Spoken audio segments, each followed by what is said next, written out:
Ashok Gehlot, no Bhupesh Baghel telling you what an amazing job they've done for their states. No advertisements from corporations or governments. This show has been made possible thanks to people who have powered this, supported this effort and endeavor. And you too can support this endeavor. You're probably watching this broadcast across 5 of our YouTube channels. So maybe you're on Scroll's YouTube channel, or Wire's YouTube channel, or Caravan, Newsminute, or Newslaundry's YouTube channel. If you go on the comments section or the description, you'll see a Newslaundry link. Click on that link, choose an amount that's convenient to you, and support our election broadcast. Now that I have that elaborate pitch out of the way, well done.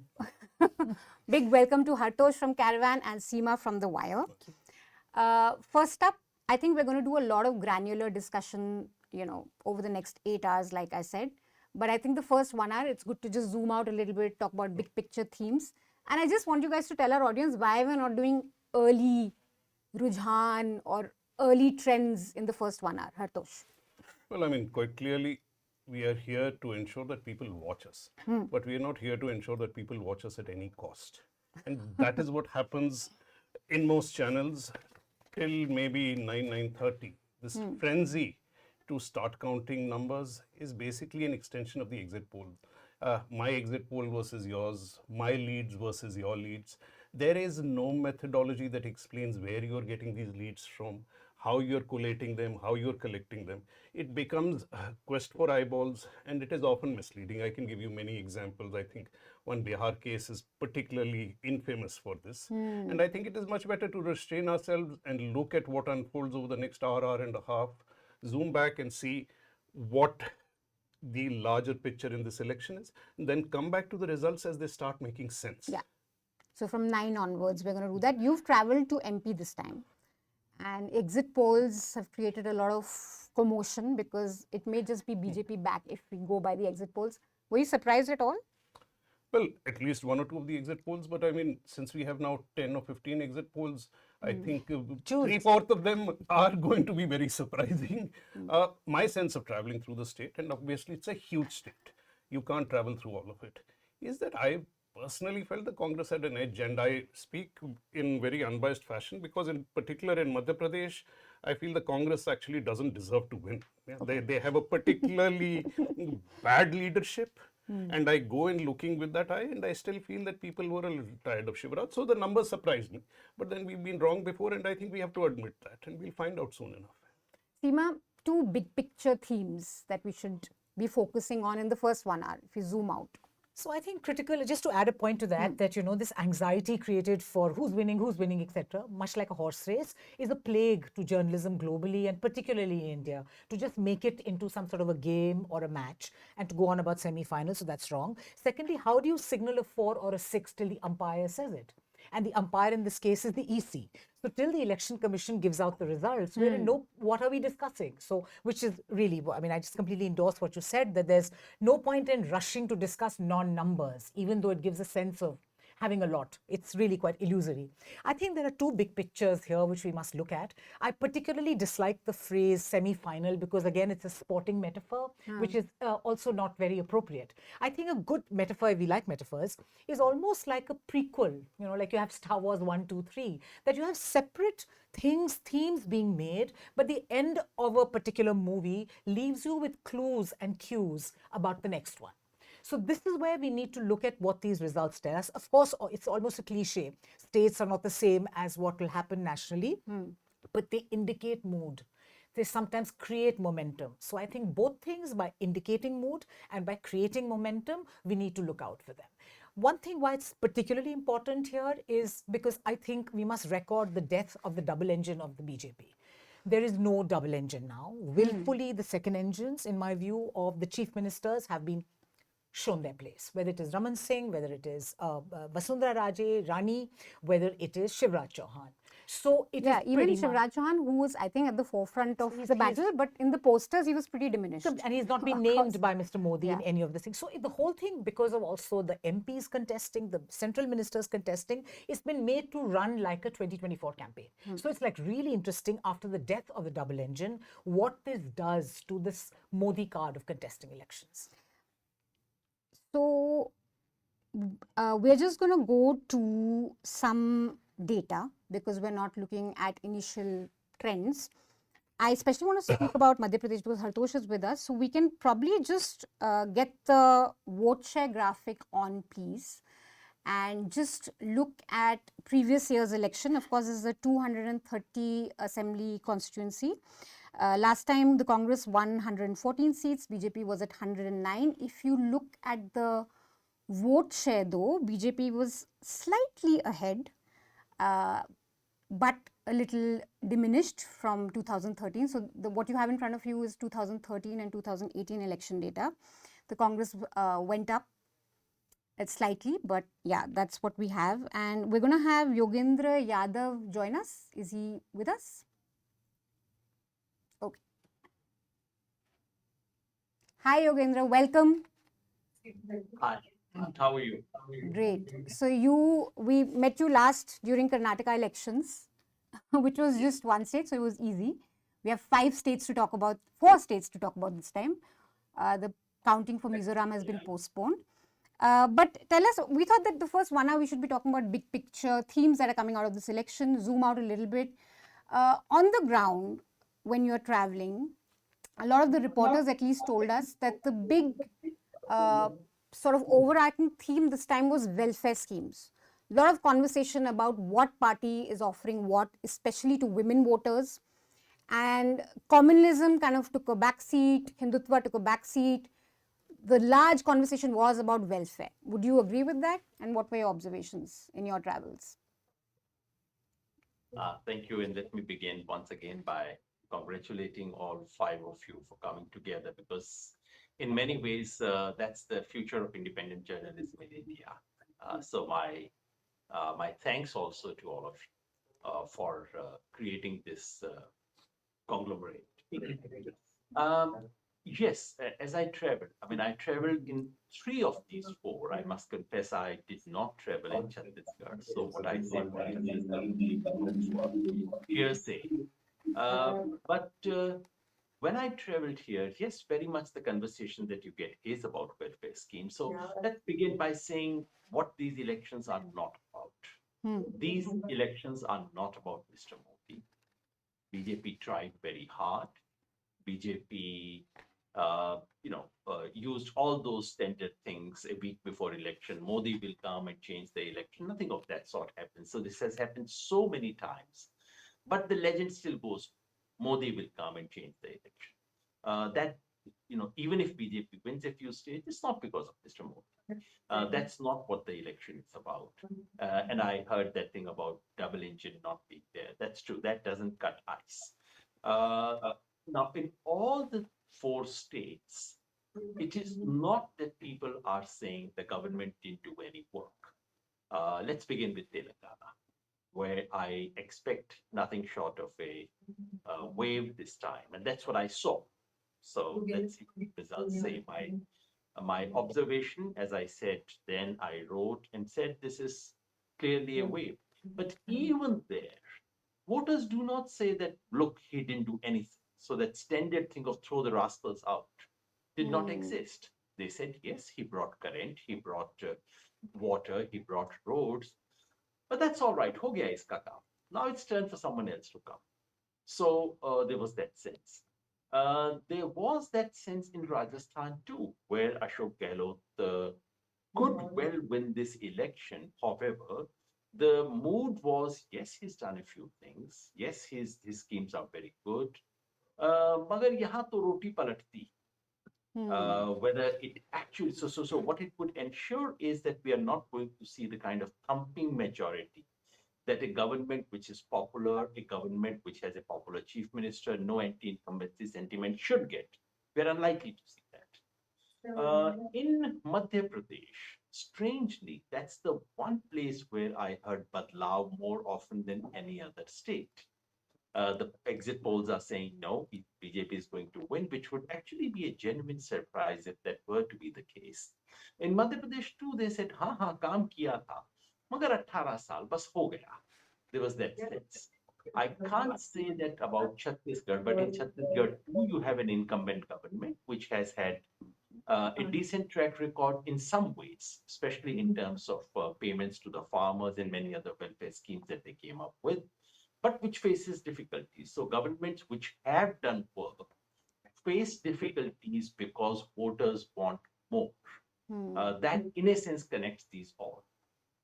At least very interesting that you say. Even I felt that, at least in my travels, what I saw, there's very little anti-incumbency, at least for the CMs in the three states. Even with Shivraj in Madhya Pradesh, there was a fatigue. There was that, okay, let's try something else. But no one was angry, which is, I mean, we'll see what the numbers say. But tell us a bit, Hartosh.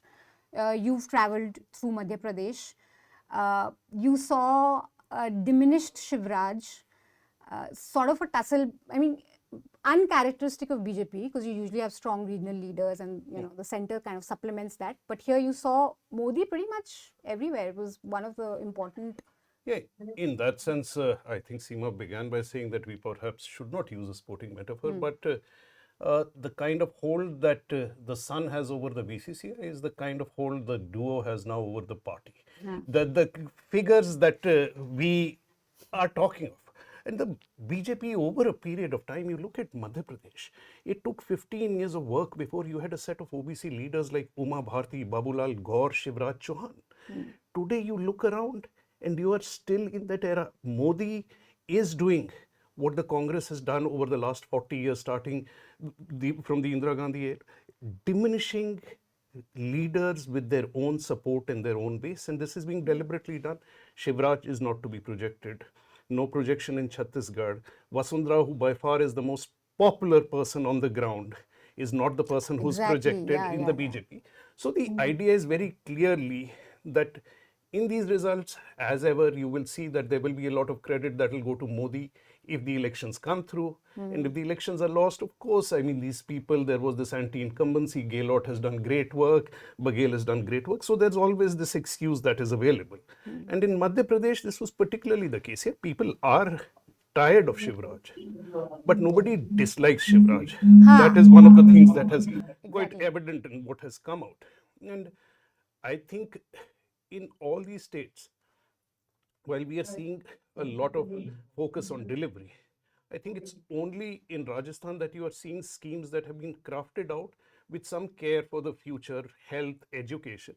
Otherwise, there's a competition for distributing resources, which I don't think is clearly thought out. It is that everybody must offer something and you must offer it in competition. So in some senses, it was not an election of competing visions. And it is only in Rajasthan that the Congress avoided falling into the trap of Hindutva over and over again. Kamal Nath is a man, RSS people in Madhya Pradesh told me will be very happy that he wins the elections. And in some ways, the language he speaks is the language even the BJP was not speaking in Madhya Pradesh. So you see that there are no competing visions in states like Madhya Pradesh. That's a very interesting point you make of lack of competing visions. I'm going to quickly come to Seema, and then Gilles Vernier has joined us, so we'll go to him. Somebody actually in Rajasthan, so we talk about BJP diminishing, regional leaders, but Congress, at least if you look at the Rajasthan elections, very out of character election, because Ashok Gehlot, even his campaign didn't have INC colors, it was pink, it was his face throughout. Sonia and Rahul Gandhi made an entry very late, I think maybe on posters 2-3 weeks before the election. It was really very much about Gehlot. So, I mean, I thought Rajasthan was like really interesting because all the state leaders had almost delinked from the central leadership, whether it is Sachin Pilot, Gehlot or Vasundhara Raje. They had very little sort of backing, if you like, or the back of central leadership. So it almost seems like, I mean, Rajasthan is emerging as a very interesting autonomous model almost in the Hindi belt. Because as Hartosh said, we need to differentiate between just offering a Ladli Behna in Rajasthan to offering health, to having a completely different vision about gig workers. So there is a kind of a thought through idea of an economic model. And also we must not forget what Gehlot told, I think, the Hindu, that he believes in a gardener's model, which is a very interesting mixed metaphor, which is a reference to the community he happened to be born in as well, that I believe in a Mali model where all kinds of flowers should blossom. So I think Rajasthan sort of offers a lot to the Hindi belt, which is why for reasons of, as you said, leaderships kind of running on their own, as it were, not really looking up to some ala kaman. And the kinds of schemes in the Hindi belt, it's the first time. So we should be looking at that very very closely. But I think Ashok Gehlot's campaign got probably the least amount of kind of support from the centre in terms of rallies, at least. The central leadership's Precisely. rally. Yes, precisely. Yeah. So it'll be interesting to see. We have Pooja Prasanna joining us from the news unit. And Giles. Hi, Hi, Pooja. Pooja. Where are you joining us from? We can't hear you. You have to unmute yourself. I hope I'm audible now. Yes, you're audible. Where are you joining us from? Bangalore? I am back in Bangalore, yes. Oh, great. So, Tracking Telangana from Bangalore. how excited are you about Telangana? Because when we were there, my God, I think we got trolled quite a bit because of the 2 videos we put up, because it was mostly people just unhappy with the BRS, and we were accused of being like, I don't know, paid trolls or something. But there was a lot of, clearly you could, I mean, we, obviously journalist's job is not to predict who's going to win or not, but we could clearly sense that there's dissatisfaction, unhappiness. And now if the exit polls are anything to go by, it's going to be a Congress sweep, at least some are claiming so. We'll see what the results say. But tell me, how excited are you and what are you looking out for Telangana? You know, if we'd had this conversation 4 months ago, we wouldn't even consider Congress being in the reckoning. It was almost given that BRS will perhaps come back to power for a 3rd term. So the very fact that Congress has come this close, whether they win or not, I'm not going to predict. But that in itself, I think, is a huge indicator of what's been happening in Telangana the last 10 years. Quickly, I want to just touch upon the Telangana sentiment that is spoken about so much. What I found on the ground is it's very much still present, but it's kind of evolved from what it was, say, 10 years ago or 5 years ago, because the statehood has been achieved. So the question is, what next? Has there been uniform development? Hyderabad is one place where BRS still has a lot of backers because they have developed the city. It has changed from what it was before, but it was work in progress. Chandrababu Naidu developed Hyderabad, so did YSR Reddy. So, you know, outside of Hyderabad, people still feel that they're being ignored and neglected. The very core of Telangana was that they were being ignored when they were a part of the larger Andhra Pradesh. So there is that sentiment in nooks and corners of the state. And I feel like that is one of the main reasons why people have come out and spoken against KCR in such large numbers. Because in the past, when I have reported from Telangana, there was anger, Manisha, no doubt. You know, the kind of people that we spoke to in the panel, they have been people who have been speaking out against KCR. But there was this impression that he is invincible. Yeah. So what if you're angry with him? He cannot be defeated. Now, that image has been shattered, I think, this election. A question for Pooja. Yeah. Pooja, how significant is it that, you know, the Congress doesn't do brilliantly versus people who've left its party and set up regional outfits, especially those who are so powerful that they change their name from Telangana to the Bharatiya, you know, who have very clear kind of national ambitions. Everyone still says TRS there. Well, okay, that's interesting. So how do you see the Congress kind of running up from behind and getting into this position to challenge the BRS or TRS? Yeah, a whole host of factors have worked in favor of Congress, but yes, it is mostly anti-incumbency vote that the Congress is leveraging. We saw several other parties, smaller parties, including Y.S. Sharmila's YSRTP, and also an outfit that supported, that fought for the Telangana movement led by Professor Kodandaram. All of them put their weight behind the Congress. So that would have done them a lot of good. That was, I think, the primary reason. Bharat Jodo, in small measures, could have not, if not in terms of public perception, it could have at least, built the morale of the cadre, because this is a state. If I could just quickly take a minute, you know, every election, after election, we saw defectors.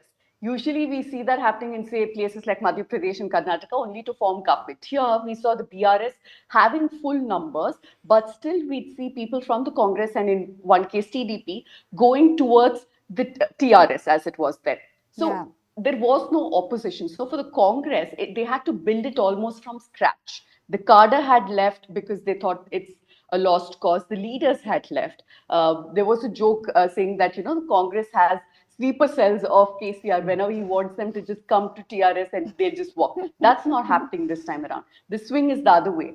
from BRS leaders who were miffed that they didn't get tickets. Strong leaders, I must add, have joined the Congress, gotten tickets, and have kind of revived the Congress in Telangana. So these are some factors that have come together for the Congress party.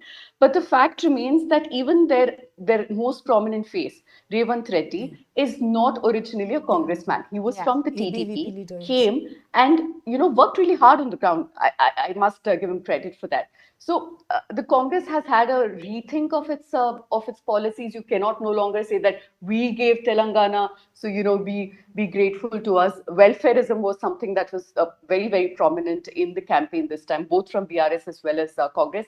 And finally, I think the win in Karnataka did give them a lot of confidence. We saw a lot of leaders from Karnataka also go there in campaign. And we hear that a lot of money has been also pumped in from Karnataka. Let's get Yogendra in. See, general elections are going to happen in the next 6 months. And there is this irresistible urge to draw conclusions on what these results will mean for BJP in the Lok Sabha, for Modi, or for Lok Sabha results. How perilous is that? Should we be drawing any conclusions? And Telangana, I think that will be most interesting if the exit polls are anything to go by, because like Pooja said, BRS was invincible. There was this sense that, okay, even if you're upset, you have to go with BRS.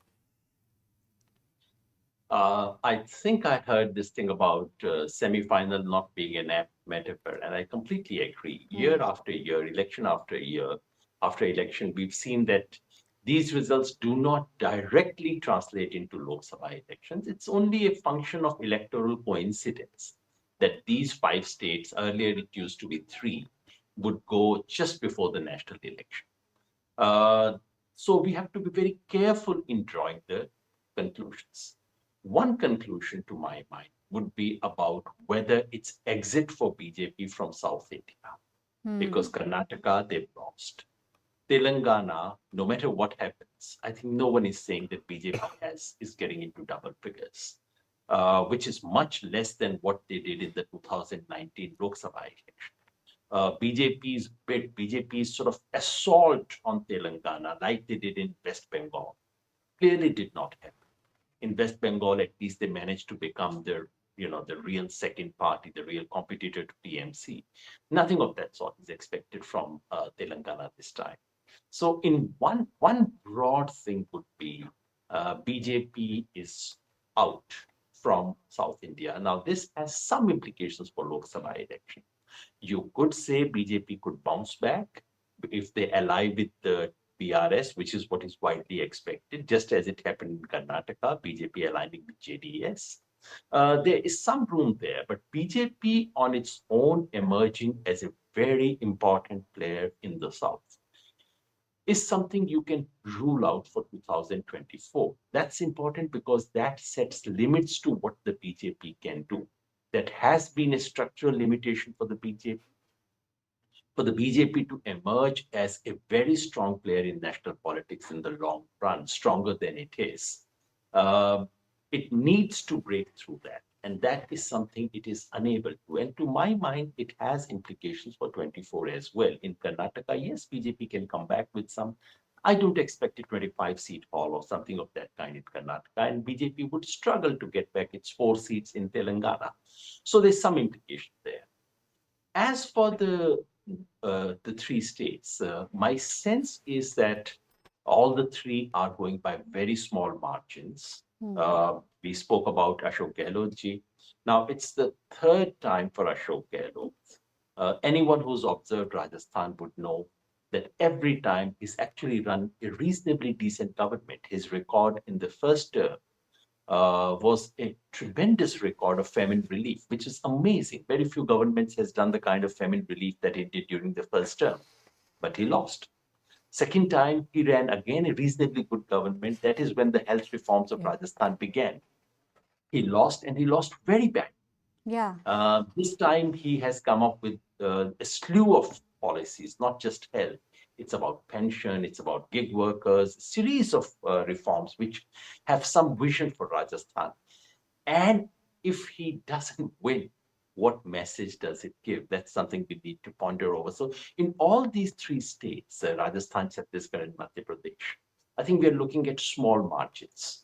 a shift of 2 to 3% vote is going to tell us, to produce the final verdict. The difficulty, of course, is that this tiny shift in tectonic plates, if I could use a geological metaphor, can produce very big consequences. So consequences in terms of morale, consequences in terms of the larger political message. The larger political message people would wish to look at is the Congress on its way back? Telangana confirms that, and it's a remarkable story of Congress coming back from a position where not many expected it to come back. Frankly, it looked like a situation where Congress would slip into what has happened to it in Andhra Pradesh or Bengal or Bihar. But Congress is coming back is a major signal. But if Congress can hold on to, let's say, 2 of the 3 states, Madhya Pradesh, Rajasthan, and Chhattisgarh, then the message would be much bigger than change. And that's the importance of this the verdict today. We all sitting here know it's a matter of a few percentage here and there. We are not going to see a knockout result unless the exit polls on Madhya Pradesh are right. But the impact on political reading, the political message would be very loud.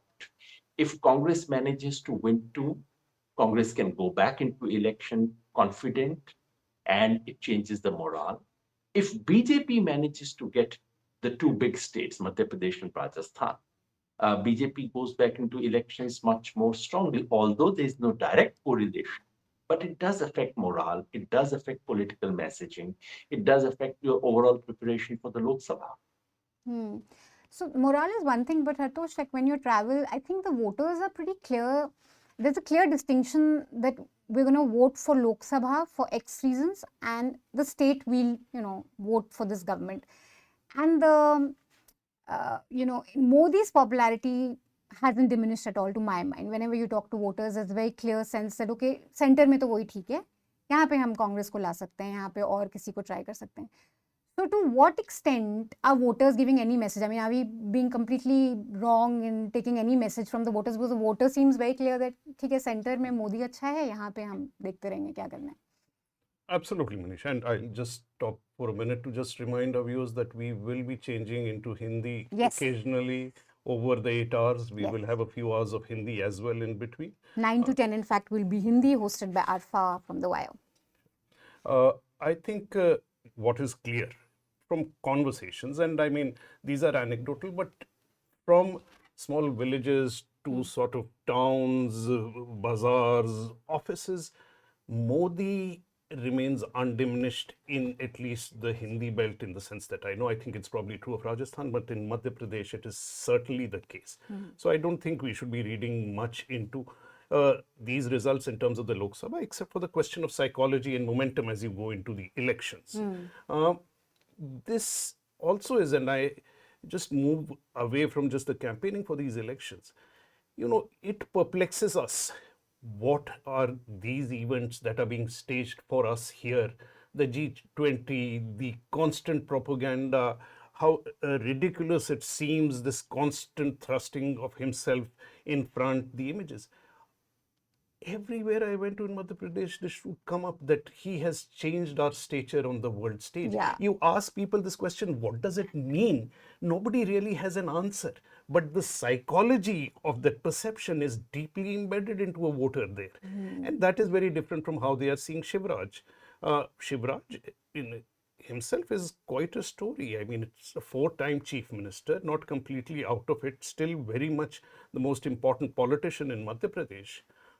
And I think it would be interesting to see post the results, however they come out, how the BJP handles who today, in a genuine sense, in terms of being tied to his community, the most important OBC leader they have in the Hindi belt in this side. I'm not talking of UP, because I think OBC politics, and we haven't yet come to that, is going to be one of the central themes as we go into the Lok Sabha, and we have seen glimpses of that in these elections. I think we will discuss that a bit further as we go along. In fact, I just want to underscore this point that Hartosh made about this sentiment of India having arrived at the global stage, that we've made it, and that somehow this will percolate down to us and we'll also do well.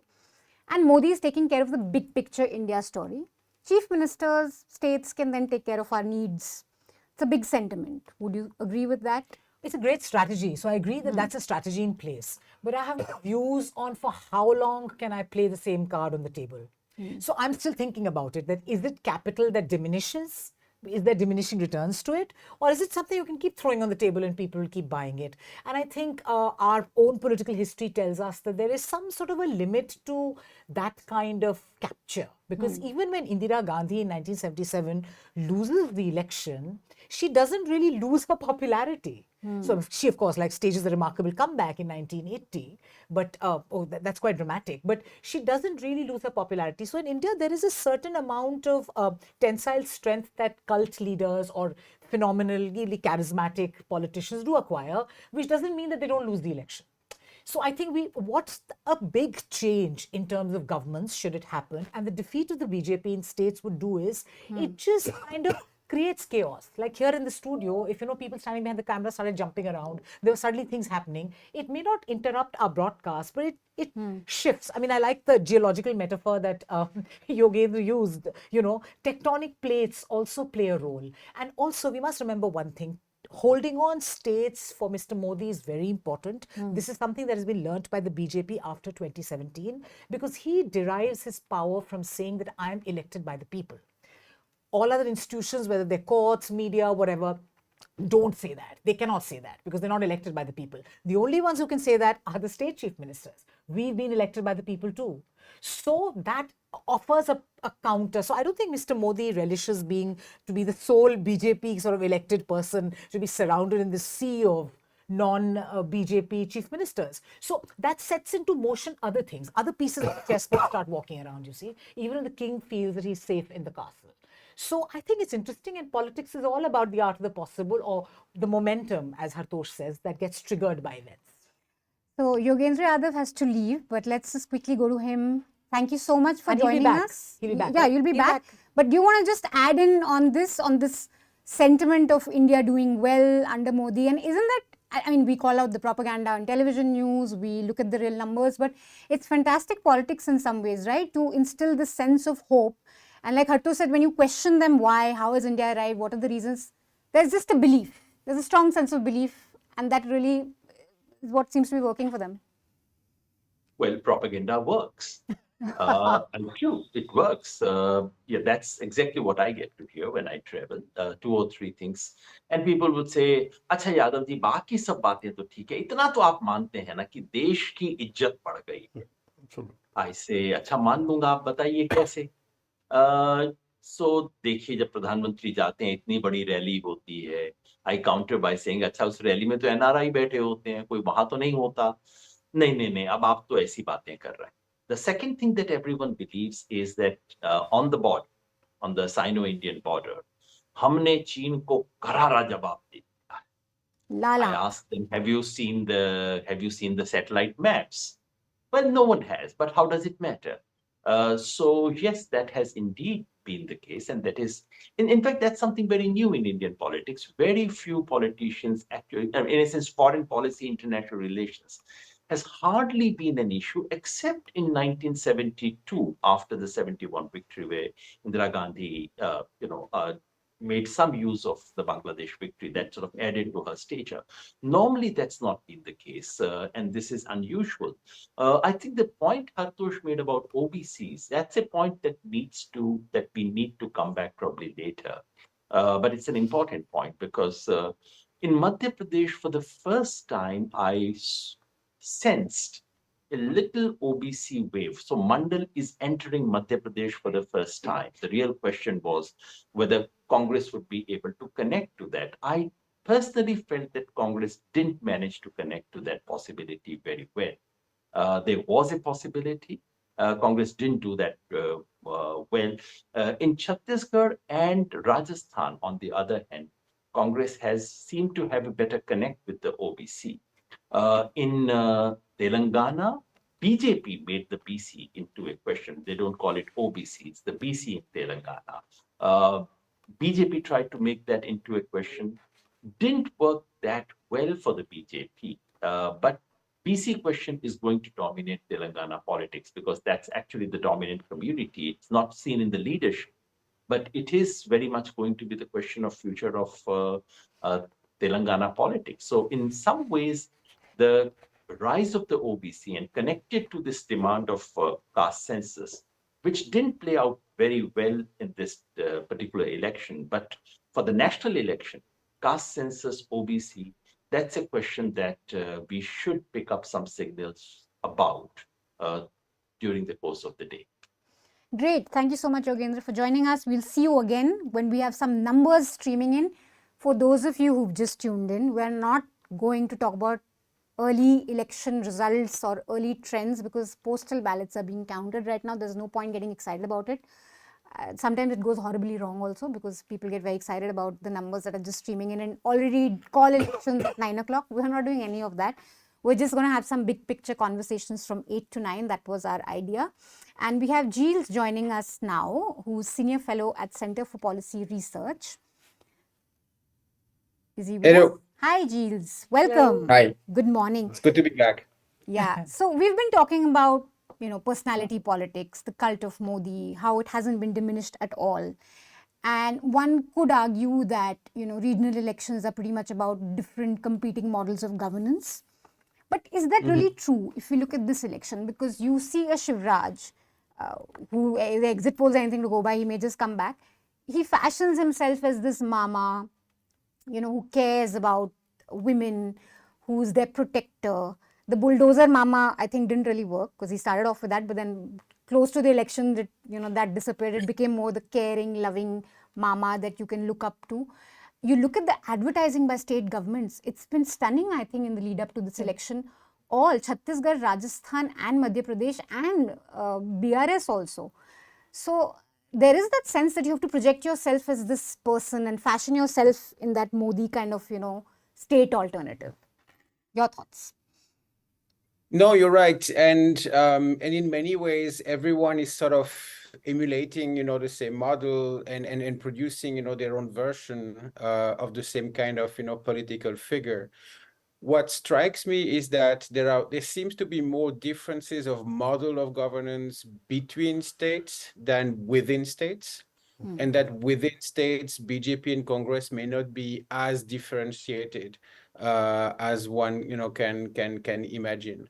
They all come with their limited set of, specific promises, which vary in terms of numbers or specific schemes, but they don't necessarily represent opposite approaches to development or social welfare within their states. But there are more differences between states, right? Chhattisgarh, under Raman Singh, adopted a more universalist approach to redistribution. The Congress continued with that. Madhya Pradesh always had a more conventional approach of targeting welfare schemes for farmers, women, OBCs. In both states, BJP and Congress are basically offering, making the same promises or offering the same scheme. Sometimes the difference is like 1,000 rupees between X or Y scheme. Telangana has a rather different model where the state combines massive investment in welfare schemes and public infrastructure, but it combines that with intense crony relations with the private sector, real estate barons, developers in and around Hyderabad. So that's been more, the marking of the Telangana government's model. In Rajasthan, again, you find traces of the previous UPA model, combining welfare schemes with, the extension or the creation of new rights for workers, like gig workers, for example. So, and again, the BJP is not contesting those schemes and is likely going to continue them should they win, should they come to power, and vice versa for the Congress in case they manage to unseat BJP governments. So, I mean, it's just an observation, but it's quite interesting that you don't have that much differentiation between parties in that regard, in terms of model of governance and style of leadership, also projection of, a benevolent, generous leader, provider of welfare. They basically sort of plagiarizing one another. I think it's quite fascinating what you said about Rajasthan, especially because one of the reasons why we were told that the state always votes out the incumbent is because they are sure that the BJP will continue the same schemes as Gehlot. So they are not really bothered. They know यहाँ से भी मिलेगा, वहाँ से भी मिलेगा. Let's keep them on their toes, change करते रहो, which I think is pretty sensible actually. You should keep them on their toes, you should keep changing. Seema, do you want to come in? No, I just want to like, geez, this whole business of this competitive welfareism, which I think is a very good thing because I'm a fan of lots of elections because that's the only time in India where voters seem to have their say, they are wooed, the netas turn up at their door, they knock. So anyway, just that's a disclaimer. But in what we've been made to believe that people are voting for reasons other than what's good for them. So we experienced that in the past couple of elections, that there is a sense that voters are looking for something else, this whole business of pride or the Hindu nation or dreams that are outside of their material well-being. But if voters are responding to welfare schemes, politicians are being forced to talk about it. Manifestos are full of that and competing. Is that a good sign for India? I think it's a good sign. What do you think, Giles? No, it is a good sign. And I mean, there are other models which I have not mentioned, but if you look at Kerala, for example, I mean, the story of Kerala has been of competitive welfareism between two coalitions for a very long time, one Congress-led, the other communist-led. And that has created some sort of virtuous cycles where governments were evaluated on the basis of the quality of their delivery, knowing that there is another alternative, which is fundamentally not completely different. There is continuity in schemes, etc., and that has created a virtuous cycles. And so we can hope that a similar dynamic may be at play in other parts of the country now. But there are important differences between state and national elections. So we've known now for quite some time about the decoupling of electoral behavior between state and national elections.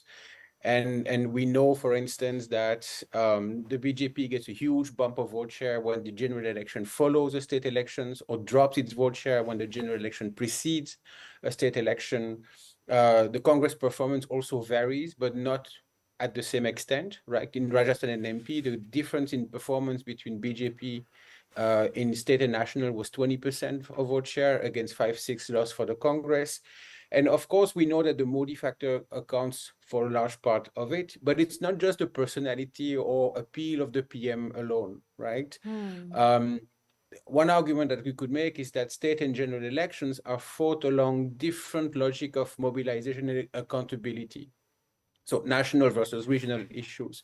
But the difference between national and regional issues is not merely the scale, but the fact that it's more difficult to hold a prime minister accountable on national issues that are by their definitions more, intangible than on regional issues. That's the point that Yogendra was making, earlier. People have a certain belief that India's standing has improved, that it's actually facing China in Ladakh, that the image of India worldwide, is more positive and so forth. And it's very hard, even if you can find faults into that, if you can sort of have a critical approach to that reality, it's very difficult to campaign on that, because these are not really tangible material things, right? In a state election fought on local factors or on regional factors, people can make an empirical assessment whether their lives have improved or not, and evaluate the performance of the state government in that regard. But when it comes to the image of India or nationalist themes or themes that relate to Hindutva or to foreign policy, in a way, it's more intangible, and so the logic of accountability is different, and that's where the BJP retains such a huge advantage. One, because it has Prime Minister Modi, who's an effective campaigner and mobilizer, but also because they have the resources to push on these issues, and that's where the opposition has difficulties to compete against. They can be very competitive. And in fact, the Congress has been competitive in Madhya Pradesh, in Chhattisgarh, and in Rajasthan for a while, precisely because those larger, less tangible, unaccountable issues are sort of out of the picture, but they tend to come back in a national election. So in that sense, Mohabbat ki dukaan, if at a national level, is not, I mean, India arriving at a global stage is way more tangible than, say, Mohabbat ki dukaan, which seems to be like the central. Well, of course. Yeah, it is tangible. Giles, go ahead. Tangible in the sense that it's hard to counter with empirical evidence or empirical fact, right? It's tangible It's real in terms of perception, right? The belief is real, and therefore it performs its effect, right? But it's much harder to sort of confront the prime minister on the fault in the approach to the Ladakh situation, for example, than to criticize the chief minister on the functioning or dysfunctioning of a scheme, right? In a way, it's maybe tangible is not the best word, but maybe material versus immaterial. I don't. Hartosh, you coming? Well, yeah, I mean, one is, of course, I think people will keep asking us for results, Yes. and I think we have to repeat that it doesn't make sense to look at it. I understand the curiosity. I'm driven by it myself. So I would suggest please switch to some channel, look at the numbers now, laugh at them later, and come back to hear what makes sense right now, But, right but here. are the results even there? I'm trying to No, find this them. is the They're not election even commission, but on the the channels site. are all Of showing their course, numbers, of of course. But the Early umpire trends. has not. But the umpire has not signaled anything, right? Yeah. So But we I will think have that results. I Doesn't keep mean we trying to won't there have will be a results. curiosity. When there are results, we will have them. talk. But there is, I think in all this talk about development, etc., and that there is something still substantial at stake going ahead in what we take away from these elections. Whatever the results of these elections, look at the differences in the states. And I want to emphasize this, even if it's a point that will be made over and over again, that in Madhya Pradesh, you have a 4-time chief minister, people tired of it, and the Congress is still struggling to take that state. In Chhattisgarh, in Rajasthan, you have something else. You have 2 chief ministers already in power making a fight of it. Is there a difference? Yes, there are substantial. Both are OBC leaders from the state. Kamal Nath is an outsider, an upper caste leader with no direct connect. You are also in desperation in Madhya Pradesh, and to some extent in Chhattisgarh. Gehlot has largely steered clear of trying to sound exactly like the BJP on the Ram Mandir. So the question is, what is the messaging that the Congress will take out of this? You are, in the end, the BJP is still messaging. Shivraj started as the bulldozer mama. He realized that because there is an anti-incumbency feeling, that is not going to work. But there was Balaknath riding a bulldozer to filing his nomination in. And once the election results are in, the BJP may fight on development. If you go back to 2014, the BJP was supposedly fighting this election on development. They've given anything but. It's a core Hindutva message that they delivered to the country. If Balaknath is your chief minister tomorrow, what was the point of the messaging of development that we are dwelling on today? So there are substantial issues at stake. And I don't think the Congress has clear answers of vision to that at all. And they are doing mixed messaging in a way that does not suggest that they have the ability, unlike in Karnataka, to actually understand how to deal with this particular issue. Great. So we're quickly going to go to Pooja. Thank you so much for joining us. But one very, very quick question, if you can answer very quickly. We're getting a question on YouTube, where someone said that people in Telangana of late have realized that voting for BRS is voting for BJP. Is that really a sentiment on ground? You're mute. You have to unmute. Okay, this is going to be a problem. I was saying that I didn't see that sentiment coming off a lot because it's anyway concentrated in pockets. And there isn't as much anger against the BJP on ground either. So even if people did think that, unlike in Karnataka, we did see Congress calling JDS the B team of BJP, and that did work in swaying the minority votes. So to that extent, yes, maybe the minorities outside of Hyderabad did vote for Congress because they did not want to vote for BRS. But beyond that, I do not see Not voters such a strong being sentiment. really, not Great. really Thank you so much for joining us, and we're going to see a lot of you in the coming few hours. Jeeves is still with us, so we can just have one last quick question thrown at him before I leave for my coffee break. This irresistible urge to link 2024 to the results and read messages that the voters may not be giving to anyone. How perilous is it? Yeah, I mean, we have to be, extremely cautious because there are fundamentally different elections. We know that there are great variations in how people vote between state and national elections. They're not fought exactly, on the same issues. And also, I mean, in this particular case, for the most part, these were, at least in the Hindi belt, these were BJP Congress head-to-head contest. Yeah. Major Congress allies remain distant spectators. And experience from the past shows that the BJP tends to get a bump unless, the Congress does something dramatic in the next, few months. In all likelihood, this is going to happen again, but Indian voters always retain a capacity for surprise. And so being, neither an economist or an astrologer, I would refrain of making any Or a geologist. prognostic Yeah. in 2020. Oh, that reminds me, we're missing an astrologer on this show. We should have we an can always do astrologer some like moon television gazing. news channels. Yeah. So sorry, Manisha, just Yeah. before you wind up, Yeah. we have half a second, is to just kind of make a pitch again to what Hartosh said, to make a case again for the importance of these elections. They may not be semi-finals, but imagine a scenario if the Congress loses all states. Or, how does will it do its to the campaign card? be? What does it do to the mood? There's a message there. If the BJP loses all, there's a clear message there.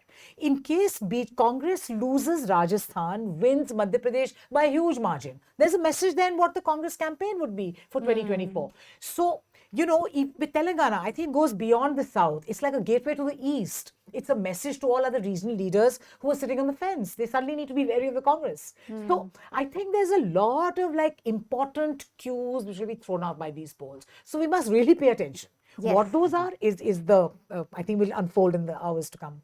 And we're going to do a lot of that granular discussion in the coming hours as the results roll out. You will have numbers thrown at your screen and we will be discussing them as soon as we start getting reliable numbers. Like I said, calm, steady and reliable. That is what our attempt is going to be. I'm going to go now for my coffee break, and Arfa from The Wire is going to be hosting the next segment in Hindi. So that segment is going to be purely in Hindi. You're going to get a lot of numbers. And we're going to leave you with some ground reports that reporters from each of our organizations have done. Do catch them. Remember that we've been able to do this, a lot of our reporting, because we've been supported by people who believe in independent media, who believe, more importantly, in paying for independent news and independent media. So do support us. There will be a link wherever you're watching this video. There'll be a message in the description of the YouTube. There'll be a link. Click on it.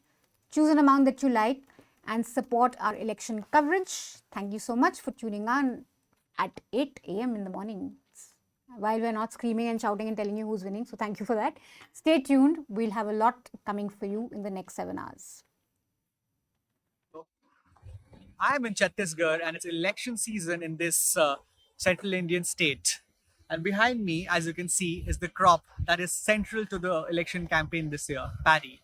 In fact, paddy has always played an important role in Chhattisgarh politics. In 2018, the Congress managed to dislodge the BJP on the basis of a paddy-related promise. It said that it would procure paddy at rupees 2,400 from farmers in the state. That's rupees 600 more than the minimum support price that the centre offers.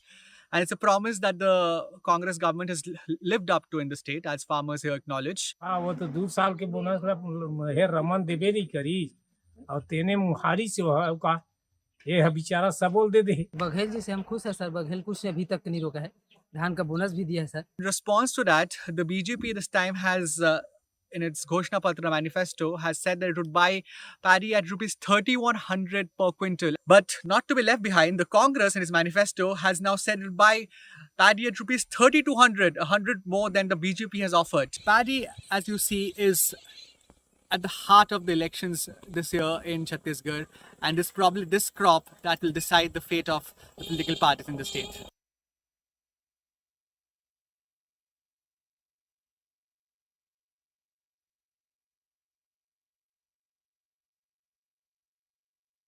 During elections, it's natural for parties to trade allegations against each other. In Telangana, the biggest allegation a party faces is that it's the B team of another party. The Congress, for instance, has accused the BRS and AIMIM of being the B team of the Bharatiya Janata Party. मगर TRS और आपके chief minister ने BJP की B team का काम किया। ये मत सोचिए कि बीआरएस अकेली है। बीआरएस, बीजेपी और एमआईएम तीनों एक साथ मिले हुए हैं। The BRS has flatly denied these allegations of being the B team of any party. Instead, they have claimed that they're the A team of the Telangana public. In this interview with the News Minute, BRS working president KTR responded to Rahul Gandhi's allegations of BRS being the B team while speaking to TNM's editor-in-chief Dhanya Rajendran. B team जो लोग बोलते हैं, people whatever this narrative that they've built, if not arresting my sister by the enforcement directorate is what is the prima facie evidence that we are BJP's B team, then Rahul Gandhi and Sonia Gandhi also have not been arrested. They are also facing ED inquiry. So इसका मतलब क्या हुआ? BJP के B team है Congress. While the Congress has accused the BRS, the BJP and the AIMIM of being hand in glove, the BJP has thrown a counter allegation of its own, claiming that the BRS, Congress and AIMIM are the ones who are working together. What does the AIMIM make of these allegations? Listen to what its party chief Asaduddin Owaisi has to say. But the fact that it is forcing the Prime Minister and the Congress leaders to talk about us, to criticize us, I feel that, we have hit the arrow where it hurts. But the B team saga does not end there. Owaisi has accused Congress President Revanth Reddy of being the B team of the RSS. Revanth was a member of the ABVP during his college days, and Owaisi alleges that that association has still continued. In fact, in this election, he nicknamed Revanth Reddy RSS Anna. But who is whose B team? Well, that is for the Telangana electorate to decide while they cast their vote.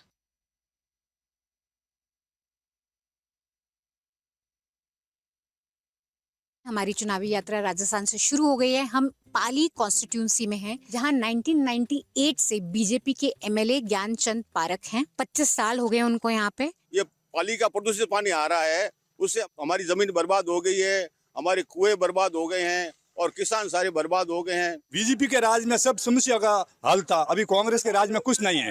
Congress के राज में कुशासन, भ्रष्टाचार, जितना कांग्रेस राज में कुशासन चलता है आज दिन तक नहीं चला। पाली के अंदर एक ही मीठी नदी है और इस उद्योगपति ने इसको इतना बेकार कर दिया कि यहाँ जहर घोल दिया, हमारी गाय मर रही है।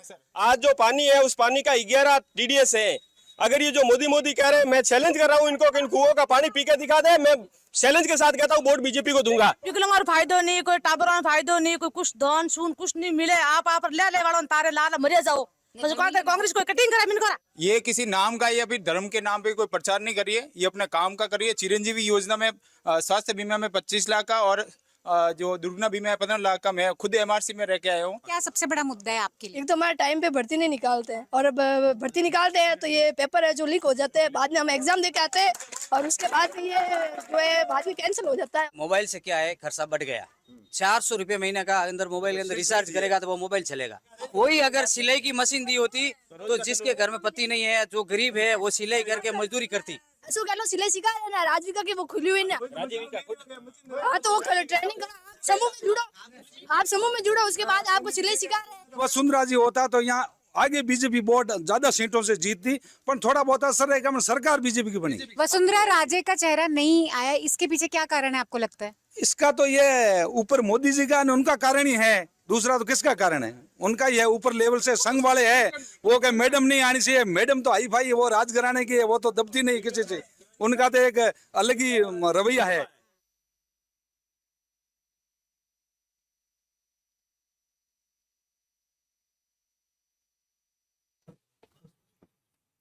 नमस्कार, बहुत बहुत स्वागत है आपका इस खास चुनावी कवरेज में। आपने सत्ता का राजनीतिक गठबंधन तो बहुत सुना होगा, लेकिन ये मीडिया का गठबंधन है। अक्सर आप लोग कहते रहते हैं कि क्यों नहीं गोदी मीडिया के खिलाफ आप तमाम सच्चे ईमानदार पत्रकार एक हो जाइए। हमने आपकी बात सुन ली और आज हम यहाँ हाजिर हैं। तमाम 5 जो ऑल्टरनेट वैकल्पिक मीडिया जिसे कहते हैं, मैं अक्सर कहती रहती हूँ कि यही मुख्य धारा का मीडिया है। आज जब 5 राज्यों के चुनाव हो रहे हैं तो हम कोशिश आपको करेंगे सटीक खबरें देने की। हम बहुत जल्दी रिजल्ट्स देने की कोशिश नहीं करेंगे, क्योंकि हम जानते हैं कि हम बहुत ज़्यादा दौड़ भी लें तब भी जो हमारी मंजिल है वो वही है। तो मंजिल करीब नहीं आएगी सिर्फ दौड़ लेने से। राजस्थान, मध्य प्रदेश, तेलंगाना, छत्तीसगढ़, ये 4 राज्यों में कम से कम जो चुनाव हो रहे हैं महत्वपूर्ण, उनके नतीजे हम आपको आज बताने वाले हैं। कई खास मेहमान हमारे साथ स्टूडियो में मौजूद हैं। जो 5 न्यूज़ ऑर्गेनाइजेशंस हैं उनके नुमाइंदे यहाँ हमारे साथ स्टूडियो में मौजूद होंगे, जिनके जरिए मुद्दों को हम समझेंगे। तो स्टूडियो के गेस्ट के अलावा हमारे साथ फील्ड में रिपोर्टर्स भी मौजूद हैं। तमाम तरह के आंकड़े हमने आपके लिए जुटाए हैं, ये सब तो बताने के लिए कि कौन जीत रहा है, कौन हार रहा है। लेकिन लोकतंत्र में और लोकतंत्र की चुनावी प्रक्रिया की सबसे खास बात यह है कि इस जीत और हार में छिपी हुई जो महत्व है, जीत और हार का जो महत्व है लोकतंत्र के लिए, उसको समझाने की हम कोशिश करेंगे। कहा जा रहा है बार बार कि सत्ता का सेमीफाइनल है, 2024 से पहले 2023 सब कुछ तय करने जा रहा है, लेकिन मैं ये कह सकती हूँ जरूर कि फील्ड में जमीन पर उतरकर जब जनता से बात करते हैं तो लगता है कि मीडिया की कहानी अलग है, जनता की कहानी अलग है। जनता इस बात को बिल्कुल अलग तरीके से देख रही है। स्टूडियो में मेरे साथ हरतोष सिंह बल मौजूद हैं कैरावान से, इसके अलावा अतुल चौरसिया न्यूज़लॉन्ड्री से, शुएब दानियाल साहब मेरे साथ स्क्रोल से मौजूद हैं, और ग्राउंड पे मेरे साथ 2 रिपोर्टर्स इस पूरे 1 घंटे के दौरान मौजूद रहेंगे, इरम आगा कैरावान से और प्रतीक न्यूज़लॉन्ड्री से। तो ये 5 मेहमान और मैं द वायर से, तमाम लोगों के जरिए आप तक हम सही खबरें पहुंचाने की कोशिश करेंगे। अभी तक 8 बजे से लेकर 9 बजे तक का ये जो घंटा होता है, इतने सारे चुनाव मैंने कवर किए हैं स्टूडियो में, वही कहानी कि 8 बजे से लेकर 9 बजे के बीच में जो पोस्टल बैलेट्स होते हैं उनसे हम नतीजे या मैं कहूँगी रुझान लगाने की कोशिश करते हैं, और पत्रकार भी कहीं ना कहीं लालायित हो जाते हैं कि क्या यही नतीजे हैं। मैं कहूँगी इंतज़ार हम करेंगे कम से कम 11 साढ़े 11 बजे तक का, जब लीड नतीजों में बदलते हुए, यानी कि रुझान नतीजों में बदलते हुए नजर आएंगे। 2 लीड्स अभी दिख रही हैं स्क्रीन पर, आप देखिए। फिलहाल कुछ ही पलों में स्क्रीन पर आपको लीड्स नजर आएंगी कि जो रुझान है वो किस तरह के दिख रहे हैं। राजस्थान में आप फिलहाल देखिए 2 सीटों का जो रुझान है वो देखने को मिल रहा है। कांग्रेस पार्टी 1 सीट पर, भारतीय जनता पार्टी 1 सीट पर, और इसमें बीएसपी भी एक दावेदार है। इसके अलावा तो अभी 2 सीटों के रुझान अभी फिलहाल आपको दिख रहे हैं। काफ़ी खबरें और जो कुछ हम यहाँ चर्चा करेंगे, इसके अलावा स्क्रीन पर भी नज़र बना के रखिए, क्योंकि स्क्रीन से भी काफ़ी कुछ आपको देखने को मिलेगा। मैं जानती हूँ कि हमारे जो तमाम 5 ऑर्गेनाइजेशंस हैं और द वायर के दर्शक हैं, वो ये देखना चाहते हैं कि वायर और ये 5 न्यूज़ ऑर्गेनाइजेशंस मिलके जो कवरेज दे रहे हैं उसमें किस तरह से इस पूरे मुद्दे को समझा जाए। अतुल, मैं आपके साथ शुरुआत करना चाहती हूँ। अभी तक सिर्फ 1 घंटा गया है, मैं कहूँगी कि समंदर के नीचे, पानी के नीचे। इस 1 घंटे में अभी तक आपने क्या कुछ इकट्ठा किया?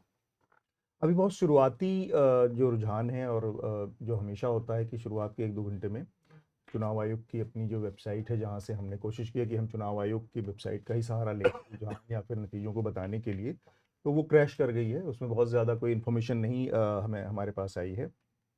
लेकिन एक मोटा जो बाकी रिपोर्टर्स हैं हमारे और अलग अलग जगहों से सूचना आ रही है, उसके मुताबिक करीब जो एग्जिट पोल हमें बता रहा था उसमें उससे थोड़ा सा दाएं बाएं जा रहा है जैसे, लेकिन बहुत शुरुआती रुझान है तो हम इस पर बहुत भरोसा भी नहीं कर सकते हैं।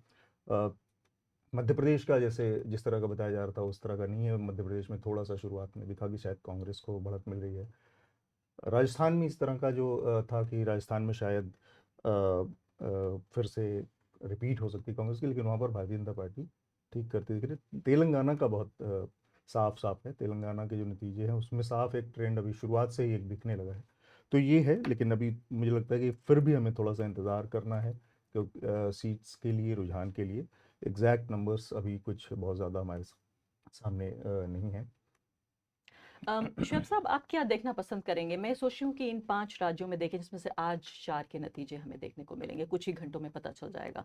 बार बार मैंने कहा कि ये टेम्पटेशन तो होता है कि ये कहा जाए कि ये जो 23 के नतीजे हैं वो 24 के हैं, लेकिन जो भी फील्ड में गया है, तमाम रिपोर्टर्स, ये कोई खास मेरी बात नहीं है, इसको लेकर एक तरह की आम राय है कि कुछ मामलों में, बल्कि कई मामलों में मैं कहूँगी कि जो राज्य के मुद्दे हैं वो अलग हैं, और जो केंद्र की जब सरकार बनेगी तब उसके मुद्दे अलग होंगे। अभी मैं मान लेती हूँ कि अगर ये पूरी जो हिंदी हार्टलैंड जिसे कहा जाता है, हिंदी पट्टी, काउ बेल्ट भी जिसे हम कहते हैं मजाक में, इस काउ बेल्ट में अगर इन 2 राज्यों को खासकर मैं देखूँ, छत्तीसगढ़ साफ तौर पे निकलता हुआ नजर आ रहा है, लेकिन जो असली कॉन्टेस्ट है इस वक्त वो राजस्थान और मध्य प्रदेश का, या मैं कहूँ बिल्कुल साफ तो सिर्फ मध्य प्रदेश का कॉन्टेस्ट इस वक्त नजर आ रहा है। क्योंकि राजस्थान की वो रिवायत है, न बदले तब भी ठीक है। कांग्रेस पार्टी बहुत पहले, राहुल गांधी, आपको याद होगा कुछ ही हफ्तों पहले की बात है, वो लोग कह रहे थे कि इतनी भी ईमानदारी अच्छी नहीं है, जो उन्होंने कहा हम शायद जीत जाएंगे। तो कैमरे पे कभी आपने ये कहते नहीं सुना होगा, लेकिन उसके बावजूद भी इस शायद का मतलब उन्हें भी अंदाजा था इस बात का। अब इस वक्त राजस्थान की भी एक और लीड आ रही है। फिलहाल आप ये देखिए कि 4 सीटों पर कांग्रेस पार्टी आगे बढ़ती नजर आ रही है, भारतीय जनता पार्टी 1 सीट पर। सवाल के बीच में आपको रुझान भी बताते हुए चलते हैं। शुएब साहब, ये बताइए कि अगर मान लेते हैं कि मध्य प्रदेश 18 साल के शासन के बाद फिर से बीजेपी लेने में कामयाब हो जाती है, और राजस्थान अगर मान लेते हैं कि उसी तरफ जाता है, बीजेपी की तरफ, अगर ये 2 बड़े राज्य कांग्रेस पार्टी लूज करती है, पहले मैं लूज से शुरुआत करती हूँ, तो आप इसे कैसे देखेंगे?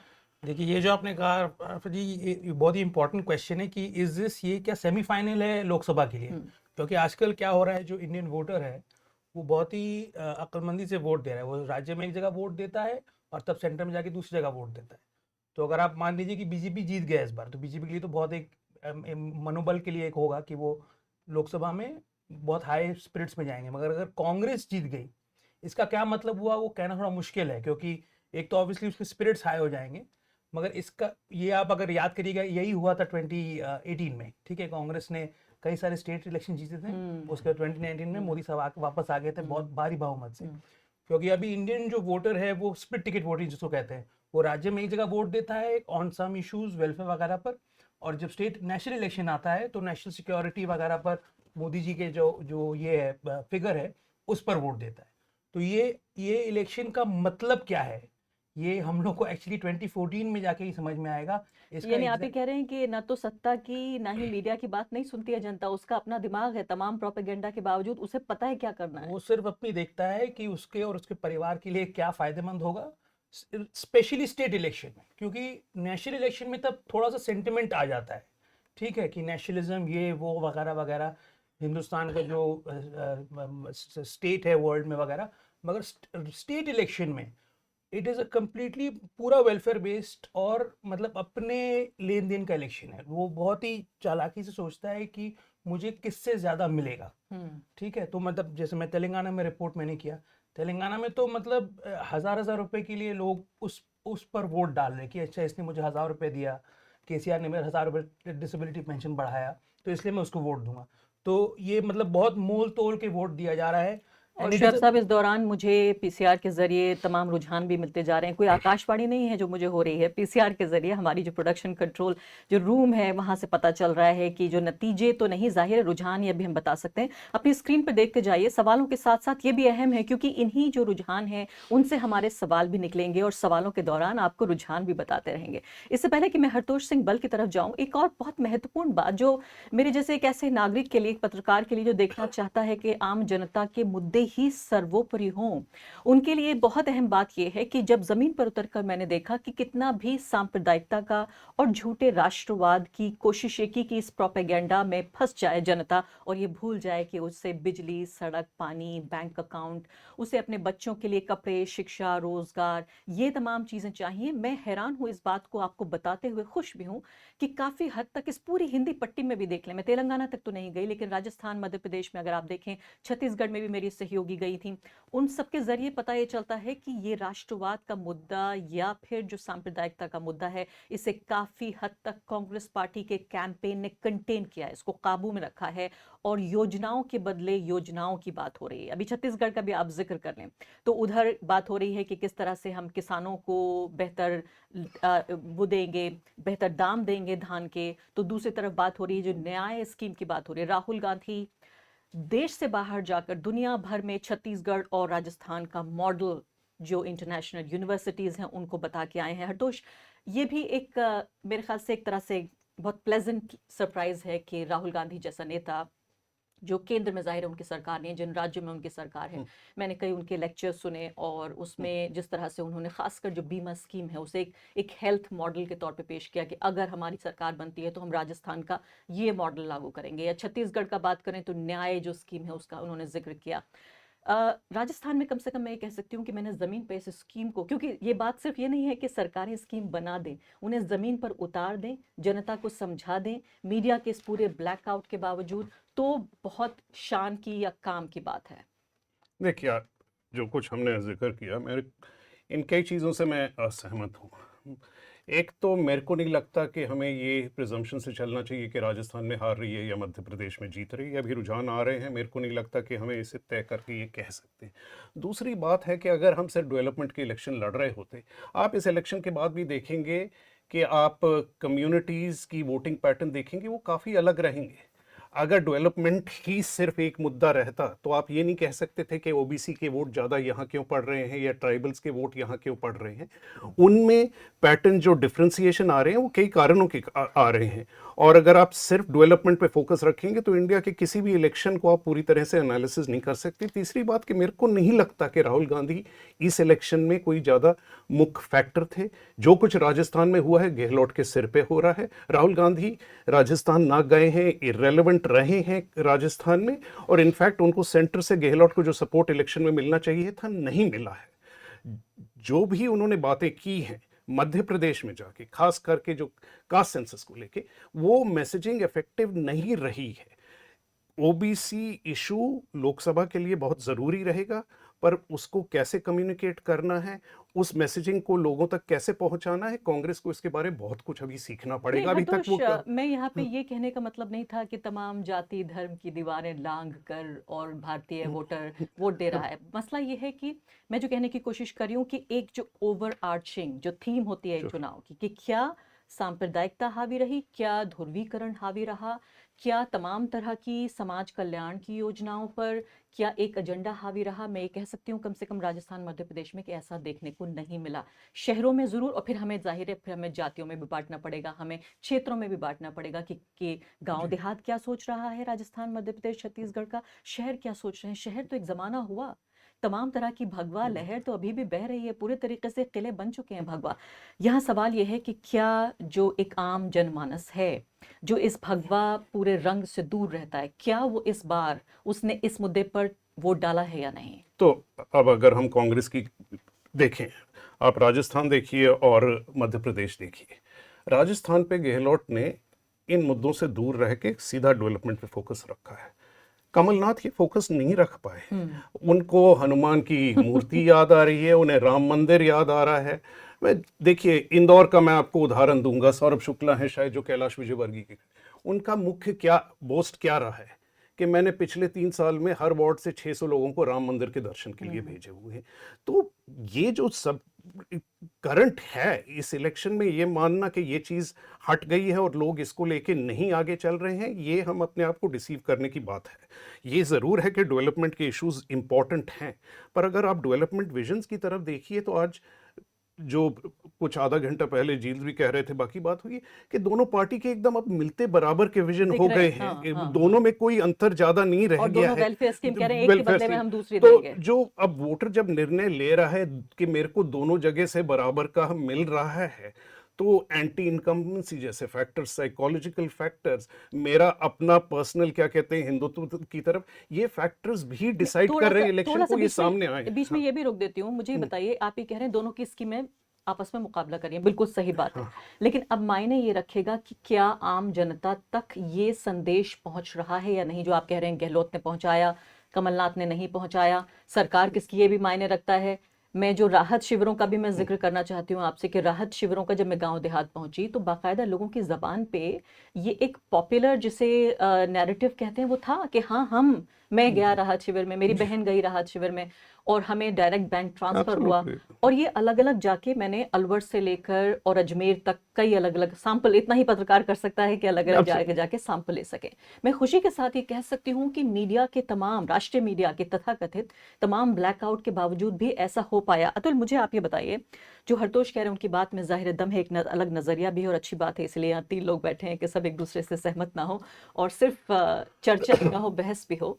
मैं आपसे ये जानना चाहती हूँ कि जब आप मध्य प्रदेश, आप घूमे मध्य प्रदेश में, तो जब आप मध्य प्रदेश जा रहे थे तो ये जो सॉफ्ट हिंदुत्व की लगातार राजनीति है, जाहिर है हम में से यहाँ कोई भी इस बात से सहमत नहीं हो सकता, लेकिन एक सोच ये भी है कि हिंदुत्व का दबाव भारत की राजनीति पर इतना है कि आप एक आदर्शवादी, एक आइडियलिस्टिक पॉलिटिक्स नहीं कर सकते और थोड़ा सा इधर भी खुश करना पड़ेगा। एक बार चुनाव जीत लेते हैं तो सेक्युलर पॉलिटिक्स करेंगे। क्या इस समझौते में कोई दम है?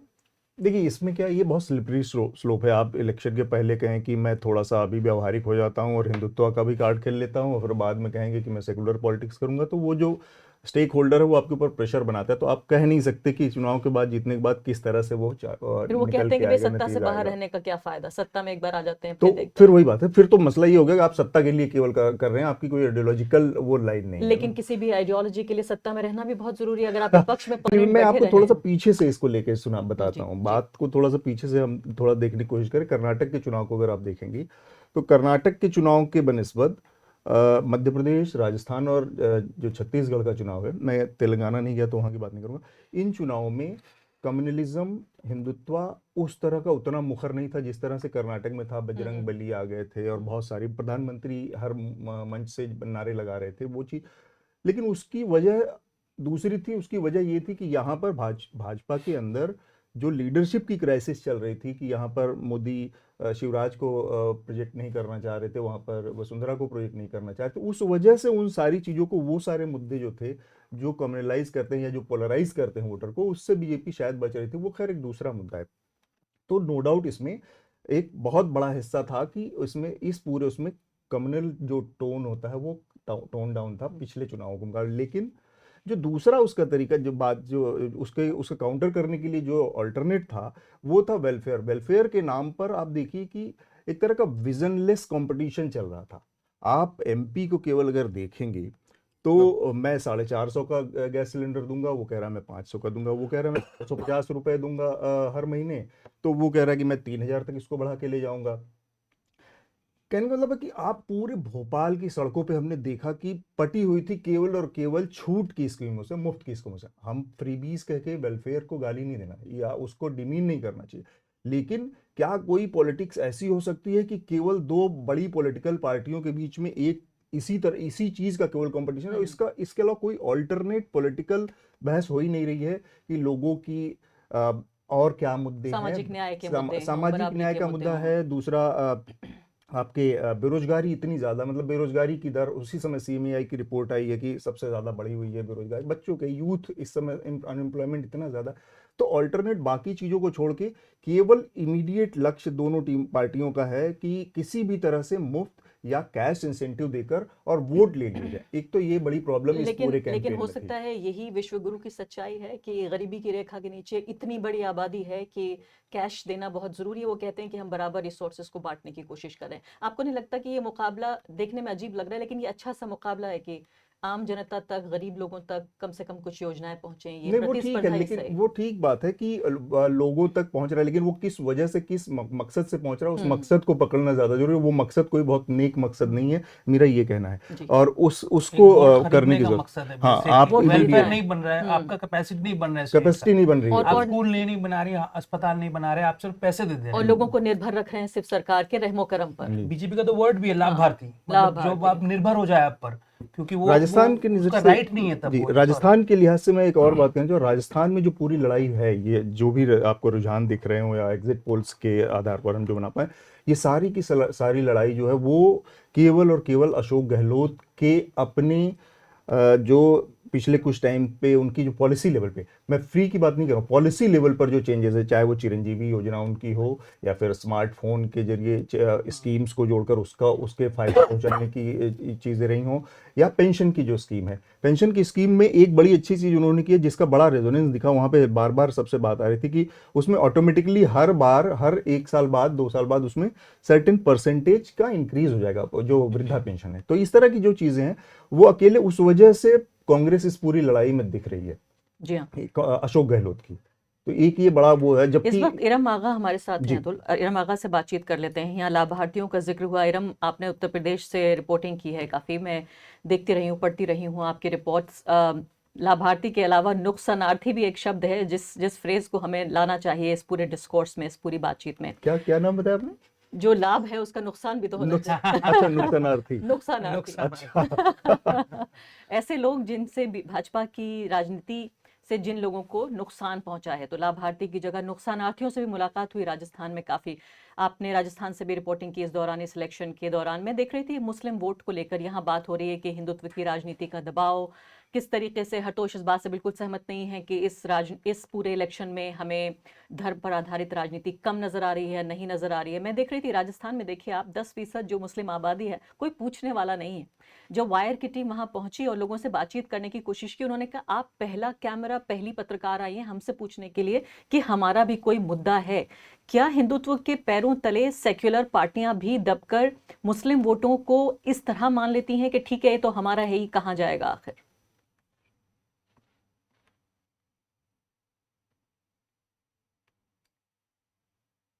इरम आगा से बातचीत हम करने की कोशिश कर रहे हैं, हमारे साथ वो जुड़ गई थी दोबारा।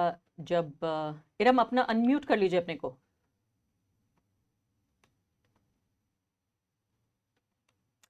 शुएब साहब आप इस सवाल का जवाब देंगे। तो यहाँ पर आपने बहुत सही सवाल किया। यहाँ पर जबकि हिंदुत्व आ गया स्पेशली हिंदी पट्टी में, तो मुसलमानों का जो एक, आप जब वोट देते हैं तो आप कुछ उसके बदले कुछ लेते हैं, ये एक नॉर्मल चीज़ है। मगर इस नॉर्मल इलेक्शन प्रैक्टिस को अब अपीजमेंट कहा जाता है, जो नॉर्मली करते हैं सब लोग कि आपने वोट दिया और उसके बतौर हमने सड़कें ली, ये ली वो ली। अब उसको अगर मुस्लिम करता है तो उसको अपीजमेंट कहा जाता है। तो एक ये हो गया, तो मुस्लिम को जो बार्गेनिंग पावर है विद पॉलिटिशियंस वो बहुत ही कम हो गया। दूसरे जो आप बात कर रहे थे सॉफ्ट हिंदुत्व के बारे में, तो यहाँ पर आपने ऐसा शिफ्ट ही कर दिया पूरी सियासत को कि अब हम दो किस्म के हिंदुत्व है यहाँ पर, हार्ड हिंदुत्व और सॉफ्ट हिंदुत्व। और अगर आप ग्राउंड पर जाइएगा तो जो मुसलमान कम्युनिटीज है वो सॉफ्ट हिंदुत्व के खिलाफ कुछ बोलते ही नहीं है, क्योंकि उनको पता है कि मतलब ये खराब है, मगर उससे ज्यादा तो वो तो खौफनाक ही है, मतलब जानो माल पर हमारी आंच पड़ जाएगी। यहाँ पर चलो वो जाके पूजा कर रहा है, ये कर रहा है, अर्चना कर रहा है, बट एटलीस्ट हम जान हिफाजत है अगर दूसरी सरकार आ जाए। विकास और पढ़ाई की बात हम बाद में कर लेंगे, नौकरी में हिस्सेदारी की बात। इरम शायद जुड़ गए हैं हमारे साथ। Iram, Hello, yeah. Ji. Hi. So, in my trip to Rajasthan, I also thought that Muslim voters का इतना assertion नहीं है वहाँ पर, मतलब but what I got was that they are very happy with Raje. Like they used to say that हमारा काम कभी नहीं रुकता है. So even if they don't have a very assertive leadership among Muslims, they have not been able. They don't look at the like Raje as somebody who's divisive or communal. Like I was in a Congress campaign also. So I spoke to people in Congress. There were some Muslims who said that कभी ground पे उतर के उसने incite नहीं किया है violence. But they were also worried the way Kanhaiya Lal issue was being brought up by some of the BJP lead campaigners who were there. So yeah, somewhere some of the issues are being used, like PFI marches and Ram Navami ke time pe Section 144 imposed kar dena. So they are trying to communalize or to polarize this. But I didn't see that the Muslim voters are not, or they don't look at Raji as their leader also. नहीं, but Iram आगा, इसमें एक नेता के भले होने या बुरे होने की बात है, या आरएसएस और भाजपा की जो नीति है सांप्रदायिकता की, उसकी बात है। एक चीज मैं बताऊं, आई थिंक इरम आराम से हिंदी में बात कर सकती हैं, शायद उन तक ये मैसेज नहीं पहुंचा है कि ये घंटा हम हिंदी में बात कर रहे हैं, तो उनको बता दीजिए, वो आराम से आई थिंक हिंदी में ही स्विच कर लेंगी एकदम। ठीक है। या सो मुझे ऐसा लगा कि जो मुझसे बात की लोगों ने वो यही थी कि वो आप उनको, अच्छा राजस्थान में लोग नेता ही को देखते हैं। अगर आप वो बात कर रहे हैं आपसे पार्टी के बारे में कि हाँ बीजेपी सरकार, बीजेपी आ सकती है, और पूछिए सीएम कौन बनेगा तो बने गहलोत। सो आपको लगेगा कि ये बात कर रहे हैं बीजेपी की तारीफ, लेकिन सीएम को देखना है Gehlot. So the voters also talk in that language where they are very, leaders को काफी अहमियत देते हैं। तो इन दैट सेंस उसमें जिस तरह से मुस्लिम लोगों ने जो कांग्रेस से भी रिलेटेड थे, उन्होंने भी राजे के बारे में ऐसी बात की थी कि कभी ग्राउंड पे उतर के उन्होंने ऐसा कुछ नहीं कहा है जिससे कि हमको नुकसान हो, हमारा कोई काम नहीं रुकता है, चाहे वो मदरसा के टीचर्स की कोई प्रॉब्लम हो या कुछ भी हो। सो इन दैट वे इरम, इस दौरान हम स्क्रीन पे भी हम देखते जा रहे हैं, हम दर्शकों को ये भी बता रहे हैं कि अब राजस्थान में फिलहाल देखिए 71 सीटों पे हमें 200 में से लीड्स नजर आ रही हैं। बीजेपी 34 पर आगे है, 28 पर कांग्रेस पार्टी है, यानी बहुत नज़दीक का ये मुकाबला फिलहाल कम से कम रुझान में नजर आ रहा है, क्योंकि 34-28 उतनी बड़ी बात नहीं है कि ये आंकड़े बदल ना सकें। मैं कहती अगर 10 के आसपास होता और वो 30 होता तो शायद लगता कि अब पार पाना मुश्किल होगा। एक और चीज़ इसमें अर्पा, क्योंकि ये इस पे हमें नज़र रखनी चाहिए कि वोटिंग परसेंटेज में भी वो राजस्थान में कांग्रेस कुछ आगे चल रही है। हमें ये देखना पड़ेगा कि ये आगे रुझान कैसे रहते हैं, और मध्य प्रदेश में बीजेपी के पीछे चल रही है, और ये वोटिंग परसेंटेज ही आगे जाके स्टेबलाइज करता है। सीट के नंबर्स वेरी करते रहते हैं, तो हमें कुछ वोटिंग परसेंटेज पे अगर फोकस रखें तो हमें कुछ आइडिया मिलते जाएगा अगले आधे पौन घंटे। मध्य प्रदेश में बीजेपी आगे है। जी हाँ, ये तो बहुत हैरान करने वाली बात है। ये अभी फिलहाल आप देखिए इलेक्शन कमीशन की वेबसाइट, जैसे आप कह रहे थे थोड़ा सा खराब चल रही थी, पीछे चल रही थी, अब थोड़ा लगता है कि बदला भी है उन्होंने अपना, थोड़ा मैं कहूँगी कि अपना रंग रूप भी बदला है इलेक्शन कमीशन ने। यहाँ पर देखने को मिल रहा है कि पार्टी वाइज जो वोट शेयर है वो भी यहाँ दिख रहा है, और उस लिहाज से आप ठीक कह रहे हैं, मध्य प्रदेश में भाजपा आगे नज़र आ रही है और कांग्रेस पार्टी पीछे है। ये अपने आप में बड़ी ही चौंकाने वाली बात है। इरम, आपने क्या सफ़र किया, आपने ट्रैवल किया मध्य प्रदेश? राजस्थान गए थे। जी हाँ, तो मध्य प्रदेश, अतुल आप बताइए मुझे कि मध्य प्रदेश की क्या कहानी है, ये मध्य कैसे? प्रदेश देखिए, ये वोट परसेंटेज जिसका जिक्र हरतोष कर रहे हैं, पिछली बार का जो नतीजा था बहुत 5-7 सीटों का, 109 सीटें आई थी बीजेपी को और 114 सीटें आई थी कांग्रेस पार्टी को। लेकिन अगर वोट परसेंटेज आप देखेंगे तो उस समय 1% वोट बीजेपी का ज़्यादा था, करीब 1-1.25% कांग्रेस के मुकाबले। तो ये जो है, अभी मुझे नहीं मालूम कि कितने परसेंटेज वोटिंग हो गई है। रुझान तो बता रहे हैं 13 सीटें बीजेपी और कांग्रेस पार्टी 2 सीटें, यानी फर्क तो काफी है, लेकिन ये बात सही सीटों है का है, लेकिन हाँ, परसेंटेज अभी अगर नहीं जी। है हमारे पास, तो ये यही अल्टीमेटली डिसाइड करेगा जो परसेंटेज वोट कितना बीजेपी कांग्रेस ने कुछ बढ़ाया है एक्स्ट्रा, उसमें कुछ जोड़ा है या नहीं। एक चीज मैं यहाँ पर जोड़ना चाहूंगा हरतोष, और आपने जो जिक्र किया हरफा की सोशल जस्टिस वाला जो चीज, वो स्टेट के इलेक्शन में शायद उतना बड़ा मुद्दा नहीं, मुझे लग रहा है कि ये स्टेट भी नहीं है। अगर राजस्थान को देखें या फिर मध्य प्रदेश को देखें, छत्तीसगढ़ की बात नहीं करूंगा, फिर भी वहां पर राहुल गांधी का ये कहना कि हम कास्ट की जनगणना कराएंगे, जातियों की जनगणना कराएंगे, और ये हमारा लोकसभा का मुद्दा हो सकता है वो, लेकिन ये दो के दोनों नेचुरली फ्यूडल स्टेट है बहुत ज़्यादा। मतलब वहाँ पर पूरी पॉपुलेशन, चंबल वो ग्वालियर के रीजन में आप चले जाइए तो राजा साहब के दाएं बाएं कोई जाता ही नहीं, वहाँ पर कोई अवेयरनेस उस तरह की नहीं आपको दिखेगी कि कोई कास्ट के लेवल पर अवेयरनेस है। राजस्थान के बड़े हिस्से में आप जाएंगे तो ज़्यादातर राजे रजवाड़ों की पॉलिटिक्स है वहाँ पर पूरा। तो ये जो फ्यूडल स्टेट बाय नेचर है ना, इनको बदलने में अभी बहुत समय लगेगा। तो यहाँ पर कांग्रेस जो ये मुद्दा लेकर गई है, राहुल गांधी जो मुद्दा लेकर जा रहे थे, वो मुझे नहीं लगता कि कोई बहुत बड़ा उनको चुनावी फायदा पहुंचाने की स्थिति में था। सोशल जस्टिस का जो उनका वो तो अभी कांग्रेस पार्टी को मध्य प्रदेश में 58% के आसपास और 71% वोट लग रहे हैं इस बार बताया जा रहा है बीजेपी के लिए।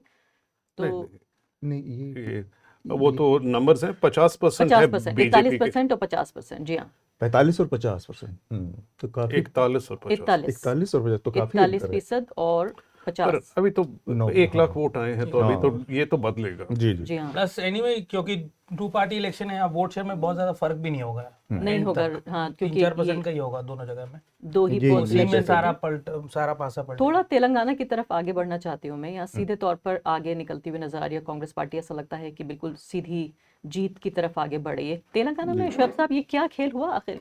कुछ दिनों पहले तक एक ऐसी पार्टी जिसको 20-22 सीटें मिली, अचानक ये है कि बिल्कुल छप्पड़ फाड़ के उसकी लोकप्रियता आगे बढ़ी। क्या कहानी है तेलंगाना की? तो तेलंगाना मैंने रिपोर्ट किया, सबसे हैरत अंगेज बात तो ये है कि वहाँ पर रूरल एरिया में इतनी अमीरी है। ठीक है, आप बिहार से तेलंगाना जाइएगा, लग रहा है कि यूरोप से कहीं और चले गए। ठीक है, तो और आधा वहाँ यूरोप पहुँच गए। तो इतनी अमीरी है वहाँ पर रूरल एरिया में।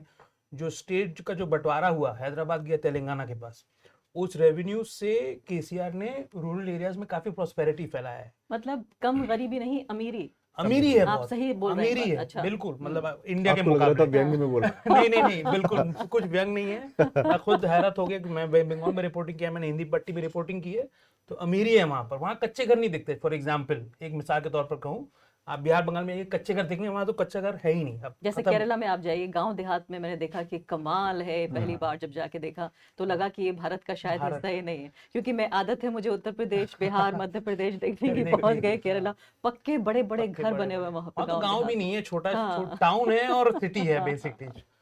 तो एक तो वो हुआ है, तो बहुत सारा वेल्थ गया है रूरल एरिया में। मगर अब 10 साल हो गए और जो तेलंगाना का वोटर है वो उसमें बहुत एंटी इनकम्बेंसी चला गया है। और ये बात हकीकत है कि हालांकि बहुत सारे स्कीम केसीआर साहब ने लगाए हैं, मगर इस पर ये एक इम्प्रेशन है कि बहुत खाया भी है केसीआर ने। तो it is an anti incumbency vote. और कांग्रेस तेलंगाना में अनलाइक हिंदी बेल्ट में स्ट्रांग है, उनके स्ट्रांग लीडर्स है, स्ट्रांग एमएलएज है, तो वो कर पा रही है। मुझे बस ये देखना था कि लास्ट डे में, क्योंकि वहाँ पर पैसे का बहुत बड़ा खेला होता है, लिटरली 10-15 हज़ार रुपये देते हैं पर वोट। ठीक है, तो वो भी एक मतलब अमीरी का एक साइन है। तो आपको 15,000 रुपए की एक वोट के लिए, मतलब आम भारतीय के वोट की इतनी कीमत हो गई अब, इतनी कीमत हो गई है।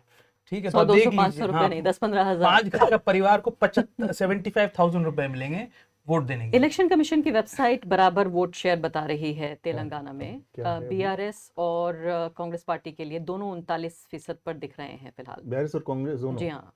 तो मतलब वोट परसेंटेज करीब है, लेकिन इसको शुरुआती अभी इसमें थोड़ा सा और बदलाव होगा। पर तेलंगाना के लिहाज से एक चीज़ बहुत महत्वपूर्ण है, मुझे लगता है कि तेलंगाना में बीआरएस अगर हारती है तो ये बीआरएस के लिए तो सेटबैक है ही है, मतलब केसीआर के लिए तो सेटबैक है ही है। ये बहुत बड़ा सेटबैक मोदी के लिए भी है।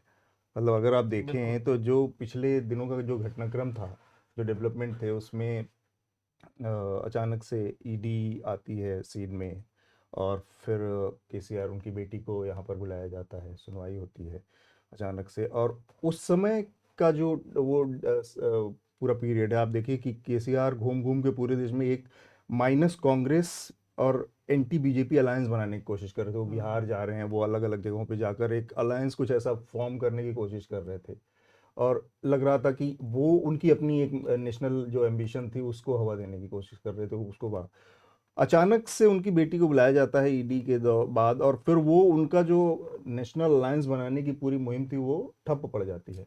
तो उसके बाद से जो सिग्नल उनकी तरफ से आ रहे थे वो सिग्नल ये थे कि स्टेट में जो है बीआरएस किसी तरह से अच्छा करे, और उसमें और सेंटर में फिर जब इलेक्शन होंगे उसके, तो वहां पर वो बीजेपी को सपोर्ट कर सकती है, उसका अलाई बन सकती है किसी भी तरह के। वो अगर कुछ था तो उसके लिहाज से ये बीजेपी के लिए भी बहुत बड़ा सेटबैक है। शब साहब, वापस मैं तेलंगाना पे ही हाँ। जाना चाहती हूँ और इसमें तेलंगाना की कहानी समझना चाहती हूँ कि कर्नाटका के बाद अब ये तेलंगाना में आ जाना। हैदराबाद, पहले बेंगलोर और फिर हैदराबाद, ये दोनों ट्विन सिटीज़ भी कहलाए जाते हैं। तो ये कहानी क्या बयान करती है? क्योंकि एक तरफ कॉन्ट्रास्ट हम ये देख रहे हैं कि 18 साल के राज के बावजूद, और जहां लोगों में बाकायदा वायर की तमाम रिपोर्टर्स मध्य प्रदेश जाके वापस आके बता रहे थे कि थकान है वहाँ जनता में, तो उस थकान के बावजूद भी बीजेपी आगे बढ़ती हुई नजर आ रही है। कम से कम लीड्स अभी तक की देखें 9:30 बज चुके हैं। मैं बहुत हैरान नहीं होंगी कि अगर यही जो रुझान है ये नतीजों में तब्दील होते हुए नजर आए, क्योंकि फर्क बहुत ज़्यादा नजर आ रहा है। बीजेपी को इस वक्त हम देखें तो 123 सीटों पे मध्य प्रदेश में लीड कर रही है और कांग्रेस पार्टी सिर्फ 95 पर।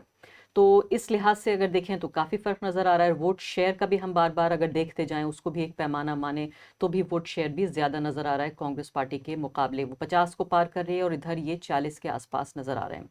तेलंगाना में भी उल्टा देखें तो ये कहानी वोट शेयर से लेकर और सीट शेयर तक बिल्कुल अलग नज़र आती है। 67 सीटों पर कांग्रेस पार्टी आगे नज़र आ रही है तेलंगाना में।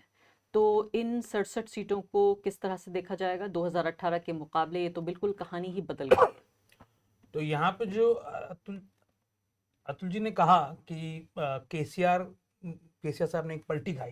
पहले उन्होंने एंटी बीजेपी अलायंस बना रहे थे, तब उन्होंने बनाना बंद कर दिया। इसकी एक वजह ये भी है कि 1 साल पहले तक बीजेपी तेलंगाना में उभर रही थी, मगर कर्नाटक इलेक्शन के बाद कांग्रेस पे एक नई उत्साह आ गई। Might be many reasons, but एक रीजन था कर्नाटका विन।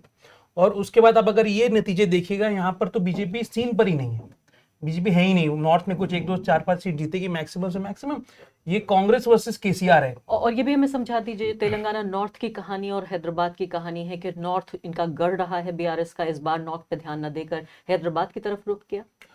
तो बीआरएस पूरा पैन स्टेट पार्टी एक तरीके से, बीआरएस ने तेलंगाना बनाया था। तो थोड़ा सा ईस्ट में उनका दबदबा नहीं है, ईस्ट में कांग्रेस तभी भी है वहां पर। और कांग्रेस को थोड़ा बहुत श्रेय मिलता है या नहीं कि उनके राज में बना?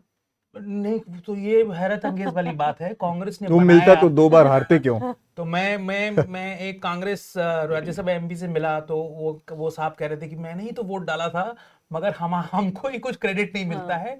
केसीआर के पास तो उससे कोई एमपी नहीं थे। वो कह रहे थे कि राज्य तो बनता है सेंटर पे, तो केसीआर तो उस वक्त साहब तो कुछ थे ही नहीं सेंटर में, अभी भी नहीं है, बट एनीवे तो कांग्रेस ने बनाया, मगर कुछ क्रेडिट नहीं मिला। उल्टा आंध्र प्रदेश में मार खा गए, आंध्र प्रदेश में खत्म हो गए और तेलंगाना में क्रेडिट नहीं मिला। मगर अभी देखिए क्या होता है। जी हाँ, हर्टोश, ये देखिए पूरी कहानी। मैं यहाँ पर एमआईएम को भी लाना चाहती हूँ। ये एक ऐसी पार्टी है भारत में जिसकी सीटें बहुत कम हैं लेकिन दबदबा बहुत है। टीवी पर आप देखें तो ऐसा लगता है कि बीजेपी के खिलाफ कांग्रेस पार्टी सबसे बड़ी पार्टी नहीं है, बल्कि एमआईएम जो है ओवैसी साहब की बड़ी पार्टी है। अभी तक रुझान में पता चल रहा है कि अपनी 7 सीटों में भी बचा पाना मुश्किल लग रहा है। 4 सीटें अभी उनको रुझान में मिलती हुई नजर आ रही हैं। मुझे लगता है कि फिर भी हो सकता है ये खींच के ले जाएंगे और अपनी 6-7 सीटें बना लेंगे, लेकिन कोई गेन उन्हें नजर नहीं आ रहा है। क्या एमआईएम का नुकसान कांग्रेस का फायदा है? एमआईएम का अलायंस था ना बीआरएस के साथ, इनफॉर्मल अलायंस था, एक उनकी अंडरस्टैंडिंग है। अलायंस, बट जहां एमआईएम मीम लड़ता है मजलिस के अदालत में, वहां टीआरएस नहीं लड़ता है और वाइस जैसे कांग्रेस पार्टी के कई अहम जो कैंडिडेट्स हैं उनके मुकाबले बाकायदा एमआईएम ने अपना कैंडिडेट उतारा है। पिछले चुनाव में ये कम देखा गया था ये रुझान कि कांग्रेस पार्टी से भी एक उनकी बैकडोर अंडरस्टैंडिंग होती थी, लेकिन इस चुनाव में सीधे सीधे उन्होंने उतारा है अपना कैंडिडेट। जी, तो अब ये कहना, क्योंकि उनका एक दायरा लिमिटेड है, उस दायरे पे लड़ रहे हैं, उस दायरे में अभी तक ये कहना कि उनको गेन या लॉस होएगा अभी कुछ देर में ही पता चलेगा। अगर जो बात शोएब ने कही वो ज़रूरी बात है कि एमआईएम की अगर ये दबदबा है या उनकी एक लार्जर देन लाइफ प्रेजेंस है, वो इसलिए है कि वो अकेले ही उस रेटरिक या उस सिंबलिज्म या वो एक साइकोलॉजी को एक्सप्रेस करते हैं जो काफ़ी मुस्लिम्स में इस देश में बनी हुई है, जिसको कांग्रेस पार्टी आर्टिकुलेट कहीं पे भी नहीं कर रही है। क्या ये मेन लाइन थॉट है या ये एक तबके की थॉट है जो ओवैसी साहब कहते हैं? क्या आप कह रहे हैं कि मुसलमानों का एक बड़ा तबका ये सोचता है या एक तबका ऐसा सोचता है? मैं ये नहीं कह रहा, मैं ना ये कह सकता हूँ कि मैं समझता हूँ पूरी तरह कि तबका क्या कह रहा है, पर कुछ चीज़ें ऐसी जो वो उभार के पॉलिटिक्स में लाते हैं जिसके बारे हमने बात करनी बंद कर दी है। पॉलिटिकल असर्शन की जो बात है वो ना कांग्रेस कर रही है ना बीजेपी कर रही है। तो कुछ percentage of Muslim voters across the country में इसका रेजोनेंस है, क्योंकि उनको जो लगता है आप बार बार दब के ऐसे जिंदगी नहीं जी सकते हैं कि सॉफ्ट हिंदुत्व तो हमें कायम रखना पड़ेगा क्योंकि वहाँ पे एक वो लार्जर थ्रेट है, वो समझते हैं। उसके बावजूद कोई ना कुछ आर्टिकुलेशन की एक ज़रूरत पड़ती है, एक साइकोलॉजी है जिसको कोई ना कोई एक्सप्रेस कर रहा है।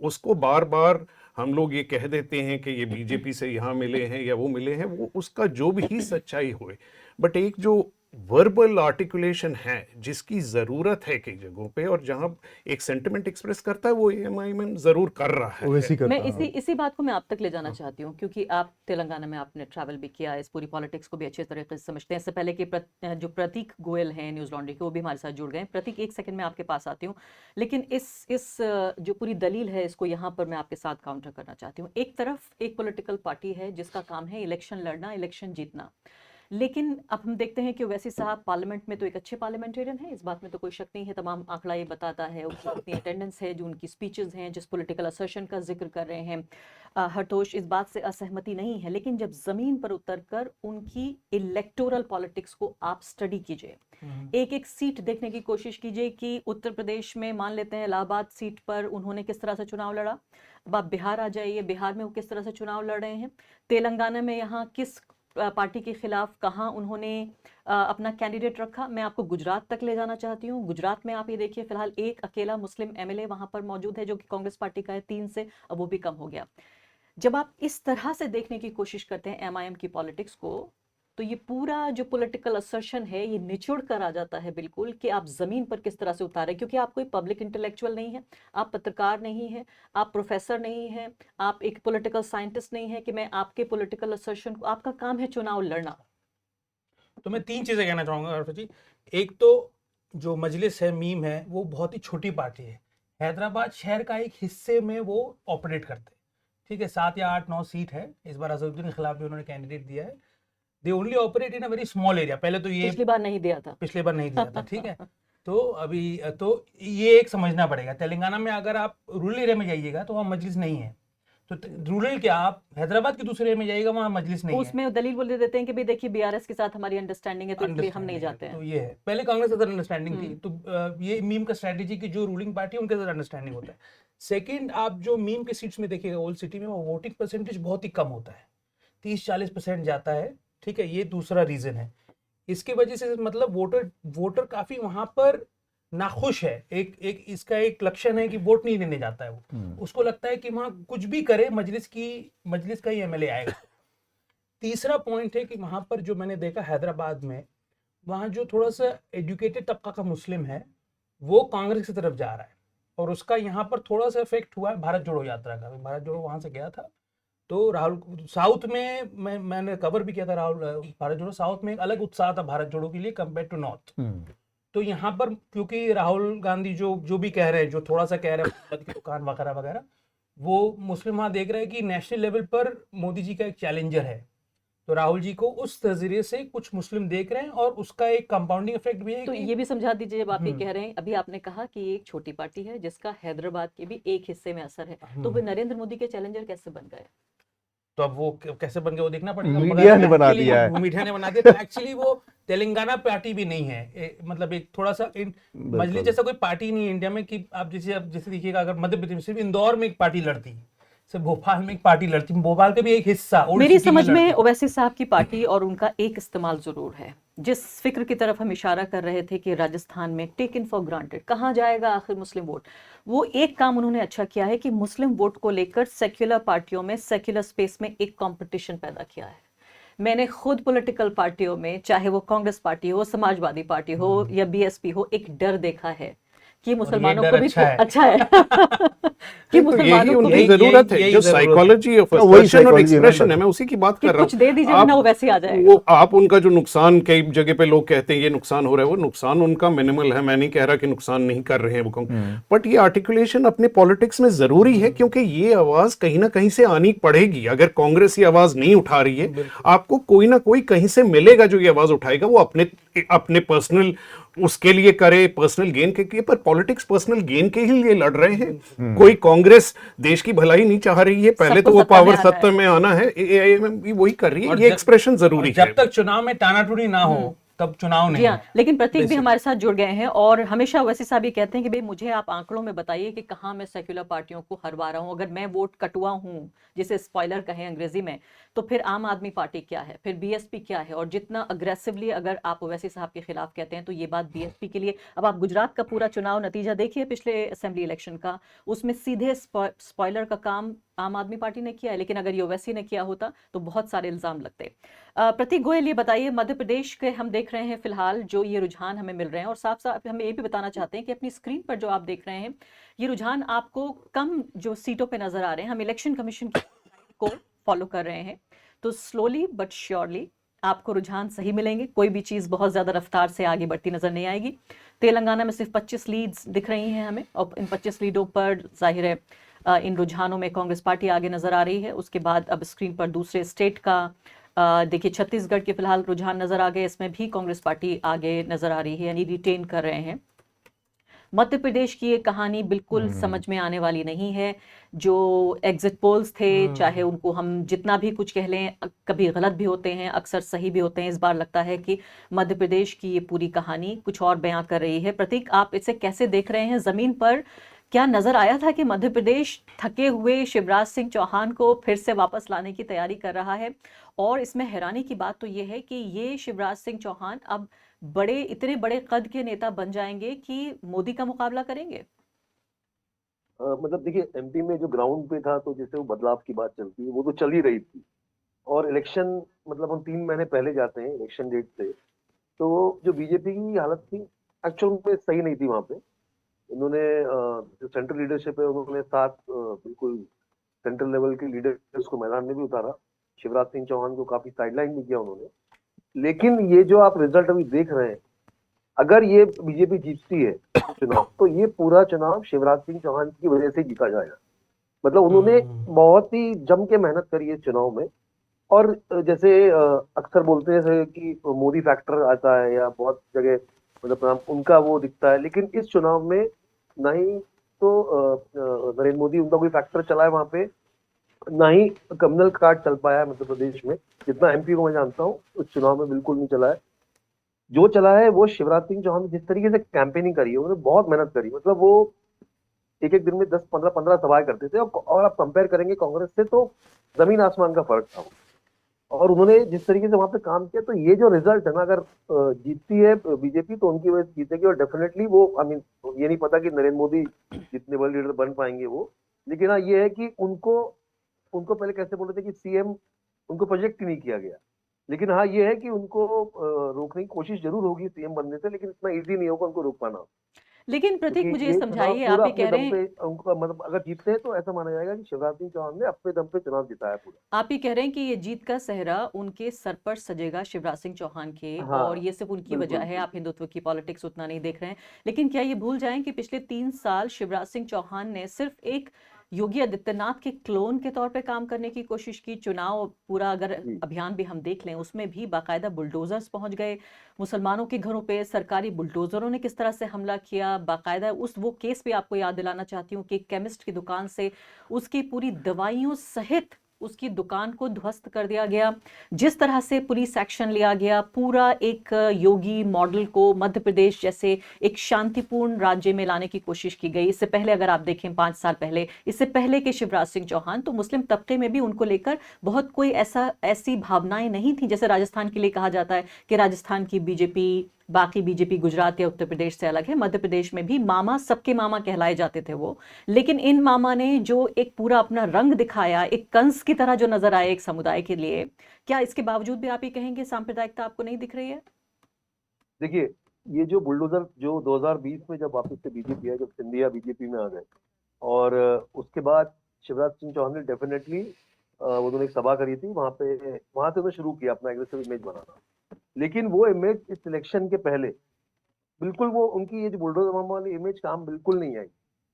वो लास्ट में उनका जो एक्चुअल जो रूप है वो उसी में आ गए थे, मतलब लोगों से मिलना जुलना, और वो अपने उनका जो सॉफ्ट टोन है वो उस पॉलिटिक्स में घुस चुके थे। एंड में उनकी ये हालत हो गई थी। तो बुलडोजर मामा वाला डेफिनेटली एमपी मैंने खुद कवर किया, जो बुलडोजर कैंपेन चला था मध्य प्रदेश में, बहुतों के घर तोड़ दिए गए हैं। मतलब अगर दंगा 10 किलोमीटर दूर हुआ है तो 20 किलोमीटर दूर कोई अगर गांव में आदमी रहता है तो उसका घर तोड़ दिया है। प्रधानमंत्री आवास योजना के तहत मिले घर थे वो तोड़े गए। तो वो सब बहुत हुआ है। लेकिन उनका वो जो इमेज वो सोच रहे थे कि वो एक बहुत ही जैसे योगी आदित्यनाथ या नरेंद्र मोदी ऐसा इमेज बना लेंगे, तो वो इमेज उनका नहीं चला, उल्टा वो उनके लिए हानिकारक साबित हुआ है। तो वो लेकिन उसके बावजूद भी ये जो इलेक्शन है, जो मतलब एक ग्राउंड पर अगर आप देखें तो ये कम्युनल कार्ड नहीं चल पाया इस बार मध्य प्रदेश के चुनाव में। नहीं तो मैं ग्राउंड की हानिकारक बात है कर रहा हूँ। तो जनता के बीच तो उन्होंने वो बीज तो बो दिए।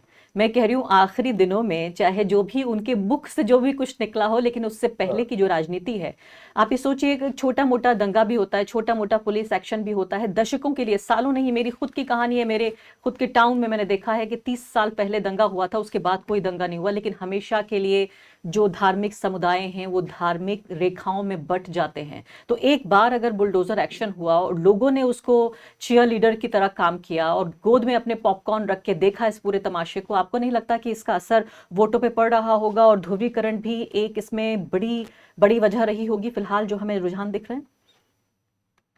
मेरे को नहीं लगता कि इससे बहुत ज्यादा ध्रुवीकरण, मतलब मैं मानता हूँ कि ये जैसे आप अगर इंदौर की बात करेंगे तो इंदौर जैसे मैंगलोर है ना, जैसे मैंगलोर एक जैसे हिंदुत्व की लेबोरेटरी बन चुका है, वैसे इंदौर को बना रहे हैं। इंदौर में आप देखेंगे तो बहुत ज्यादा एक्सट्रीमिज्म बहुत अलग लेवल पे जा चुका है। लेकिन फिर भी जैसे आप अभी चुनाव में देख लीजिए तो कैलाश विजयवर्गीय इतने मतलब बीजेपी कद्दावर नेता है, मतलब इंदौर और उनका नाम बिल्कुल समांतर हो चुका था बीच में। उनको अपनी सीट बचाने में मुश्किल पड़ गई। मतलब वो अपनी सीट उन लोग को वहां पे लेके आया था कि भाई मालवा निमाड़ा में घूमेंगे, आप बाकी सीट्स पे भी बीजेपी का वो करें। लेकिन वो अपना सीट खुद से मतलब उस सीट को अच्छी तरह छोड़ नहीं पा रहे थे। तो ऐसा मेरे को नहीं लगता कि ठीक है, मैं मानता हूँ बुलडोजर कैंपेन हुआ, तमाम चीजें हुई, लेकिन वो इमेज खुद शिवराज सिंह चौहान के लिए अच्छी नहीं रही, क्योंकि उनके जो एक्चुअल में जो मतलब जो मध्य प्रदेश में रहने वाले जो लोग हैं उनको भी वो बात एक हद तक पसंद नहीं आई थी। एक हाँ मैं मानता हूँ जो बिल्कुल अतुल शायद इस पे कुछ कहना चाहते हैं। जुड़े लोग हैं। हरतोष, आई थिंक एक मैं कहता हूँ कि 2 मिनट अगर हम वो क्या कहते हैं रिजल्ट्स पे अभी देख ले तो हाँ। राजस्थान में बड़ा क्लियर लग रहा है कि फाइट है, बहुत हाँ। बराबर की है। जी, वोट जी। परसेंटेज में अभी कांग्रेस आगे है, वही देख रही हूँ मैं। लीड्स कुछ बीजेपी की ज्यादा है, बट खास करके ये बात क्लियर हो जाती है यहाँ पे बीजेपी की कोई वेव नहीं है और गहलोत लड़ाई पूरी तरह से लड़ रहे हैं। अब हम ये जी। कह सकते हैं राजस्थान में काफी क्लियरली। मध्य प्रदेश में आप देखेंगे तो कुछ अभी रीजन्स उभर के आ रहे हैं, पर देखेंगे कि आप कांग्रेस को सिर्फ आपका जो निमाड़ में ट्राइबल एरियाज के अलावा कोई ज्यादा ऐसा एरिया नहीं है जहां पे गेन्स हो रहे हैं। पर अब जो कुछ रुझान आ रहे हैं उसमें कांग्रेस थोड़ा सा सर्च कर रही है, गैप अब भी जरूर है। एक ही मेरे को रिपोर्टर हमारे कैरावान के सुनील कश्यप ने एक बात बोली थी और वो यूपी इलेक्शन में भी सही थे कि बीजेपी के पीछे, शिवराज के पीछे ईबीसी मोबिलाइजेशन बहुत स्ट्रांग हुई है मध्य प्रदेश में इस तरह। और मेरे को आगे जाके ये देखना ज़रूरी रहेगा, क्योंकि इसका असर आप देखेंगे ये नर्मदा के ऊपर की पूरी जितनी बेल्ट्स हैं, आप बघेलखंड में देखेंगे, चंबल में देखेंगे, उधर पे ये नतीजे अगर ये सच रहे, मालवा तो वैसे ही गढ़ है मध्य प्रदेश। तो मेरे को लगता है कि हमें ये जो डिफरेंशियल चीज़ों की बात कर रहे थे, कास्ट मोबिलाइजेशन की, उस पर क्या असर था, ये सब हमें मध्य प्रदेश के इलेक्शंस में दिखेंगी। और ये भी बात उठेगी कि सबको, हमको जो घूम के ये दिख रहा था कि कांग्रेस आगे चल रही है, तो ये किस हद तक हम लोग ये डिटेक्ट नहीं कर पाए हैं, या कि हद तक ये रुझान एंड में जाके बदले, ये सारे सवाल उठेंगे। और हरतोष, इस वक्त जो नजर आ रहा है ये 4 स्टेट में 2 स्टेट बीजेपी और 2 कांग्रेस को मिलते हुए नजर आ रहे हैं। इसमें सिर्फ एक फर्क पैदा हो सकता है कि ये जो आंकड़ा, हालांकि मैं कहती हूँ राजस्थान अभी भी, जैसे आपने कहा कि फाइट में नजर आ रहा है, उसको आप अभी ये नहीं कह सकते कि कोई एक पार्टी आगे अब देखिए 20 का फर्क हो गया है इन दोनों के बीच। हम इस पूरी बातचीत में छत्तीसगढ़ को लगभग मिस कर रहे हैं। मुझे लगता है कि छत्तीसगढ़ के भी अगर आंकड़े आप बता पाए। जी आ रहे हैं। मैं यहाँ एनडीटीवी की वेबसाइट देख रही हूँ। एक पुरानी आदत है एनडीटीवी को विश्वास नहीं, हम अगर इलेक्शन कमीशन के पुरानी आदतें बदल जाएं तो अच्छा है, लेकिन इलेक्शन कमीशन का स्लो आ रहा है डेटा। तो ये एक चीज जो प्रतीक ने कहा कि शिवराज की वजह से बीजेपी, अगर बीजेपी जीतेगी एमपी में शिवराज की वजह से, और हरतोष ने जो कहा गहलोत राजस्थान में जीत रहा है, it's a very interesting trend कि आप देखिएगा स्ट्रॉन्ग स्टेट लीडर्स उभर के आ रहे हैं जो छत्रप हैं, तो गहलोत ने ऑलरेडी जो रिबेलियन था पायलट का क्रश कर दिया था। गहलोत ने एक तरीके से कांग्रेस अब एक राजस्थानी कांग्रेस हो गई जो गहलोत के अंदर है, वो हाईकमांड को ज्यादा मानती नहीं है। ये अटेम्प्ट किया था बीजेपी ने शिवराज के साथ, शिवराज को काटने की कोशिश की थी, मगर आखिर में शिवराज के पास ही जाना पड़ा जब एमपी का इलेक्शन आया। तो एक तरीके से एक जो हाई कमांड कल्चर रहता है इंडिया का, बहुत सालों से है, 70 दशक से है, वो इसके खिलाफ एक आवाज है ये दोनों इलेक्शन। लेकिन मुझे लगता है कि मध्य प्रदेश में अब जो फर्क पैदा हो गया है अतुल, ये अब पार नहीं पाएगा। मैं वही एमपी को लेकर मेरा भी अपना भी अनुमान पूरी तरह से गलत है। अगर ये ट्रेंड बने रहते हैं और यही नतीजा आता है तो, क्योंकि हम सबको लग रहा था कि एमपी में कम से कम बदलाव होने जा रहा है, साफ साफ ऐसा दिख रहा था लोगों के अंदर फटीग। जो बदलाव कुछ हुआ है, एक तो प्रतीक ने काफ़ी डिटेल में बताया कि क्या हुआ हो सकता है। एक है कि लाडली बहला ने शायद काम किया है, जो इंसेंटिव गए हैं, 1-2 परिवार जैसे लोगों ने बताया कि एक ही घर में 4 महिलाएं हैं अगर, तो अचानक से उनके घर में 5,000 रुपये महीने का आने लगा। तो एक तो ये इस चीज़ ने अंतर किया। दूसरा, इसमें कोई डाउट नहीं कि शिवराज सिंह चौहान अब पिछले चुनाव या 5 साल पहले वाले शिवराज सिंह चौहान नहीं है। शिवराज सिंह चौहान एक तरह से बीजेपी में, मोदी शाह की जो बीजेपी है उसमें एक रिबेल कैंडिडेट हैं, वो उनके चुनौती देने वाले कैरेक्टर बनकर उभरे हैं। अगर आपको याद हो, शिवराज का पूरा कैंपेन वहां से बदला जब तीसरी लिस्ट में उनका नाम नहीं था बीजेपी की, और उन्होंने अपनी कंस्टिट्यूएंसी में जाकर सीधे सीधे लोगों से कम्युनिकेट करना शुरू किया था कि मुझे मुख्यमंत्री पीएम मोदी जी को बनना चाहिए कि नहीं, सीएम शिवराज को बनना चाहिए कि नहीं, ये लोगों से डायरेक्ट कम्युनिकेट किया। इसके बाद आखिरी लिस्ट में उनका नाम, तीसरी चौथी लिस्ट में उनका नाम शामिल किया गया विधानसभा चुनाव के, और वहां पर एक किस्म का सेंट्रल लीडरशिप के साथ उन्होंने अपना वो दिखा दिया था कि वो उससे एग्री नहीं करते, या कम से कम उसको चुनौती दे रहे थे अगर कोई ऑल्टरनेट प्लान शिवराज के लिए था सेंट्रल लीडरशिप के पास। तो अब इस नतीजे के बाद और उसके बाद लगातार एक दिन में हमने खुद देखा, हम 2 दिन 3 दिन उनके पीछे भागते रहे, पड़े रहे कि कम से कम शिवराज का एक इंटरव्यू किया जाए, पर वो आदमी सुबह 6 बजे 7 बजे के आसपास निकलता है, रात में 2 बजे आता है, और कोई कांग्रेस 20 साल से बाहर है सत्ता से, लेकिन जो भूख होनी चाहिए या जो लड़ने की और वापस आने की वो चीज़ होनी चाहिए, वो पूरी तरह से नदारद है। 3, 4, 5 2-3 सभाएं हो रही हैं या ये हो रहे हैं, और उसके बनिस्बत हम शिवराज का आप देखें तो दिन भर में 10-10, 12-12 जनसभाएं और रोड शो कर रहे थे। इस वक्त हम एक बार नजर डाल लेते हैं दर्शकों को, ये घंटा खत्म होने वाला है, इस घंटे यानी 10 बजे के आसपास, अभी 10 बजने में कई मिनट बाकी हैं, लेकिन मध्य प्रदेश का आंकड़ा आप देखिए। फिलहाल इलेक्शन कमीशन की वेबसाइट के जरिए हमारे पास ये जरिया है जिसको आपको बताने की कोशिश कर रहे हैं। भारतीय जनता पार्टी को 80 सीटों पर रुझान मिल रहा है और 33 फिलहाल नेशनल कांग्रेस पार्टी को। तो यानी ये लगता है आंकड़ा इतना फर्क हो गया है कि 10 बजे के बाद लगता है कि यही रुझान आगे नतीजों की तरफ आगे बढ़ेंगे। अब राजस्थान में आप देख लीजिए, राजस्थान में बीजेपी 81 और कांग्रेस पार्टी 60 सीटों पर आगे है। ये लगता है अभी भी पूरी तरीके से कंटेस्ट है, मैं ये नहीं कह सकती कि इसमें बीजेपी जीत रही है। अब आप तेलंगाना में देख लीजिए, कांग्रेस पार्टी एक क्लियर विनर, एक सीधे तौर पर उनका जो घोड़ा है वो जीत की तरफ आगे बढ़ रहा है तेजी से, तेलंगाना का हम देख रहे हैं। और इसके अलावा आप छत्तीसगढ़ में भी देख लें तो कांग्रेस पार्टी की जीत मिलती हुई महसूस हो रही है। और ये दोनों चीज़ों को नज़र में रखकर हम ये बात कह रहे हैं कि वोट परसेंटेज भी देखते रहिए और साथ साथ जो रुझान है वो देखते रहिए। अभी तक ये महसूस हो रहा है कि कम से कम राजस्थान और मध्य प्रदेश, राजस्थान में अभी फाइट है, मध्य प्रदेश लगता है कि बीजेपी सीधे तौर पर जीतती नजर आ रही है, राजस्थान बदल सकता है, तेलंगाना और छत्तीसगढ़ कांग्रेस पार्टी की तरफ जा रहा है। तो या तो इन चार में बीजेपी को एक या फिर 2 राज्य भी मिल सकते हैं, और मैं कहूँगी अगर 2 राज्य मिलते हैं तो ये बहुत बड़ी जीत होगी बीजेपी के लिए, क्योंकि पूरा जो हिंदी पट्टी है, हिंदी हार्टलैंड है, हम सीधे तौर पे ये कह सकते हैं कि बीजेपी का जो कब्जा है न सिर्फ कि लोकसभा के चुनाव के लिए बल्कि जो राज्यों के चुनाव हो रहे हैं वहाँ पर भी जो हिंदुत्व की राजनीति है, सांप्रदायिकता की राजनीति है, उसके साथ साथ जो अति पिछड़ा वर्ग है जिसके बारे में यहाँ कई बार इसी टेबल पर, इसी डिस्कशन में यहाँ पर चर्चा हुई कि ये जिसको सोशल इंजीनियरिंग हम कहते हैं, उसमें खासकर उसका जो पूरा जो चेहरा है वो ज़रूर नज़र आता है कि जो गला फोड़ा हुआ है वो सांप्रदायिकता का, लेकिन उससे पीछे सीधे तौर पर जो राजनीति है वो सोशल इंजीनियरिंग की राजनीति है। तो अभी छोटा सा ब्रेक हम लेंगे। स्मिता नायर मेरी सहयोगी वो स्क्रोल से यहाँ पर हमारे साथ जुड़ जाएंगी और अगला 1 घंटा आप उनके साथ चर्चा कीजिए। राजस्थान जैसे शांतिप्रिय राज्य में बीजेपी की ध्रुवीकरण की राजनीति को समझने के लिए द वायर हवा महल से उम्मीदवार बाल मुकुंद आचार्य तक पहुंचा। बाल मुकुंद से जब मैंने बयानों की जवाबदेही मांगी तो उनके समर्थकों ने इंटरव्यू को बीच में ही रोक दिया।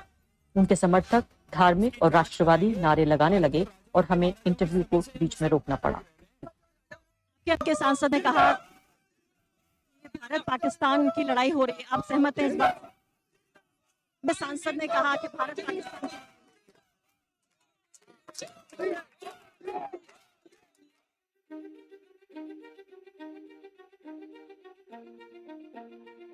नासिर जुनैद के बारे में आपसे बात करना चाहती हूँ कि पहले पहलू खान का मामला आया, फिर रकबर खान का मामला आया, उसके बाद नासिर जुनैद का, और कई ऐसे केस हैं जिनके बारे में बहुत ज़्यादा नेशनल मीडिया में बातचीत नहीं हुई है।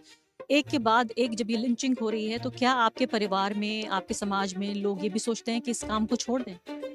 तो सुनिए कि ऐसा नहीं है कि राजस्थान में ऐसा लगता है कि ध्रुवीकरण हो चुका है, एक धर्म की आंधी आ गई है, सब कुछ खत्म हो गया। यहाँ इस तरह के लोग भी हैं। नाम क्या है?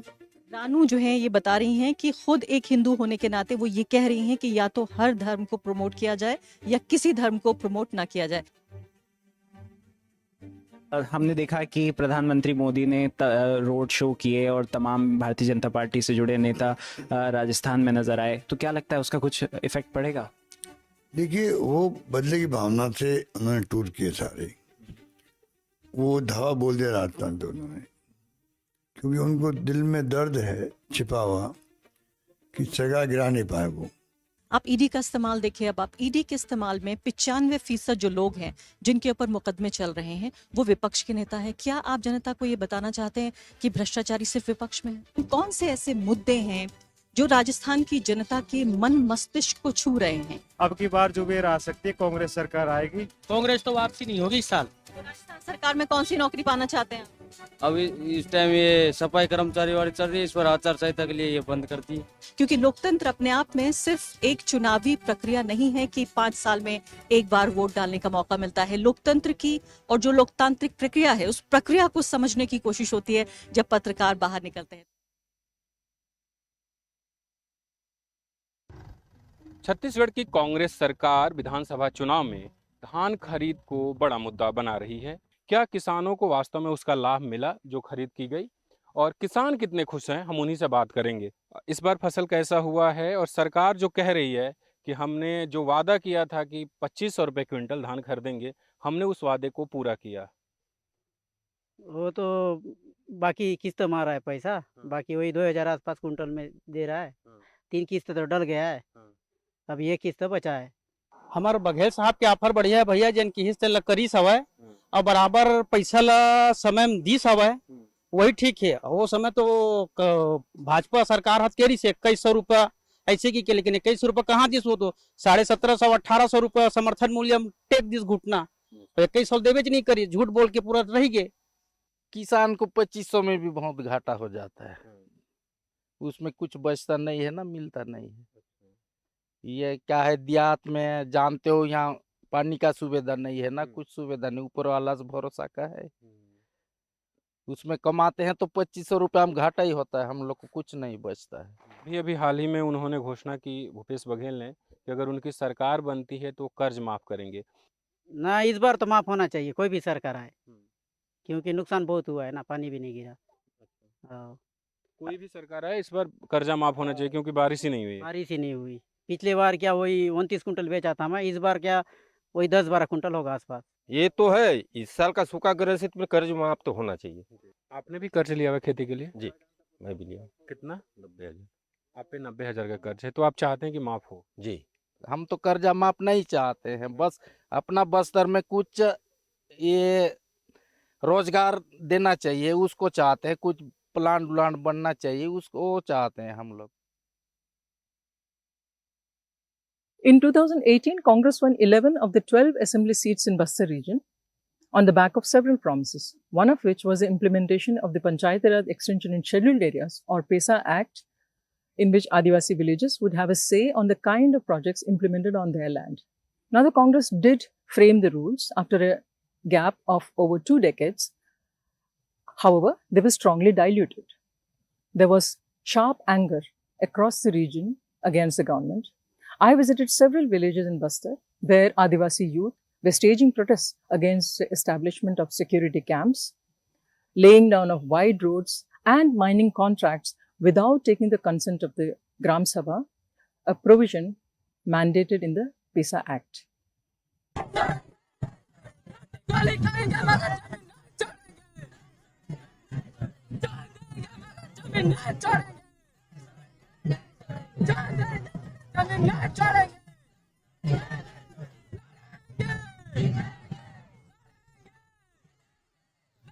हमारे पास गाड़ी घोड़ा भी नहीं है कि, और इधर बहुत सारा जंगल है कि इधर जंगल में क्यों रोड बनाया जा रहा है, और सब पहाड़ी हमारा, सब सारा चीज हमारा है। अब अपना अधिकार है, पहले से जो पूर्वजों ने ये सब बचा के रखा है। अब हम लोग का जंगल है तो फिर यहाँ नहीं जाएंगे तो फिर कहाँ जाएंगे? कल उठाएंगे, कल उठाएंगे।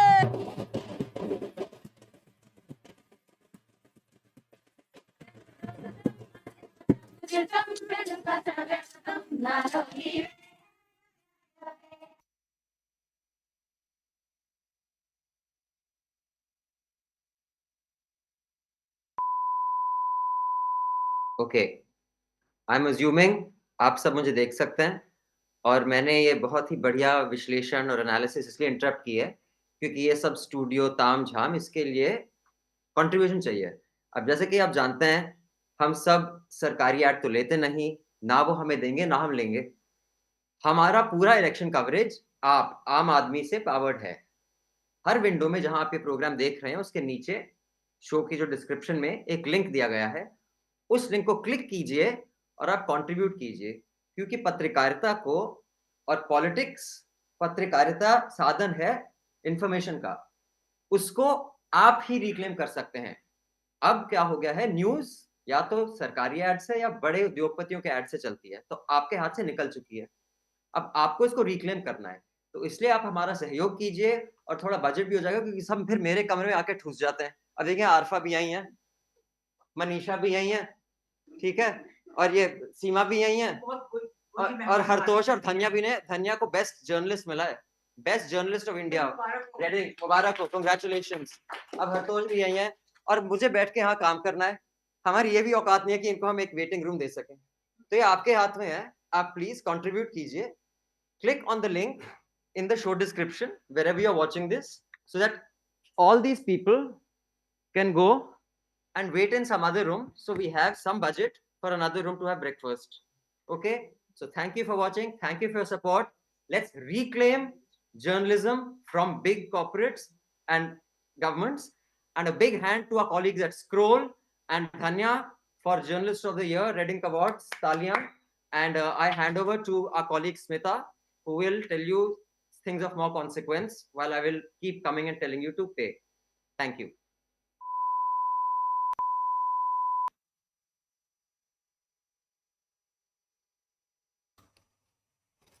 Hi, and a very good morning to all our viewers. Results with Independent Media is a collaboration between Newslaundry, the News Minute, Scroll, The Wire, and Caravan. Of course, Abhinandan Sekhri has given you a more sort of colorful description of why you must contribute. But seriously, if you believe the fact that media should be a watchdog and not a lapdog, contribute to these 5 news independent media outlets.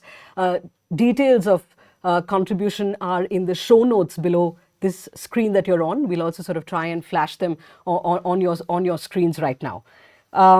For those of you who are just logging in, a quick sort of lay of the land, who's the incumbent in these 4 states. In Rajasthan and Chhattisgarh, we have the Congress that is in power currently, led of course by Ashok Gehlot and Bhupesh Baghel. In Telangana, we have K. Chandrasekhar Rao, the TRS, and in Madhya Pradesh, Shivraj Singh Chauhan, of course, has been in power for close to 2 decades. He himself has been chief minister for about 16 and a half years. These are the leads that are coming in from the Election Commission of India. And if you're wondering why our leads aren't updating as thick and fast, aren't coming in as thick and fast as other perhaps television news networks, it's because we are relying essentially on data from the Election Commission. We're not extrapolating on the basis of the data that's already come in. So Rajasthan is on your screens. 200 assembly seats. We have leads for 180, and this is what the ECI is definitively telling you about leads. The BJP in 100 seats, the Congress leading in 68 seats. The tally of others is also fairly big, and we're going to discuss that. In Madhya Pradesh, we have leads for 152 out of the 230 seats, the BJP leading in 104. Again, consistent perhaps with exit polls, the Congress in 44 seats, others in 3. The BSP is yet to open its tally. Remember, there was no tie-up with the Congress and any of the other parties in the India bloc. In Chhattisgarh, we have leads only for 28 seats as of now out of the 119. The Congress party leading in 15 seats, the BJP in 13. The BSP hasn't opened its seat tally yet. This appears neck and neck right now. Of course, those of you who are also sort of going through other tabs on your laptops right now are seeing perhaps that Chhattisgarh is also playing out consistent with what most exit polls seem to suggest, that the Bhupesh Baghel government is in with a good chance to come back to power. In Telangana, 118 seats, we have leads only for 25. The Congress party leading in 15 seats. The BRS of KCR, which is the incumbent, has been in power since the state was formed in 2014, leading only in 9 seats. I don't have the vote share up. We'll try and bring that up as well at some point. The BJP, which had a seat in 2018, is leading, not one, is leading in 1 seat as well. For those who perhaps didn't read your newspapers in the morning or didn't check up on Twitter, the reason why we're not giving you leads from Mizoram is because the ECI has delayed counting on the basis of an appeal by all political parties in that state to 1 day. So Mizoram numbers will come in only tomorrow on Monday. Now, all these states, parties have been banking on welfare schemes to beat anti-incumbency. And of course, the challengers in all these states have also adopted the same sort of political approach, the same strategy. How do these cash transfer regimes or proposed cash transfer regimes, how do they square off with more traditional welfare models of investing in healthcare and in education? Is this indeed a race to the fiscal bottom, as some seem to be suggesting? Also, what is the exact correlation between these schemes and electoral fortunes are some of the questions thematically that I hope to sort of discuss in the next 1 hour. But of course, we'll keep giving you numbers. Don't worry about that. I have a great panel with me. Joining me on the broadcast here in the studio, Siddharth Varadarajan. You're familiar with this face. He is, of course, the founding editor of The Wire. We have Professor Nilanjan Sarkar, who I go to very often for election analysis. He, of course, is from the Center for Policy Research. At some point in the broadcast, I'm hoped to be joined by Professor K. Kailash. He is joining us from Telangana. he's there as well. Thanks, Professor Kailash, for joining us.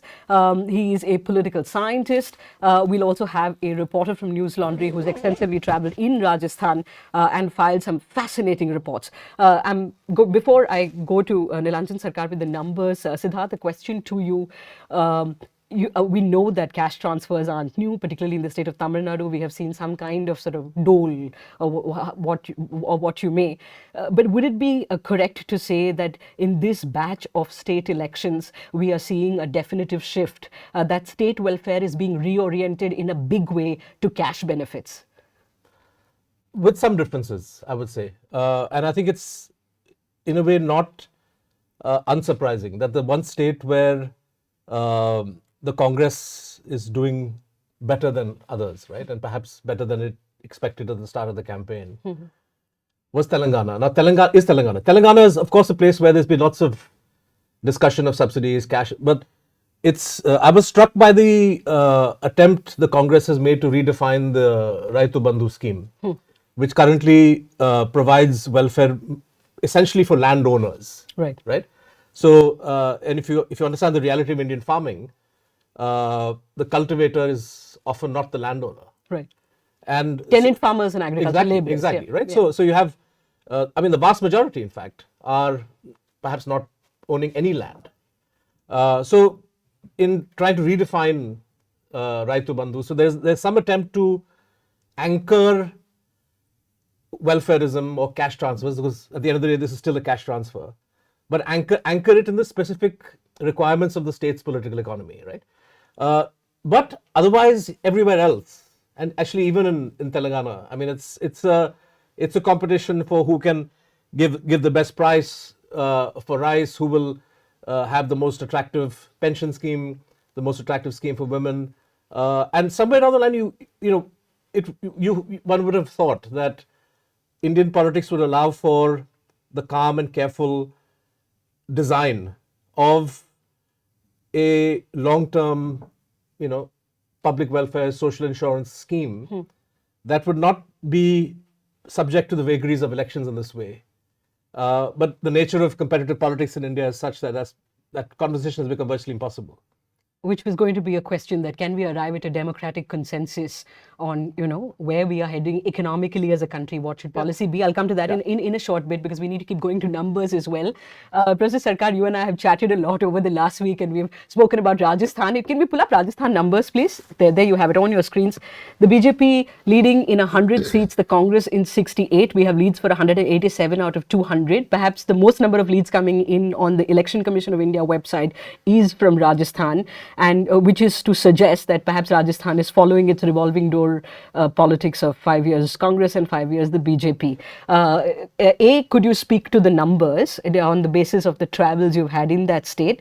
And could you also comment about, because Ashok Gehlot, most sort of pollsters and political analysts seem to suggest that Ashok Gehlot perhaps has done enough by way of welfare schemes. The Chiranjeevi health insurance scheme, for instance, has been talked about so much in the analysis in the lead up to this election that perhaps he will be able to do what he was not able to do in 2013, yet that the data suggests is not happening. So look, I mean, there is, of course, one folk wisdom in which, every 5 years Rajasthan flips.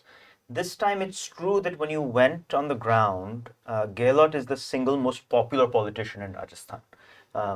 At a personal level, you're not seeing an extraordinary level of anti-incumbency.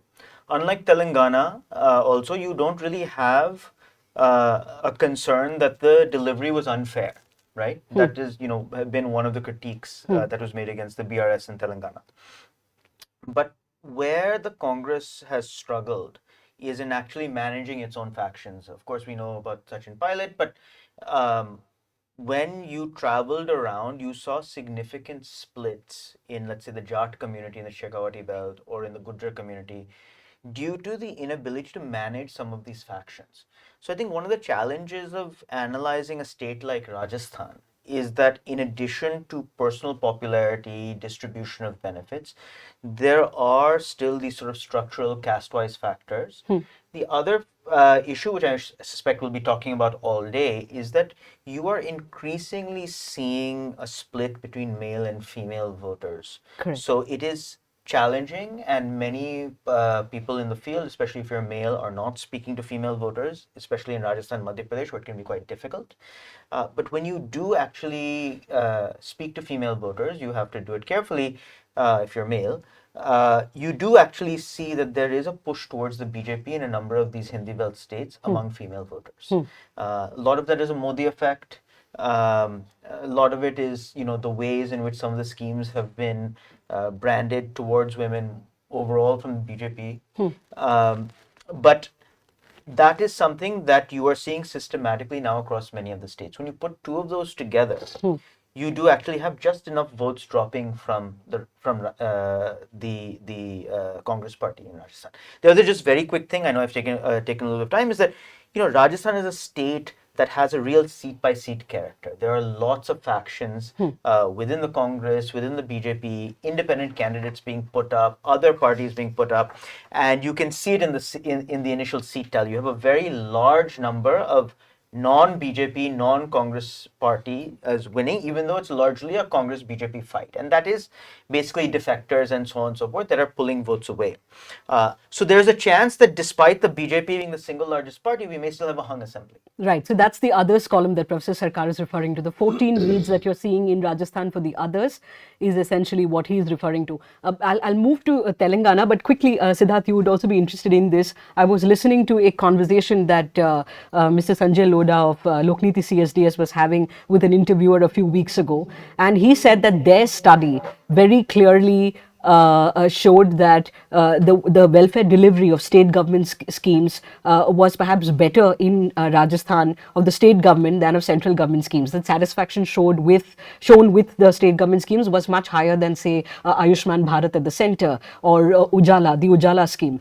And he said Ujala scheme, I beg your pardon. And he also said that it has never happened before. 3/4 of the respondents said that not only had they heard of the Gehlot government schemes, that they personally had been beneficiary of these. Even so, we're not seeing that play out in the results, at least looking at the leads right now.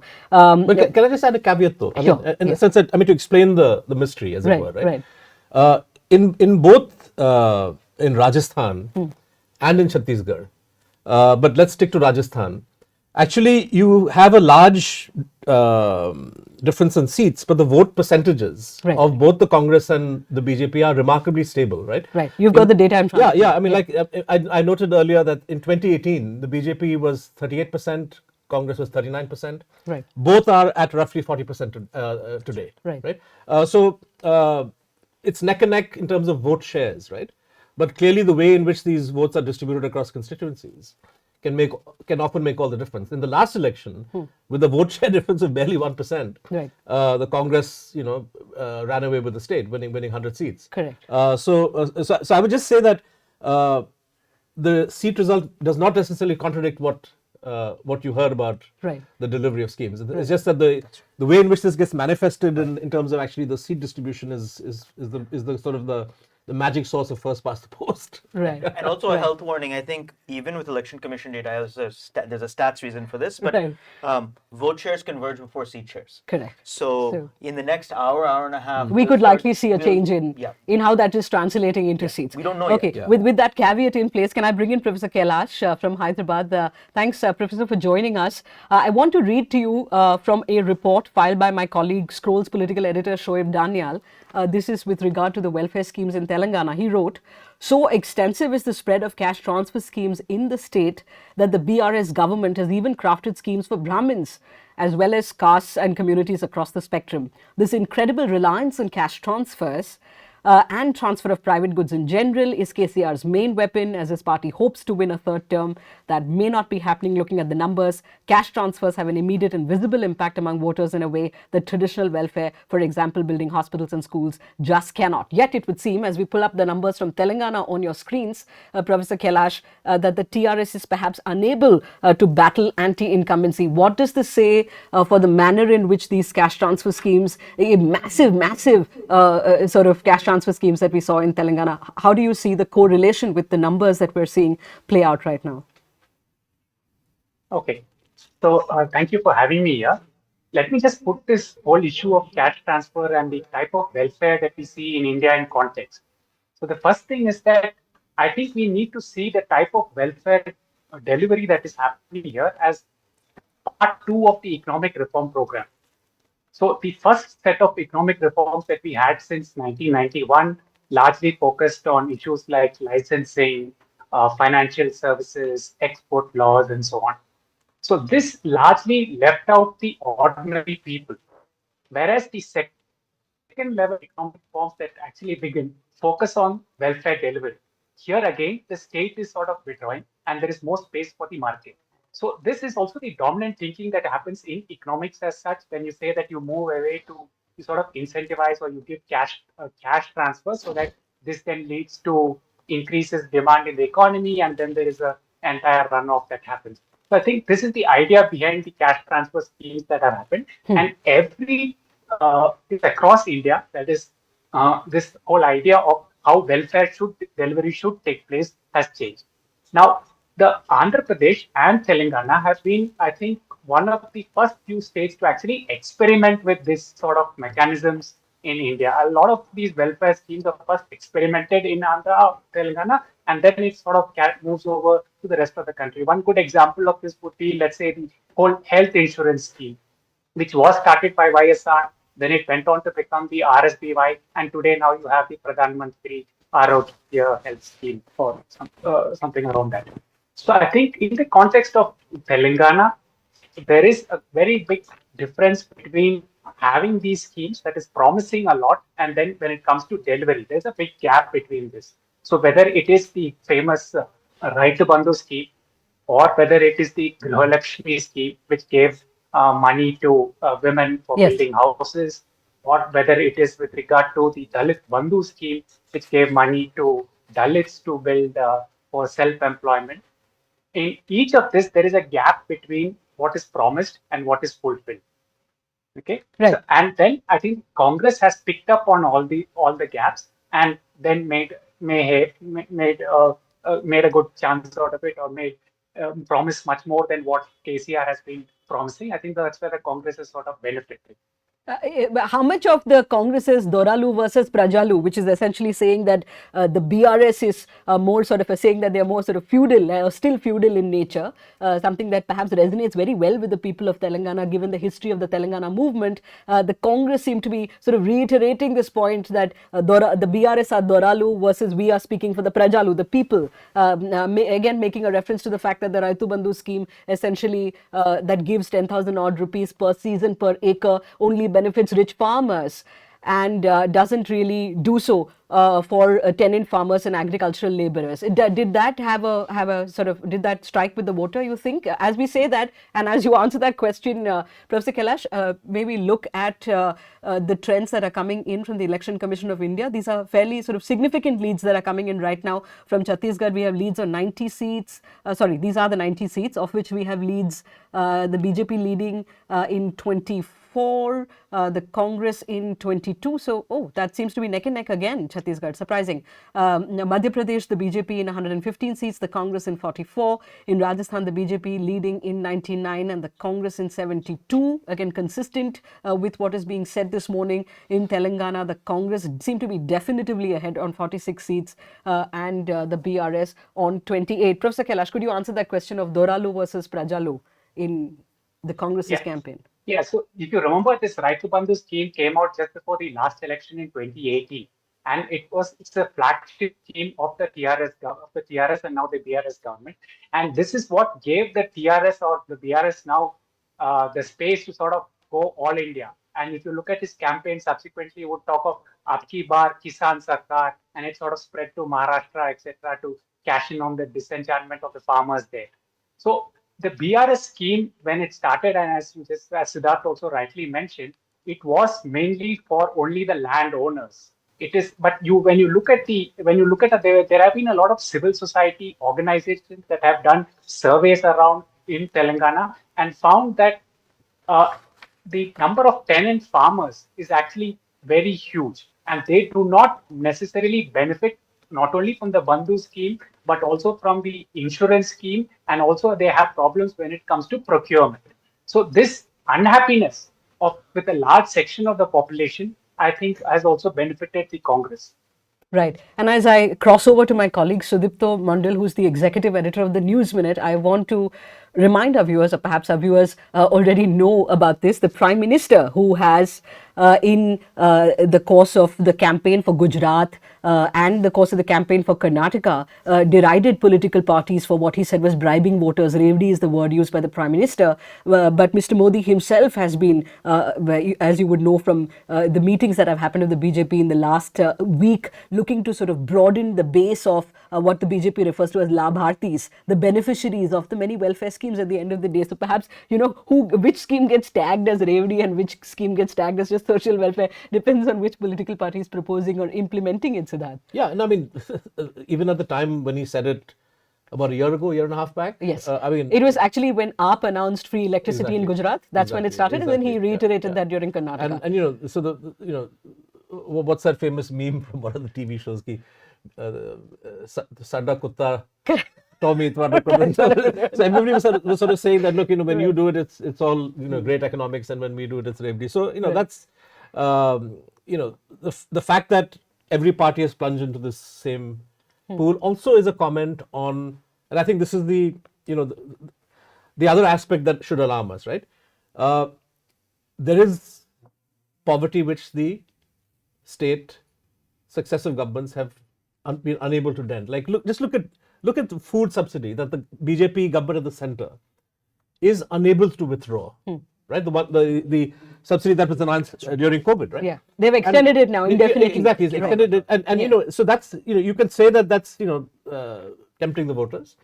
It's also a commentary on the fact that there is genuine food insecurity, and somewhere down the line the question has to be asked that can we this Viksit Desh, all the big promises that the Modi guarantee is supposed to, if people are not able to earn enough to even feed themselves, this is a sad commentary on the state of affairs of the country and the government running the show, right? So somewhere down the line, the Revdi politics or freebie politics is a comment on the broad failure of economic policy. And it's not just the opposition party against whom the finger is raised. The primary finger has to be raised against the union government. Right. President Sarkar, now that said, state finances, state resources are finite. It is not the case that politicians, the revile lot, don't know what is required to help the disadvantaged. Perhaps they are best in a best position to appreciate the reality on the ground. That said, do you see something that Siddharth alluded to in his first answer in reply to my question? Do you see in this country, given that there is such a big focus now on these cash handouts and a cash transfer regime, as we are saying, a term I borrowed from my colleague Shoaib Daniel, he talks about these cash transfer regimes in place everywhere. Do you see a democratic consensus emerging in some way on the general direction that a country is taking? We do know that in Chhattisgarh, and I really hope to go to Sudipto because he's traveled in Chhattisgarh, the fact is that these last 5 years also saw the pandemic. We saw precarious livelihoods, people who we call middle class, that one economic shock pushing them below the poverty line. So these cash benefits were significant, were important. Even the much reviled National Food Security Act from the Congress's time, Manrega, all of this played a big role in ensuring that people didn't starve, for instance.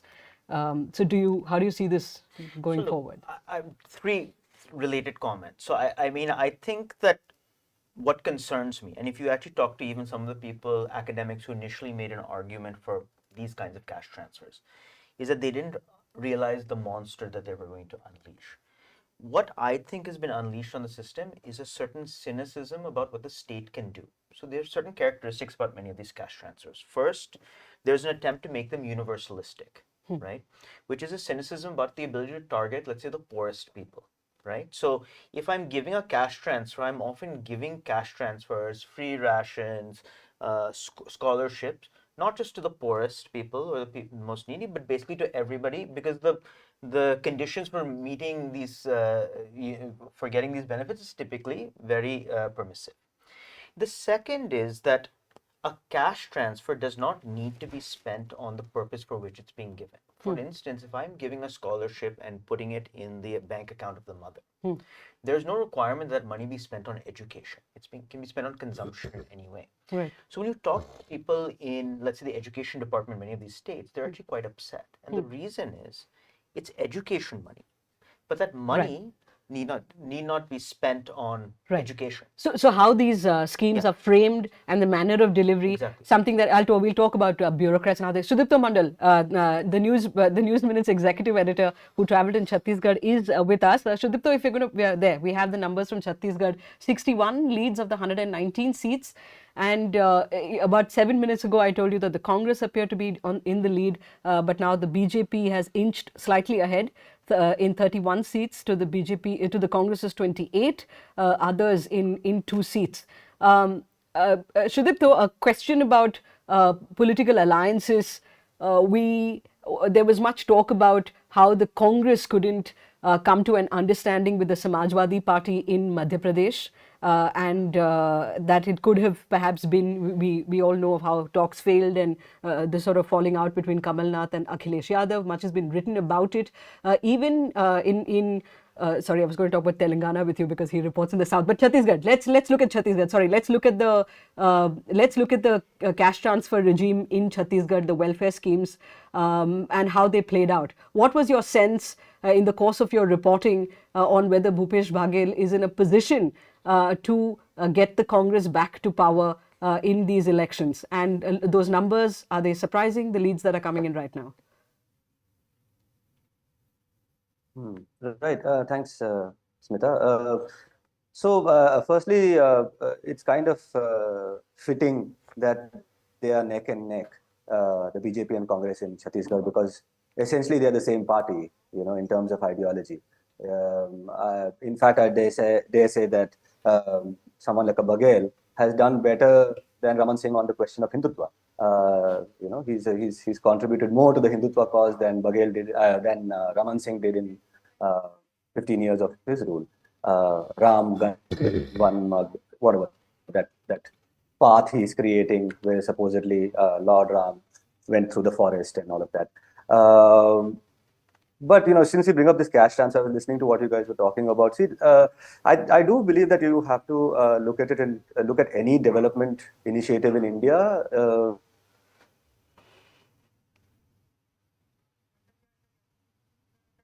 Right. Hi. So it appears our link with Sudipto Mondal briefly broke. Can you hear me, Sudipto? Yeah, all right. We're going to go back to him in a bit again. Let's take a look at the numbers. Chhattisgarh, again, as I said, leads in 61 of the 119 seats. The BJP has got its nose ahead very slightly, leading on 31 seats. The Congress party on 28 seats. 2 to the others, we don't know. No, BSP hasn't opened its tally. Can we look at the other states, please? If the PCR can pull up the numbers coming in from the Election Commission of India. In Madhya Pradesh, we have leads for 197 of the 230 seats. That's a substantial number.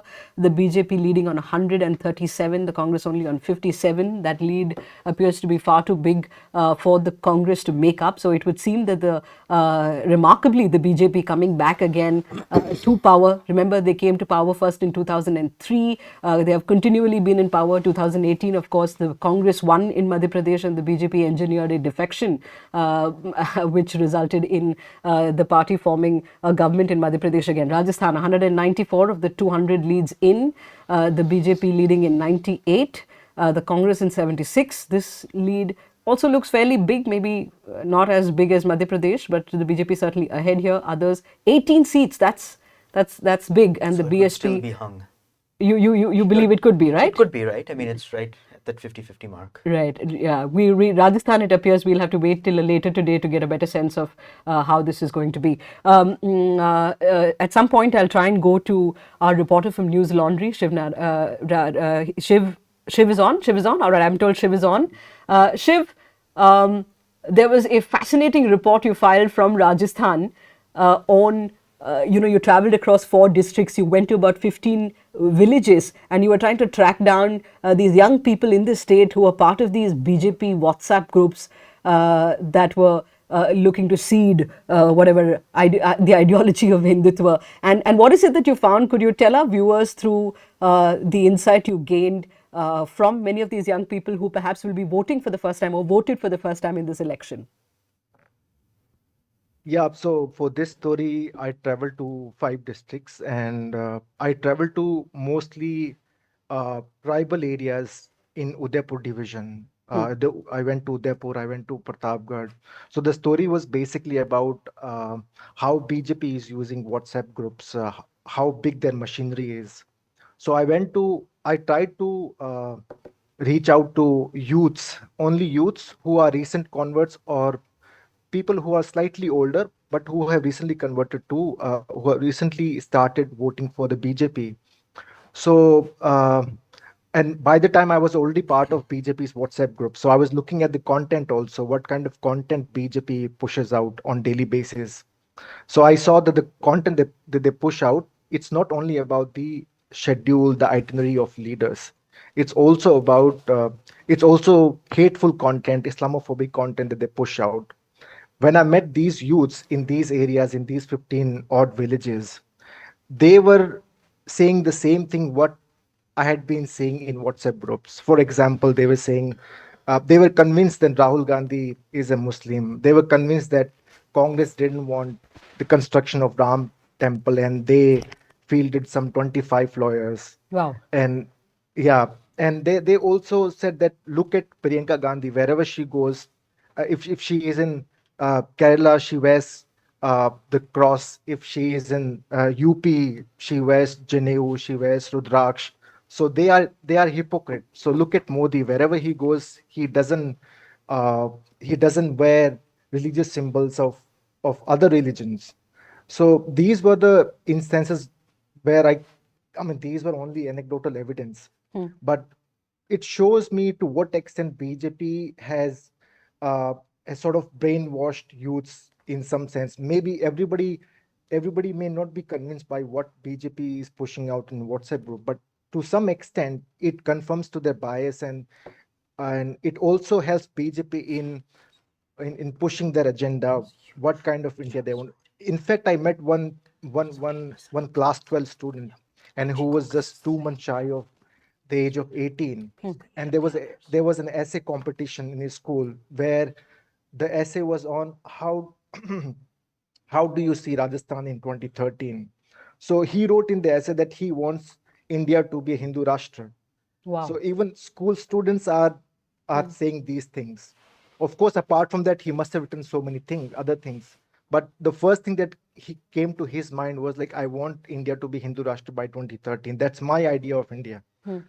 So it was so since you were discussing welfare schemes, to what extent welfare schemes can help political parties. Right. I think unless political parties have emotive issue other than the welfare schemes, these welfare schemes will always fall short of what the particular party expects from expects after the polls.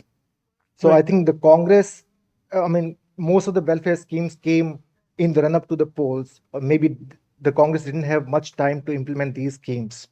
It was only Chiranjeevi scheme, the insurance scheme, health insurance scheme, which had a good run of 2 years or 3 years. But I think rest of the schemes ran only for 2 months or 3 months. So see, these welfare schemes have to be gelled with some emotive issue that the Congress feels that, yeah, because people do vote on emotive issues. It's not only welfare schemes. I've met a lot of people, a lot of girls. I mean, I saw in Pratapgarh, I was at one place where there were 2 girl students. They got smartphones, but their father and their brothers, they were saying they are going to vote for BJP because Narendra Modi is building Ram temple in Ayodhya. Right. Shiv, you know, that was an eye-opener. I mean, one knows that misinformation campaigns are carried out by political parties. In particular, the BJP has been in the dock for doing so.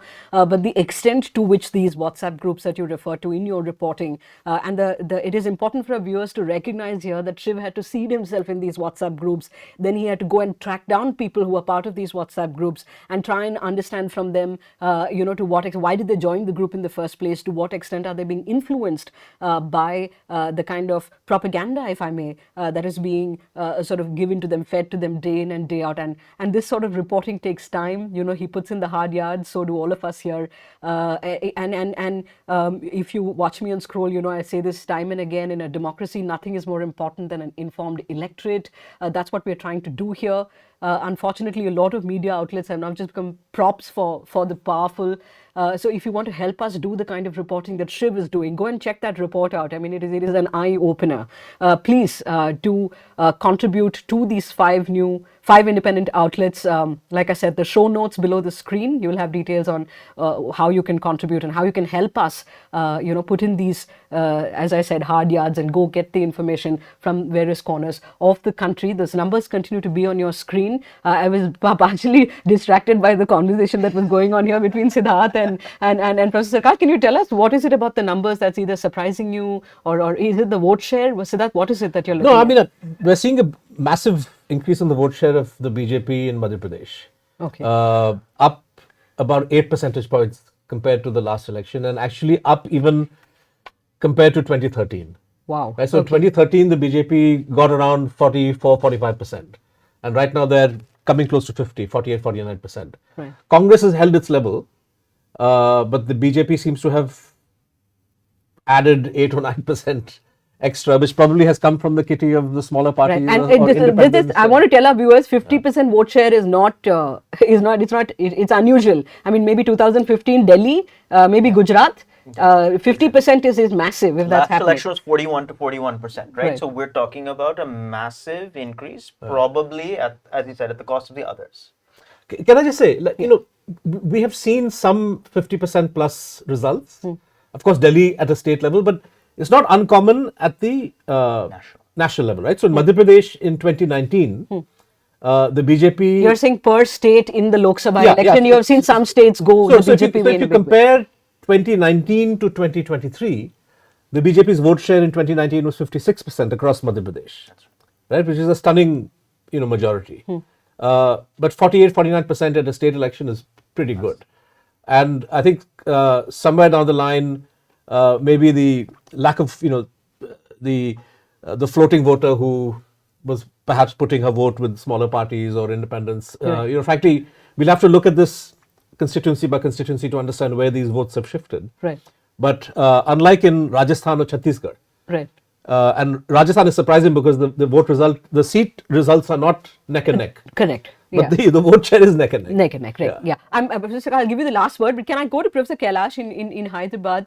A question that I want to ask you, if these leads hold and if the BJP indeed comes back in Madhya Pradesh, that means if this government were to complete its term, they would have been in power for a quarter of a century. That is big. So is it correct therefore to say that Madhya Pradesh now, if they win this election, has become what is a BJP dominant state, quite like what Gujarat is for the BJP or perhaps what Odisha is for the Biju Janata Dal? Yeah, if you look at it, traditionally the BJP has been strong here. This has been the Jansangh area as well.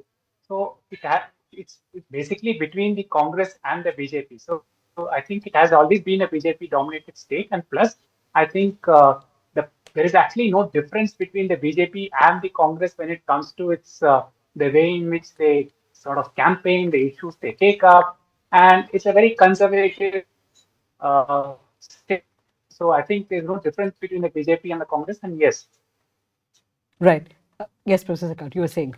No. So I mean, so I agree with all of this, right? I mean, we are looking at a situation, and we've seen actually in many other states that in the sort of BJP dominant era, it has eaten up many of the smaller party vote shares. We saw it in UP. We've seen it actually all across the Hindi belt.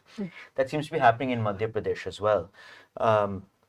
Just quickly looking ahead to the national elections, which we've not talked about. If we take the 3 Hindi belt states this time, which 65 seats, the BJP and Allied have won 62 out of 65 seats in the last 2 national elections. These are places where this version of the BJP does very well. How these state elections will translate to national elections, who knows? Because it's very hard to predict 95% plus strike rates. But in the Hindi belt in general, in the national elections, the BJP has had a 90% strike rate. And so we are talking about a situation in which there's already a BJP lean among the voters, And insofar as that national benefit the BJP gets from Modi is able to be translated into state elections, you're going to start seeing safer elections for the BJP in the Hindi belt. And I think some of that you see in Rajasthan. Actually, Vasundhara Raje has been kind of pushed aside, right? And they're running the election on Modi. Right. And it's doing reasonably well. Right. Siddharth, I don't, the state elections don't necessarily map on to Lok Sabha. Always, it doesn't always 2013 and 2018 being different pictures. But what do you see the Congress and the India bloc? What are they going to do in 2024 that is different from how they individually sort of prepared for 2019? Do you see a narrative? How do you counter? No, that's a great question. And I would answer it at 3 levels.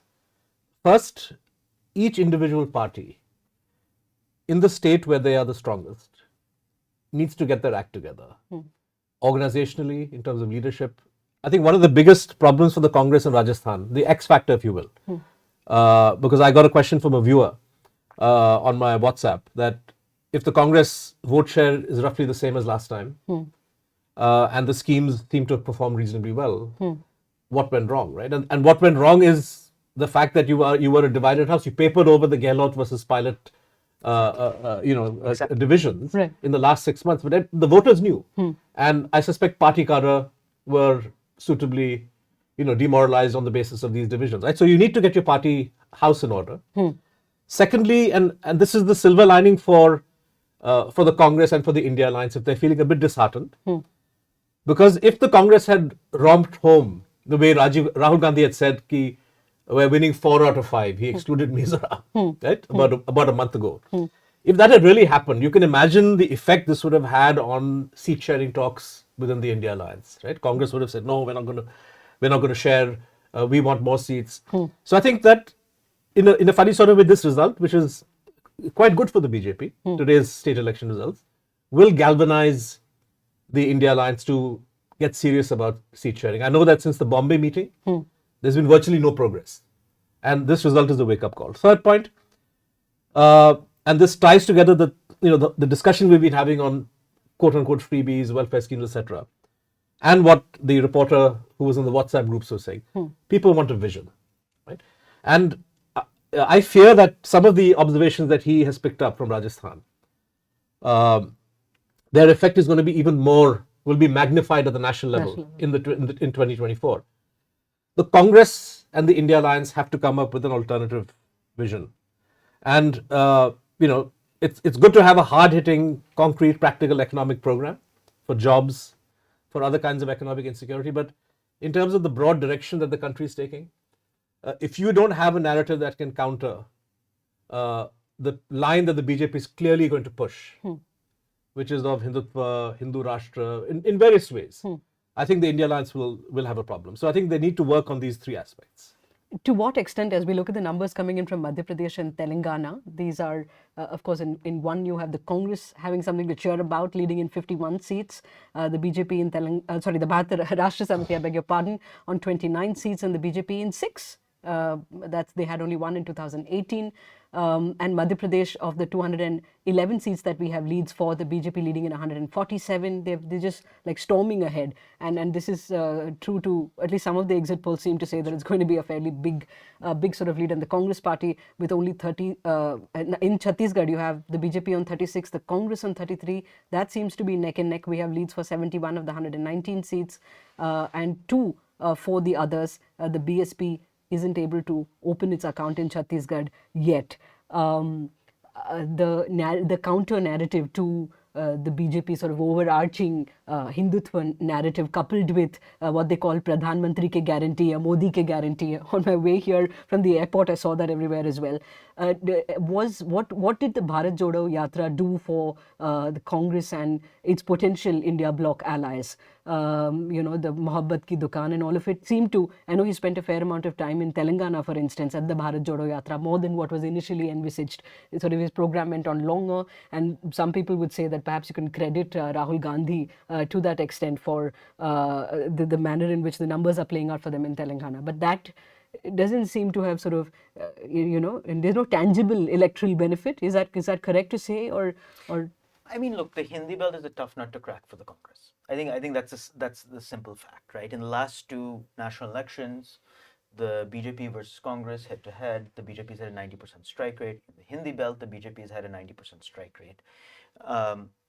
These are places where the combination of Modi, Hindutva politics, and what the BJP represents has really surged ahead and has built a large core vote bank. You see what is happening in Madhya Pradesh.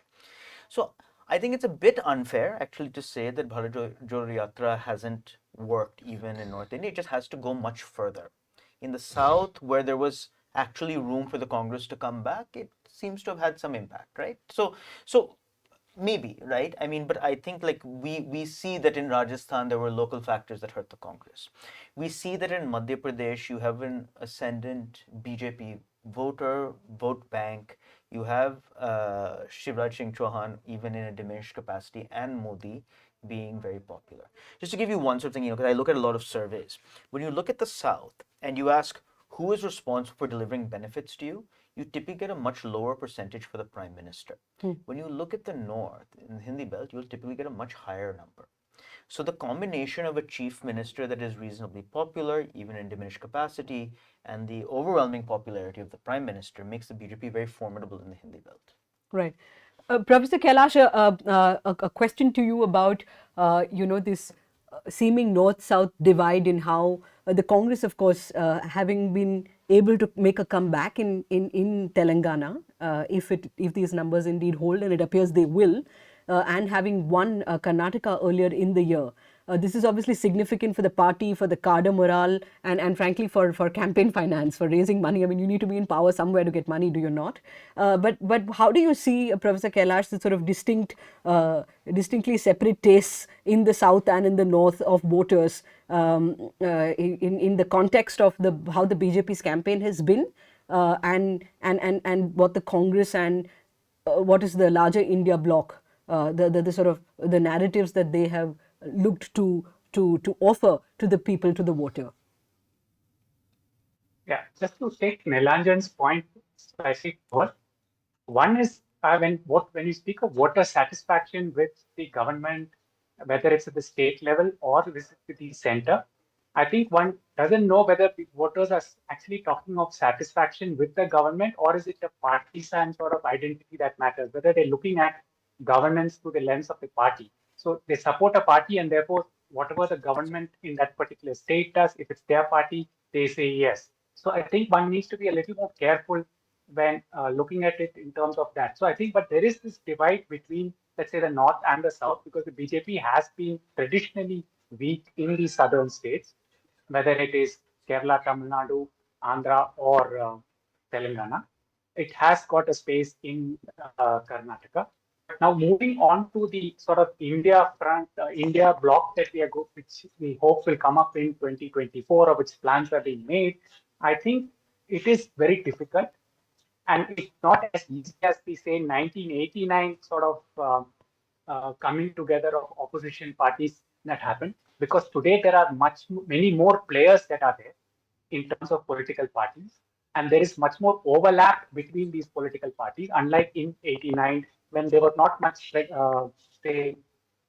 overlap in terms of territory that was there. Here today there is greater overlap. So I think you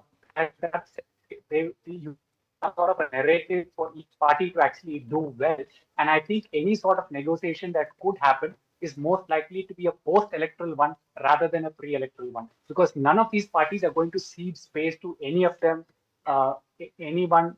I don't think it makes sense for them to cede. The larger picture is that if they do, it's beneficial, but they are unlikely to cede space to each other in any of these states. So the Congress is likely to hold on to itself, whether it's UP or in Rajasthan or in Madhya Pradesh. It will constantly keep saying that we are a dominant party, we are a big party, so we need those seats. So I don't think it is going to give it to the Samajwadi Party in Madhya Pradesh, or Samajwadi Party is not going to give the Congress seat. So I don't think this is going to come together at the pre-electoral level. We can talk of something at the post-electoral level if the Congress does well in the South and then makes a claim when they come together later. Right. And on the bottom of your screens, you have that scroll talking about some of the key candidates and how they're doing.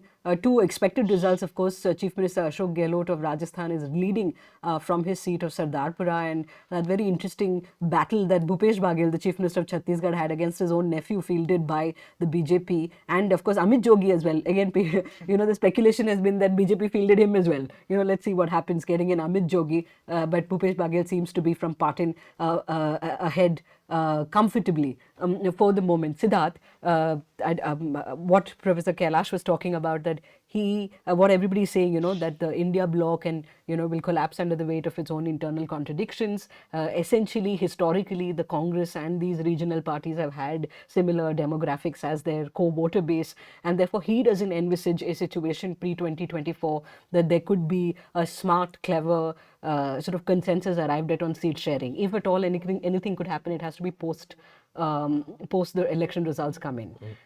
Is that beneficial? I mean, how do they go in? I don't necessarily agree with that analysis. I think that what he's saying is what he's offering is the conventional view and conventional wisdom, and it was true perhaps until a year or 2, 3, 4 years ago. Every party other than the BJP today, and I mean every party, including BJP allies, is facing an existential problem in the face of the BJP machine, Operation Lotus, weaponization of ED, income tax, CBI, the manner in which individual parties are being run off the stage, right, is something which is impelling parties that earlier may not have wanted to come together. So I see, for example, reasonable prospect of the Aam Aadmi Party and the Congress, who are at daggers drawn in Delhi and Punjab. And I would say even in Gujarat, where the Aam Aadmi Party got 14-15% in the last election, and the Congress felt that they spoiled a lot of, even in a state like Gujarat, smart politics dictates that where if you're Congress, you got 0 out of 26 in the last 2 elections. What's the harm in having a seat adjustment with Aam Aadmi for the Lok Sabha? Right? So I think somewhere down the line, this existential question that if we don't put up a fight, then we may not be around after 24, is what's going to drive parties together. You see that with TMC, you see that with the DMK, you see that with Samajwadi Party. I'm willing to wager that if the lay of the land changes in a certain fashion, even the BSP, which today clearly has been pushed into a corner by threats of legal action by the BJP, even the BSP may feel that it has some benefit in throwing its lot in with India. So I think that let's wait and see. Right. All right. Siddharth, thanks so much for that. Professor Sarkar as well, Professor Kailash, Sudipto for the brief time that he was able to join us, and of course Shiv from Newslaundry for your excellent reporting through this campaign from Rajasthan. Thanks for the moment. We'll be back again with a fresh panel, fresh voices from the ground as well. And of course we'll keep updating the numbers that are coming in from the Election Commission of India. Voting in Madhya Pradesh, and I'm in Indore today. Over the last few weeks, I've travelled across multiple districts and spoken to scores of voters. A major dissatisfaction with the BJP-led government has been of unemployment and of inflation. पैसे बढ़े नहीं है, मजदूरी बढ़ी नहीं है, उतनी मजदूरी है, महंगाई घट नहीं रही, पहले बीजेपी को दे देते। इस बार फिर क्या बेचारे महंगाई बढ़ गई है जो? आप देखेंगे जब देंगे वोट, जब क्या महंगाई देख रहे हो, बेरोजगारी देख रहे हो, खुद देखो पोस्ट ग्रेजुएट बैठा हूँ मैं, अभी ना कई समस्याओं की वजह से ये है ना क्या जॉब नहीं लग पाई, तो अपने घर पे खुद का धंधा डाल के अब काम कर रहा हूँ। इस टाइम हम चाह रहे हैं अब बार बदलाव, कांग्रेस की सरकार आए। To counter this, months before the election, the Shivraj government announced the Ladli Behna scheme, which gives a cash transfer of ₹1250 to women. The scheme has created a favourable sentiment among rural women voters, I found. But we are yet to see whether this will swing votes in the favour of BJP. You're watching The Wire and I'm Stravasti Dasgupta.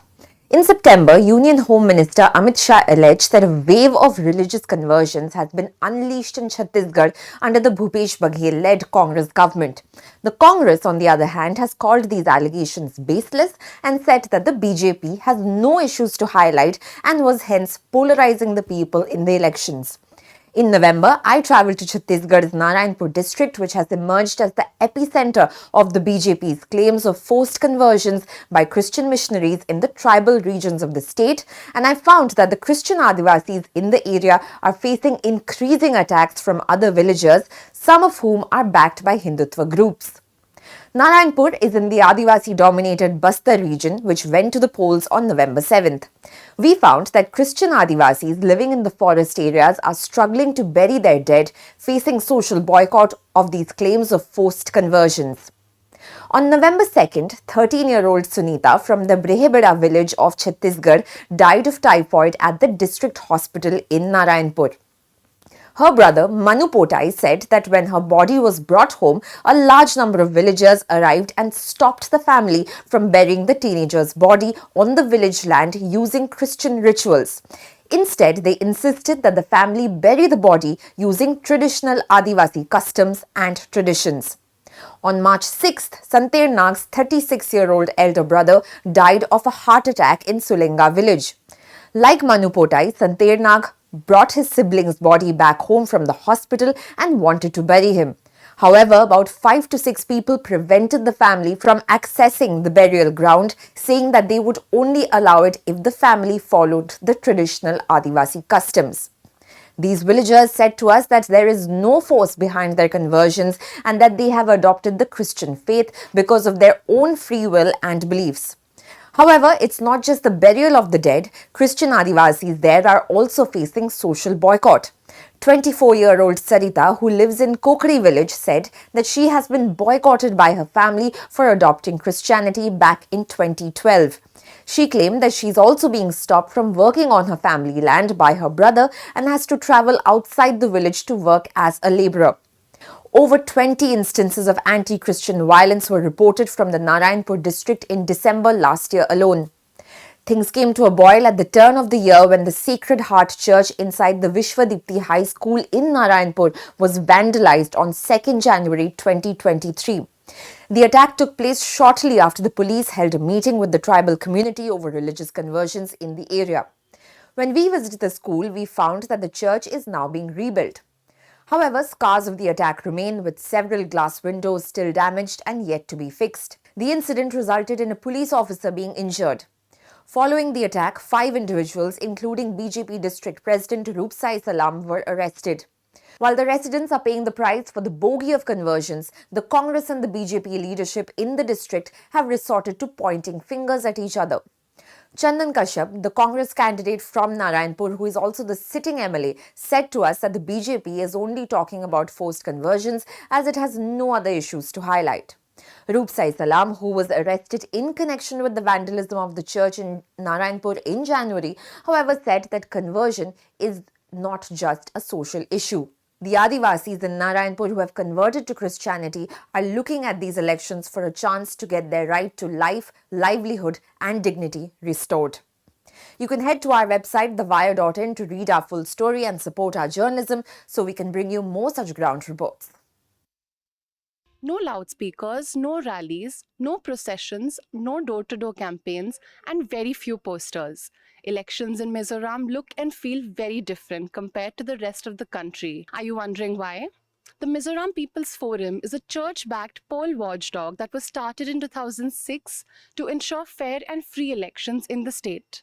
The Mizoram People Forum was formed way back in 2006 in order to achieving the free and fair election, clean elections in Mizoram. We try to watch the election campaigns. We try to prevent candidates from distributing this money. The MPF consists of 7 churches and 5 NGOs, including the powerful Young Mizo Association that nearly half the Mizo population is a part of. When election is near, this MPF, Mizoram People Forum, is organizing a meeting with all political parties. In that meeting, they have signed an agreement regarding this, not to carry out house-to-house campaign, not to organize these grand fees, not to, give freebies to the community. That kind of agreement we have signed. If they do not obey, then we will announce publicly what they do. that will be harmful for their winning. No? Rahul Gandhi's Padyatra in the state last month may have been talk of the town, but it violated MPF's rules and the MPF publicly condemned it. The Congress party later issued an apology to the MPF. We announced it through the media. And also I read that there is also... And then the Mizoram Pradesh Congress Committee president apologized in the media, through the media.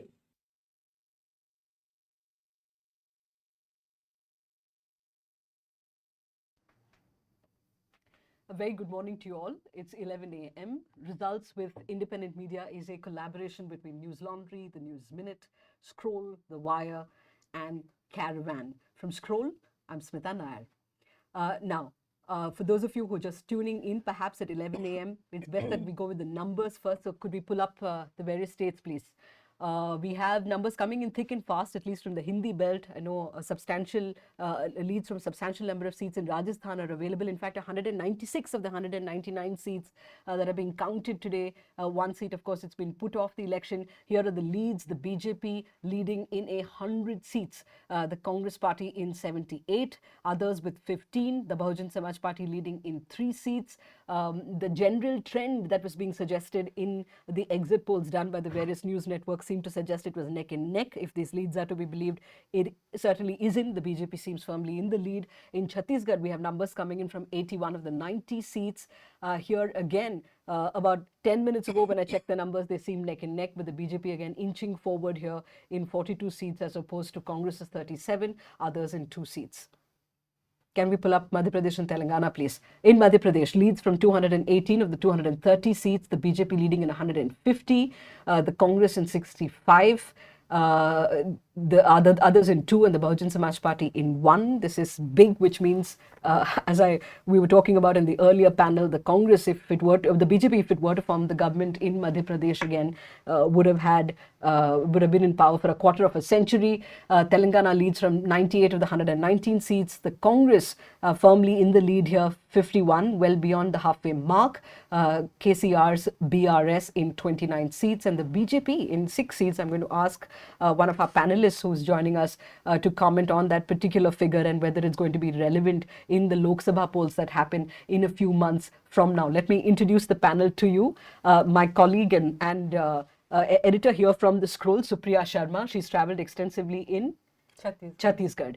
Radhika Bodia, very familiar face for those who watch TV. Radhika, of course, was reporting for The Wire from Rajasthan in a big way. And Dhanya Rajendran, the editor of the News Minute. Big congratulations to her. The reason you see a glow on her face is because she's won Journalist of the Year at the Red Ink Awards in Mumbai. Scroll, of course, also big bragging rights for the investigative reports done by this news website. Online, do we have our guests who are joining us online as well? Yamini Iyer is expected from the Center for Policy Research, a great mind there. I would want to go to Yamini, as I have in the past in Scroll. We've discussed, Revdi versus freebie, what's a merit freebie or a welfare scheme versus a non-merit scheme. We'll come to all of that in a bit. Yamini, thanks so much for making the time. Who else do we have? For the moment, perhaps we'll return to the numbers for now. And I want to start with Rajasthan, Radhika, because up until this morning, we were being told that perhaps Ashok Gehlot will be able to buck the revolving door trend of 5 years BJP, 5 years Congress. The various schemes of Ashok Gehlot and his own personal popularity was being sort of put forth by pollsters, even to say that, the reason why they think this is different from 2013 is because, Gehlot is a different figure, blah, blah. In fact, I remember I was listening to a senior editor from a news network, and he said if Gehlot were to come back, it would propel him, as one of Congress's big leaders on the national stage. Break these numbers down for us and why they are the way they are. Absolutely. I mean, I think that we've had a lot of talk about Gehlot's popularity, and undoubtedly that is the case. Across Rajasthan, that is what you will repeatedly hear. And I think the reason everyone has found that this contest is as tight as it is because your vote share is telling you that. Currently, the difference in the vote share, and I'm going by the Election Commission website, is 1%. That was also the margin that the Congress won with in 2018. Now, when you have such a close margin of victory and you're an incumbent government, definitely the BJP had the edge. And I think by now almost every journalist has heard every version of revolving door, roti palatna, thali parosna, etc. that can be said. And so the BJP went into this with that edge. Having said that, I think the vote share will also be very interesting because it tells you just how tight it is. This is a state which is a Hindi belt state. It's also a Hindu belt, and it's got a long history of that as well. And some of that is manifesting if you look at the numbers from the BJP stronghold, which is Mewar. Mewar is Udaipur, it's Nathdwara, it's Rajsamand, and there the BJP did very well even when the Congress won last time. That consolidation, I would say, has an underlying communal tinge to it. Having said that, look at what's happening with the tribal vote in Mewar. And that's actually, you have 4 seats where the Bharatiya Adivasi Party is leading. And I think we need to, because not much will be said about them. And that's a very important force to recognize because the Bharatiya Adivasi Party is doing something which the Congress is not doing in that region. It's actually challenging the Hindutva agenda of tribals. This is a region where the Vanvasi Kalyan has done extensive work. Correct. Right? So I think Mewar is where they're getting gains. Eastern Rajasthan, a lot was said about the whole pilot and Gehlot dispute and how the Gujars are going to move away. And I think we'll have to look closely at the seats in Eastern Rajasthan. At the moment, at first glance, you are seeing a lot of losses there. But I will just want to put this on record. When we're talking about development, the reason you're seeing that vote share recurringly for the Congress is because Gehlot is seen as a man who is thinking of a social welfare umbrella for the state, which goes well beyond anything that can be called reveries, because he's actually initiated laws that are going to outlast him. That takes courage, because one, just going into a battle on a plank that is only development. And unlike Madhya Pradesh, unlike Chhattisgarh, you've not had we open the Ram door temples, as Kamal Nath was saying in Madhya Pradesh. Here, there was a very clear thing, Kaam kiya dil se, Congress phir se. It was a slogan that was coined by a Congress worker in Bharatpur, actually. And that's what he's gone to the polls with. And I think that he will lose. There are, and we will, as we discuss further, many reasons for that. One of it is the lack of cohesion with which the Congress is unable in the end to make that mahal. But we can talk about that more as we go along. Right. I may perhaps come to you with Madhya Pradesh and, the chat we had before we went on the air. I just want to quickly read some of the leads that are coming in on the scroll, on the ticker there. BJP's Rajavardhan Singh Rathore is trailing. This was, I wouldn't say expected, but it was being said even before elections that perhaps he's not on a weak wicket against the Congress's Abhishek Chaudhary in Jotwara. Radhika, you're looking at that and not surprised by Rajavardhan Singh Rathore? Trailing? Yes, trailing. Absolutely. That was something that many people were seeing on the ground. On the ground as well. There is actually there are a lot of the inner politics and factionalism has also come to fore. Right. So that's something that was Right. not surprising at all. I have to bring in Dhanya here. Dhanya, I don't know whether you obviously you're on the phone throughout, so you've already heard this. I don't know by how many votes, but we are being told by the PCR that K. Chandrasekhar Rao, who fought who's fighting from 2 assembly seats, Gajwel, of course, that he is the incumbent, and Kamareddy as well. In Kamareddy, his challenger, Mr. Revanth Reddy, potential chief ministerial candidate for the Congress, is actually leading against him. That you're surprised, expected? No, I wouldn't be. I mean, if there is a way for the Congress, which is what it looks like, if the Congress goes anywhere to win more than 65, there's definitely a wave, because in Telangana, that's what you call a wave. I think then Revanth Reddy has to win from Kamareddy. There's, I was actually thinking that the seat which KCR may lose could be Gajwel, more than Kamareddy, because on ground in Gajwel, there was a lot of anger. I mean, that's across Telangana. There was anger against the family itself and a lot of anti-incumbency regarding policies. But I think they did not pay heed to it till the last minute. In fact, it was in the last 2 weeks that the BRS started palpitating that perhaps they may lose elections. So not surprising at all if Revanth Reddy is managing to win Kama Reddy, then, and there's no doubt also on who will be the chief minister. Correct. But I don't think there's a doubt on who will be the chief minister, but Correct. for TV channels, Correct. it's Yesterday fun to there just was keep some it fun of- going, saying who will be correct. chief minister. It will Right. be Revanth Reddy, Yeah. absolutely no doubt about it, but Kama Reddy will win cemented for him. Right. Well, very famously, Revanth Reddy in a television interview much before this exit polls happened said that I will meet you at 10:30 a.m. 9th December, Sonia Gandhi's birthday at the Lal Bahadur Shastri Stadium, where he will. I think he seemed to suggest he will be sworn in and the Congress. I was talking to someone who worked with him for many years because we were trying to write a profile on him, and I was asking him that what was his ambition when he was young, when he was a younger politician. He said he wanted to be chief minister. I said, but how can a young politician with the TDP, when Chandrababu Naidu is alive and he has a son who may take over, how can he think of becoming chief minister? He said Revanth Reddy has been clear. He wants to be chief minister, and he was very open about it. He apparently used to give sound bites saying that after Naidu, there will be time for younger people, then I will become. So this is a man who was also created by KCR in one way. During the whole Telangana struggle, there was this whole incident where he was arrested. That is, of course, post-Telangana, but even during Telangana movement. So KCR created Revanth Reddy is what a lot of people feel. Right. So talking about the Telangana movement in KCR's co-travelers, Dhanya Rajendran, if I'm pronouncing it correctly again, from Gajwel, fighting against KCR, the BJP's sort of main face, if I may. How are you seeing? Do we have anything from Gajwel, PCR, as you try and look for the leads? I was looking at TV9 Telugu, which has the Telugu numbers. They are saying that as of now, KCR seems to be leading. I think it's keeping on changing. But in Gajwel also, people were talking about Itala. Itala is someone who was in the TRS. Then he moved to the BJP. He's been a co-traveler of KCR. So people look at Itala as someone who rebelled against a dictatorship, against an autocrat. So there is a lot of sympathy towards Itla, which is also why he won the by-elections, right?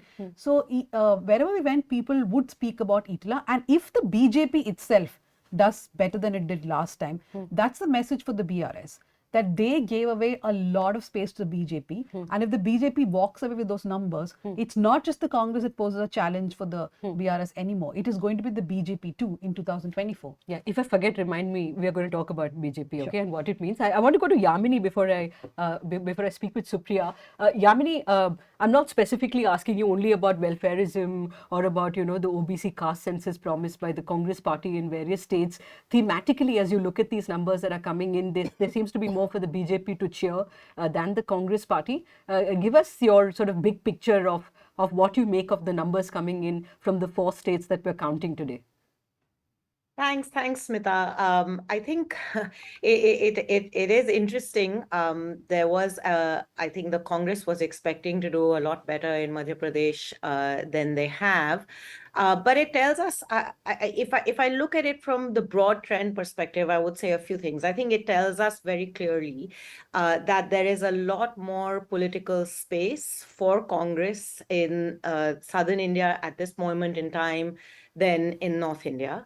And in a way, the Congress has more or less played the BJP game in both places, except that in southern India, it's much more articulate on its ideological positioning as distinct from the BJP's Hindutva. It plays the same competitive welfareism game as KCR does, but it's ideologically a lot clearer than in northern India, both Madhya Pradesh and Chhattisgarh being 2 very important examples where you see this sort of attempt to play the BJP's game on the BJP's game, which is a combination of soft Hindutva alongside with competitive welfareism, and its inability, therefore, to actively articulate a distinct position for itself remains a challenge. Rajasthan, I think, is somewhat more unique. I do agree with what Radhika was saying earlier. I think Gehlot is an extremely popular chief minister. His calm is very visible. I've been working in Rajasthan over many decades, and you really do see a significant shift. And the welfareism of Rajasthan, particularly by virtue of the minimum guarantee laws, is different. But I will say that when it came to the election campaign, the welfareism element of the campaign, as I saw in Rajasthan, almost mirrored the welfareism campaign of the BJP, in that what was really pushed and positioned electorally, regardless of what of the larger social security architecture that was being built up, was very much an individualized leadership-centric welfare. So you saw Gehlot consistently with the pink background and his picture in each of these. I remember particularly the kit, the ration kit that was provided as in sort of competition with Modi Ka Gehu. Gehlot Ka ration kit has Gehlot's picture with a pink background and the details of what is so-called being offered. In terms of its instrumentality and strategic utility of the welfareism, it's very much mirrors what the BJP is doing. And that competing competition, I think, sort of makes it lose its distinctiveness in the electoral play. There's a third piece here, which I think will need a lot more unpacking, but is important, which is the role of the female voter. At least we saw in the exit polls the extent to which the BJP and particularly Modi remains extremely popular with the female voter. That showed up in the numbers, in the exit poll numbers, some of the numbers that I saw in Madhya Pradesh, in Chhattisgarh.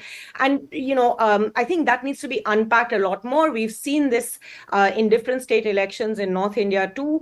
There is a particular appeal that the BJP has, and I would argue that the Prime Minister has in particular, vis-a-vis the female voter. And the female voter, particularly the young female voter, is voting very distinctively and differently to the family bloc, which I think is making a difference to how these electoral outcomes are playing out. These are just broad brush sort of views here. We'll have to look much more closely at voting patterns over the course of the next few days to see how this framework fits into what the data is telling us.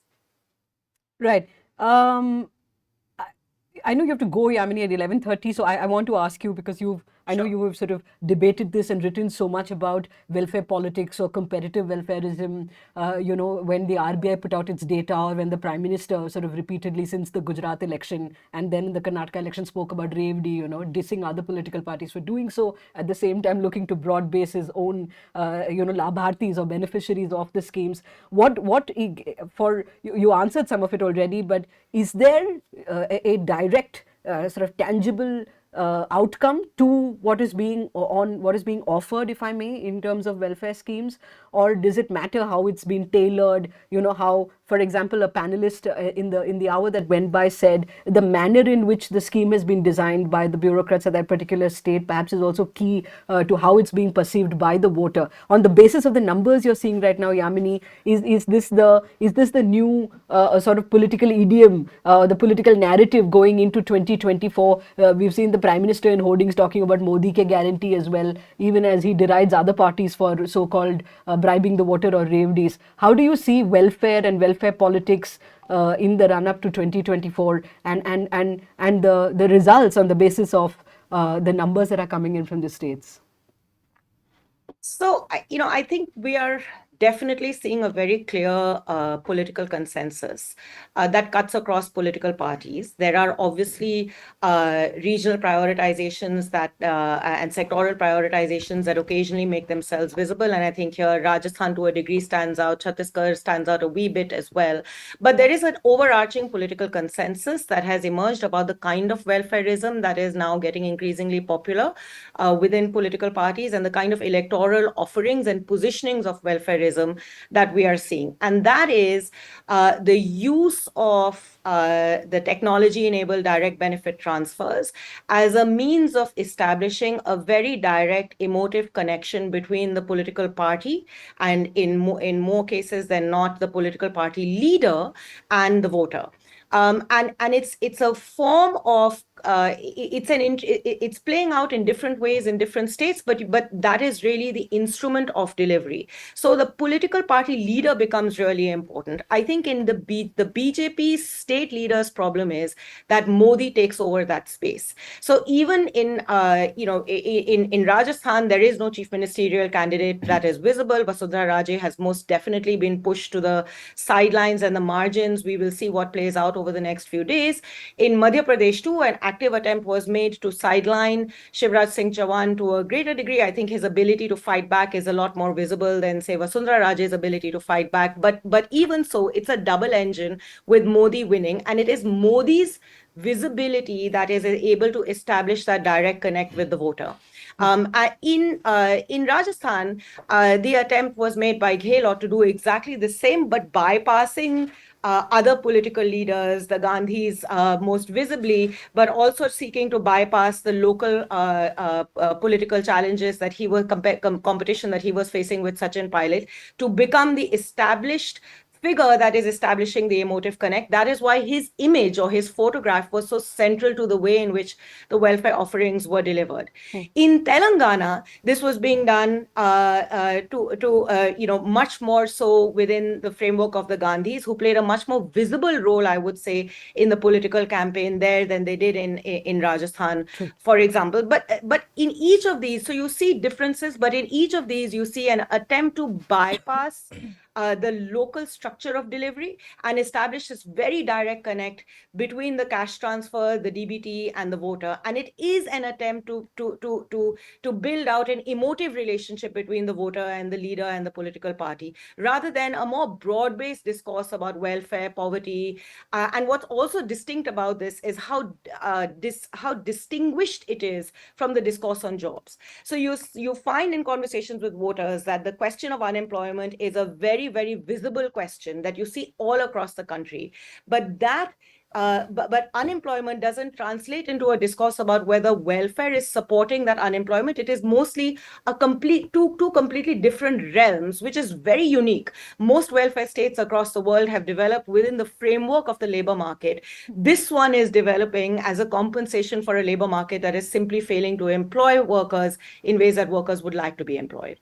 Right. I think Radhika wants to reflect on that. And Radhika, in fact, that was going to be my question to you, because the unemployment crisis and the paper leak sort of, tie all that in too. Actually, interesting enough, I didn't actually find the paper leak as a resonant theme. You didn't? As I was traveling across. Okay. I do see it a little differently. I think both Yamini and I agree on the importance of these schemes and the act. But I'd say that this entire issue of it being leader-centric, I think we have to look at what the Gehlot-Sachin dispute actually did to Rajasthan. Here you have a chief minister. At the end of the day, the voters do identify with the face. Even when you don't have a chief ministerial candidate in the BJP, it's Modi, right? So we are dealing with people. It is absolutely true that the Congress cadre as such needed much greater mobilization. We saw a beginning of that in Rajasthan this time, with the Congress starting Mandal Adhyaksh at positions at various levels. But I'd like to say this: you have a chief minister who is as popular and who's done good work. What do? You allow a challenge to him.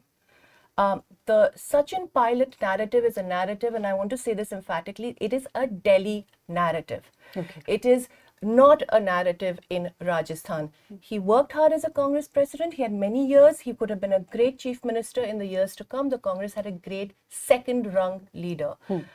Gehlot was being undermined constantly. In 2011, when Chiranjeevi was first announced, there was very little campaigning by the Congress on it. Today, again in the state, Congress sources will openly tell you that the Congress in Delhi wants Gehlot to lose. And have tried everything possible for what was seen as Gehlot people to sort of undermine them. Gehlot has done his own politics. He's we're not calling anyone a saint here. Right. But I think that what pushed Gehlot to this sort of design box campaign strategy, design box, was an election management company which is responsible for all the pink packaging and Gehlot's faces, and that I would agree with Yamini that I think there was too much of a reliance on something like the design box.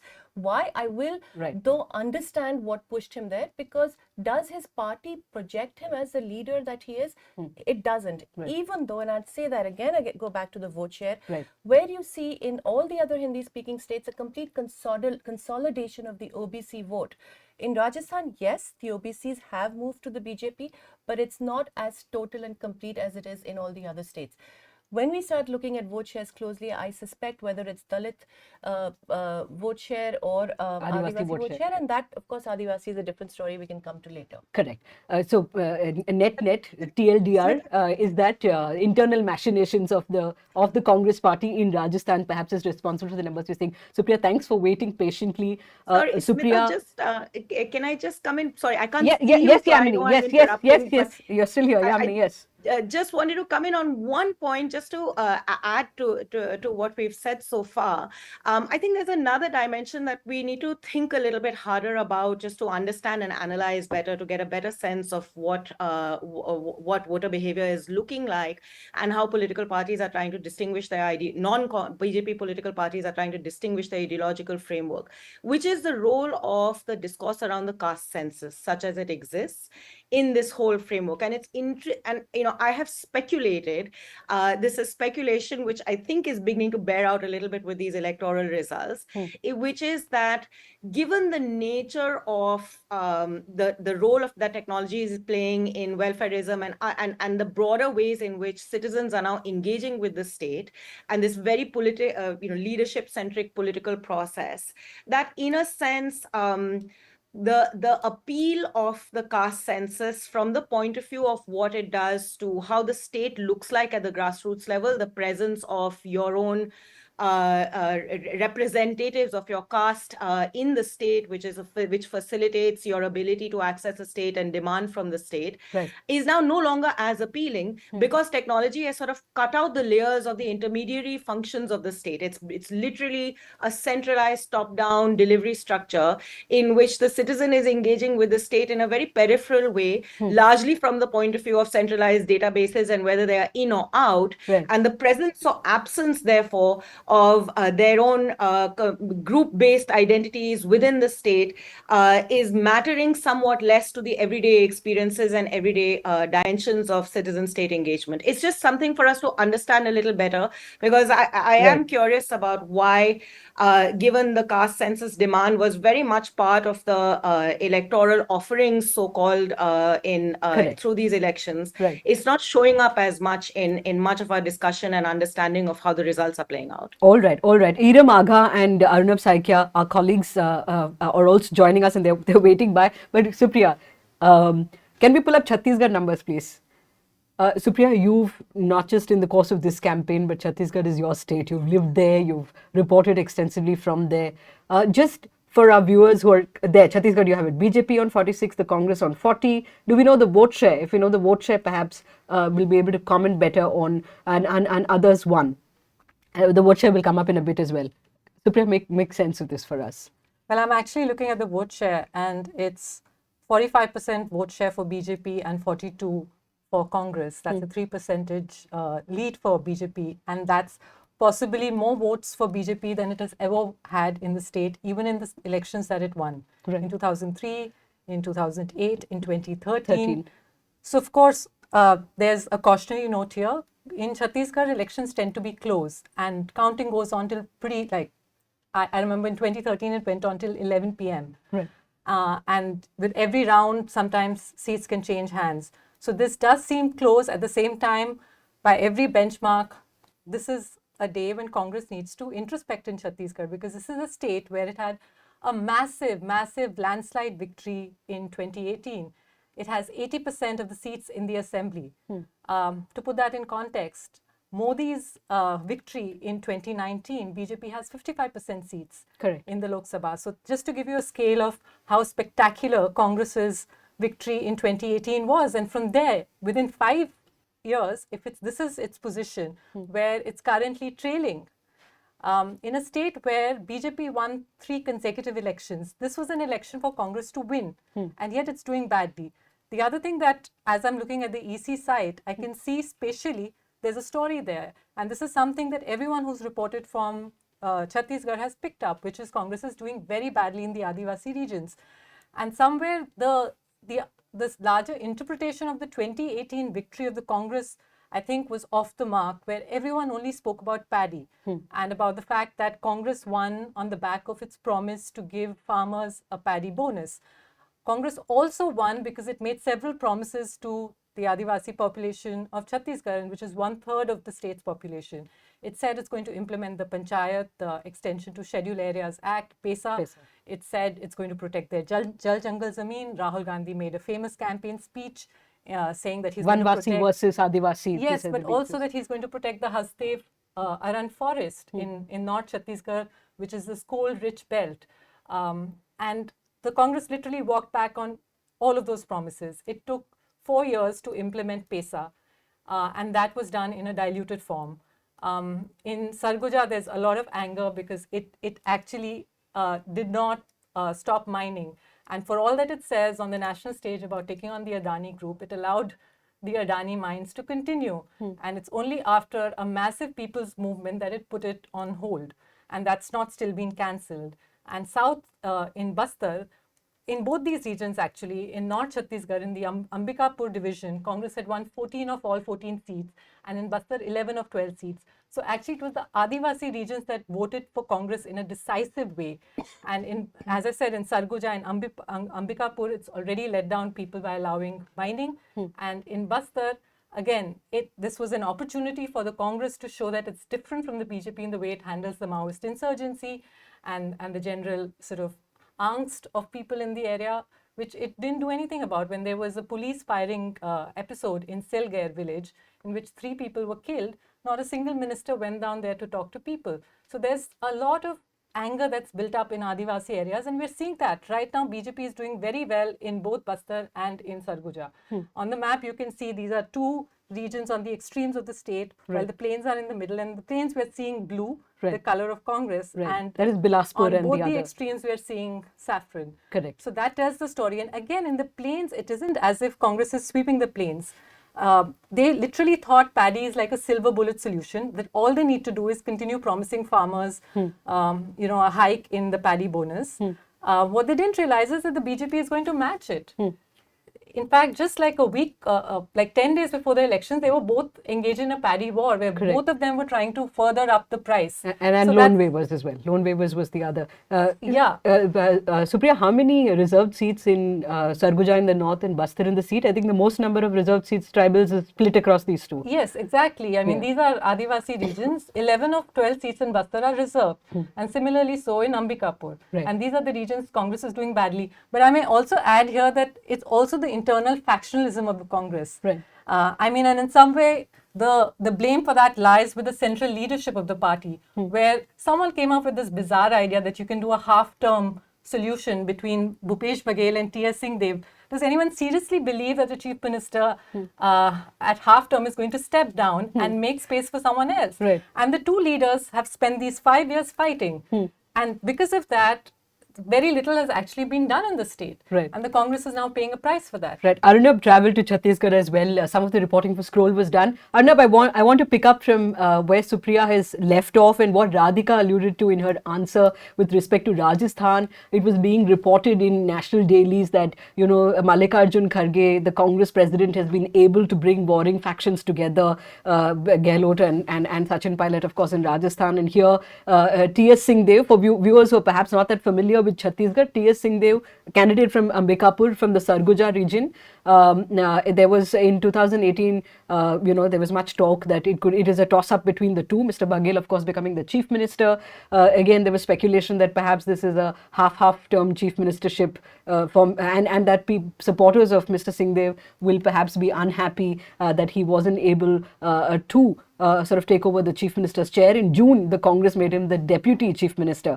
Was this a factor in the results that we're seeing play out, Arnab, this T.S. Singhdev versus Mr. Baghel? Right, Smita. I think a bit of the factionalism did play out, but as opposed to Rajasthan, the scale of it, I think the Congress managed to kind of do damage control by the time we're close to elections.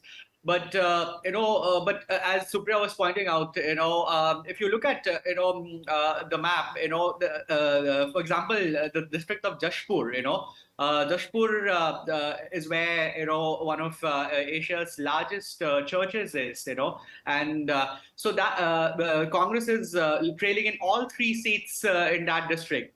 So the Congress has the Congress won, as Supriya pointed out, 24 out of 25 seats in the last elections in the Adivasi areas. Now they're trailing in more than 20.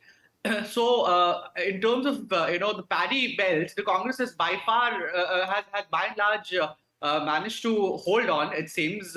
But I suppose the damages in the Adivasi area which is essentially, I suppose, a result, a consequence of the Congress not following up on many of the election promises. The Christian Adivasi community felt particularly under attack, because they felt that the Congress did not back them up. In Jodhpur, for instance, earlier this year, a nun was arrested, and kept in jail for 3 days, and the local MLA did not, as the allegation goes, even bother to, intervene. So, all of that, that conceit, if I could use that word, is, I think, has really come to haunt Congress this time in the Adivasi areas. I think, and that probably be, there was anger. It was, the Congress leadership did acknowledge it, but it looks the anger is much more than they probably anticipated or gauged. Is it true, Supriya, this soft Hindutva one didn't see, it was not discernible to me in the campaign, but you're saying it is. Well, it's sort of complicated where it may not be discernible in the campaign, but in the course of these 5 years, it was very clear what Bhupesh Baghel was doing. He thought that he's going to try and outdo the BJP, but instead, for instance, Ram Van Gaman Path, this sort of route that they were tracing that Ram had taken while in exile, in the name of building this sort of path for Ram, they were actually building a pathway for the BJP, because they were taking this iconography of Ram to regions where people didn't really know about it. I went to one of those sites where there were Durva Adivasi women who had actually built this installation. This is one of the sites along this Ram Van Gaman Path.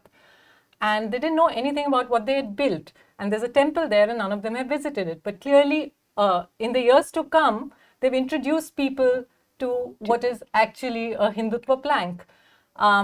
But if I may just come in on what was really the price that Congress is paying for its internal factionalism, they may have done some sort of a patch-up in the months leading into the elections. But for 5 years, there was a bitter war between Bhupesh Baghel and T.S. Singhdev. That meant that Baghel was always insecure that Singhdev is going to take over the mantle, and he was always trying to undermine Singhdev. Singhdev held 2 crucial portfolios, Panchayat and Health. And because of this, because Baghel was always trying to undermine Singhdev, basically the state didn't construct PM Awas houses because that's the Panchayat department. Correct. And the Panchayat extension to scheduled areas, PESA Act, the major promise that they made to Adivasi communities in the state, also suffered because of this internal fight. And what we're seeing right now is an outcome of that you cannot arrive at a truce like 6 months before the elections and undo the damage. Correct. But also that Baghel could have actually, if he had been able to work with other Congress politicians who are quite seasoned and experienced, they may have actually been able to have a better governance record. Baghel his vision seemed to be limited to just providing a better paddy price to farmers. And he didn't really utilize the expertise of other colleagues. And because the Congress was this sort of divided house internally, and Baghel had become like this kind of centralized figure, almost like we know many chief ministers, like a mini Modi, where all the publicity of the state was about him, and his narrow, limited vision has sort of resulted in this, where his Chhattisgarhi identity that the national media really talks about excludes the Bastaria and the Sarguja identities. Right. And that's really not something that was factored in. And there was this perception that the Congress is doing very well in Chhattisgarh. But everyone who's actually traveled to the state could see that there was all of this pent-up resentment that is now coming to fore. Right. I can bet none of what Supriya has now talked about was reflected in any of the coverage, because I was watching television news channels as well. And in answer to that question, this Chhattisgarhi identity, this unique thing that Baghel created, will that, in a sense, reap benefits electorally? But actually, all the pieces they did reflect. In fact, we also had Sudipto had gone to Chhattisgarh. I think in their pieces and ours, it did reflect that. I was surprised to read that Baghel is more Hindutva than the BJP in Chhattisgarh. Right. In fact, which is why, as I keep saying, the most important thing in a democracy is that we need a well-informed electorate. Unfortunately, we haven't had legacy media do that. There have been more props to the powerful. And if you believe that we should be watchdogs in a democracy and not a lapdog, you should contribute to these 5 media houses that have come together. Below this box that you're seeing in the show notes below, we have details on how you can contribute and be part of this journey. I want to go to Telangana because we've been holding that off for a while, but I believe Iram Aga from the Caravan, who's done some very good reporting from Rajasthan, is also on the line with us. Idam, you've been listening into the conversation. You heard the insight that Radhika had and was sharing with us from the state. Idam, you're looking at the numbers in the vote share right now. Tell us what you think, what we haven't covered so far. BJP has 100 and Congress 78. I mean, you didn't feel that there is any anti-incumbency in the state for the Gehlot government, but there was some very interesting interaction I had with people in the BJP who said that the generation of voters has changed and it will reflect this time. And the tradition of roti paltana or revolving door might, in the sense, it is going to reflect in the fact that the people will choose. In Raje won't be somebody who they would like to see next, because the generation has changed and it will reflect in BJP High Command bringing in the next person. And if you tell them that you have heard much better things about Raje in the older voters section, and you go to people from the university, speak to young students, they would go for Baba Balaknath. So there is definitely a kind of shift maybe that is taking place, which if BJP wins this time without the Raje Idam, can you talk about this Mahant Balaknath? For people unfamiliar with this name, he is being touted as Rajasthan ka yogi. Yeah, so he came to file his nomination on bulldozers. So, that is exactly how he was pitching himself also. And he's fighting against Imran Khan from Congress. But what reports I saw that also said that he doesn't really have that kind of edge in that region. And the Dalit and the oppressed minorities might not vote for him. So this is something that we can look for, that how Baba Balaknath can be is not in a very good position that way. I don't want to say it, but yeah. So Baba Balaknath is we don't have leads from his Tijara. What's the seat? Yeah, Tijara. Yes. Tijara. Yeah. And as I'm seeing the seat of Tijara, I have to say though, that again on the ground, there wasn't such a clear sense. He was pushed to having to campaign village to village, had to moderate his sort of Adityanath emulation as we were getting closer to the polls. But there has obviously been some kind of a polarization there, because he's leading with a margin of 20,000. So, and it is, I think I would say that what Idam was saying, that this comfortable victory, and as I'm seeing on the election website, I just need to point out that even there has been a great gain of vote share for the BJP. I think this very comfortable victory for the BJP in Rajasthan will be a huge shift for the state polity, because this will be the first time you will have a non-Vasundhara, possibly a non-Vasundhara BJP. There are surprises and they could still make her the chief minister, but they have done everything possible to sideline her. And so this is a non-Gehlot, non-Vasundhara Rajasthan, which I think opens the door to a lot of far greater communalization, because there is a social base there, much like actually Gujarat. Right. Talking about polarization in the BJP in Telangana, can we have the Telangana numbers, please? You can look at the vote share. Congress 40.57, the BRS 38%. I'm looking at the BJP's seats. Yeah. The BJP is leading in 8 seats, Sirpur, Adilabad, Nirmal, and in fact they're leading in 3 seats in old city of Hyderabad, Bahadurpura, Caravan and Goshamal. Goshamal is a seat that they won last time. Raja Singh, the most rabid BJP leader you can find in Telangana. Yeah. But they are leading in 7 other seats, and if that does happen, if you look at, there's a place called Bhainsa where communal riots had happened. So Mudhol, Nirmal, these are all, Nirmal is a district and Mudhol is a constituency where Bhainsa is. So BJP is leading where there was communal riots. What is surprising is they're leading in Nizamabad urban, which is actually a Muslim population, a large Muslim population is there. So there could have been some sort of polarization. And I'm just looking at the numbers and wondering how wrong the BRS has got the entire thing, because they were telling us even till 2 days ago that they will do better in northern Telangana, and they will do Nizamabad, Adilabad. Yes, and they will do well in Hyderabad and adjoining areas. But they were really scared of the seat where Bandi Sanjay was standing, the previous BJP president, which is from Karimnagar, that they would lose seats there.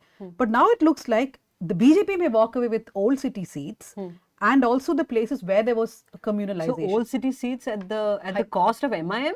Because yes, nine seats are yes. for to the which. But which are as the of seats? now, Bahadurpura and Caravan. But I think these are close fights because the numbers I are think not. Nampally, I was told, is a close fight Yeah, as well. I the don't know whether we numbers have are the not numbers for it. coming too fast. Right. But if the BJP does win more than 5, 6, then the politics of Telangana is basically changing. In fact, while all of you were speaking, I was just thinking that even 2-3 months ago, we would have thought about Madhya Pradesh and Rajasthan and Chhattisgarh, where will BJP win? I'm sorry, where will the Congress win? And imagine it's Telangana where the Congress will be winning. And 2-3 months ago also, they were not very much on the map. So this election is where I think the Congress really has to go back to the drawing board. Yamini was talking about the caste census. The kind of messaging that party sends, for example, in Karnataka, Siddaramaiah had done a caste census. The first thing that he said during the campaign is, the moment I come to power, I will release the caste census. So many months have passed. His own Deputy Chief Minister D.K. Shivkumar has signed a document along with a lot of associations saying that the caste census should not be released. So the Congress speaks in so many voices. And I think that indecisiveness is what always does them in. Right.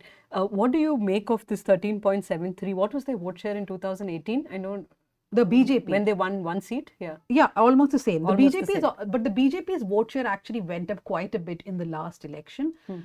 When Bandi Sanjay became the president. They I think they gained quite a bit because he did this yatra through Telangana, and that was quite popular. And when Bandi Sanjay was, made to step down and G. Kishan Reddy was made the BJP president, the big joke was that the BRS themselves might have asked for Bandi Sanjay to step down, but the BRS said, no, if Bandi Sanjay is there, it would have done us good. But I don't know. I mean, communalization has helped the BJP a bit in Telangana if you look at Nirmal, Adilabad, etc. But the big story really is Revant Reddy.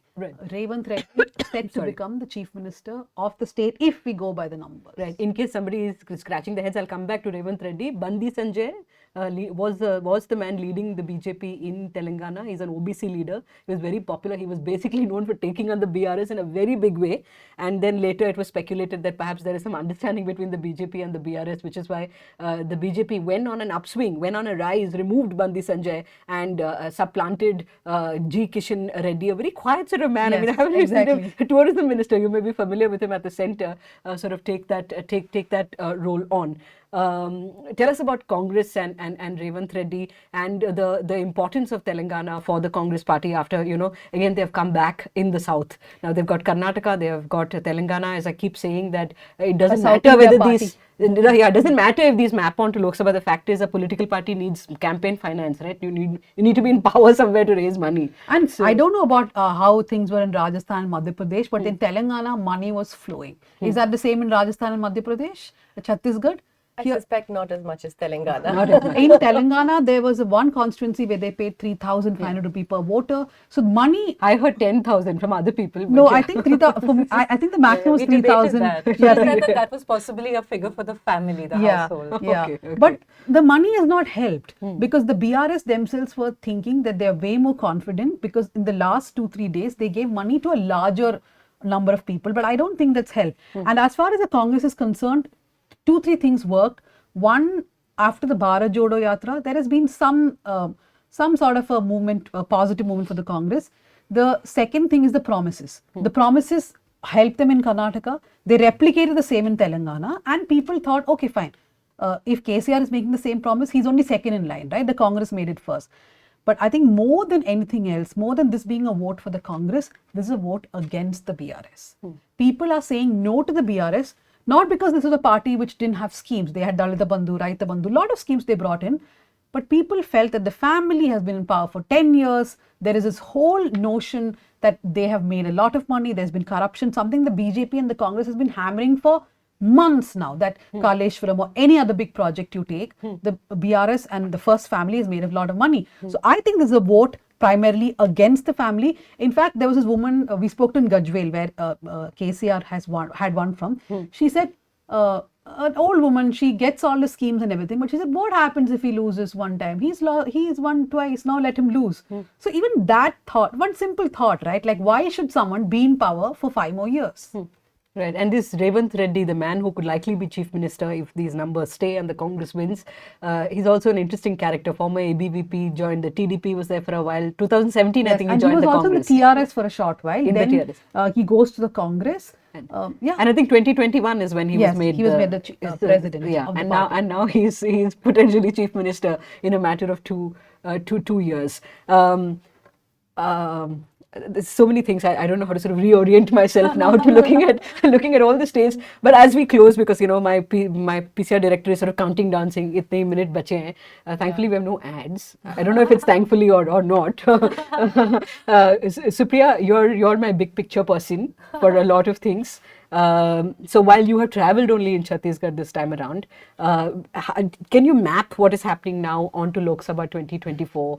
I asked Siddharth Varadarajan, the founding editor of The Wire, whether he agreed with this general understanding that this India bloc will be something that collapses under the weight of its own internal contradictions, that they have the same demographic vote base as the smaller parties they're looking to tie up with, and a seat adjustment will not happen. Madhya Pradesh maybe nahi kar paye with Samajwadi Party. How do you see, what does this mean for Congress and India bloc? So, well, I did briefly travel in Rajasthan. I went to Rajasthan in September. It was a very short trip. And then, of course, I traveled in Chhattisgarh. And in all the conversations that I had with voters, the last question after speaking to them about the assembly election, the last question was, what about Lok Sabha? And virtually 9 out of 10 people said Modi. They didn't even say BJP. And this is like, I'm talking about Jhunjhunu in Rajasthan and Konta, which is like extreme south of Chhattisgarh, deep Bastar. People are just saying Modi. So it's pretty clear from just this little sample that I collected in my reporting that even those who are voting for the Congress in this election seem to be inclined towards BJP and Modi. And in fact, for me, that was like the big takeaway from the travels that I did, because, we're just a few months away from the Lok Sabha election. And if the first thing that voters say when you ask them about Lok Sabha is Modi, then it kind of gives you a sense of where things are heading. I had a conversation with a group of young Jat men in Jhunjhunu in Rajasthan. This is part of Shekhawati region. Jats are the dominant community. And, I'd heard all this, that there's a lot of anger about Agniveer, the scheme, the scheme, the army recruitment scheme. People are like, especially in this belt, are feeling cheated out of like jobs, crucial jobs for them. There's anger over the way that the wrestlers have been treated.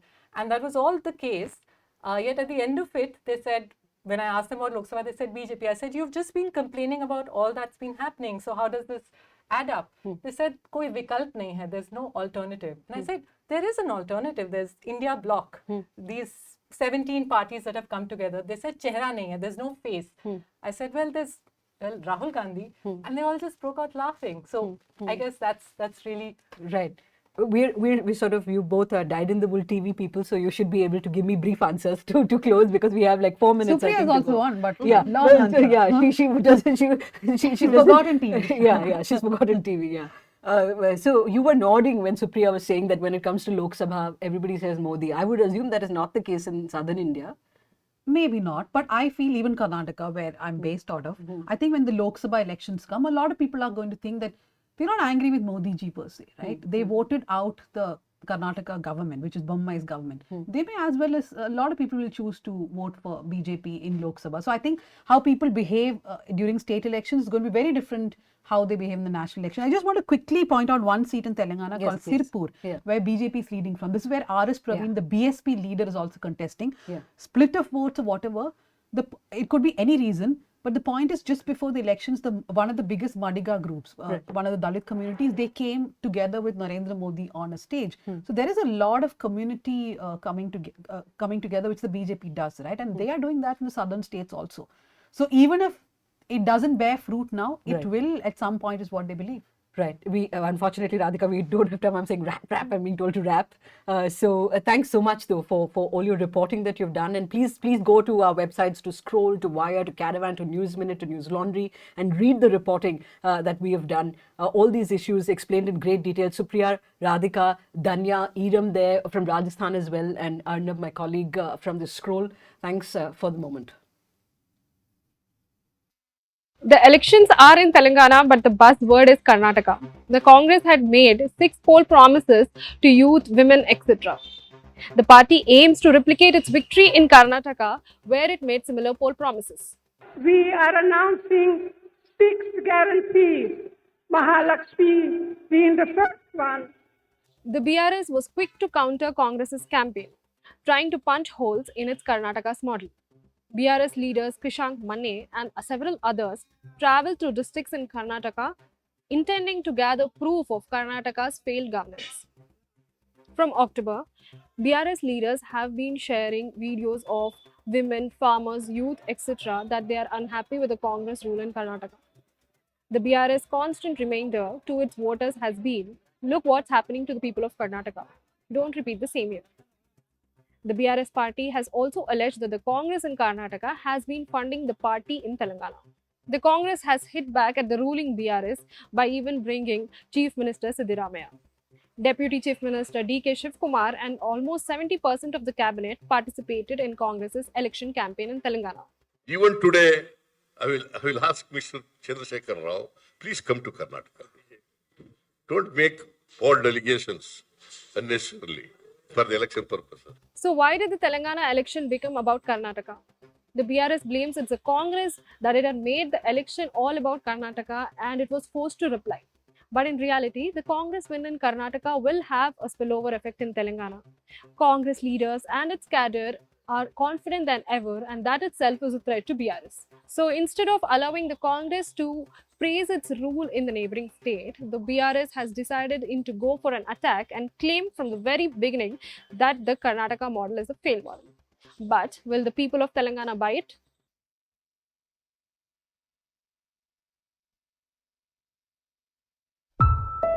20 अक्टूबर को Bharatiya Janata party ने मध्य प्रदेश चुनावों के लिए प्रधानमंत्री नरेंद्र मोदी की जनता के नाम एक अनोखी अपील जारी की। उस अपील में जनता को प्रदेश में बीजेपी को विजय बनाकर सीधे मोदी को समर्थन देने का संदेश था। अपील में प्रदेश के 4 बार के मुख्यमंत्री शिवराज सिंह चौहान का नाम फुटनोट की तरह था और तस्वीरों से भी शिवराज लगभग लापता थे। मोदी ने अपने चुनावी भाषणों में वही किया है जो वे अक्सर करते हैं, यानी अपनी ही बात की है। बीजेपी की सोच है कि मोदी पर फोकस रखकर वो 18 साल से मुख्यमंत्री की कुर्सी पर काबिज शिवराज के खिलाफ एंटी इनकम्बेंसी से खुद को निकाल ले जाएगी। आज भी अगर बीजेपी मध्य प्रदेश में सत्ता की दौड़ में दिख रही है तो वो कांग्रेस की कमजोरियों के चलते है, जिसके पास जनता के आगे रखने के लिए गंभीर मुद्दों का अकाल है। मध्य प्रदेश कांग्रेस पर लगभग 2 दशकों से कमलनाथ और दिग्विजय का नियंत्रण है। प्रदेश कांग्रेस का चुनावी अभियान सिर्फ इस बात पर केंद्रित रहता है कि कहीं कोई ऐसी बात ना हो जाए कि बीजेपी उसे मुद्दा बना ले। यहाँ तक कि बाबरी मस्जिद की जगह राम मंदिर के निर्माण का श्रेय तक कांग्रेस ने लिया। जब दोनों पार्टियों के प्रचार में अंतर करना ही मुश्किल है तो यह सवाल लाजमी है कि क्या मतदाता एक ऐसे चेहरे से जिसे वे 18 सालों से देख रहे हैं इतने ऊब गए हैं कि एक पहले से ही थकी मांदी पार्टी को प्रदेश की कमान सौंप देंगे।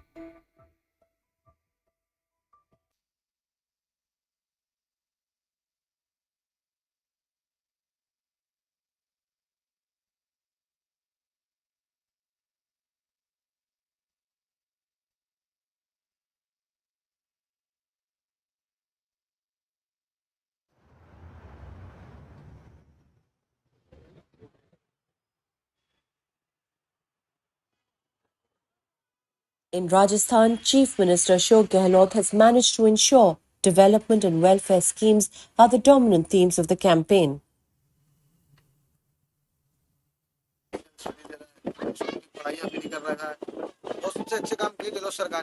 At work sites like these in Kota in eastern Rajasthan and Jaipur, women spoke of the value of the Indira Gandhi Urban Employment Guarantee Scheme, or Shehri Nirega as they called it. In September 2022, the Gehlot government had extended Narega to urban areas, guaranteeing households 125 days of work, just one example of his many welfare policies.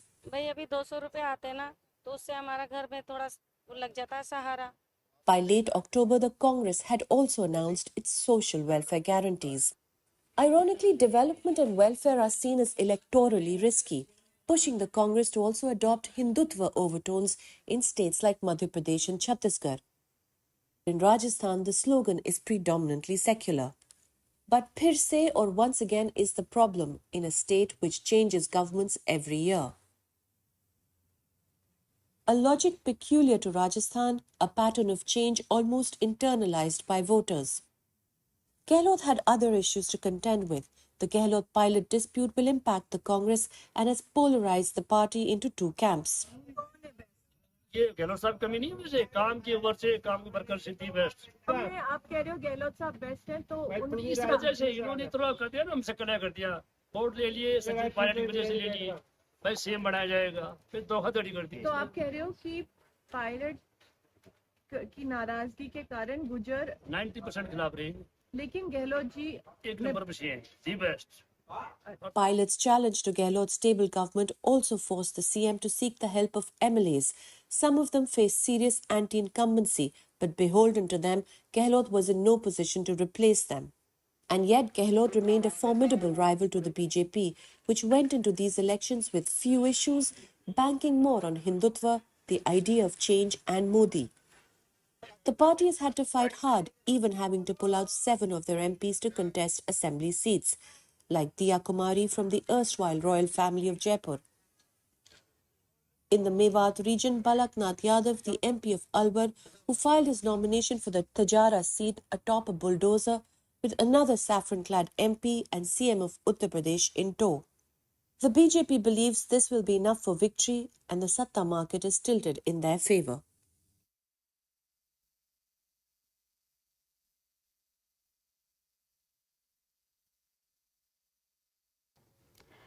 Hello and welcome back to election online 2023। मेरे साथ studio में मौजूद हैं Arfa Khanam Sherwani The Wire से और Atul Chaurasia news laundry से, और कुछ देर में आपसे ऑनलाइन जुड़ेंगे आलोक पुतिल छत्तीसगढ़ से, योगेंद्र यादव चुनाव एक्सपर्ट और यूसुफ लसानिया हैदराबाद से। सबसे पहले हम नज़र डालें थोड़े से आंकड़ों पे, रुझानों पर क्या देख रहे हैं। माफ़ कीजिए, यूनुस लसानिया। राजस्थान का भारतीय जनता पार्टी 133 सीट में लीड कर रही है, 112 दिखा रही है। 11:45 के आंकड़े हैं, जिसमें बीजेपी 112 में है, कांग्रेस 70, और वोट प्रतिशत में भी देखें तो बीजेपी 42% वोट प्रतिशत है और INC 39%। क्या समझ आ रहा है आरफा? सबसे पहले मैं आपसे जानूंगा, आपने बहुत अच्छी कवर किया है राजस्थान को, क्या भूल चूक लग रही है गहलोत की? भूल चूक लेनी देनी, लेकिन यहाँ सिर्फ लेनी हो रही है, देनी कुछ नहीं। साफ तौर पर लग रहा है कि जो हिंदी पट्टी जिसे हम ये कहते हैं, काउ बेल्ट कहते हैं, उस पर हिंदुत्व की राजनीति, नरेंद्र मोदी, भाजपा, RSS, उसका प्रभुत्व पूरी तरह बरकरार है। तमाम तरह की समस्याओं के बावजूद, बेरोजगारी से लेकर गरीबी से लेकर, जितनी खराब अर्थव्यवस्था रही है, कोविड के सालों में, हम बाद के सालों में अभी जी रहे हैं, जहां अर्थव्यवस्था की हालत है कि पूरी तरीके से कमर टूटी हुई है, और जिनको नरेंद्र मोदी और उनकी पार्टी रेवड़ियां कहते हैं, वो रेवड़ियां बांटने पे मजबूर हो गए। लेकिन इसके साथ साथ इस बात को भी स्वीकार करना होगा कि इलेक्शनरिंग जो है, जो सोशल इंजीनियरिंग है, जो जातियों की सोशल इंजीनियरिंग है, उसको बेहतरीन तरीके से भाजपा खेल रही है। मीडिया उनके साथ है, पूरा नेटवर्क उनके साथ है।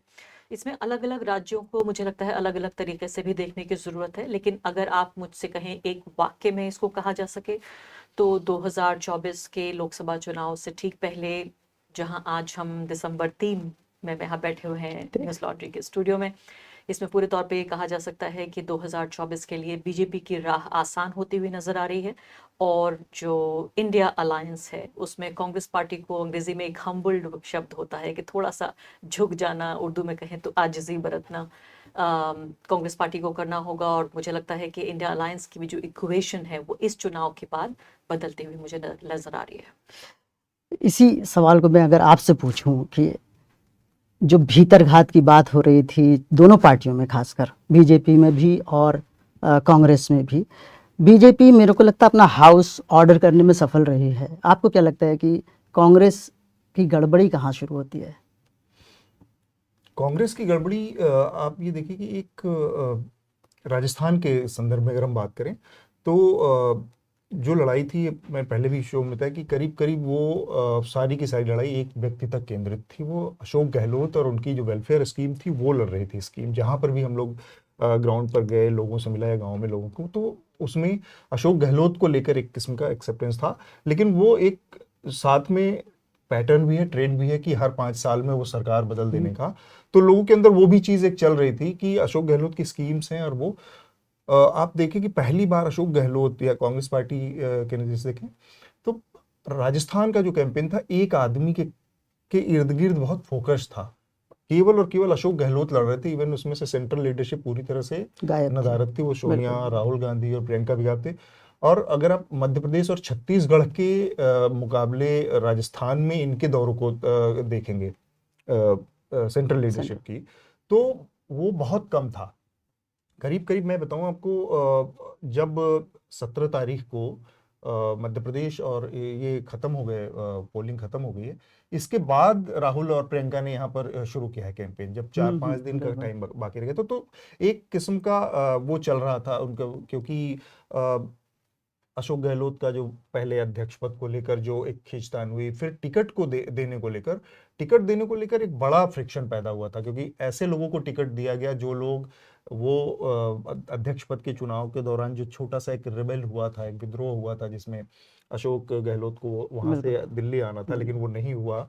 और एक तो उसमें जो लोग उसके आर्किटेक्ट थे उन लोगों को भी टिकट दिया गया, उस पर सेंट्रल लीडरशिप नाराज थी। तो करीब करीब राजस्थान से बहुत दूर थे। तो एक तो ये है पार्टी का। दूसरा, सचिन पायलट और अशोक गहलोत का अपना इक्वेशन, अभी हमारे पास एरिया वाइज डाटा नहीं है, परसेंटेज नहीं है, तो जब वो आएगा तो हम थोड़ा ज़्यादा बात करने की स्थिति में होंगे, क्योंकि ये जो पूरा का पूरा ये पूर्वी राजस्थान वाला हिस्सा है, जिसमें गुर्जर बहुल इलाका है, जिसको कहा जाता था कि जिसमें सचिन पायलट की करीब 27-28 सीटें इसमें थी, और इसमें सचिन पायलट के साथ जो 5 साल में पूरा हुआ था उसको लेकर एक साफ साफ खुलेआम सतह पर नाराजगी दिख रही थी।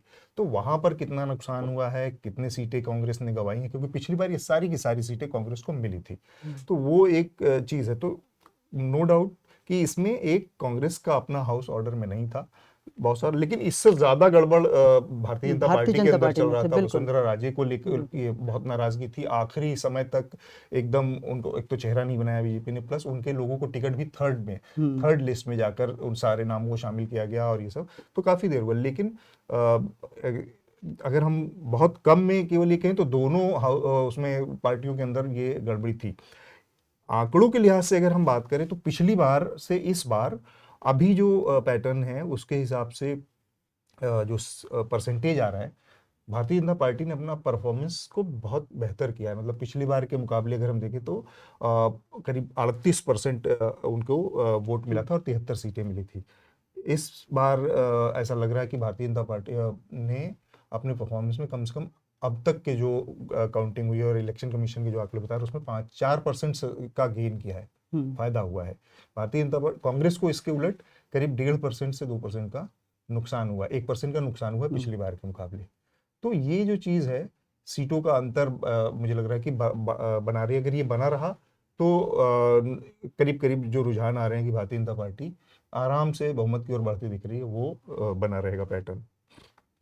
देखिए, मुझे लगता है कि हमारे जैसे पत्रकारों के लिए थोड़ा सा मुश्किल हो गया है, और अभी लगता था कि बड़ा दिलचस्प चुनाव होगा। मान लेते हैं कि अगर ये इस तरह से वन साइडेड अगर ये चुनाव नतीजे नहीं आ रहे होते तो 2024 में हम कहते कि फाइट इज ऑन। हालांकि मैं भी मानती हूँ कि गेम तो ऑन है, लेकिन इसके बावजूद जो एक दिलचस्प मुकाबला हो सकता था दो लगभग बराबर के खिलाड़ियों के बीच, अभी जो दूसरा खिलाड़ी है वो कमजोर प्रतीत हो रहा है।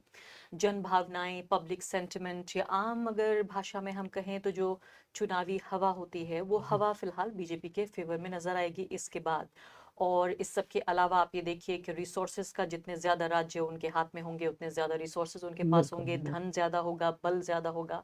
और राष्ट्रीय स्तर पर जिस तरह से हमने देखा है, मुझे ये कहते हुए बहुत अच्छा नहीं लग रहा है, एक तरह से एक भय, खौफ की भी फीलिंग हो रही है कि जो लोकतंत्र को जितना नुकसान पहुंचाया गया है पिछले 9 साल में, ये सिर्फ एक तरह से राजनीतिक अहंकार के घोड़े पर बैठ के ही नरेंद्र मोदी और उनकी पार्टी बीजेपी और आरएसएस ने किया है कि हमें जनता सपोर्ट कर रही है कि हम लोकतंत्र को नुकसान पहुंचाएं, संविधान को नुकसान पहुंचाएं, अल्पसंख्यक विरोधी तमाम नीतियां, मैं कहूंगी गरीब विरोधी तमाम नीतियां, कारोबारियों को देश का सब संसाधन सौंप देना।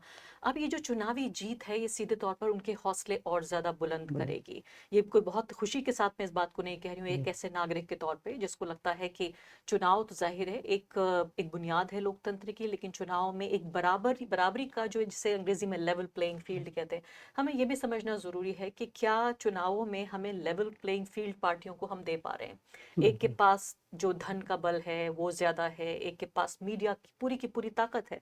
मुझे राजस्थान थोड़ा सा नहीं बल्कि ज़्यादा हैरान कर रहा है, क्योंकि राजस्थान में जब गांव देहात में मैं सफ़र कर रही थी और वहाँ के चाय खानों पे जाके लोगों से बातचीत कर रही थी, तो एक पूरे तरीके से ये प्रतीत होता था कि मीडिया के प्रोपेगेंडा को हराते हुए एक पहला स्टेट ऐसा लग रहा था जहाँ कांग्रेस अपनी स्कीमों, अपनी नीति और अपनी राजनीति को लोगों के साथ बांटने में, उस जो पॉलिटिकल मैसेजिंग है उसमें कामयाब रही है।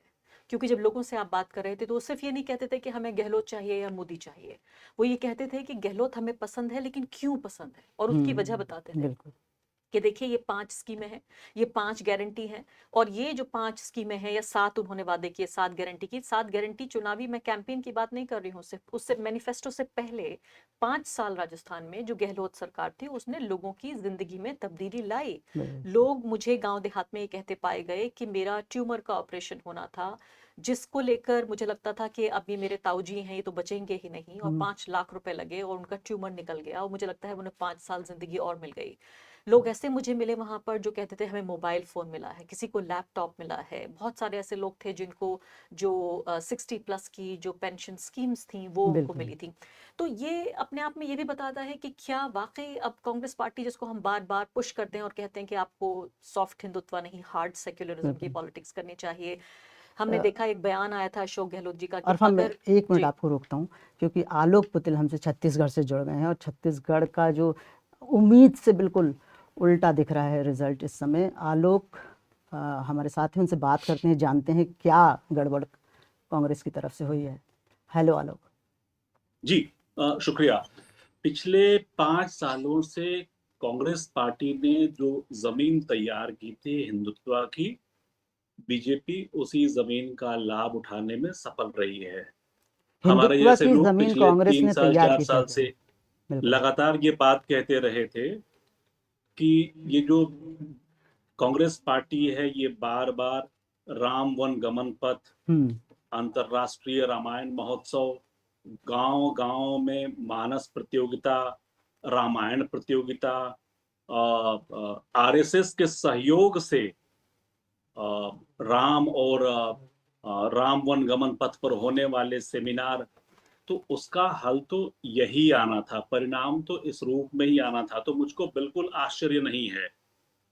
लेकिन ओबीसी आरक्षण के मामले में और ये तमाम सारे सोशल जस्टिस के मामले में भूपेश बघेल सोशल आगे दिख रहे जस्टिस की बात जहां तक आप पता नहीं किस हद तक पहुंच पाई है आप लोगों तक। भूपेश बघेल की सरकार ने एक क्वांटिफाइबल डेटा कलेक्ट करवाया था ओबीसी का, उसको भूपेश बघेल की सरकार ने आज तक सार्वजनिक नहीं किया है। तो जातियों के भीतर के वर्चस्व का जो मामला है वो जस का तस बचा हुआ है। सोशल जस्टिस के नाम पे ओबीसी का जो आरक्षण प्रतिशत बढ़ाया गया था वो आज तक लटका हुआ है, क्योंकि इनको मालूम था कि ये लटकेगा। और जिन लोगों ने इस मामले को हाईकोर्ट में चैलेंज किया, भूपेश बघेल की सरकार ने उनको पद दिए, उनको सरकार में अच्छी जगह दी। और एक बात और थी, कल्लूरी की वापसी भी भूपेश बघेल के ज़माने में हुई है, जिन पर काफ़ी मानवाधिकार हनन के आरोप थे एक्सट्रीमिस्ट के।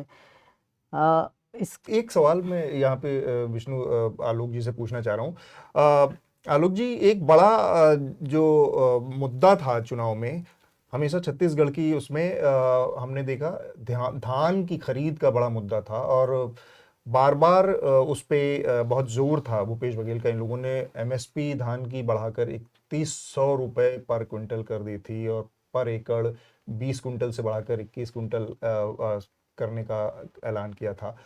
माना जा रहा था कि ये बहुत बड़ा गेम चेंजर होगा इनके लिए, और ये पूरी योजना। लेकिन हम जब अब वोट के उसमें देख रहे हैं तो भारतीय जनता पार्टी ने अपना वोट परसेंटेज जो सबसे बड़ा जो सुधार किया है वो यहीं पर किया है। अभी जो दिख रहा है उसमें हालत हमारे सामने है। छत्तीसगढ़ में पिछला जो वोट परसेंटेज था भारतीय जनता पार्टी का सिर्फ 33% था, और उसके मुकाबले कांग्रेस ने 43% वोट हासिल किया था। और आज की जो स्थिति है, उसमें अगर मैं देखूं तो छत्तीसगढ़ में जो बीजेपी की अपनी वोट शेयर है वो करीब करीब बढ़कर 45.78 यानी कि करीब 12% के वोट गेन किया है भारतीय जनता पार्टी। तो एक बहुत बड़ी छलांग दिख रही है। हम ये जब ग्राउंड पर थे तो वहां पर भी करीब करीब देखने में इसको असमर्थ रहे। एग्जिट पोल जैसी तमाम संस्था वो भी इसको समझने में वो रही। तो ये इसको आप थोड़ा सा अगर हमें एक्सप्लेन कर पाए कि मुद्दा कौन सा था जो भारतीय जनता पार्टी के पक्ष में काम कर। एक तो आपने हिंदुत्व वाली बात बताई, लेकिन वो 12-13% एक बड़ा गैप देखिए, था। छत्तीसगढ़ के इलाके में ये पहली दफा ऐसा हुआ जिसकी आशंका पहले से थी कि बीजेपी हिंदुत्व के मुद्दे पे ही चुनाव लड़ेगी। बीजेपी ने इसकी पूरी जमीन तैयार कर रखी थी और कांग्रेस ने कहीं से भी एक संवैधानिक दायित्व निभाने वाली जो भूमिका होनी चाहिए थी उसको निभाने में कांग्रेस पार्टी असफल रही। कांग्रेस पार्टी ने कांग्रेस पार्टी की सरकार ने बार बार ये कोशिश की कि वो गलती से भी अल्पसंख्यकों के साथ न देखें, वो किसी भी तरीके से जो है अल्पसंख्यकों के साथ न दिखें। 15 साल के रमन सिंह के शासन काल में छत्तीसगढ़ में ईसाइयों पर और चर्चों पर जितने हमले हुए थे उससे 5 गुना ज्यादा हमले केवल 5 साल के शासन काल में भूपेश बघेल के शासन काल में हुए। हालत ये हुई कि मैं उदाहरण के साथ इस बात को कह रहा हूं कि बेमेतरा एक इलाका है, उस जिले में बीरनपुर में इसी साल दंगे हुए, सांप्रदायिक दंगे में एक हिंदू लड़के की मौत हो गई, मुसलमानों ने मार डाला। मैं ये बहुत साफ क्योंकि बात जब बहुत साफ तरीके से होती है तो चीजें बहुत क्लियर रहती हैं, तो इसलिए मैं उल्लेख करते हुए कह रहा हूं कि मुसलमानों ने पीट पीट के उसकी हत्या कर दी। 2 दिन बाद विश्व हिंदू परिषद और भाजपा ने बंद बुलाया और उसी इलाके में 2 मुसलमानों को पीट पीट के मार डाला। सप्ताह भर के भीतर भूपेश बघेल ने हिंदू परिवार के लिए 10 लाख रुपए और नौकरी का ऐलान किया और जो 2 मुसलमान मारे गए थे उनके परिजनों को मुआवजे के लिए हाईकोर्ट में जाना पड़ा। अभी से इस इलेक्शन के दरमियान एक इंटरव्यू में भूपेश बघेल ने कहा कि मुसलमान हमारे पास आए ही नहीं थे तो हम मुआवजा कहां देते। तो ये जो स्टैंड है पूरा, उससे साल भर पहले कबीरधाम जिले में सांप्रदायिक दंगे हुए। सांप्रदायिक दंगे झंडे फहराने को लेकर हुए थे। हिंदू संगठनों ने वहां बनारस से, अयोध्या से, देश के बाकी हिस्सों से झंडा फहराने के लिए साधु संतों को बुलवाया। 120 फुट ऊंचा झंडा फहराने का ऐलान किया और जिस दिन ये पूरा कार्यक्रम था उस दिन उस इलाके में और छत्तीसगढ़ के बाकी इलाकों में पूरे पन्ने का कांग्रेस पार्टी ने विज्ञापन देकर उन साधु संतों का स्वागत किया जो झंडा फहराने के लिए आए थे। तो कांग्रेस पार्टी किसके साथ खड़ी थी? आलोक पुत्र, थैंक यू। अभी फिर और बात करते हैं। ये बार बार हो रही है। इसी बात को मैं आगे बढ़ाना चाह रही थी। बिल्कुल ये सही बात है, इनकी दुरुस्त बात है कि हिंदी पट्टी में पिछले घंटे में भी हमने यही बहस की थी कि हिंदुत्व का जो दबाव है, और इसी बात को मैं उठाना चाहती थी कि ये जो छत्रप है कांग्रेस पार्टी के, देखिए राहुल गांधी तो हर जगह जाके चुनाव नहीं लड़ेंगे। राहुल गांधी और उनकी जो कांग्रेस पार्टी की जो पूरी टीम है, चाहे वो उनके राष्ट्रीय अध्यक्ष हों या पूरी जो उनकी सीनियर लीडर्स की जो टीम है, दिल्ली का जो आला कमान है, वो तो सिर्फ एक नेतृत्व देगा। लेकिन ये चेहरे हैं, चाहे वो अशोक गहलोत हों, चाहे वो भूपेश बघेल हों या कमलनाथ हों, ये तीनों चेहरे और इनकी अगर राजनीति आप जमीन पे देखें, अभी पिछले घंटे में यही हमने चर्चा की थी जिस बात का जिक्र पुतुल साहब कर रहे हैं कि क्या जो जिसको अपीजमेंट कहा जाता है, ये बहुत अच्छा शब्द नहीं है, मैं इसको पसंद नहीं करती, लेकिन चूंकि इतना डिस्कोर्स का ये हिस्सा बन गया है कि खुश करने की ये कोशिश कि हम बीजेपी नहीं है, उनसे थोड़ा कम है। तो अगर आपके पास एक ओरिजिनल हिंदुत्व पार्टी है तो आप डुप्लीकेट या जीरोक्स हिंदुत्व पार्टी की तरफ क्यों जाएंगे? बिल्कुल यही बात है। और छत्तीसगढ़ लगातार आप देखिए, हमेशा लगातार पिछले 1-1.5 साल में, 1.5 साल से मैं फॉलो कर रही हूँ, जिन खबरों के लिए प्रकाश में आया और बार बार छत्तीसगढ़ में लोगों से आप बात करेंगे, कहेंगे लोग रेडिकलाइज हो रहे हैं, भूपेश बघेल इसको कंट्रोल कंट्रोल करने की कोशिश कर रहे हैं। यहाँ इन्होंने आपने छत्तीसगढ़ का एग्जाम्पल, मैं आपको राजस्थान का एग्जाम्पल देना चाहती हूँ। नासिर और जुनैद का आप एग्जाम्पल देखिए, और आप उदयपुर की जो घटना हुई थी, दुखद घटना, उसका आप एग्जाम्पल देखिए। जब मैंने राजस्थान में मुस्लिम समुदाय के लोगों से बातचीत की, उनकी आंखों में आंसू था। उन्होंने कहा कि हमें लगा कि पूरे तरीके से हम अनाथ हो गए हैं इस राज्य में। नासिर जुनैद के परिवार वालों से मिलने तक को तैयार नहीं थे मुख्यमंत्री। वहां हेलीपैड के पास उस फैमिली को बुलाया गया, उनको जिस जिस संघर्ष का यहाँ जिक्र कर रहे हैं, जो संघर्ष हुआ, उन्हें जो कॉम्पनसेशन वगैरह लेने में, यही संघर्ष राजस्थान में भी देखने को मिला।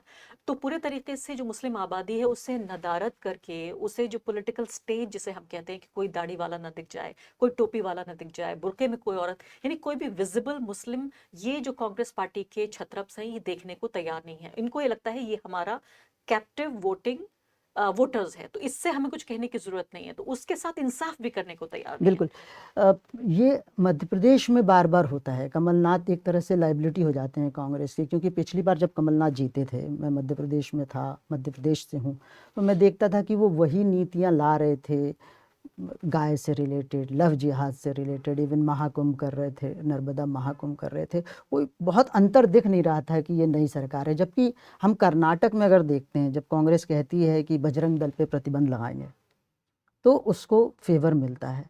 फिर बार बार कांग्रेस उस चीज़ को ना पकड़कर जो से सफलता दिलाती है, वही पिछली चीज क्यों पकड़ने की एक कोशिश छोटा सा करती है। उदाहरण जो देना बहुत यहाँ अहम है, और इसमें पर्सपेक्टिव भी आपको मिलेगा कि राजस्थान में ये पता चला कि गौ रक्षा के लिए जो बजट है, वो जो पूरे मुस्लिम समुदाय के लिए, अल्पसंख्यक कल्याण के लिए जो बजट है, गौ रक्षा वाले बजट के लिए वो 23 गुना उससे ज्यादा है। तो इस बात से आप अंदाजा लगाइए कि गायों को बचाने के लिए 23 गुना ज्यादा बजट है, बजाय इसके कि पूरी की पूरी वहां लगभग 10% आबादी। तो आपने जो सवाल पूछा, तो आप इसका जवाब देना चाहेंगे? नहीं, आप बताएं। जी, तो आप ये कह रहे थे कि क्यों ऐसा नहीं करते हैं, तो मुझे लगता है कि ये मान लेना चाहिए कांग्रेस पार्टी को इस चुनाव के बाद खासकर, कि वो नहीं समझती कि हिंदी पट्टी का वोटर क्या चाहता है।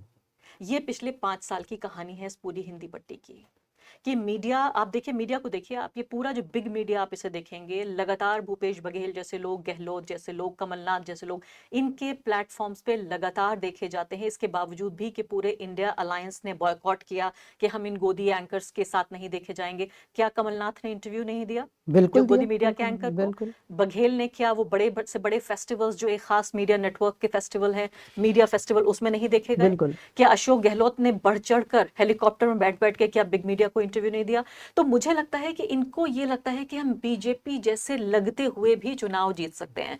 मुझे लगता है भारत में देखिए तमाम तरह की जो आर्थिक समस्याएं हैं उससे अलग हटके ये चुनाव आइडियोलॉजिकल इलेक्शन हो रहे हैं भारत में। विचारधारा के स्तर पर लोगों की, मैं कहूंगी कि लोग कहते हैं कि ईवीएम को रिग किया है, मैं कहती हूँ उनके जहनों को रिग कर दिया गया है कि देखिए बीजेपी जो है वो हमारी पार्टी है, हमारी अपनी पार्टी है। तो ये छत्रप नहीं समझ पा रहे हैं। ये सीधे तौर पे कह सकती हूँ ये 4 स्टेट हारने के बाद कि कांग्रेस पार्टी को वापस टेबल पर बैठ के ये सोचना चाहिए कि क्या बिना हिंदी पट्टी के वो 2024 में उसको डिग्निटी के साथ चुनाव में जाना भी चाहिए या नहीं।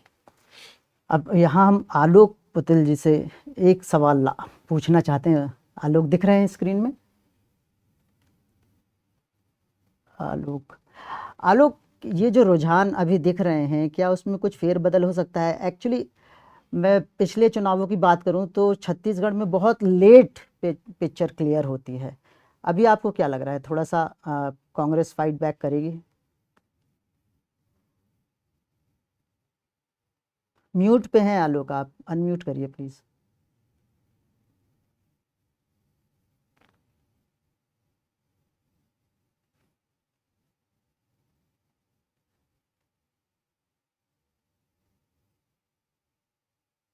हाँ आलोक पुतिल, अतुल, हम आगे बढ़ते हैं। हमारे साथ बसंत भी जुड़ रहे हैं न्यूज़ लॉन्ड्री से। अच्छा, आगे शायद एक बार बसंत से जानते हैं।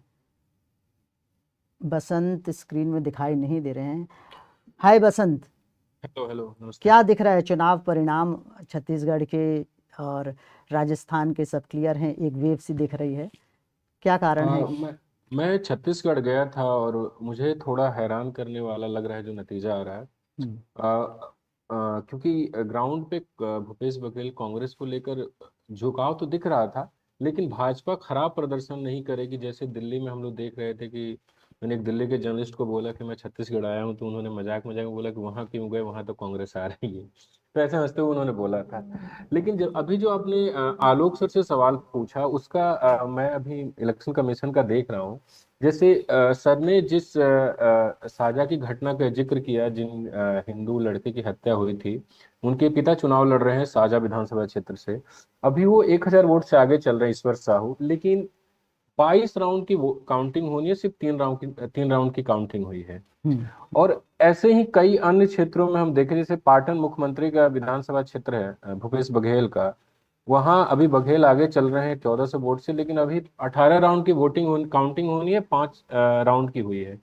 तो अभी जो और अंतर ज्यादा नहीं है, 100 200 400 500 यही अंतर है। बिल्कुल। तो ये जो अभी दिख रहा है स्क्रीन पे कि 54 सीटों पे भाजपा आगे है, 34 पे, तो इसमें काफी बदलाव होगा। बस्तर में, दंतेवाड़ा में भी 16 17 18 राउंड बाकी है। 5-6 राउंड में हो सकता है शहर में काउंटिंग हो रही हो, तो वहां भाजपा को फायदा होता है। गांव में बिल्कुल। काउंटिंग पहुंचती है तो कहते हैं कांग्रेस को फायदा होता है। तो नतीजे मुझे लगता है जब तक आधे राउंड की काउंटिंग ना हो जाए तब तक ये नहीं माना, मतलब मुझे लगता है कि ये ना माना जाए, और आधे राउंड की काउंटिंग के बाद अंतर 5000 4000 का हो, तो मान सकते हैं कि जो दिख रहा है इलेक्शन कमीशन पे वो बेहतर, वही नतीजे आएंगे। बिल्कुल मुझे ये पसंद। लगता है। आप आलोक पुतिल फिर जुड़ गए हमारे साथ, मैं उनसे वही सवाल दोहराना चाहता हूँ। आलोक स्क्रीन में जी दिख नहीं रहे हैं। आलोक देखिए, बसंत जी की बात से मैं इत्तेफाक रखते हुए भी मैं ये कह रहा हूँ कि छत्तीसगढ़ में जो बस्तर का इलाका है और जो सरगुजा का इलाका है, इन दोनों इलाकों में पूरी तरह से कांग्रेस जो है उसने बीजेपी को साफ कर रखा था। सरगुजा की 14 सीटें जो है आदिवासी बहुल इलाके की सीटें जो है वो कांग्रेस पार्टी के पास थी। इसी तरीके से बस्तर की सीटें जो है 12 की 12 सीटें जो है कांग्रेस पार्टी के पास थी। तो कांग्रेस के हिस्से खोने के लिए ही है और बीजेपी के हिस्से केवल पाना ही पाना है। और जो रुझान है, जो एग्जिट पोल हैं, जो ओपिनियन पोल हैं इन आदिवासी हिस्सों के, आदिवासी इलाकों के, वहां बहुत साफ साफ दिखाई पड़ रहा है कि बीजेपी इन इलाकों में लगभग आधी सीट जो है वो छीनेगी, चाहे वो बस्तर हो चाहे वो सरगुजा हो। कांग्रेस पार्टी का पूरा दारोमदार जो है वो मैदानी इलाकों पे टिका हुआ है इस बार, और मैदानी इलाकों में अब तक के जो रुझान आए हैं उसमें कांग्रेस पार्टी पीछे नजर आ रही है। Thank you Alok.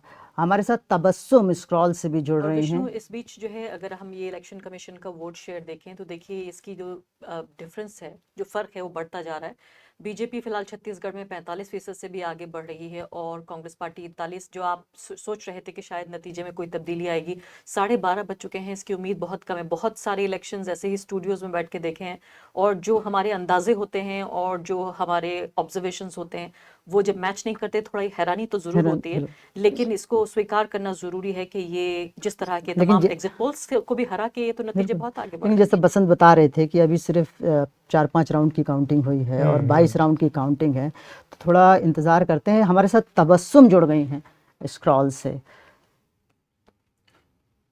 Hi Tabassum. Hello Tabassum, क्या नतीजे देख रही हैं आप? बीजेपी बीजेपी बीजेपी सब जगह बीजेपी नज़र आ रही है, क्यों, कैसे हुआ है? देखिए, मैं जब एग्जिट पोल के बाद कांग्रेस के कार्यकर्ताओं से बात कर रही थी तो वो लोग काफी कॉन्फिडेंट थे कि हम लोग अगर हारेंगे तो भी 100 सीट्स क्रॉस जरूर करेंगे। पर आज जब मैंने सुबह से कॉल्स लगाना शुरू करे हैं तो एक एक्सेप्टेंस उन लोगों के अंदर आ रहा है और 2-3 फैक्टर्स बहुत क्लियरली निकल कर आ रहे हैं। कांग्रेस पे इनफाइटिंग अभी भी चल रही है। कमलनाथ के अगेंस्ट एंगर बहुत ज्यादा है। छतरपुर इलाके में, ग्वालियर चंबल के इलाके में, ट्राइबल बेल्ट जो साउथ वेस्ट की तरफ आता है मध्य प्रदेश का, झाबुआ बड़वानी, सबका ऐसा कहना है कि कमलनाथ का टिकट डिस्ट्रीब्यूशन जो है वो उन लोगों को ठीक नहीं लगा। हम लोगों ने इलेक्शंस के वक्त भी देखा कि 4 सीट्स में उन लोगों ने कैंडिडेट्स बदले। कई जगहों पे कमलनाथ की क्लोज एड्स को टिकट दी गई है। हम छतरपुर का एग्जाम्पल ले तो राजनगर की सीट में विक्रम नाथी को सीट दिया गया था। सारे सर्वेज ने बोला था कि वो शायद इस बार नहीं जीतेंगे, और अभी हम जो देख रहे हैं उसमें बीजेपी लीड कर रही है। अशोक करके वहां के बीजेपी के कैंडिडेट है जो लीड कर रहे हैं। तो एक टिकट डिस्ट्रीब्यूशन जो है उसको लेकर काफी गुस्सा है। कांग्रेस के यूथ जो है उन लोगों ने कैंपेनिंग के वक्त भी ये चीज डिस्कस करी कि टिकट डिस्ट्रीब्यूशन जो है उसकी वजह से हम फुली सपोर्ट नहीं कर पा रहे हमारे एमएलए कैंडिडेट्स ये को। बिल्कुल तबस्सुम, आपको याद होगा कि 2019 के लोकसभा चुनाव के बाद भी जब राहुल गांधी ने इस्तीफा दिया था, उन्होंने गहलोत और कमलनाथ पर तंज भी किया था कि वो अपने बेटों की पॉलिटिक्स बनाने के लिए ज़्यादा ध्यान देते हैं इंस्टेड ऑफ राज्य में। ऐसा ही नज़र आया अब मध्य प्रदेश में जब चुनाव हुआ है, आप मध्य प्रदेश गए हैं, तो मैं देखता हूँ पिछले 7 दिन जो बहुत महत्वपूर्ण होते हैं चुनाव के, उसमें कमलनाथ अपनी सीट से छोड़ते नहीं है, मतलब छिंदवाड़ा से बाहर नहीं निकलते। ये जो लापरवाही है, बार बार कमलनाथ क्यों करते हैं? नहीं, लापरवाही नहीं, आप इसको, मुझे लगता है कि कमलनाथ का जो आखिरी 7-8 दिन अपनी सीट पर केवल चिपक कर, एक उसमें अपवाद एक्सेप्शन था जब वो राहुल गांधी ने भोपाल में एक रोड शो किया और जनसभा की, तो उसमें वो आए, लेकिन एकदम वो जनसभा में, रोड शो में नहीं उन्होंने हिस्सा लिया, सीधे स्टेज पर आए और अपना छोटा सा हिस्सा भाषण का देके स्टेज पर जनसभा में, और उसके बाद वो चले गए।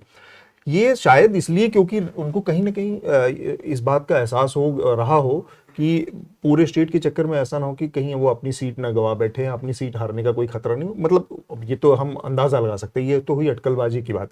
लेकिन ये आप देखिए कि जो कंटेंडर थे, पहली बात तो ये कि मध्य प्रदेश के नतीजे चौंकाने वाले हैं। अगर हम देखें जो ग्राउंड पर सेंटिमेंट था लोगों के, मैं इंदौर की बात कर रहा हूँ जहां से सीटें आ रही हैं भारतीय जनता पार्टी को, वहां पर भी जिससे बात करो तो नहीं इस बार तो शिवराज जाएगा, ऐसे बात कर रहे थे लोग। तो एक तो इसकी व्याख्या क्या हो सकती है इस नतीजे की?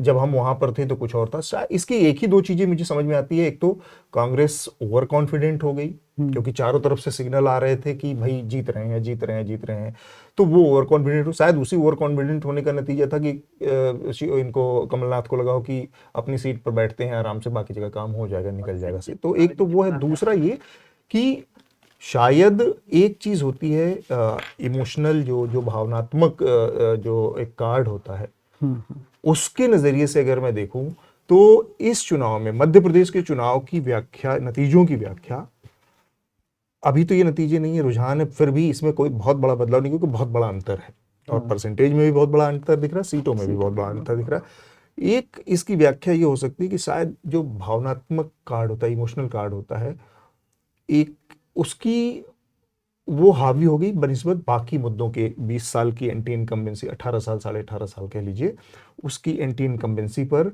शिवराज सिंह चौहान का जो भावनात्मक कार्ड था। आप देखिए कि जब ये सिग्नल आने लगे, शिवराज सिंह चौहान 3 बार के चीफ मिनिस्टर को लगभग ह्यूमिलिएट किया गया हर स्टेज पर कि प्रधानमंत्री आते थे, उनसे बात नहीं कर रहे हैं, उनका नाम नहीं ले रहे हैं, और इसका पूरा एक परसेप्शन बन गया। ये मीडिया के जरिए एक व्यापक पैमाने पर फैल भी गया कि ऐसा हो रहा है कि प्रधानमंत्री लगातार इनको नजरअंदाज कर रहे हैं, दरकिनार कर रहे हैं, इनको पूछ नहीं रहे। वहां पर अचानक से, और ये सब 1 महीने पहले हुआ, शिवराज ने अपने पूरे कैंपेन का गियर चेंज कर दिया। शिवराज जो बहुत माइल्ड माने जाते हैं, बहुत ज्यादा मतलब कन्फ्रंटेशनिस्ट नहीं होते, हालांकि बीच में 3 साल में उन्होंने बुलडोजर के जरिए अपनी एक हार्ड छवि बनाने की कोशिश की थी, बहुत एक सख्त नेता की छवि बनाने की कोशिश की थी। वो दूसरी चीज थी, वो दूसरा फेज था, क्योंकि तब उनके सामने इमीडिएट चुनौतियां दूसरी थी, क्योंकि बाहर से एक नया दावेदार पार्टी के अंदर आ गया था ज्योतिरादित्य सिंधिया के रूप में, केंद्र की तरफ से नरोत्तम मिश्रा जैसे चैलेंजर आ गए थे, जो हर दिन विजय वर्गीय से चल ही रहा था। तो बहुत सारे चैलेंजेस के बीच में वो अपनी पोजीशन शायद सख्त करने के लिए एक लार्जर कल्ट इमेज बना रहे थे, और वो उसमें बुलडोजर वाली चीज थी। लेकिन चुनाव आते आते इस 1 महीनों में जो उन्होंने किया, वो स्पेसिफिक, बहुत यूनिक शिवराज सिंह की स्टाइल है। बहुत बेचारा वाली छवि, बहुत डाउन टू अर्थ वाली छवि, लोगों के बीच रहने वाली छवि, मामा, इजी अवेलेबल, बहुत आसानी से उपलब्ध होने वाली। और सिर्फ ये छवि नहीं, उन्होंने इस बीच में वैसा काम भी किया, जैसे कि किसी ने उतनी जनसभाएं नहीं की एक दिन में, सुबह से लेकर 10-10, 12-12, 13-13। और जब हम वहां पर थे तो इस चीज को फैक्टर के तौर पर हमारे जो साथी थे, हम लोगों ने जब एक morning show, another election show के जरिए उसमें किया था, तो उसको हमारे एक मित्र हैं, उन्होंने बाकायदा आइडेंटिफाई किया कि आप देखिए कि शिवराज के मुकाबले कोई इतनी मेहनत नहीं कर रहा। तो एक तो वो मेहनत, और दूसरा उनका जो इमोशनल गार्ड है, जाके अपनी विधानसभा में मुझे लड़ना चाहिए कि नहीं, मुझे मुख्यमंत्री बनना चाहिए कि नहीं। फिर उस सबसे आगे जाके एक लाइन थी कि ऐसा भाई फिर नहीं मिलेगा, ऐसा मामा फिर नहीं मिलेगा। आई थिंक कनेक्ट इमोशन और अभी ने बयान आ बहुत गया है, शिवराज सिंह चौहान का बयान भी आ गया है कि जो काबिल लीडरशिप है नरेंद्र मोदी की, उसको श्रेय जाता है ये मध्य प्रदेश में जो रुझान नजर आ रहे हैं। अतुल की बात पे थोड़ा सा ऐड कर देती हूँ, ये सिर्फ मामा मैं की अरफा 1 मिनट के लिए आपके लिए रुकता हूँ। तेलंगाना से हमारे साथ यूनिस लसानिया जुड़ रहे हैं, उनसे जान लेते हैं तेलंगाना के उलटफेर के बारे में। जी हेलो यूनिस, क्या है तेलंगाना में तो एक बहुत बड़ा बदलाव कह सकते हैं इसे, इसकी वजह क्या रही है? बदलाव तो है। फिलहाल कांग्रेस 119 सीट में से कांग्रेस फिलहाल 60+ सीट में लीडिंग है। जो भारत राष्ट्र समिति जो पावर में थी, उनके पास फिलहाल मेरा ख्याल 36 या 38 सीट में कुछ लीडिंग है वो लोग। 37। बट फिलहाल आधे राउंड्स काउंट हो चुके हैं, तो इसीलिए ये भी नहीं बोल सकते कि 101% हम लोग श्योर है कि एग्जैक्टली यही रहेगा। अभी 1 घंटे में प्रॉब्लली पता चल जाएगा क्या एग्जैक्टली विनिंग उनका परसेंटेज क्या होगा। लेकिन काफी इंटरेस्टिंग है कि कांग्रेस बाकी स्टेट्स में इतना अच्छा नहीं करके यहाँ पर उनका परफॉर्मेंस इतना अच्छा रहा, क्योंकि 2-3-4 महीने पहले तक तो कांग्रेस का हाल इतना कुछ अच्छा नहीं था। बट लास्ट 1 महीने में, स्पेशली नवंबर के एंडिंग में, कांग्रेस काफी पिकअप कर दिया था यहाँ पर। तो क्या ये यूनिस, ये जो भारत जोड़ो रैली थी, उसका बहुत दिनों तक तेलंगाना से गुजरी है, वो लंबा समय दिया है साउथ में, उसका असर है क्या इस पूरे मोमेंटम में? मेरे ख्याल थोड़ा असर है, क्योंकि फॉर एग्जांपल यहाँ पर एक सीट है। 2014 से पहले जहाँ तक हमारा अंडरस्टैंडिंग ये था कि हैदराबाद के बाहर ऑल इंडिया मजलिस के इत्तेहादुल मुस्लिमीन जो है, that is led by Asaduddin Owaisi.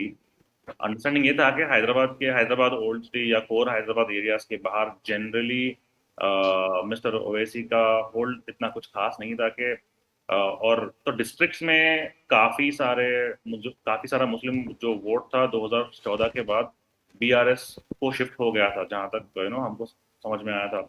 लेकिन इस बार मेरे ख्याल से वो भी थोड़ा सा शिफ्ट हुआ है, और भारत जोड़ो यात्रा का भी जनरली इम्पैक्ट थोड़ा सा हुआ ही होगा, क्योंकि एक सीट है निजामाबाद अर्बन बोल के, ये सीट जो है वहां पर मेरे ख्याल से 30 या 33% मुस्लिम वोट्स है वहां पर। तो इस बार कांग्रेस का जो मुस्लिम कैंडिडेट है वो फिलहाल लीडिंग पे है, या वेरी क्लोज कॉल है वहां पर भी। तो दिख तो रहा है कांग्रेस का जनरली वेव यहाँ पर है, अच्छा खासा कुछ इम्पैक्ट हुआ है। ये काफी लोग 1 महीना पहले तक भी यही पता, जहां तक हमको समझ में आया था कि ये दिख रहा था कि बीआरएस मोस्टली शायद एक 70-75 से निकल जाएगी, बट अभी रिजल्ट तो कुछ और ही है। फिलहाल 35 पे है कांग्रेस का lead, so 60 is the winning number. ठीक है, थैंक यू यूनिस। हमारे साथ योगेंद्र यादव भी जुड़ गए हैं, आइए चुनाव विश्लेषक हैं, उनसे समझते हैं। हेलो योगेंद्र जी। जी योगेंद्र जी, क्या हुआ करता था, अब नहीं अभी तो एक राजनीतिक कार्यकर्ता। जी बताइए योगेंद्र जी, आप राजनीतिक कार्यकर्ता के हिसाब से भी हमें बताएं कि क्या कमी रह गई है मध्य प्रदेश में कांग्रेस की तरफ से? आप तो भारत जोड़ो याद रैली के सूत्रधार की तरह थे, हमेशा अपडेट दे रहे थे, और लग रहा था कि अच्छा इसका असर जहाँ जहाँ से राहुल गुजरे होगा, लेकिन वैसा असर दिखाई नहीं दिया मध्य प्रदेश में। देखिए, मैं समझता हूँ जहाँ तक भारत जोड़ो यात्रा का ताल्लुक है, भारत जोड़ो यात्रा का असर हमने कर्नाटका में देखा। अभी आपके साथी बता रहे थे कि उसका असर तेलंगाना में भी हुआ। मध्य प्रदेश के एक छोटे से रास्ते से गुजरी थी, वहां एग्जैक्टली उन कॉन्स्टिट्यूएंसीज में क्या हुआ इसको थोड़ा चेक करना पड़ेगा।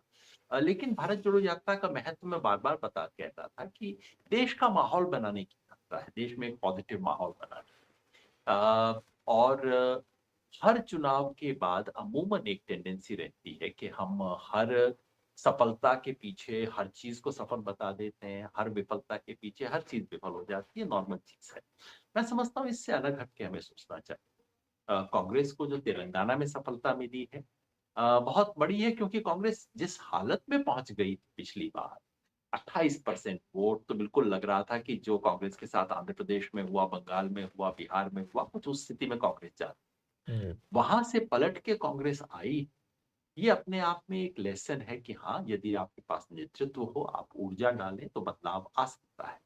लेकिन जो 3 उत्तर भारत के राज्यों से संकेत आ रहा है, हिंदी पट्टी के राज्यों से, वो बहुत निराशाजनक है। सिर्फ कांग्रेस के लिए ही नहीं, हम जैसे लोगों के लिए जो इस देश में बेहतर बदलाव की उम्मीद करते हैं, हमारे लिए भी बहुत निराशाजनक संकेत है।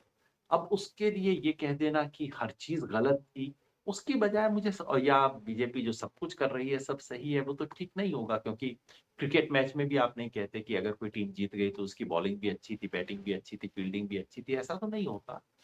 हमें अलग अलग देखना हो। ये मायूसी की बात इसलिए है क्योंकि ये तीनों राज्यों में कांग्रेस जीत सकती थी। राजस्थान में सरकार के खिलाफ कोई एंटी इनकम्बेंसी नहीं थी, मुख्यमंत्री खुद पॉपुलर थे, लेकिन एमएलए के खिलाफ काफी एंटी इनकम्बेंसी थी। और राजस्थान का पुराना रिकॉर्ड रहा है कि कांग्रेस जब हारती है तो पूरी तरह से हारती है, हर 5 साल बाद सत्ता पलटती है। इस सब के बराबरी करने के लिए जो रणनीति चाहिए थी वो कांग्रेस ने नहीं बनाई, खासतौर पे बिल्कुल एक कुछ साधारण सी गलतियां, यानी कि जो एमएलए जिनके खिलाफ कांग्रेस को पता था कि खूब गुस्सा है लोगों का, उनको वापस टिकट दिया गया। और 2 अलायंसेस जो बहुत आसानी से बन सकते थे, सीपीएम के साथ और बीएपी के साथ, वो क्यों नहीं बने मुझे आज तक कभी समझ ही नहीं आया। अगर इतना भी हो जाता तब भी आज आपको मुकाबला उस तरह का न दिखता जैसा कि इस टाइम दिख रहे हैं। ये बहुत ही नजदीकी का मुकाबला राजस्थान में था। आफ्टर ऑल जितने भी सीट के आंकड़े आपको दिख रहे हो, वोट में सिर्फ 3% का फासला है इस वक्त भी कांग्रेस और बीजेपी के अंदर। इन 2 चीजों से वो ठीक किया जा सकता है। योगेंद्र जो जी, मुझे समझ नहीं आता वो है मध्य प्रदेश। आपको 1 मिनट यहाँ रुके। आप कास्ट सेंसस के बहुत बड़े समर्थक हैं, बार बार उसको इम्पोर्टेंट बता रहे हैं। कास्ट सेंसस की बात बार बार कांग्रेस ने उठाई, इसका लाभ क्यों नहीं मिला कांग्रेस को मध्य प्रदेश छत्तीसगढ़ में या राजस्थान आपको में? लगता है कांग्रेस ने उठाई? कांग्रेस के नेतृत्व ने इसका जिक्र किया बड़ी बड़ी रैलीज में, बिल्कुल। लेकिन जमीन पे आप लोग घूमे होंगे, आपके कॉरेस्पॉन्डेंट्स गए होंगे, क्या आपको जमीन पे कहीं भी ये मुद्दा दिखाई दिया? मुझे तो कम से कम नहीं दिखाई दिया। ना कांग्रेस के कैंडिडेट इसका जिक्र करते थे, ना कांग्रेस का कार्यकर्ता इसके बारे में जानता था, और जिसके लिए बना है ओबीसी और लोअर ओबीसी, वहां तक तो खबर पहुंची ही नहीं। तो मेरे ख्याल में ना तो ये पॉजिटिव मुद्दा था ना नेगेटिव मुद्दा था। और दिक्कत यही है कि कांग्रेस के राष्ट्रीय नेतृत्व का जो एक पोस्चर, आइडियोलॉजिकल पोस्चर, वो और जमीन पे कांग्रेस जो कर रही है उसमें मुझे कोई अलाइनमेंट, तारतम्य दिखाई नहीं देता। वो एक बहुत बड़ी कमी है। और जो दूसरी इससे जुड़ी हुई कमी है वो है कि कांग्रेस का जो अपना जनाधार, कांग्रेस का जनाधार किसमें है? जो बॉटम ऑफ द पिरामिड है, जो निचले तबके में लोग हैं, गरीब हैं, अल्पसंख्यक हैं, ओबीसी, एससी, एसटी, जनाधार कांग्रेस का वहां है। लेकिन कांग्रेस की अपनी नीतियां, अपना पोस्चर, अपने कैंडिडेट, उनका इससे कोई अलाइनमेंट नहीं। जब तक कांग्रेस इन चीजों को ठीक नहीं करती तो आज का परिणाम हमें बताता है कि कांग्रेस के लिए ये काफी कठिन स्थिति है उत्तर भारत में बदलना, क्योंकि जब तक हिंदी पट्टी में कांग्रेस रिकवर नहीं करती तब तक बाकी सारे देश का किया धरा यहाँ पे आके न्यूट्रलाइज हो जाता है। और आज के परिणाम से एक संभावना अगर कांग्रेस किसी तरह से जीत लेती इन 3 में से 2 जो कि संभव था, तो 24 के लिए कांग्रेस के पास एक अच्छी जमीन बन जाती। लेकिन इन तीनों में हारना अब एक बहुत बड़ा सवाल खड़ा करता है और इस स्ट्रगल को बहुत कठिन बनाता है और इसमें कुछ बहुत इनोवेशन की मांग करता है। बिल्कुल। इस हार के बाद तो इंडिया अलायंस में भी असर पड़ेगा। तो आपको लगता है जिस तरह से स्नब किया कमलनाथ ने समाजवादी पार्टी को मध्य प्रदेश में, क्या इस हार के बाद कांग्रेस इस स्थिति में होगी कि वो लीडरशिप ले ले? मैं अगर योगेंद्र जी हैं तो एक सवाल योगेंद्र जी से इसी बाबत पूछना चाह रहा था, जिसका आखिरी में उन्होंने बहुत थोड़ा सा शब्दों में जिक्र किया। मैं चाहूँगा थोड़ा सा अगर वो विस्तार से हमें योगेंद्र जी बता पाएँ। एक तो आप बताने जा रहे थे कि मध्य प्रदेश आपको बहुत चौंका रहा है, वो हम सब लोग के लिए भी। मैं मध्य प्रदेश में मैं भी जब दौरा कर रहा था और आज के नतीजों में बहुत अंतर है। मैं बहुत भरोसे से कह रहा था कि शायद मध्य प्रदेश में कमलनाथ से। दूसरा, राष्ट्रीय परिदृश्य के लिहाज से, इंडिया अलायंस के नज़रिए से अगर थोड़ी सी आप इस पूरे उसकी व्याख्या कर पाए, क्या इसमें इंडिया अलायंस, क्योंकि जो नतीजे आ रहे हैं उससे पहले से ही कांग्रेस पार्टी ने थोड़ा सा एक कहें कि उसको स्नब किया था, इंडिया अलायंस को बैक बैनर पे डाल दिया था और उससे एक मैसेज गया क्योंकि मध्य प्रदेश में सपा को से लेकर उनकी एक तकरार भी हुई। अब वो कहाँ जाता दिख रहा है, इसके आगे की राह इंडिया अलायंस की, राष्ट्रीय राजनीति की, और साथ में जो आश्चर्य में आपको मध्य प्रदेश डाल रहा है उसकी कोई व्याख्या आपके दिमाग में आती है कि इसको कैसे हम समझ पाए? दरअसल दिक्कत यही होती है कि अगर मुझे लगता है कल तक कि ए होगा और उसके बाद जिसके लिए मेरे पास 50 तर्क हैं, उसके बाद हो जाता है बी, तो अब मैं एकदम तुरंत तर्क करके बता दूं, वो शायद बहुत अच्छी बात नहीं होगी। ईमानदारी की बात मैं आपको बताऊं, अभी भी मुझे मध्य प्रदेश पूरी तरह समझ नहीं आता। मध्य प्रदेश में सच ये है कि लोगों में बदलाव की इच्छा, पिछली बार देखिए, पिछली बार कांग्रेस लगभग चुनाव जीत गई, सरकार भी 15 महीने के लिए बना ली थी, सरकार को चोर दरवाजे से तोड़ा गया, लोगों की सिंपैथी इसलिए कांग्रेस के साथ थी, और जहां जाइए लोग बदलाव की बात करते। अब इसमें कोई शक नहीं है कि उस बदलाव के भाव को कांग्रेस ने इतना गंभीरता से नहीं लिया। इसमें कोई शक नहीं है कि कांग्रेस ने जिस तरह से चुनाव लड़ना चाहिए था शायद उस तरह से नहीं लड़ा, और कांग्रेस में एक तरह का ढीलापन रहा। ये सब बातें हैं, लेकिन ये हमेशा कांग्रेस में होती हैं। पिछली बार तो इससे भी ज्यादा थी, 2018 का जो चुनाव था उसमें तो कांग्रेस का ढीलापन इससे भी ज्यादा था। तो और इसमें कोई शक नहीं है कि बीजेपी ने रणनीति के साथ चुनाव लड़ा, लेकिन इस सब से अगर ये हो जाता कि भाई कांग्रेस को जो बहुत स्पष्ट लीड दिखाई दे रही थी आज से 3-4 महीने पहले, अगर वो लीड लगभग 0 हो जाती, अगर कांग्रेस और बीजेपी लगभग एक दूसरे के बराबर हो जाते, तो मैं समझ सकता था कि देखिए कांग्रेस को एडवांटेज था, जो कि उसने अपनी छोटी छोटी गलतियों के कारण न्यूट्रलाइज कर दिया। लेकिन बीजेपी 8% आगे चल रही, कोई 48% है उसके लिए, 48% वोट इस वक्त बीजेपी के पास है, कांग्रेस के पास 40%। जी, 8% का फासला इतना बड़ा योगेंद्र जी, आपको हो रोकता हूँ, समय मेरे इस सेशन का मुझे समय दिखाई हो नहीं रहा दिया, है। ईमानदारी की बात है। मैं अरफा का फैसला सड़क पे, ये बिल्कुल वैसे है जैसे 103 डिग्री बुखार, वो आप यूं हाथ लगाइए आपको पता लग जाता है। नहीं, बुखार के अलावा मैं दूसरी बात कहना चाहती हूँ, ये चीज जो हमें समझ में नहीं आ रही, कहा जाता है जब समझ में ना आए तो क्या है, इसका मतलब वो प्यार है। यानी कोई व्यक्ति जिसकी शक्ल सूरत अच्छी ना हो, उसके पास कोई अच्छी नौकरी भी ना हो, और वो लड़की उसके प्यार में पड़ जाती है, पूछते हैं लोग इसमें क्या देखा, तो प्यार है। तो यही मैं कहना चाहती हूँ, जिसको अतुल कह रहे थे कि मामा के साथ भावनात्मक रूप से जुड़ गए, मैं कहती हूँ कि भारत में अब चुनाव भावनात्मक चुनाव हो रहे हैं, इमोशनल वोटिंग हो रही है, जिसमें आप ये नहीं देख रहे, अंधी मोहब्बत है कि आप पूछ रहे हैं कि बीजेपी में क्या देखा, आप पूछ रहे हैं कि 18 साल में आपके इतने बदतरीन हालात थे, आप फिर उस पार्टी को वापस क्यों लाना चाहते हैं? आप अरफा, जो रिपोर्ट्स मध्य प्रदेश से आ रही थी उसमें ग्रामीण इलाकों में बहुत अच्छा वो हुआ है, वोटिंग हुआ है, और खासकर महिलाओं ने किया है। तो जो लाडली बहन योजना है उसने भी गेम चेंजर का काम किया है। योजनाओं का वादा तो कांग्रेस पार्टी ने, ये योजनाएं राजस्थान में फिर कांग्रेस के लिए क्यों नहीं काम कर रही हैं? जिन योजनाओं को मैंने खुद फर्स्ट हैंड देखा, मैं किसी का सेकंड हैंड एनालिसिस नहीं पढ़ रही हूँ, मैंने खुद देखा, तो अगर ये भावनात्मक लगाव कांग्रेस पार्टी से राजस्थान में होता तो इन तमाम स्कीमों से जो अशोक गहलोत हैं वो जीत गए होते। इस चीज को सिर्फ और सिर्फ, इस पूरी ऐसी हार जिसको कोई एक्सप्लेन नहीं कर सकता, उसे सिर्फ एक चीज एक्सप्लेन कर सकती है, वो है इमोशनल वोटिंग। लोगों ने अपनी रोजमर्रा की जो परेशानियां, तकलीफें और दर्द हैं उन्हें एक किनारे रखकर अपनी पार्टी को वोट दे रहे हैं। इसलिए मैं आपसे बार बार ये कह रही हूँ कि दो चीजें समझने वाली हैं। देखिए, हम शुतुरमुर्ग बन के अगर रेत में अपना सर दे दें और ये समझने की कोशिश करें कि हम बहुत बड़े चुनावी पंडित हैं, सिर्फ हम जानते हैं, जो चीज़ एक्सप्लेन नहीं की जा सकती वो यही है कि इस पूरे क्षेत्र को हिंदुत्व की प्रयोगशाला बनाया गया है।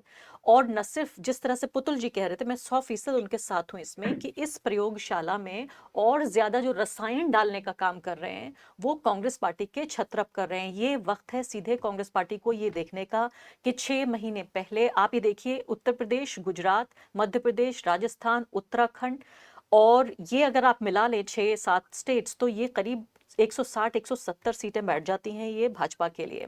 कुछ सीटें उन्हें और चाहिए, 70-80-100 सीटें, और उसके बाद ये इलेक्शन पूरे तरीके से उनका हो जाएगा 2024 का। बिल्कुल। तो कांग्रेस पार्टी को बैठ के ये समझने की जरूरत है।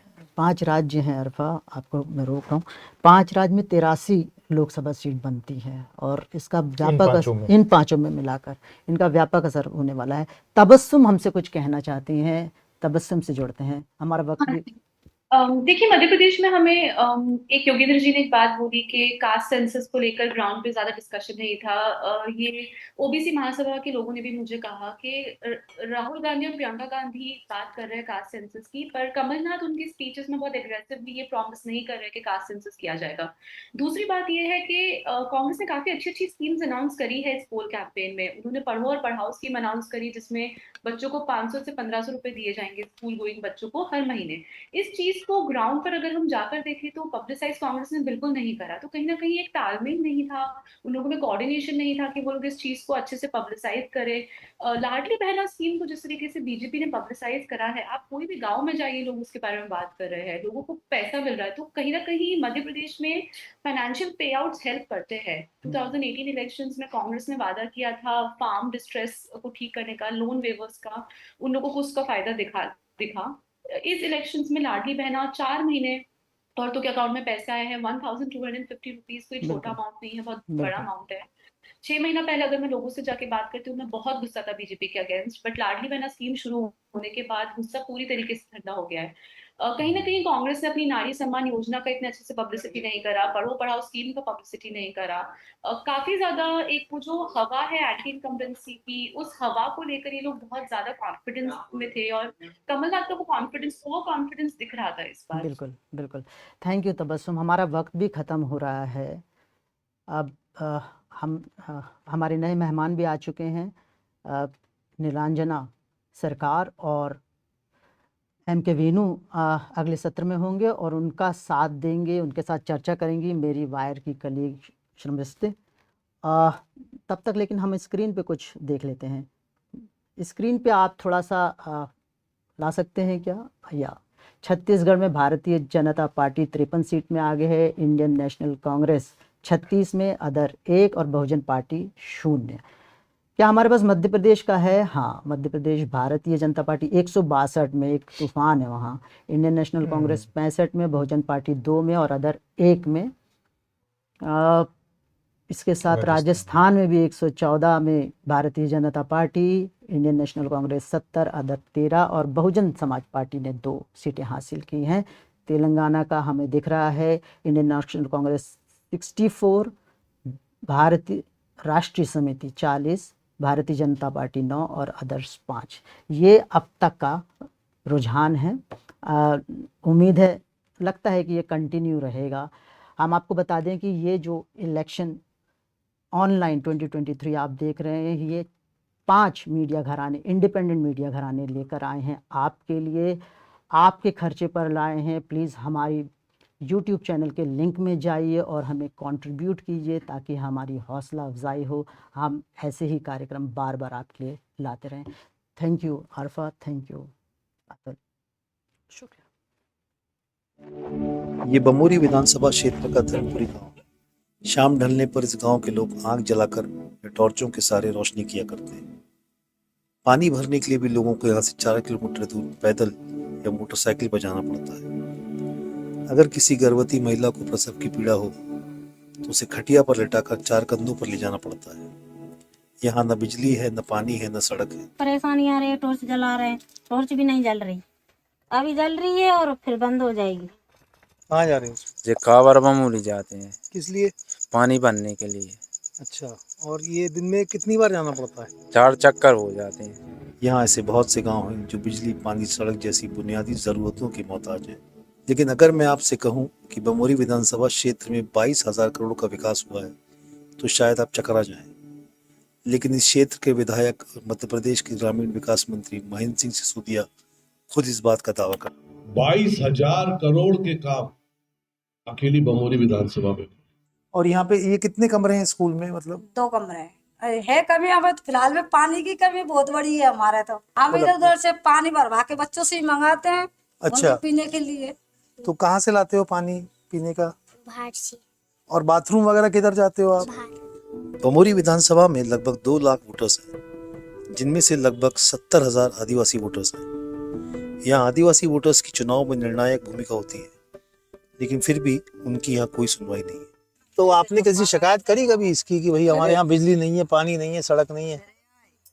25 बार फिर आए हम। इसी कारण लोग बाग क्या हुआ, गांव पे निकल लगे। हाँ। वहाँ पे अब बिन के पास जुगाड़ थे, इसलिए बिन ने जगह लेके वहाँ पे मकान बना लिया। अब हमारे पास जुगाड़ नहीं है, हम कहाँ जाएं। तो यहाँ की जो हालत है, मतलब वो कोई भी किसी भी स्तर पे 22,000 करोड़ के विकास की बात को साबित नहीं करती।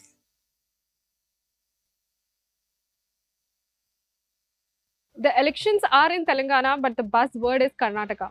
The Congress had made 6 poll promises to youth, women, etc. The party aims to replicate its victory in Karnataka, where it made similar poll promises. We are announcing 6 guarantees. Mahalakshmi being the first one. The BRS was quick to counter Congress's campaign, trying to punch holes in its Karnataka's model. BRS leaders Krishank Manne and several others travelled to districts in Karnataka, intending to gather proof of Karnataka's failed governance. From October, BRS leaders have been sharing videos of women, farmers, youth, etc. that they are unhappy with the Congress rule in Karnataka. The BRS constant reminder to its voters has been, look what's happening to the people of Karnataka. Don't repeat the same year. The BRS party has also alleged that the Congress in Karnataka has been funding the party in Telangana. The Congress has hit back at the ruling BRS by even bringing Chief Minister Siddaramaiah. Deputy Chief Minister D.K. Shivkumar and almost 70% of the cabinet participated in Congress's election campaign in Telangana. Even today, I will ask Mr. Chandrasekhar Rao, please come to Karnataka. Don't make all delegations unnecessarily for the election purposes. So why did the Telangana election become about Karnataka? The BRS blames it's the Congress that it had made the election all about Karnataka and it was forced to reply. But in reality, the Congress win in Karnataka will have a spillover effect in Telangana.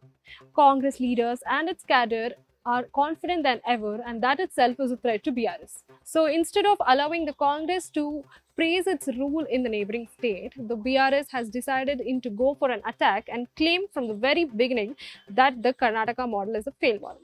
But will the people of Telangana buy it?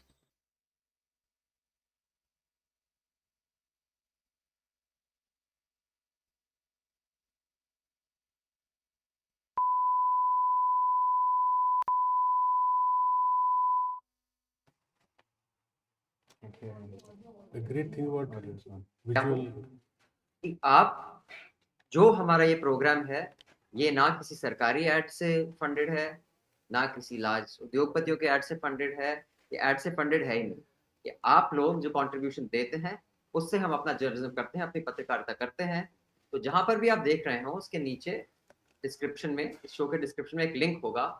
उस link पर जाके आप योगदान दीजिए, contribution दीजिए, ताकि पत्रकारिता को जनता रिक्लेम कर सके। Because we always say that when the public pays, the public is served. So the public has to reclaim journalism. And जब तक ये contribution आएगा, फिर मुझे कमाने की जरूरत पड़ेगी. Now I hand you over back to our journalists. Please go to the link in the window description below and contribute so we can support journalism, we can fund our journalism with your help. This coalition of news is not just these 5 organizations, it is also all of you. So if we come together, journalism can be saved. Thank you. I will hand over to my colleagues in the studio now.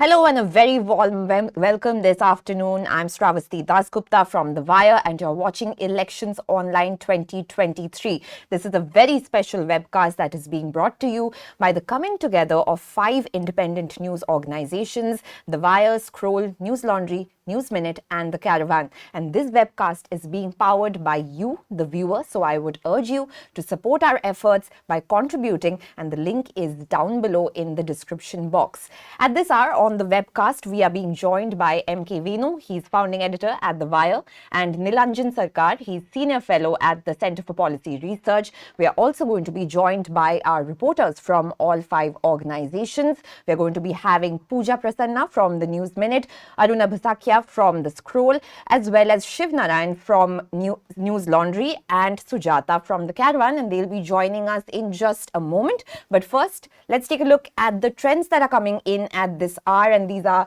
trends that we are getting from the Election Commission of India. And let's start off with Chhattisgarh, which many are saying are the big surprise, with the BJP in a sense crossing the halfway mark in the state as we are seeing right now. The trends that are coming in, I want to tell our viewers that these are still trends at this moment. They are not definitive results, but going by the trends that we are getting from the ECI, the BJP at the moment, as you're seeing with the figures on your screen, has 53 seats across the halfway mark, and the incumbent Indian National Congress has only 35 seats. The others are down to 1 and nothing for the others are down to 1, and BSP has nothing at the moment.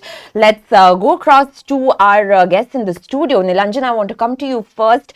In a sense, the Congress was very confident about the elections in Chhattisgarh, banking on the personality cult in a sense of Bhupesh Baghel, a strong OBC leader, and if out of all the 4 states and 5 states, in fact, the Congress was sure that Chhattisgarh is in the bag. But what we're seeing right now is that the BJP has crossed the halfway mark. And how are you seeing this? So, I mean, I don't have any deep insights other than to say that, when I had gone and when others have gone to the field, I think that unlike the popular perception, anybody who had actually gone to Chhattisgarh felt that the election was at a minimum close. When you spoke to voters, there was a sense that even if I had voted for Congress once, there isn't a huge difference between the Congress promises and the BJP promises. The BJP has done a lot of work in Chhattisgarh over the years. Raman Singh was popular at some point. So, it isn't unusual for voters which had at one point shown allegiance to the BJP to switch back. It is true that many people didn't see it coming, but I also think that the quality of serving, the quality of getting to, sort of far-flung places in Chhattisgarh, even information, getting it up the party ranks, is difficult in Chhattisgarh. So even last time, you remember that people were quite shocked by the scale of the Congress victory, right? So it's, Chhattisgarh is just one of those states where the information from the bottom to the top is just not flowing the way that it should. But I think when people have gone to different places, they've picked up that these kinds of movements were happening in the state. Right, and I just want to give our viewers a sense, because I also traveled to Chhattisgarh for these elections, and the sense that we got from the ground is that in 2018 there was a huge anti-incumbency factor that kind of played in favor of the Congress, and Raman Singh's government had been in power for 15 years, so there was anti-incumbency, and of course the Congress's policies, pro-farmer policies, social welfare schemes that the Congress brought in Chhattisgarh for the first time in 2018, whether it was the farm loan waivers or increased prices for the paddy procurement. So that kind of helped the Congress. But in this time, MK Venu, I want to come to you on this, that in this election, the BJP has met the Congress on every poll promise that it has promised. In a sense, the Congress has even called the BJP's manifesto a copy of its own manifesto. Yeah. But it eventually came down to these social welfare promises. And the sense that one would get is that from the ground is that people have already seen what they have got from the Congress, and the promises are more or less the same. So people are going back to voting for their traditional parties. How do you see that? See, my sense is that there is definitely anti-incumbency in all the elections except in Madhya Pradesh.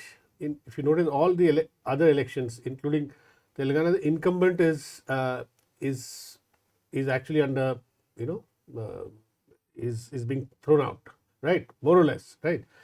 Now, you could argue that in all these elections, the incumbent had done very well on welfare schemes. Like, I don't think BRS, the kind of last mile delivery perfected by KCR, it as good or better than what Amit Shah and Modi have done, at the center, or BJP has done other places. Chhattisgarh also, farm loan waiver. Again, another round of farm loan he promised, right? There was one farm loan waiver earlier.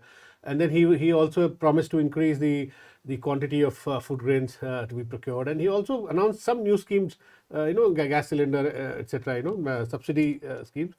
But it didn't work, as you said, because the others also promised as much. So, all things remaining the same, I think they decided to just throw out the incumbent. So, I want to point out here another very interesting thing. If you look at Axis My India's caste-wise data. Now, Axis My India, all said and done, they have had the best strike rate so far in in their polling. It showed that in Chhattisgarh and in Rajasthan and Madhya Pradesh, very interesting caste polarization, where it showed that Congress was doing much better in getting SC, ST votes, as BJP was miles ahead in garnering OBC votes. In fact, in Chhattisgarh, Rajasthan, Madhya Pradesh, BJP, their survey shows BJP 50% plus, garnering 50% plus of OBC votes, and Congress is at some late 20s. So, huge gap. I think this gap has helped the BJP, and where Axis has gone wrong in Chhattisgarh is that they overestimated scheduled tribe votes for Congress. A lot of scheduled tribe votes have gone to the BJP, which shows in the Bastar region, where Congress had nearly 100% strike rate. This time it's down to some 25%. Really, BJP has taken on most of the seats. I think that's where Axis made a mistake.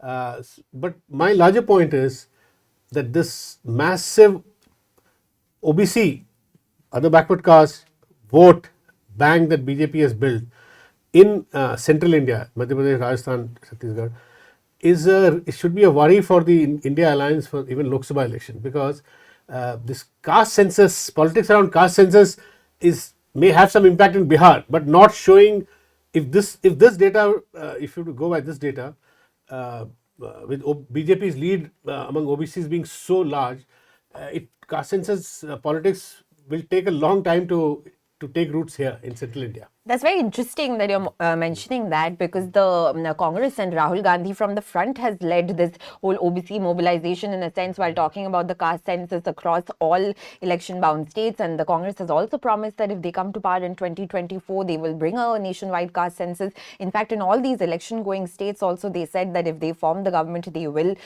conduct a caste census. But as Venu is pointing out right now, that that does not seem to have had a resonance in these election bound states. But one more thing. OBCs, for some very interesting reason, is working for Congress. Work for Congress in Karnataka, also working for them in Telangana, because Telangana Congress was always seen as a Reddy dominated party. But I think a lot of OBCs from BRS may have come to Congress. But those are for different reasons, because South has over the years, decades, built a politics of social empowerment in a very steady sort of foundational sort of way, which has not happened in the north, where it's Hindutva politics which is radicalizing OBCs a lot more, which needs to be watched. It's a very serious trend. Right. I'm just being told that we are being joined by our reporters, Pooja from the News Minute, Sujata from the Caravan, and Arunabha from the Scroll, and they have all covered these elections from the ground. Let's go to Arunabha right now, because we are talking about Chhattisgarh. Arunabha, how are you seeing the trends that are coming in? It was, in a sense, a lot of people were expecting the Congress to win, but that has not happened. But of course, you have traveled to the ground and you have met people, especially you have reported on the competitive prices of paddy that was promised by both the parties. So do you think that has played a role in working against the Congress, because the BJP has met the Congress in every promise that it has made to the farmers? Right. I don't quite see it in that sense. I think in terms of delivering welfare, I think the Baghel government did a pretty good job, which most people acknowledge. And even when BJP matched the paddy price, in fact, promised to better it before Congress again did another round of in its manifesto. Because one should remember that there was a lot of anger against Raman Singh, because he had not been able to fulfill the paddy bonus that he had promised ahead of the 2018, ahead of the 2013 elections. But the Congress, I think, placed. Congress was a bit of a one-trick pony in this election. They put way too much. They put all their eggs in one basket. Everything was about paddy, and it showed, right? If you look at the map, the Sarguja division, which is 14 seats, which they swept last time, they're losing every single seat there currently. Even T.S. Deo, the Deputy Chief Minister, he's trailing. So I think it's the Adivasi votes that has really broken the Congress's back, And another thing that seems to have gone against the Congress is, I suppose, which also, by the way, was reflected in the Axis's, survey, is that the Congress seems to have lost a lot of women voters. The Congress, remember, had promised prohibition in Chhattisgarh ahead of the 2018 elections. And when I was traveling, it was something that came up very organically in conversations with women. There was this perception that alcohol was more freely available. The money that was coming in form of the paddy bonus was being used by men to drink, and that it was leading to leading to unpleasant circumstances at homes. So I think that seems like that is something that because a lot of women told me that they wouldn't vote for the Congress, and that seems to have happened. So I mean, everything that could have gone wrong for the Congress has gone wrong in Chhattisgarh, and everything that could have gone well for the BJP seems to have worked out. I mean.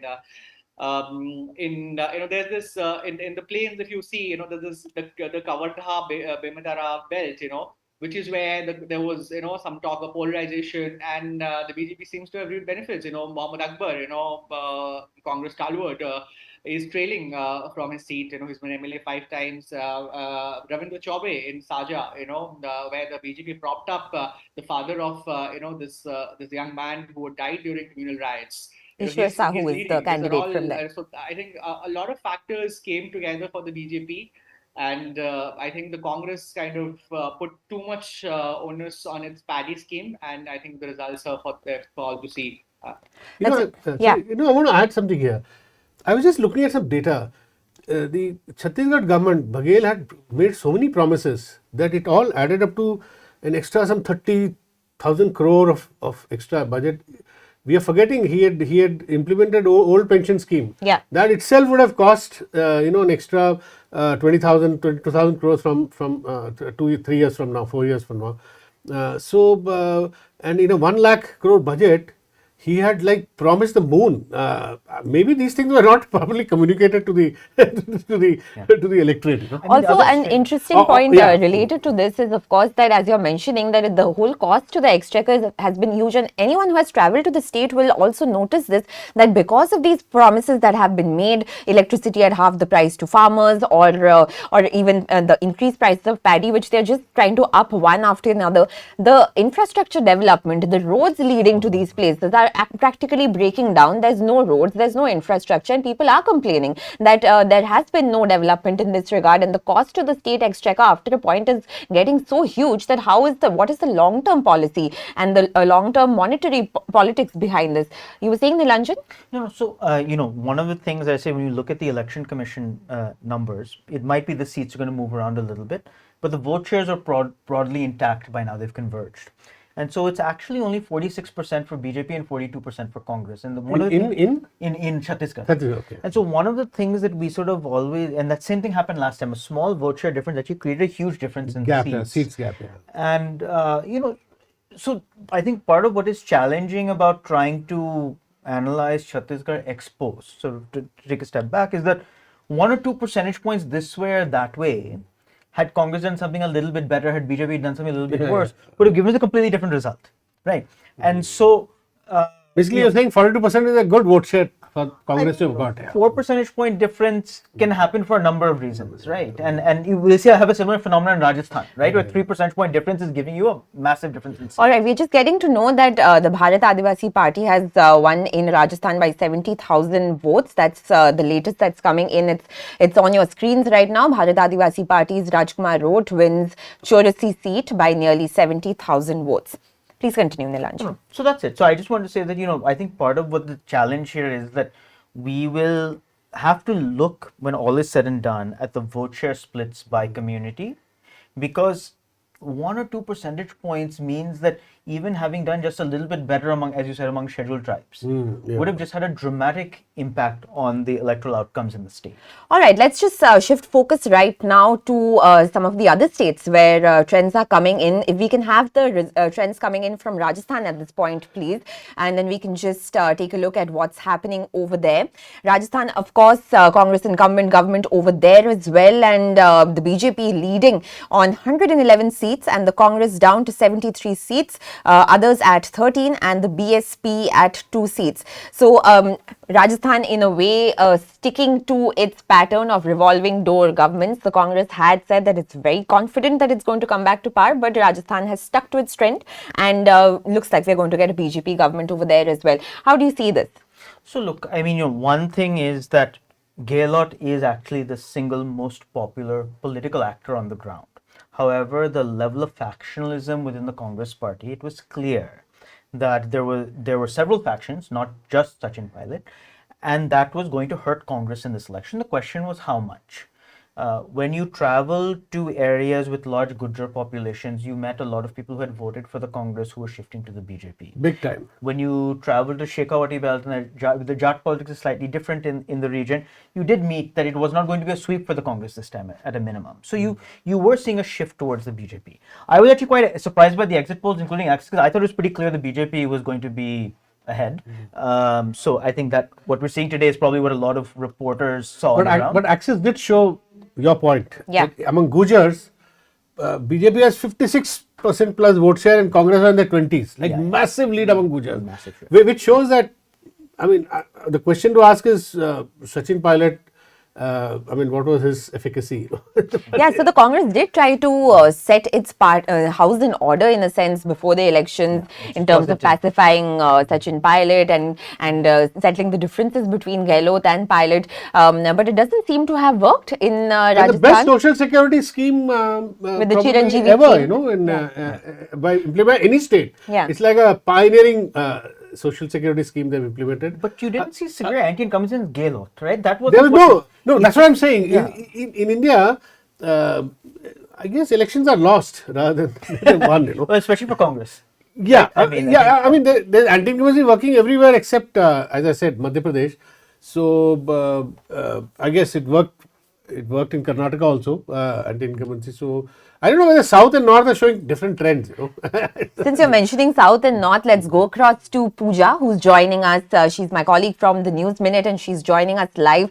Pooja, in Telangana, if we can have the results, the trends on our screens at this moment, then that's the only state, in a sense, that's been sticking to the exit polls predictions, and the Congress over there is leading with 66 seats. The BRS is down to 39 seats. The BJP is down to 9 seats, and the others are at 5. So as Venu was just mentioning, Pooja, that do you see a north-south divide playing out over here? The BJP is down to 9 seats, and the Congress, as was predicted towards the last leg of the campaigning, that it is kind of capitalizing on its gains in the Karnataka election, has surged ahead of the BRS. Actually, one correction: BJP has actually increased its seats, number of seats from last time. Yeah. It had 4 seats last time, right? Yeah. Yes, exactly. Yeah.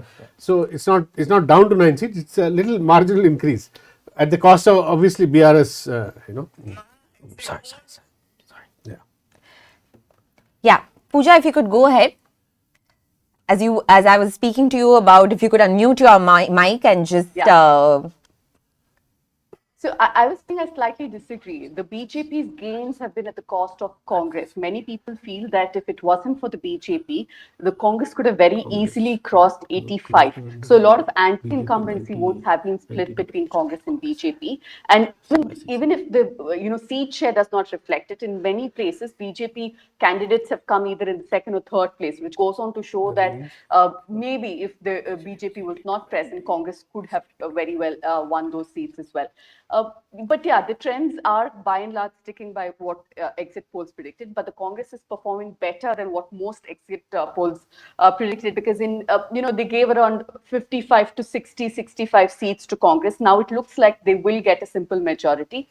And honestly, if we had been having this conversation a few months ago, nobody would have guessed that Congress can perform this well. In fact, there was a question of whether Congress can retain the position of the principal opposition party, or will BJP kind of take it away from them? Because if you look at the numbers from 2018, Congress had 19 legislators, TDP had 2, they were in alliance.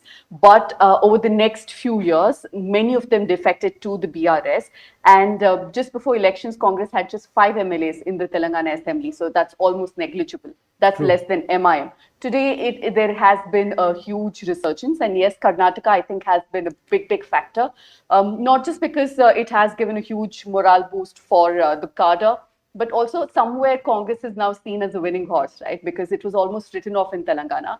It was unimaginable that KCR can be defeated. And today, Congress kind of divided its campaign in 2 parts. For the first 2 to 3 months of the campaign, they went after KCR personally. They mocked him. You know, those ads had to be taken down, but somehow they made him real. Because for people in especially rural Telangana, he was this larger than life figure, right? They almost felt indebted that he got the statehood for Telangana. So how can, though they were angry, they couldn't possibly defeat KCR. That changed in the first 2 months of the Congress campaign, where they took pot shots at him personally, and of course the governance as well. And then the Congress presented an alternative vision where they said, okay, this is where they have fumbled, this is what they've not delivered, and this is our vision. So they had targeted campaigns, they had a BC document, they reached out to minorities. And in my opinion, I think minority votes going to Congress, especially in rural Telangana, has been very decisive. Because pre-2014, the minorities did stick with the Congress. After that, it was split between MIM and BRS. And this time, MIM numbers have also come down, and their appeal for the minority voters to vote for BRS has clearly not worked. So that has been at least a game changer in about 20 to 25 constituencies, in my opinion. You know, I must tell you this. I visited Telangana with a group of other journalists, extensive rural belt. We found that in every village, this is very strange. Out of 10 BRS voters, 4 were shifting to Congress. And this was also the observation of Yogendra Yadav, by the way. Then I had a chat with Yogendra Yadav after I came back, and Yadav said that there's a big wave, and he tweeted Andhi, and I was personally I was a bit scared of going that far, although I also saw 4 out of 10 shifting to, because the gap between BRS and Congress is so huge. Congress had 29% votes here, BRS 48 last time. So I said, how will the Congress bridge this gap? But actually, they have done, you know, they have brought BRS down and they moved up. And as she said, minorities. And we found many Muslims who told us in Hyderabad that the ulemas, the religious leaders this time, told them not to listen to Asad Owaisi and vote for Congress. So there was a clash between Owaisi's guidance and the ulema's guidance. It's very interesting. And you know, and it's welfare schemes. Nobody was abusing KCR. As I said, women were showing bangle things we got from our pensions, KCR. So this is strange. In spite of such a massive delivery of welfare, KCR still lost. So that means some voters said that we need 10 years, we need a change. You know.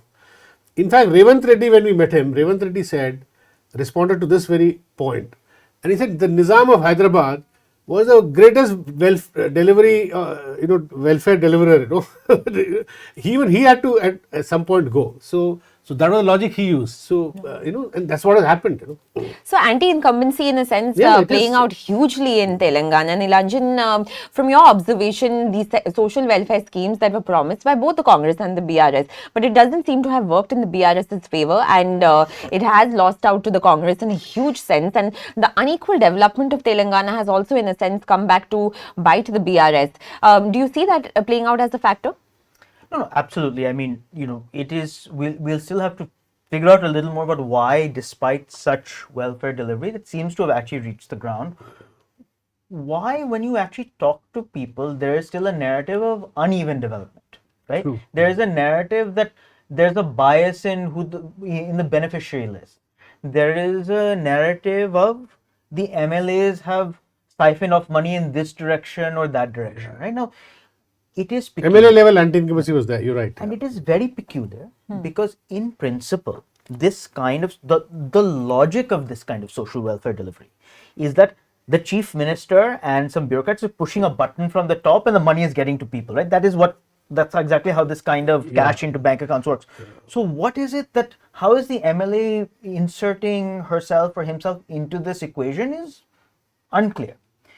If it has happened, it is either a mistake that the chief minister somehow made that has allowed these people to insert, or the bureaucrats have screwed up, right? Because actually, I mean, we work with a lot of states. We've done it. We've done. There is absolutely no reason why a lower level actor should be able to insert themselves into this process. So that's something we need to figure out, because certainly you heard it. Certainly you heard that there was that kind of anti-incumbency against MLAs and against some kind of bias. But from where it came, that is something that we need to sort of A understand. lot of congressmen didn't believe.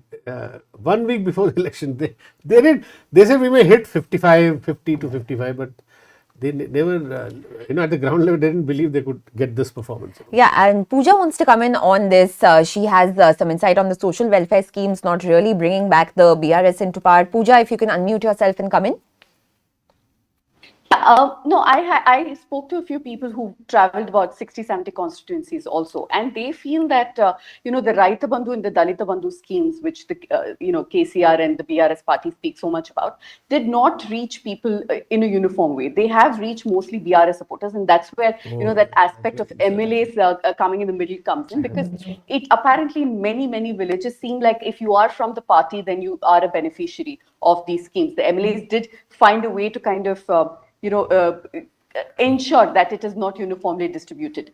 Even in Dalita Bandhu, this was happening. And an internal survey of BRS did indicate this. About 40 MLAs were facing huge anti-incumbency. But despite that, KCR chose to repeat all of them, saying that I know better. Nobody, no survey can predict what will happen much better than me. And of course, looks like he has been proven wrong. But the fact is that it was a particular community, it was a particular party, followers of the party that were benefiting from the scheme, and there was anger against it. Particularly women felt that they were not getting the kind of benefits that they were being promised. That worked against BRS as well. At the same time, they tried very hard to make sure that the Congress government's promises in Karnataka to paint a picture that it has not been implemented. There are issues in its implementation. That's not feasible even. They ran campaigns in Telangana to prove that, but it doesn't look like that has kind of percolated to the ground. All right, stay on with us, Pooja. I want to cut across to Sujata right now. She's also reported from Telangana, and in her reporting, she has found that there was a wave of anti-incumbency also in terms of the massive policing in the state. 10,000 CCTV cameras, and the general sentiment among citizens is that the police state is getting too much. And Sujata, you want to come in on this? How do you see that having played out against the BRS? Firstly, can you hear me? Yeah. Am I audible? Yeah. Okay, it's not 10,000, actually it's 10 lakh, okay? Okay, I KTR stand has corrected. said that in many interviews. 10 lakh CCTV cameras in the city of Hyderabad, it's like, everybody is under surveillance. And more than surveillance is the policing part also. It's not with respect only to the privacy issues and all that. You have, policing in every aspect of, life encountered by anybody in Telangana. You talk to students after the suicide of Pravalika in October. There was a massive protest on RTC crossroads, if you remember.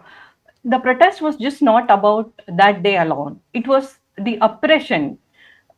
Any day after Telangana came, the state was born, KCR and BRS made sure there was no protest at all. And police were used in every part, in every front. And the students didn't have jobs, and they didn't have any means to even express. I just want to stop you there for a moment, Sujata, because we are getting in trends. Congress's Revant Reddy is leading against CM KCR and Kamareddy. Those are the latest trends coming in from Telangana. Sujata, please continue. Yeah, so it's students on the jobs front, and policing in every part. Okay, even the TDP voters, even they might not play a major role. They would have voted for BRS. Okay, but when Chandrababu Naidu was arrested, they made sure that there was no protest at all, and protesters were arrested right from the beginning, right from the day state was born. KCR made sure there was no protest. Police were used right, left, and center. The cordon searches. People, it was not told about. I mean, it was not talked about by many political parties because they thought it's not an election issue.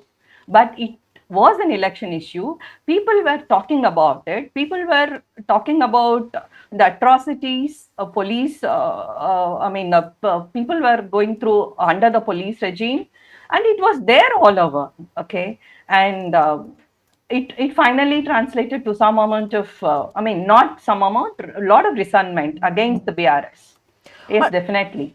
Policing and surveillance did play a major role among students, among protesters, among the civil society as such. If you remember, when KCR came to power, the first thing they did was close down the Dharna Chowk, and police was used in a major way. All right, Sujata, that's a very important insight that you're getting for us, that police state has seems to have caused Telangana and the BRS government in a massive way, and we are getting to see the vote share numbers that are also coming up on our ticker at the moment, with the Congress in Telangana getting about 39% of the vote share and the BRS at about 37%. That's on your screens right now. Congress's vote share at 39.74%, the BRS at 37.9%. And the BJP at 14.02%. Nilanjan, how do you see the vote share figures and their impact on the results that we are seeing in that's coming in? I mean, so this is, I think, another example of vote share and seat share being dramatically different from each other. But I think, as Venu mentioned, I mean, given the gap that existed at one point between the BRS and the Congress, whatever the final vote share numbers look like, it's just an extraordinary shift from one election to the next. 48 to 34%. Yeah. This is like just huge fall. I can't even think of, I mean, 15% fall. See, because we tend to put KCR in the camp of your sort of Patnaik, Mamta, these kinds of, welfareists who cannot lose so much in such a short period of time, but clearly that wasn't the case. Compared to last time, he lost 14% vote share. Yeah, that's a massive vote share loss in a sense. And let's also shift focus at this point to Madhya Pradesh, which in a departure from all the other states, Madhya Pradesh has no anti-incumbency. We go by the trends that are coming in right now. BJP is leading on 163 seats, and the Congress is at the moment leading on 64 seats, and the BSP is leading on 2 seats, and others are at 1. So Shivraj Singh Chauhan, Nilanjan, this election was all about Shivraj Singh Chauhan. Initially, we saw that his wings were in a sense clipped by the BJP. They were not projecting him 6 months ago. Yeah, they were not projecting him in any way, and it was all Modi. And but Shivraj Singh Chauhan, in a sense, a lone warrior fighting on his own, parading his schemes of Ladli Behna, and the woman voter has become a massive player in the Madhya Pradesh elections, and he's kind of reordered his image to be Mama more than the bulldozer Mama that was fashioned a couple of months back, and with all the demolitions that took place in Khargon, of course, last year. But do you see this as a personal triumph of Shivraj Singh Chauhan? In a sense, he was not backed by his party as much, but he's gone ahead and he's delivered a huge mandate. Yeah, this is a huge mandate. I actually, this is the one state I had access to the raw data of a post-poll survey. And similar to Axis, we picked up very similar vote share percentages.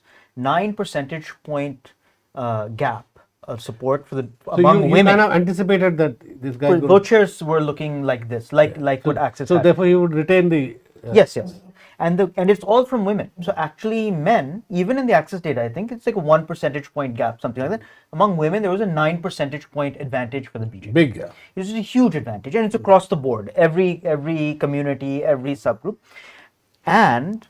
When we asked about Ladli Behna, we saw that at least 70% plus of the households, which is you typically have underreporting on having received a benefit, reported having received. And they, Nilan, just correct me if I'm wrong. And they delivered Ladli Behna in a matter of 6 months, right? Amazing. Yeah. From March, Yeah. the speed of delivery And they've also promised to increase the amount. Earlier it was 1200 if I'm not wrong, and now it's going to be 1500. So Shivraj Singh Chauhan, of course, coming in strongly in Madhya Pradesh. And the other factor that's played out in Madhya Pradesh is the fact that I'm coming to you on this, Venu, there was a massive sentiment of unemployment. The youth were disenchanted with the Shivraj Singh Chauhan government. Inflation was a huge issue.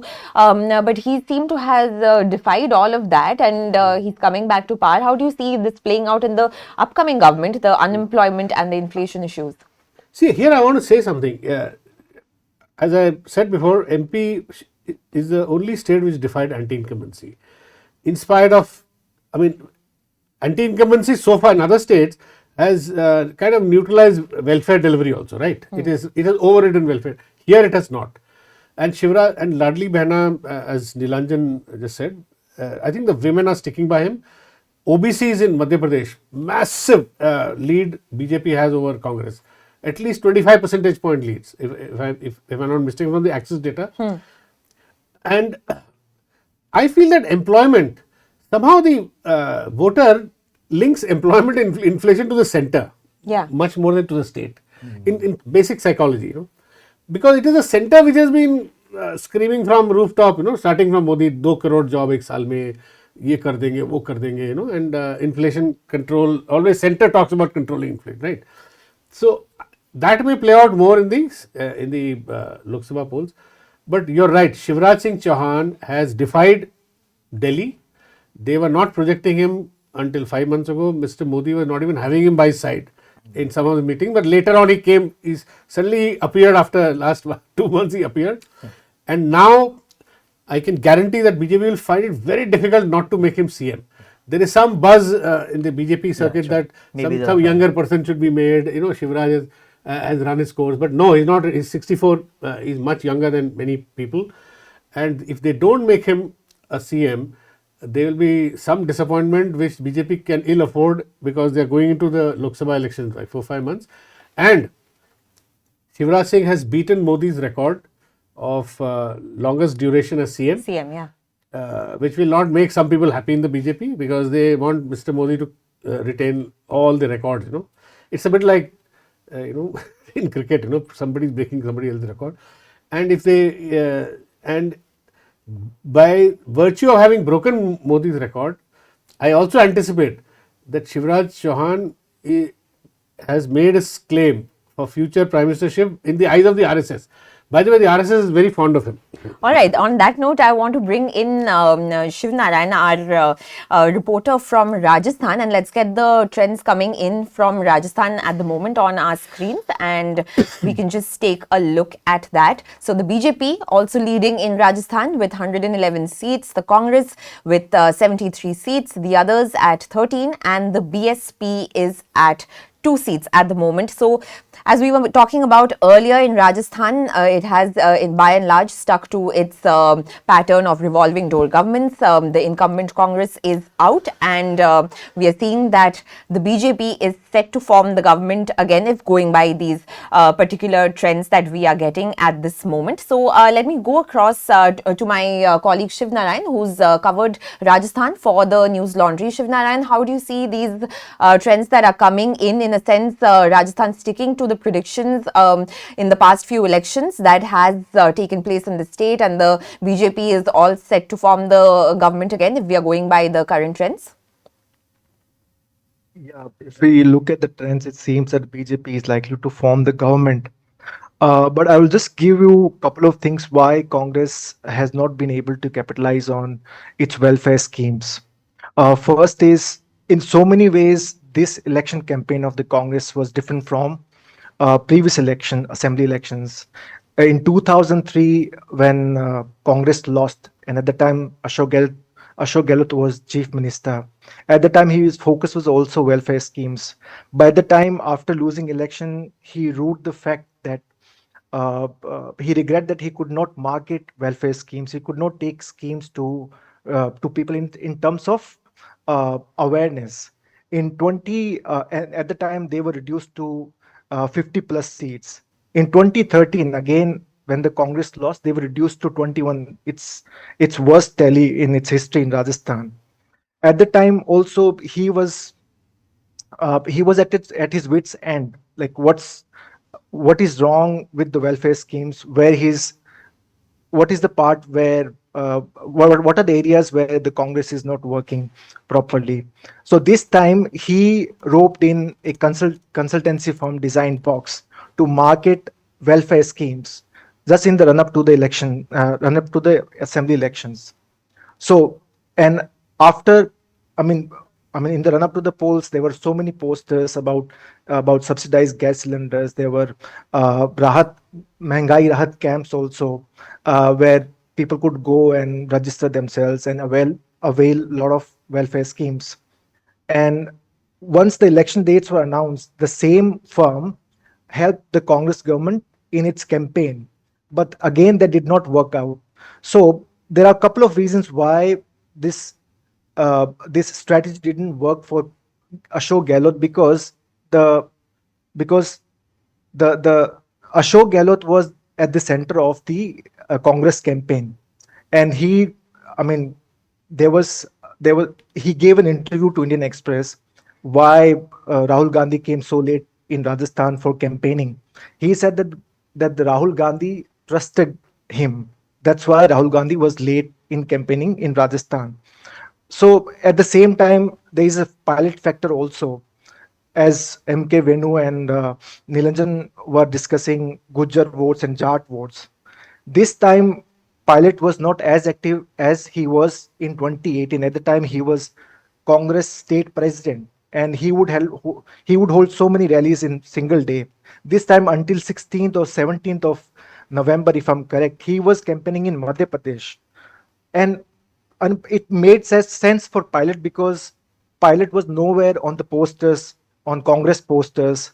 So at the same time, the Gujjar votes. So Congress believed that Pilot would get Gujjar votes, especially in Eastern Rajasthan. But Gujjars knew that even if Congress comes to power, Pilot is not going to become chief minister. That's very interesting that you're mentioning there, Shivnarayan, that Pilot's voters and supporters have been disappointed for 2 elections in a row now. In the previous election, he was they wanted him to become the chief minister, but the Congress could not set its house in order, and we saw there was a revolt in a sense by Pilot. He came to Delhi and he protested against the paper leaks, and this time also he's come in campaigning, as Shivnarayan's mentioning, he's come into the campaigning late and tried to project that the house is in order, but it's not really worked out. So do you think that the Congress's failure to kind of project a united stance convincingly has worked against it? No, absolutely. Yeah. I mean, I think we have seen this movie played out so many times in last 5 years in Rajasthan. Whenever there were differences between Gehlot and Pilot, the central leadership would come in, they would hold meetings, then there'll be rallies, Gehlot and Pilot holding hands, but it was I mean, they could not patch up. I mean, people say that they were thanks Shivnarayan. I just want to get Nilanjan's perspective on this. The fact that they, as he was also mentioning, they've not been able to show this convincing united front, and that may have worked against it. No, absolutely. I mean, I think, as I said, on a personal level, Gehlot did not have much anti-incumbency, but the level of fractionalization among the Congress base was clear. I mean, I think we may have disagreed on how much it would hurt the Congress, but there was no doubt it was going to hurt the Congress. And there was no doubt it was going to benefit the BJP. I think the other thing that we've not talked about in Rajasthan, and many people missed it except for the people who were in the field, is that we did see even in Rajasthan that there were among female voters, and female voters are hard to speak to, right? In Rajasthan, it's a very conservative society. You did see support for the BJP. So the Axis poll, for instance, got it wrong. And they got it wrong because it looks like they may have showed more women voters for Gehlot. Yeah. Axis, I don't mean this, Axis has a bit of a women's problem, right? So Bihar, West Bengal, Rajasthan, these are all places where, they sort of underestimate how much women matter to the vote, and then they get the direction wrong, right? And so we did definitely pick up, and I think other people in the field also picked up, that among female voters, you did see a lot of people mentioning the BJP. Now, the reason there is a Hindi belt phenomenon. Modi is very popular among female voters in the Hindi belt. You're right. So if we take MP, Rajasthan, Chhattisgarh, of those 65 seats, in both 2014 and 2019, the BJP won 62 of them. right? I mean, they're more than 95% strike rate. Yeah. Modi is hugely popular in this belt. And so, unlike Madhya Pradesh, where Shivraj was able to insert himself into the process, the BJP achieved winning very significantly in Rajasthan and also casting aside Vasundhara Raje. But here, Nilendra, I just want to ask you a question here. I'm a bit confused because some time ago, Rahul Verma of CPR, you know him, he had written a piece in HT saying that relative to earlier times, BJP was slowly losing its popularity among youth and women. Is there some, I mean, how does that square with what is shown in this election there? I mean, I think relative to the earlier times, I mean, look, I think the different states have been. You've read that piece, right? I have. I mean, look, based on what I saw, at least in Rajasthan, I would not agree. Or Madhya Pradesh. Is it a general India-wide phenomenon? That I don't know, right? I mean, I think there is certainly frustration about unemployment, as you mentioned, and that you can see in certain places in UP and so on and so forth. But all right, I just want to interrupt you there because we are getting some questions from our viewers on YouTube, and let's just take a couple of that because we are also running short on time. So one of the questions that has come up is that, can you tell us about the Dalit Bahujan voting pattern in these elections? Is the BJP still getting their votes, or is there a sense of shift? And where does the BSP stand in these elections? You want to take this? Yeah, as I said, for this, you have to go to either CSDS's vote share data. I don't know whether CSDS has done caste-wise, but Access has done caste-wise. Even if their Access has gone wrong in Rajasthan, I mean, it showed Rajasthan and Chhattisgarh like kind of neck and neck, not necessarily anybody reaching halfway mark. But what it clearly showed was that among scheduled caste, Congress has got back some of its mojo, earlier mojo. So its Access shows about 3 to 4 percentage points lead over BJP among scheduled caste. Now, this trend was also visible in Karnataka and even Telangana and all. Even Madhya Pradesh. In Madhya Pradesh, yeah, Madhya Pradesh also. But again, as I said, the big elephant in the room is OBC. BJP still has 50% plus vote share, 55% among OBC in all these states, and Congress is in the late 20s. So it's a long catch up. And the Congress needs to rethink it. It is not about caste census. Yeah, it's right. I mean, this is the we Congress don't know needs whether to caste census will work here. Yeah, so that's very interesting because the other question that we are getting in from YouTube, from our viewers, is that, is this the end of the caste census politics and of the old pension scheme? You want to come in on this, Nilanjan? So old pension scheme, I'll set aside because I think that actually the average person has very complicated views on. The caste because it worked in Himachal anyway. Exactly, right? That's what I'm saying. It's a bit more complicated. Depending on incumbency, anti-incumbency. But OBC and the caste census, I think, the Congress needs to actually fundamentally rethink its position on this. This is not the 1990s, right? The political economy of caste at that time, the inability of the government to directly reach the voter with a benefit in the 1990s was a very real problem. So I, as a voter, knew that if I had to get benefits, similar to what was being said about Telangana, I needed representatives of my caste community locally, in the police, in the government, because that is what gave me benefits. Today, the game has changed on that dimension because of the way that direct benefit transfers work. The second thing that has changed is that certain ascendant dominant OBC communities like the Jats and the Yadavs, right?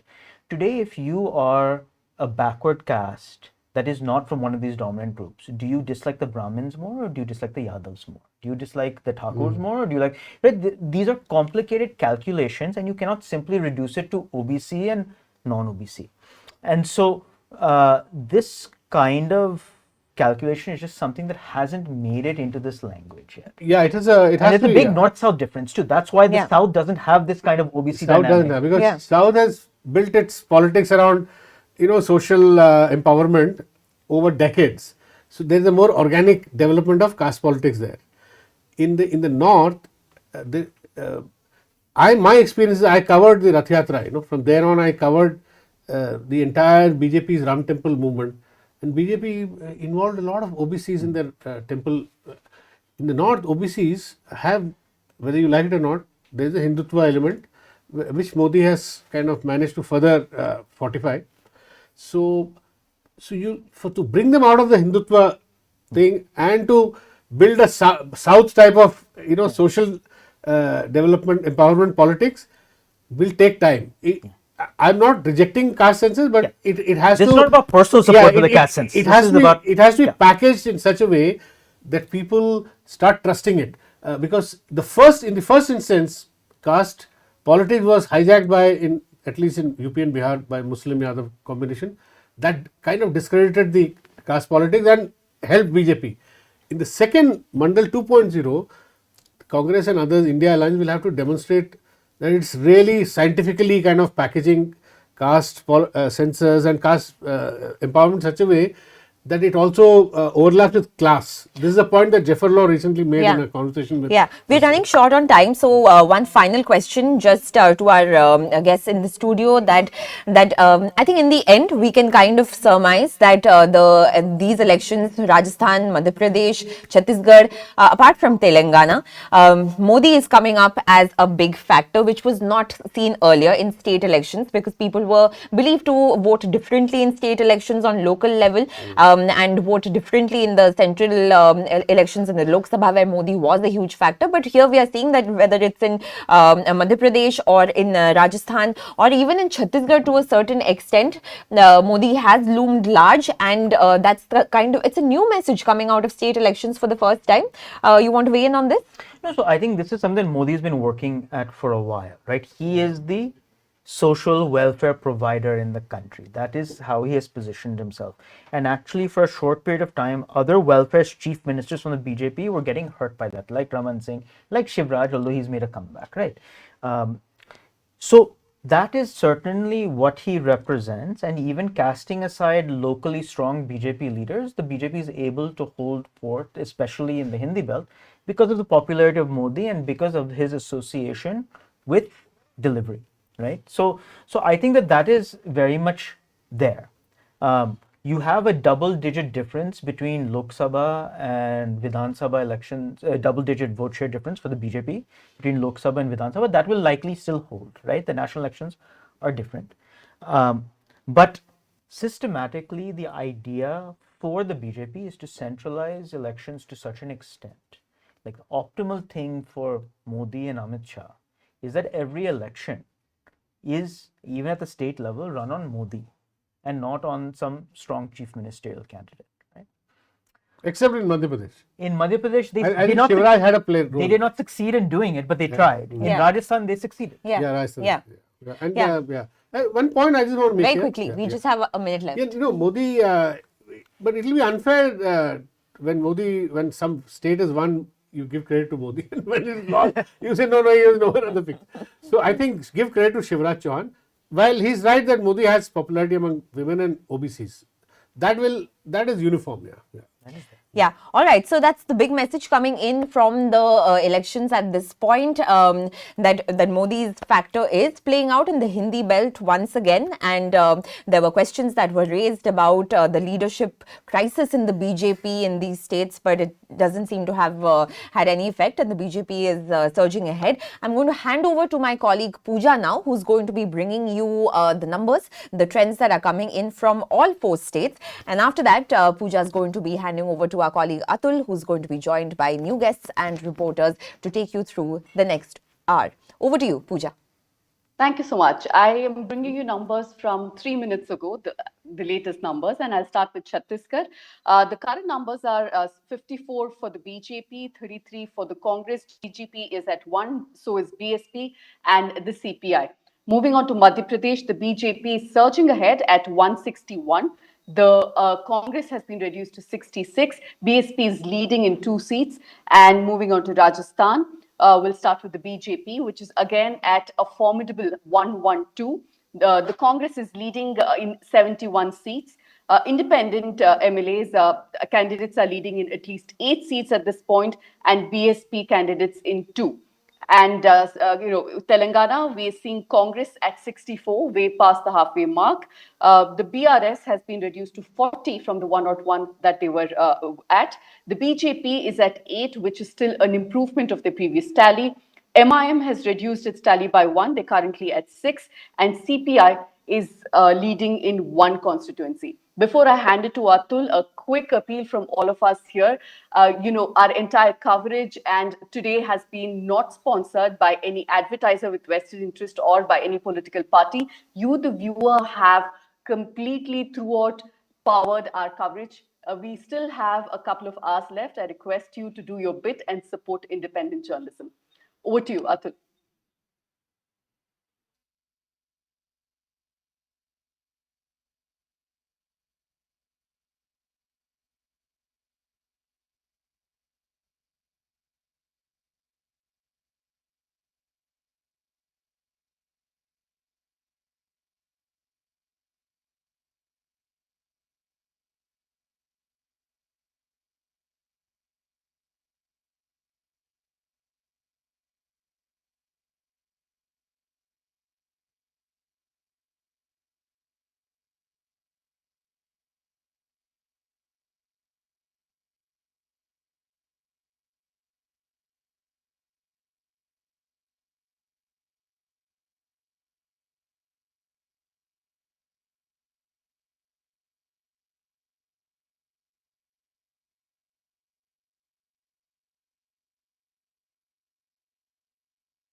Elections online 2023 में आप सबका स्वागत है।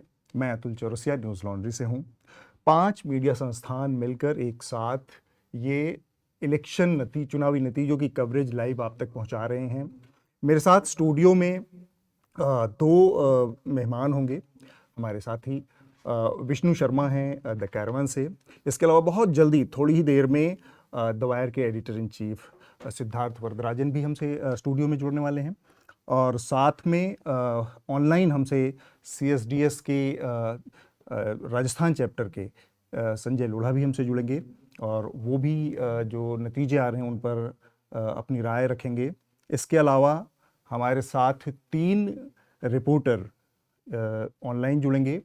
Basant Kumar news laundry से, याकुत अली जुड़ेंगे हमारे साथ the Wire से और प्रतीक गोयल न्यूज़ लॉन्ड्री से। तो करीब करीब नतीजे सामने हैं। उन पर अब इन नतीजों की रोशनी में हम क्या बात कर सकते हैं उस पर बात करेंगे, लेकिन उससे पहले मैं आप लोगों से एक बात कहना चाह रहा हूँ कि ये 5 मीडिया संस्थान जो एक साथ आए हैं, क्यों आए हैं, क्या मकसद है। स्वागत है, सिद्धार्थ वरदराजन हमारे साथ हैं।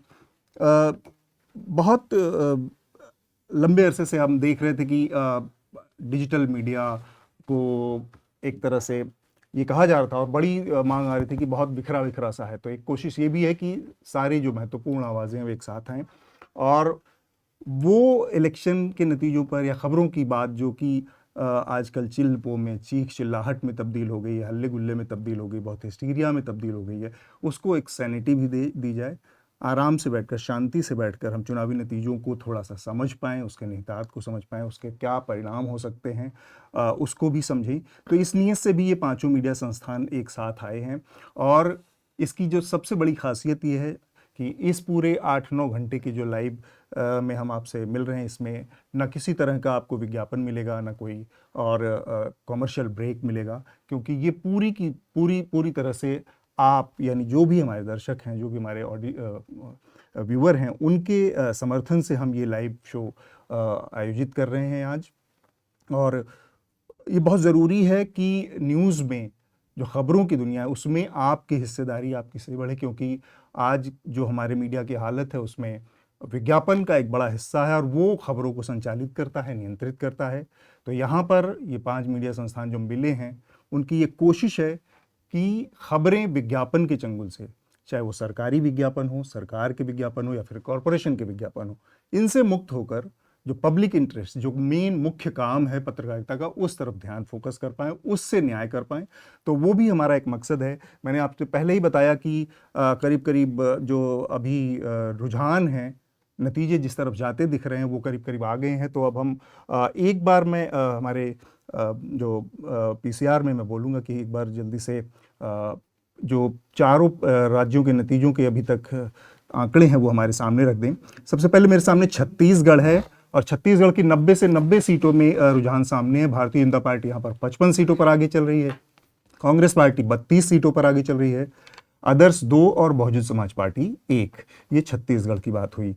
अगला है मध्य प्रदेश। मध्य प्रदेश में 230 सीटें हैं और 230 सीटों के रुझान हमारे सामने। भारतीय जनता पार्टी 161 सीट पर, कांग्रेस 66, बहुजन समाज पार्टी 2 और अदर्स 1 सीट पर हैं।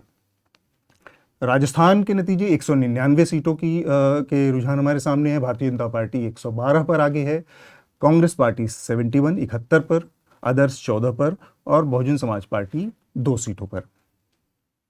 तेलंगाना की 119 सीटों के रुझान हैं और कांग्रेस पार्टी यहाँ पर 65 सीटों के साथ सबसे आगे है।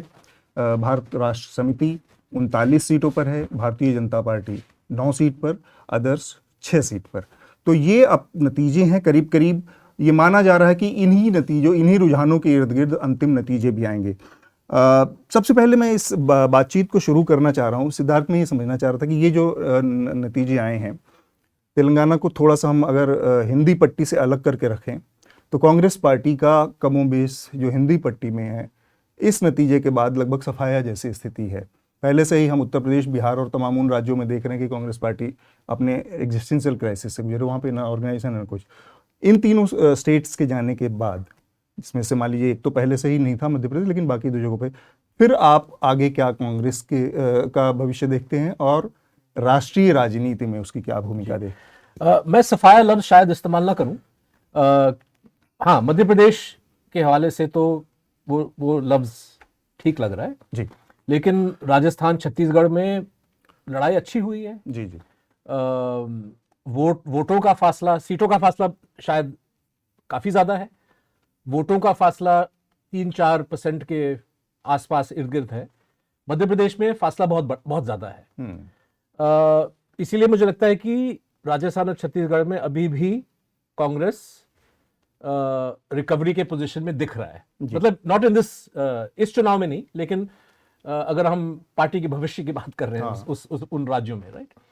मध्य प्रदेश जो है कहीं ना कहीं मुझे लग रहा है कि ये गुजरात की ओर चला जा रहा है, कि भाई मुसलसल जो है भारतीय जनता पार्टी अपना जो है लीड बना रहा है, सरकार फॉर्म कर रहा है। हालांकि 2018 में तो कांग्रेस ने बीजेपी को हराया था, जी जी।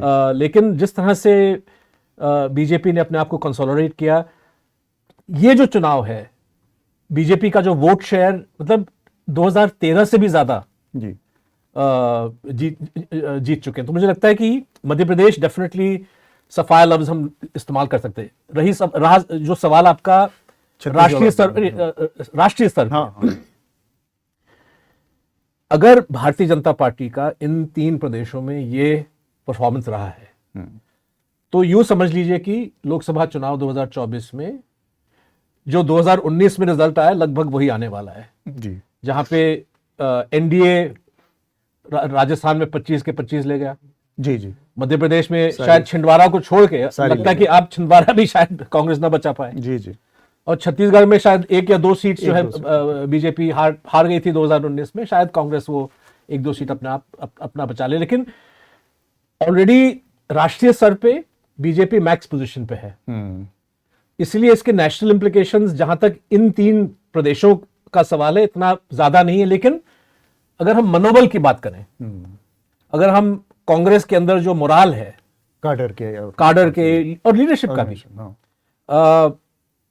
जाहिर है कि इस शिकस्त के बाद कांग्रेस को जो लग रहा था कि भाई हम आगे बढ़ पाएंगे, बीजेपी को हराने के पोजीशन में है, उसके बारे में थोड़ी सी उनको रणनीति सोचनी पड़ेगी। और यहां मुझे लगता है, मैं पहले भी कह चुका हूं कि इंडिया गठबंधन जो है, शायद कांग्रेस के नेताओं के सोच में इंडिया गठबंधन की अहमियत और बढ़ने वाली है। और राजस्थान में और मध्य प्रदेश में जिस तरह से उन्होंने एलाइड पार्टीज के साथ समझौता करने से पूरी तरह से इनकार किया, शायद इस पे थोड़ी सी रीथिंकिंग होगी, जो पोजीशन चेंज जो कांग्रेस के लिए मेरी नजरों में 2024 में हेल्प करेगा। जी, तो ये मुझे लगता है कि इसका नेशनल, अगर हम हिंदी पट्टी की बात करें, दक्षिण भारत अलग सवाल है। ये दिलचस्प बात है कि जो इंडिया अलायंस है उसकी स्थिति थोड़ी अब उसमें बदल सकती है और उसमें जो रीजनल फोर्सेस हैं उनकी से बढ़ सकती है, क्योंकि हम देखें तो इन 4-5 राज्यों के मद्देनज़र कांग्रेस ने करीब लगभग डेलिबरेटली जानबूझकर इंडिया अलायंस के आगे की बातचीत को करीब बंद कर रखा था। शायद उसकी भी यही मंशा रही कि जब ये नतीजे आएंगे तब ज़्यादा उसमें बातचीत होगी। विष्णु, आपसे मैं पहली राय इस पर लेना चाह रहा हूँ, इसी राष्ट्रीय राजनीति के मद्देनज़र, कि आप इस नतीजे के बाद कांग्रेस की और साथ में भारतीय जनता पार्टी की भी बात होनी चाहिए। लोग विज्ञापनों में बहुत थैंक यू मोदी जी कहते हैं, पर यहाँ पर लगता है कि ये थैंक यू मोदी जी वाली बात है या फिर हम रीजनल लीडर्स जो हैं भारतीय जनता पार्टी की, उनकी क्षमता या उनके कारण ये जीत संभव हुई है? Atul thank you. मैं जीत से ज़्यादा मैं कांग्रेस की हार पे फोकस करना चाहता हूँ। मतलब बीजेपी लगभग एक ही मोड में हमेशा रहती है, इलेक्शन मोड में, लगातार रैली करती है, लगातार अपने कैडर को मोबिलाइज करती है, लेकिन कांग्रेस के साथ ये बातें दिखाई नहीं देती हमें। कांग्रेस में एक जीत होती है, उसके तुरंत बाद एक लथार्जी हो जाती है, एक हल्कापन आ जाता है। और मध्य प्रदेश चुनाव में तो ये बहुत दिखाई दिया है। लगभग पिछली बार ऐसा लगता है कांग्रेस समझ नहीं पा रही है, लेकिन कमलनाथ मध्य प्रदेश के लिए एक लाइबिलिटी की तरह है। जी, हमने देखा है कि अब आप आंकड़ों की बात करें, मेरे पास एक आंकड़ा है जिसमें मोदी ने लगभग 15 रैली की है और 1 रोड शो किया है मध्य प्रदेश में, और तेलंगाना में 8 रैली, छत्तीसगढ़ में 4 रैली। अब टोटल अगर मध्य प्रदेश की बात करें, मध्य प्रदेश बीजेपी ने 634 रैलीज की है। बीजेपी ने सारे नेताओं ने, राष्ट्रीय नेताओं ने, मोदी ने, सबने मिला। ये केवल एमपी में है? एमपी में। और अगर आप देखते हैं यही रैली का आंकड़ा कांग्रेस ने कितनी की है तो 350, आधा करीब। जबकि कांग्रेस जीतने के लिए लड़ रही थी, वो सीट बचाने के लिए लड़ रही थी। और हम कई बार सोचते थे कि एक एंटी इनकम्बेंसी है, कैडर का मोरल भी डाउन था बीजेपी का, कि बार बार वही चेहरा भी एक कंफ्यूजन से शुरू से दिख रहा था। लेकिन ये कांग्रेस की हार नहीं है, मतलब बीजेपी की जीत नहीं है, कांग्रेस का काम ना करना मुझे समझ आता है कि कांग्रेस एकदम से लापरवाह हो जाती है। अब कमलनाथ की बात करें तो आखिरी के 7 दिन वो छिंदवाड़ा से हिले नहीं है। वो मध्य प्रदेश की कमान उनको दी गई है, लेकिन उनका काम होना चाहिए मध्य प्रदेश। राहुल गांधी ने इनफैक्ट 2019 के चुनाव के बाद कमलनाथ को और गहलोत को एक तरह से इनडायरेक्टली क्रिटिसाइज भी किया था कि अपने बेटों के भविष्य की ज़्यादा चिंता करते हैं इंस्टेड कांग्रेस की। जी, ठीक बात। हमारे साथ ऑनलाइन संजय लोढ़ा जी मेरे ख्याल से जुड़े हैं। अगर जुड़े हैं तो हम चाहेंगे कि उनको स्क्रीन पर लाया जाए। नमस्कार संजय जी।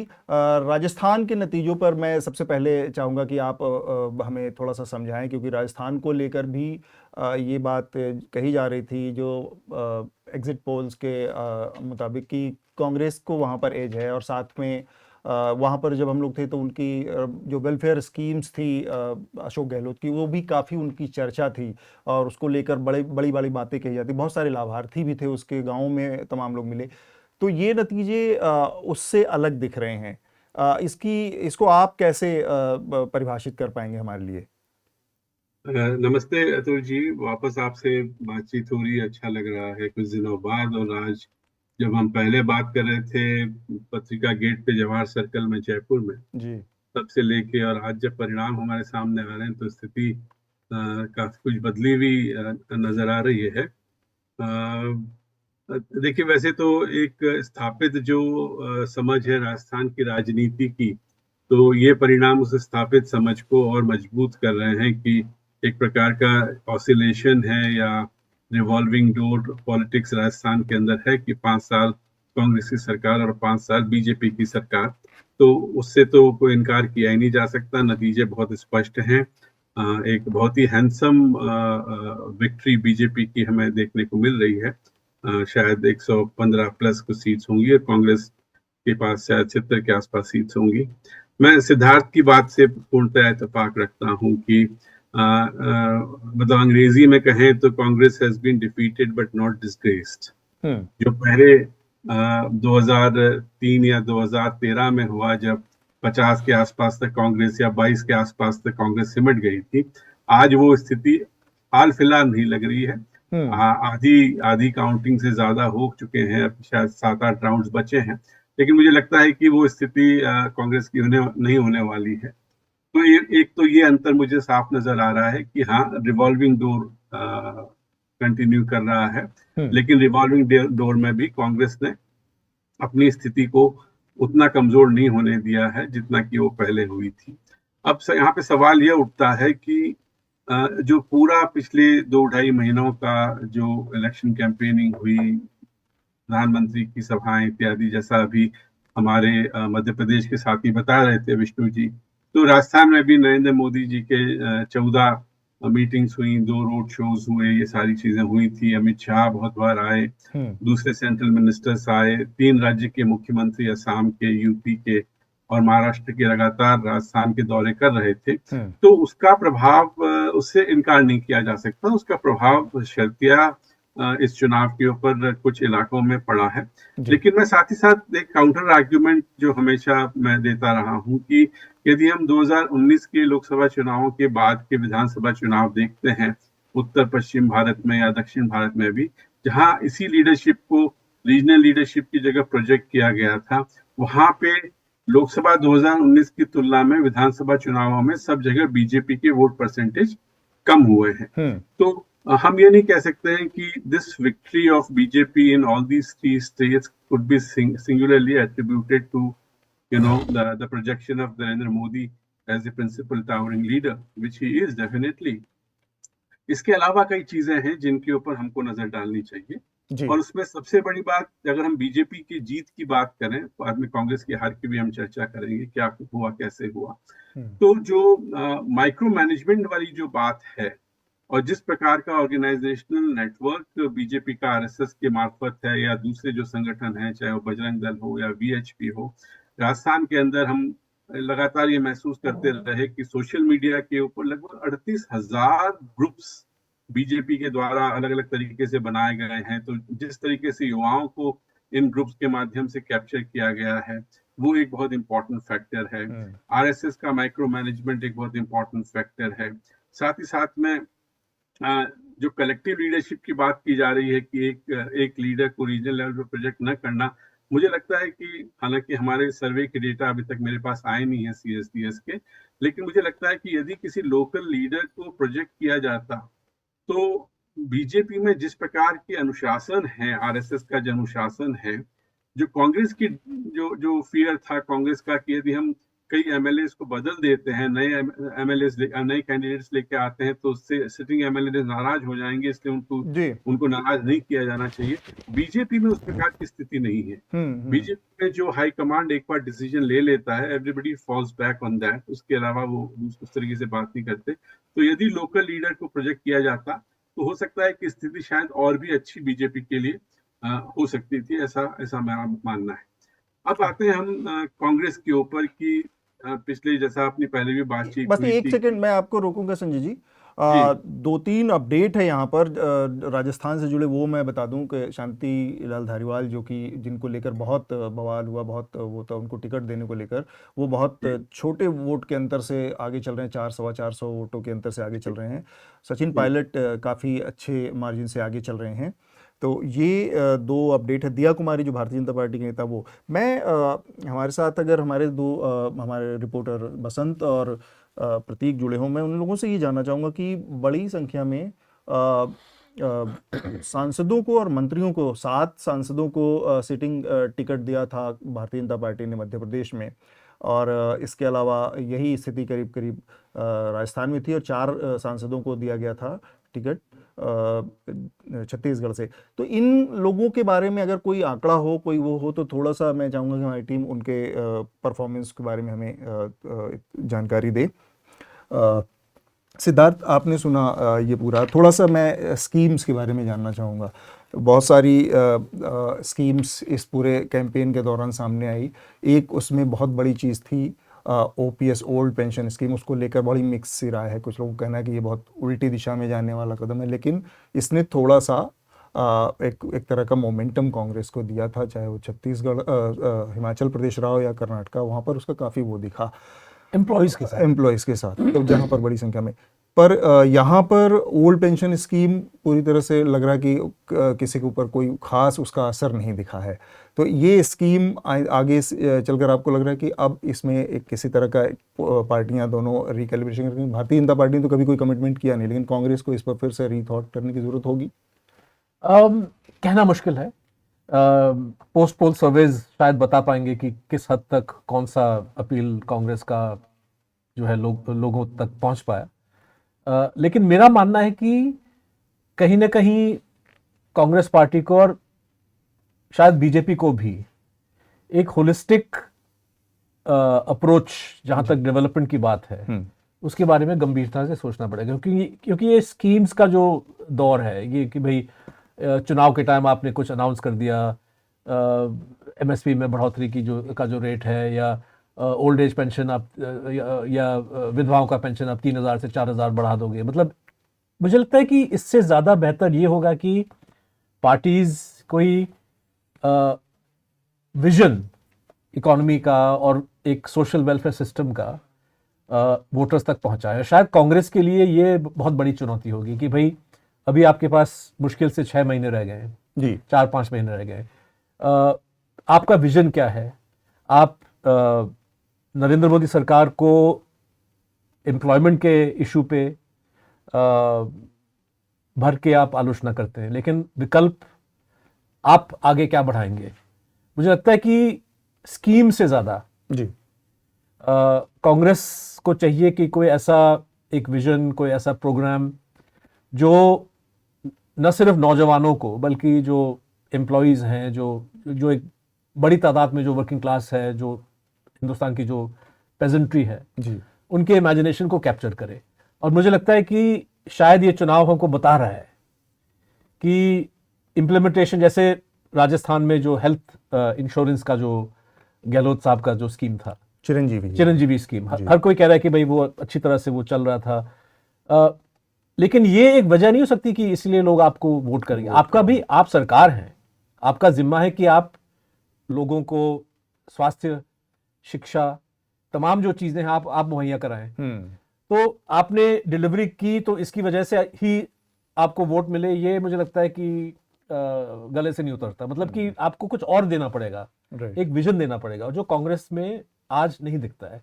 दूसरी बात, हालांकि ये स्कीम से जुड़ा हुआ नहीं है कहीं ना कहीं, और इससे पहले मेरे कोलीग जो है एमके वेनू इस बात को उठा रहे थे कि जो ओबीसी रिजर्वेशन, ओबीसी सेंसस का जो तमाम पॉलिटिक्स है, मुझे लगता है कि छत्तीसगढ़, मध्य प्रदेश और राजस्थान में इसका असर नहीं दिख रहा है। और सीएसजीएस का सर्वे बाद में हमको बताएगा, लेकिन एक्सिस पोल ने जो कुछ कंस्टिट्यूएंसी लेवल मध्य प्रदेश का डेटा दिया, तो वहां ओबीसीज जो है अभी भी भारी मात्रा में बीजेपी के साथ हैं, जा रहे हैं। तो जिस तरह से कांग्रेस पार्टी ने इसको एकमात्र इशू बना दिया है कि भाई जनगणना होनी चाहिए, उसके बाद हम रिजर्वेशन की पॉलिटिक्स को आगे बढ़ाएंगे। हाँ, कुछ हो सकता है कि कुछ प्रदेशों में, जैसे सुनने में आ रहा है कि उत्तर प्रदेश में कुछ ऐसे ओबीसी कास्ट हैं जो बीजेपी से हटके हो सकता है कि समाजवादी या कांग्रेस की ओर आए।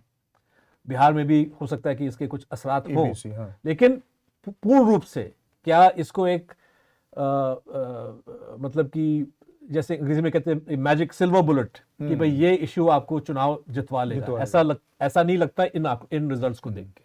ठीक बात आप कह रहे हैं। बेसिकली मैं संजय लोढ़ा के पास भी जाऊंगा इसको लेकर। विष्णु, आपको जोड़ना चाह रही है जो सोशल जस्टिस वाले प्लान पे कांग्रेस की रिलायबिलिटी बहुत ज्यादा दिख रही है, उसका कोई नतीजा उस तरह से नहीं आया। बिल्कुल, ये तो ऐसा इलेक्शन था जहां मुझे लगता है कि महिला आरक्षण बनाम सोशल जस्टिस था। बीजेपी का पूरा फोकस मध्य प्रदेश में देखते हैं तो महिलाओं पे रहता है, लाडली बहन योजना करते हैं। ग्रामीण इलाकों की अगर आप वोट शेयरिंग देखेंगे तो महिलाओं की काफ़ी बड़ी है, और इसीलिए बड़ी है क्योंकि उनके पास पैसे आ रहे हैं, कैश आ रहे हैं। और कई डीप फेक वीडियो भी कमलनाथ के चलाए गए कि मैं आऊँगा तो बंद करा दूँगा। इसका एक असर, एक डर तो था लोगों में कि कहीं नई सरकार बदलती है तो बताए ये स्कीम भी बदल जाए। अब दूसरी बात, सिद्धार्थ सर यहाँ हैं इसलिए मैं बोल रहा हूँ कि जो चुनाव होते हैं ना, जितनी भी बदलाव हमने देखे हैं शुरू से, इंदिरा गांधी के समय से भी, उसमें करप्शन बहुत बड़ा फैक्टर होता है।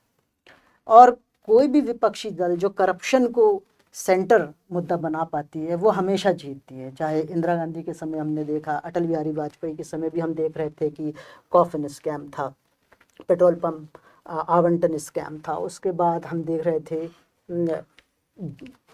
मनमोहन सिंह की सरकार को तो एकदम करप्शन ही ले डूबा।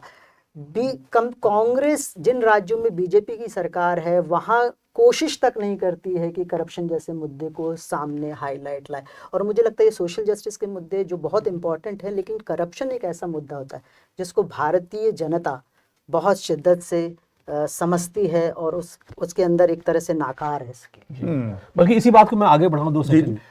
छत्तीसगढ़ में इल्जाम क्या है कांग्रेस के खिलाफ, खासतौर पे जो आदिवासी बहुल इलाके हैं बस्तर में वगैरह, वहां पे जब कांग्रेस के जैसे कोंटा में बड़ी दिलचस्प लड़ाई है, कांग्रेस बनाम सीपीआई, मनीष कुंजाम आगे पीछे उनका चल रहा है।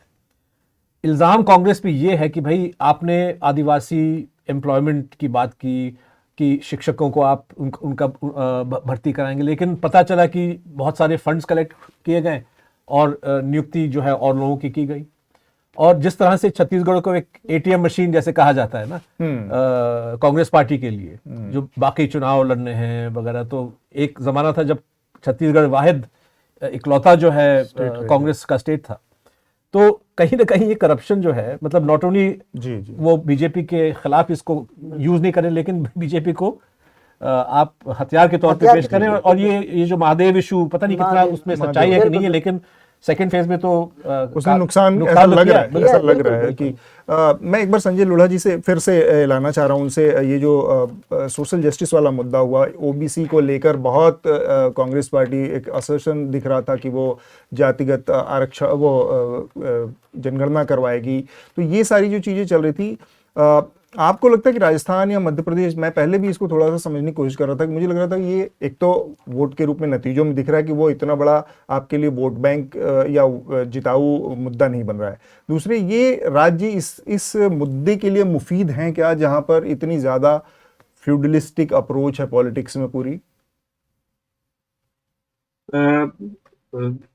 अतुल जी, जैसा अभी सिद्धार्थ ने मेंशन किया था सीएसडीएस के बारे में, तो ये वाला जो सेंसस का कास्ट सेंसस वाला इशू है, उसको लेके हमने जो प्री पोल सर्वे किया था नवंबर के प्रारंभ में, तो हमारी जो फाइंडिंग्स हैं बहुत ही स्पष्ट हैं कि यदि आप 2 चीज़ों को मतदाता के सामने रखते हैं, एक तो है कास्ट सेंसस का मुद्दा और दूसरा है 3-4 मुद्दे जैसे हिंदू राष्ट्रवाद की बात है या कन्हैया मर्डर की बात है या गौ वध या इस तरह के इश्यूज की बात है, तो कास्ट वाले सेंसस को लेके कुछ लगभग 40% मतदाताओं ने जरूर कहा कि हाँ ये इम्पोर्टेंट एक इशू है। लेकिन जब हम दूसरे सेट के इश्यूज पर आते हैं तो वहाँ लगभग 2/3 से लेके 3/4 हमारे उत्तरदाता ऐसे थे जिन्होंने कहा कि हाँ ये हमारे लिए, हम इन आधारों पर वोट देंगे। तो जितना रेजोनेंस कास्ट सेंसस का कांग्रेस एक्सपेक्ट कर रही थी, और राजस्थान में तो जैसा आप जानते हैं कि बहुत लेट ये इशू आया। राजस्थान के अंदर जो पूरा फोकस इलेक्शन के ऊपर रहा या इलेक्शन से पहले रहा, वो वेलफेयर स्कीम्स का रहा था। और एक नई चीज भी अशोक गहलोत साहब ने की थी, जब उन्होंने विजन की बात अभी सिद्धार्थ कर रहे थे, विजन 2030, मिशन 2030 राजस्थान, इसको लेके 2-2.5 महीने तक पूरे राज्य में बहुत बड़ी लंबी चौड़ी मोबिलाइजेशन की थी, कवायद की थी। तो वो एक प्रयास किया गया था। तो मुझे नहीं लगता कि राजस्थान के अंदर, यद्यपि एक एनालिसिस जो राजस्थान के चुनाव की हम हमेशा करते आए हैं कि कास्ट एक बहुत इंपॉर्टेंट फैक्टर है राजस्थान की राजनीति में, पर साथ ही साथ में यदि राजस्थान की सोशल डेमोग्राफी को आप देखें तो स्पष्ट है कि लगभग 45% मतदाता राजस्थान के अंदर ओबीसी के हैं और 9% मुस्लिम हैं, लगभग 17% एससी हैं, 13% एसटी हैं और 20 से 22% जो अगड़ी जातियां हैं। यानी ओबीसी का जो कंपोजिशन है या शेयर है वो लगभग almost half of the total voters हैं। तो यदि ओबीसी, आज जो आंकड़े हमारे सामने आ रहे हैं वो स्पष्ट बता रहे हैं कि ओबीसी में उस तरीके का ध्रुवीकरण नहीं हुआ है। बड़ी संख्या में जो ओबीसी हैं उन्होंने बीजेपी को वोट दिया है। तो कहीं ना कहीं ये इस पे एक रीथिंक करने की आवश्यकता कांग्रेस को रहेगी कि क्या कास्ट सेंसस के माध्यम से बिहार में हो सकता है, यूपी में हो सकता है, दूसरे राज्यों में कास्ट सेंसस की बात इंपॉर्टेंट हो सकती है, लेकिन एक फ्रेगमेंटेड, सोशली फ्रेगमेंटेड जो स्ट्रक्चर राजस्थान का है उसमें संभवतः कास्ट सेंसस की बात इतनी ज्यादा वोटर्स के साथ रेजोनेट नहीं करेगी। ठीक बात। एक बार हम चारों राज्यों का जो अभी ताज़ा रुझान है उसकी जानकारी आप लोगों को दे देते हैं। छत्तीसगढ़ के अभी एकदम ताज़ा जो नतीजे हैं उसमें रुझान है, उसमें Bharatiya Janata party 55 seat, Congress party 32 seat, others 2 और बहुजन समाज पार्टी 1 सीट। तेलंगाना में भारत राष्ट्र समिति को मिल रहे हैं 39 सीट, कांग्रेस को मिल रही है 65 सीट, भारतीय जनता पार्टी को 9, अदर्स को 6। राजस्थान में भारतीय जनता पार्टी को 112, कांग्रेस को 71, अदर्स को 14 और बहुजन समाज पार्टी को 2। मध्य प्रदेश में भारतीय जनता पार्टी को 161 सीटें हैं, कांग्रेस पार्टी को 66 और बहुजन समाज पार्टी को 2, अदर्स को 1। तो ये अभी तक का ताजा आंकड़ा है। हमारे साथ अभिनंदन सेखरी हैं।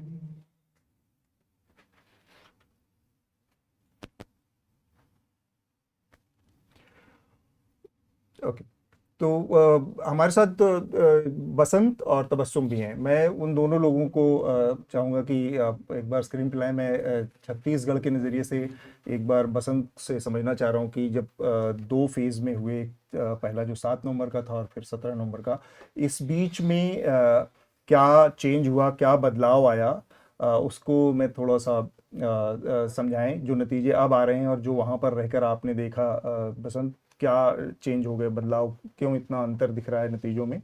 या आपका अनुमान यही था? नहीं, मेरा अनुमान ठीक इसके उलट था। मुझे लग रहा था कांग्रेस 50-55 के बीच रहेगी और बीजेपी 35-40 के बीच। लेकिन बिल्कुल उलट है अभी तक के जो है। लेकिन अभी भी कई जगहों पे जो काउंटिंग का है कि अभी 15-16 राउंड बचा हुआ है। तो मुझे एक जर्नलिस्ट बता रहे थे कि छत्तीसगढ़ का चुनाव एकदम रात तक खिंचता है, तो अभी देखना होगा। आपने पहले एक सवाल बोला था कि छत्तीसगढ़ में जो सांसद चुनाव लड़ रहे हैं उनकी क्या स्थिति है। तो मैं जल्दी में 2 का ही निकाल पाया। दीपक बैज जो कांग्रेस के स्टेट प्रेसिडेंट है और चित्रकोट जो बस्तर का एक इलाका है वहां से वो विधानसभा का चुनाव लड़ रहे हैं, वो लगभग 4000 वोटों से पीछे चल रहे हैं। अभी तक वहाँ 18 राउंड की काउंटिंग होनी है, 10 राउंड की काउंटिंग हो चुकी है। और विनायक गोयल हैं जो बीजेपी के हैं, वो 4000 वोटों से आगे चल रहे हैं। वहीं पाटन जहाँ से मुख्यमंत्री खुद कैंडिडेट हैं भूपेश बघेल, और उनके सामने है विजय बघेल जो सांसद हैं, वो बघेल से लगभग 5500 वोटों से पीछे चल रहे हैं। और वहाँ भी 18 राउंड की काउंटिंग होनी है, 9 राउंड की काउंटिंग हुई है। और सबसे इंटरेस्टिंग है, पाटन से ही अमित जोगी चुनाव लड़े थे, अजीत जोगी के बेटे, उनको महज 2371 वोट अभी तक मिले हैं। तो ये है, तो अभी तक ये स्थिति है। और जहाँ तक तब मैं लोगों से बात करता था, किसानों से बात करता था, तो मुझे लग रहा था कि कांग्रेस की स्थिति मजबूत है। लेकिन कुछ साइन मिले थे जो मुझे लगा था कि ये अच्छा संकेत नहीं है किसी भी पार्टी के लिए। जैसे मैं अंबिकापुर गया हुआ था, और अंबिकापुर से टीएस बाबा जो उप मुख्यमंत्री बनाए गए आखिरी दिनों में, वो कैंडिडेट है अंबिकापुर में। और मैं सोचा, उनके घर गया, वो थे नहीं, तो मैं सोचा कांग्रेस दफ्तर जाके थोड़ा देखते हैं क्या माहौल है। शाम के 6:30 बज रहे थे और अंबिकापुर में कांग्रेस का दफ्तर पे ताला लगा हुआ था। और चुनाव के 5 दिन पहले की बात है, मैं 10-11 तारीख की बात कर रहा हूँ, 10 तारीख की, 9-10 की। तो जिस पार्टी का, जो पार्टी मैदान में है, सरगुजा का क्षेत्र, वहां पे ताला लगा हुआ है।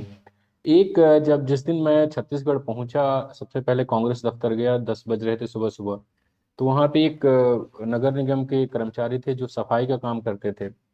तो मैंने उनसे ऐसे ही बात कर रहा था बाहर चाय की दुकान पे, तो मैंने पूछा और क्या चल रहा है, किसकी सरकार बनेगी, ऐसे मजाक में। तो उन्होंने कहा कि हिंदू राष्ट्र बनाएंगे। मैंने बोला आप कांग्रेस दफ्तर में सफाई का काम देखते हैं और आप बीजेपी की बात, मतलब हिंदू राष्ट्र मतलब बीजेपी की बात कर रहे हैं।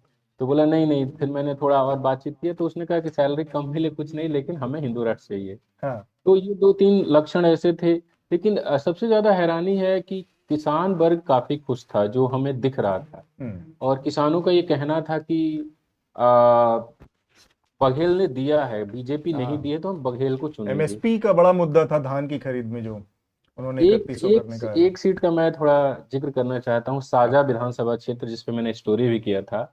बीजेपी वहां से जो एक्सपेरिमेंट की है, जिसका आलोक पुतुल सर पहले जिक्र कर रहे थे, एक ऐसे ईश्वर साहू नाम के व्यक्ति को उम्मीदवार बनाया जिनके पास घर नहीं है। उनके घर में 2 कमरे हैं, एक में दरवाजा तक नहीं है, बेहद ही गरीब परिवार से हैं। और उनकी पहचान बस इतनी है कि उनके बेटे की कम्युनल राइट्स में हत्या हुई थी। और अभी जो उनके सामने है वो है रविंद्र चौबे, जो 7 बार के विधायक है। और साजा विधानसभा क्षेत्र पे उनके माताजी, उनके पिताजी, उनके बड़े ताऊ रविंद्र चौबे के विधायक रह चुके हैं पहले। 7 बार से ये खुद है। अच्छा। और अभी की जो स्थिति है, वो लगभग 1800-1900 वोटों से रविंद्र चौबे पीछे चल रहे हैं। तो ये स्थिति है, और वो जो ईश्वर साहू वो आगे बढ़ रहे हैं। ब्रेकिंग न्यूज हमारे साथ स्टूडियो में इस समय अभिनंदन शेखरी हैं, कुछ कहना चाह रहे हैं? हाँ, तो मैं कुछ विशेषज्ञ नहीं हूँ। मैं चैनल्स पर आता था इलेक्शन के दौरान, जब मैं ब्रॉडकास्ट चैनलों पे आता था, वहाँ आपको कुछ जानने की जरूरत नहीं है, तो मैं वहाँ पहुँच जाता था। मैं यहाँ बस इतना कहना आया हूँ कि ये पूरा जो आप प्रोडक्शन देख रहे हैं सुबह से अब तक, और अभी और ये 2-3 घंटे चलेगा, ये किसी सरकारी पार्टी के सौजन्य से नहीं है, किसी पॉलिटिकल पार्टी के सौजन्य से नहीं है, कोई स्पॉन्सर नहीं करता, ना कोई कॉरपोरेशन, ना कोई उद्योगपति। ये सिर्फ और सिर्फ आपके पैसे से चलता है। और इसलिए मैं चाहूंगा कि 5 जैसे कि scroll, wire, news minute, Caravan और हम साथ आए हैं, एक कोलिशन बनाए मीडिया का, जहां आप भी सहयोग दें। तो आप जहां भी ये देख रहे हैं उसके नीचे शो के डिस्क्रिप्शन में एक लिंक होगा। अगर आप उस लिंक पर जाके योगदान दें तो हम एक ऐसा कोलिशन बना सकते हैं कि मीडिया को सरकारी विज्ञापनों और उद्योगपति विज्ञापनों से वापस लेकर जनहित में जो जर्नलिज्म होना चाहिए वहां तक ला सकते हैं। मैं बस ये कहने आया हूं, ज्ञान पेलने के लिए हमारे पास बहुत बहुत बड़े लोग हैं। लेकिन ये बहुत अच्छी ब्रेकिंग न्यूज है। तो अब आप सब हैं जिन्होंने रिपोर्टिंग की है, मैंने तो रिपोर्टिंग कब से नहीं की। तो थैंक यू वेरी मच, सहयोग दीजिए और कंट्रीब्यूट कीजिए। तो यही मैं भी कहूँगा कि सहयोग दीजिए ये, ताकि ये 5 संस्थान मिलकर आगे और भी अच्छे से और बड़े पैमाने पर, क्योंकि आगे आने वाले समय में लोकसभा का चुनाव है, तो हम उसको और भी प्रोफेशनल तरीके से, अच्छे तरीके से, एक्सटेंसिव तरीके से कवर करना चाहेंगे। हमारे साथ तबस्सुम भी हैं। तबस्सुम, आप जिस तरह से नतीजों को देख रही हैं और जब हम ग्राउंड पर थे तब क्या हालात थे, थोड़ा सा अगर आप हमको अब नतीजों की रोशनी में बता पाएँ कि क्या शायद बीजेपी के लिए काम किया, क्या शायद कांग्रेस के लिए काम नहीं कर रहा था? जी जरूर।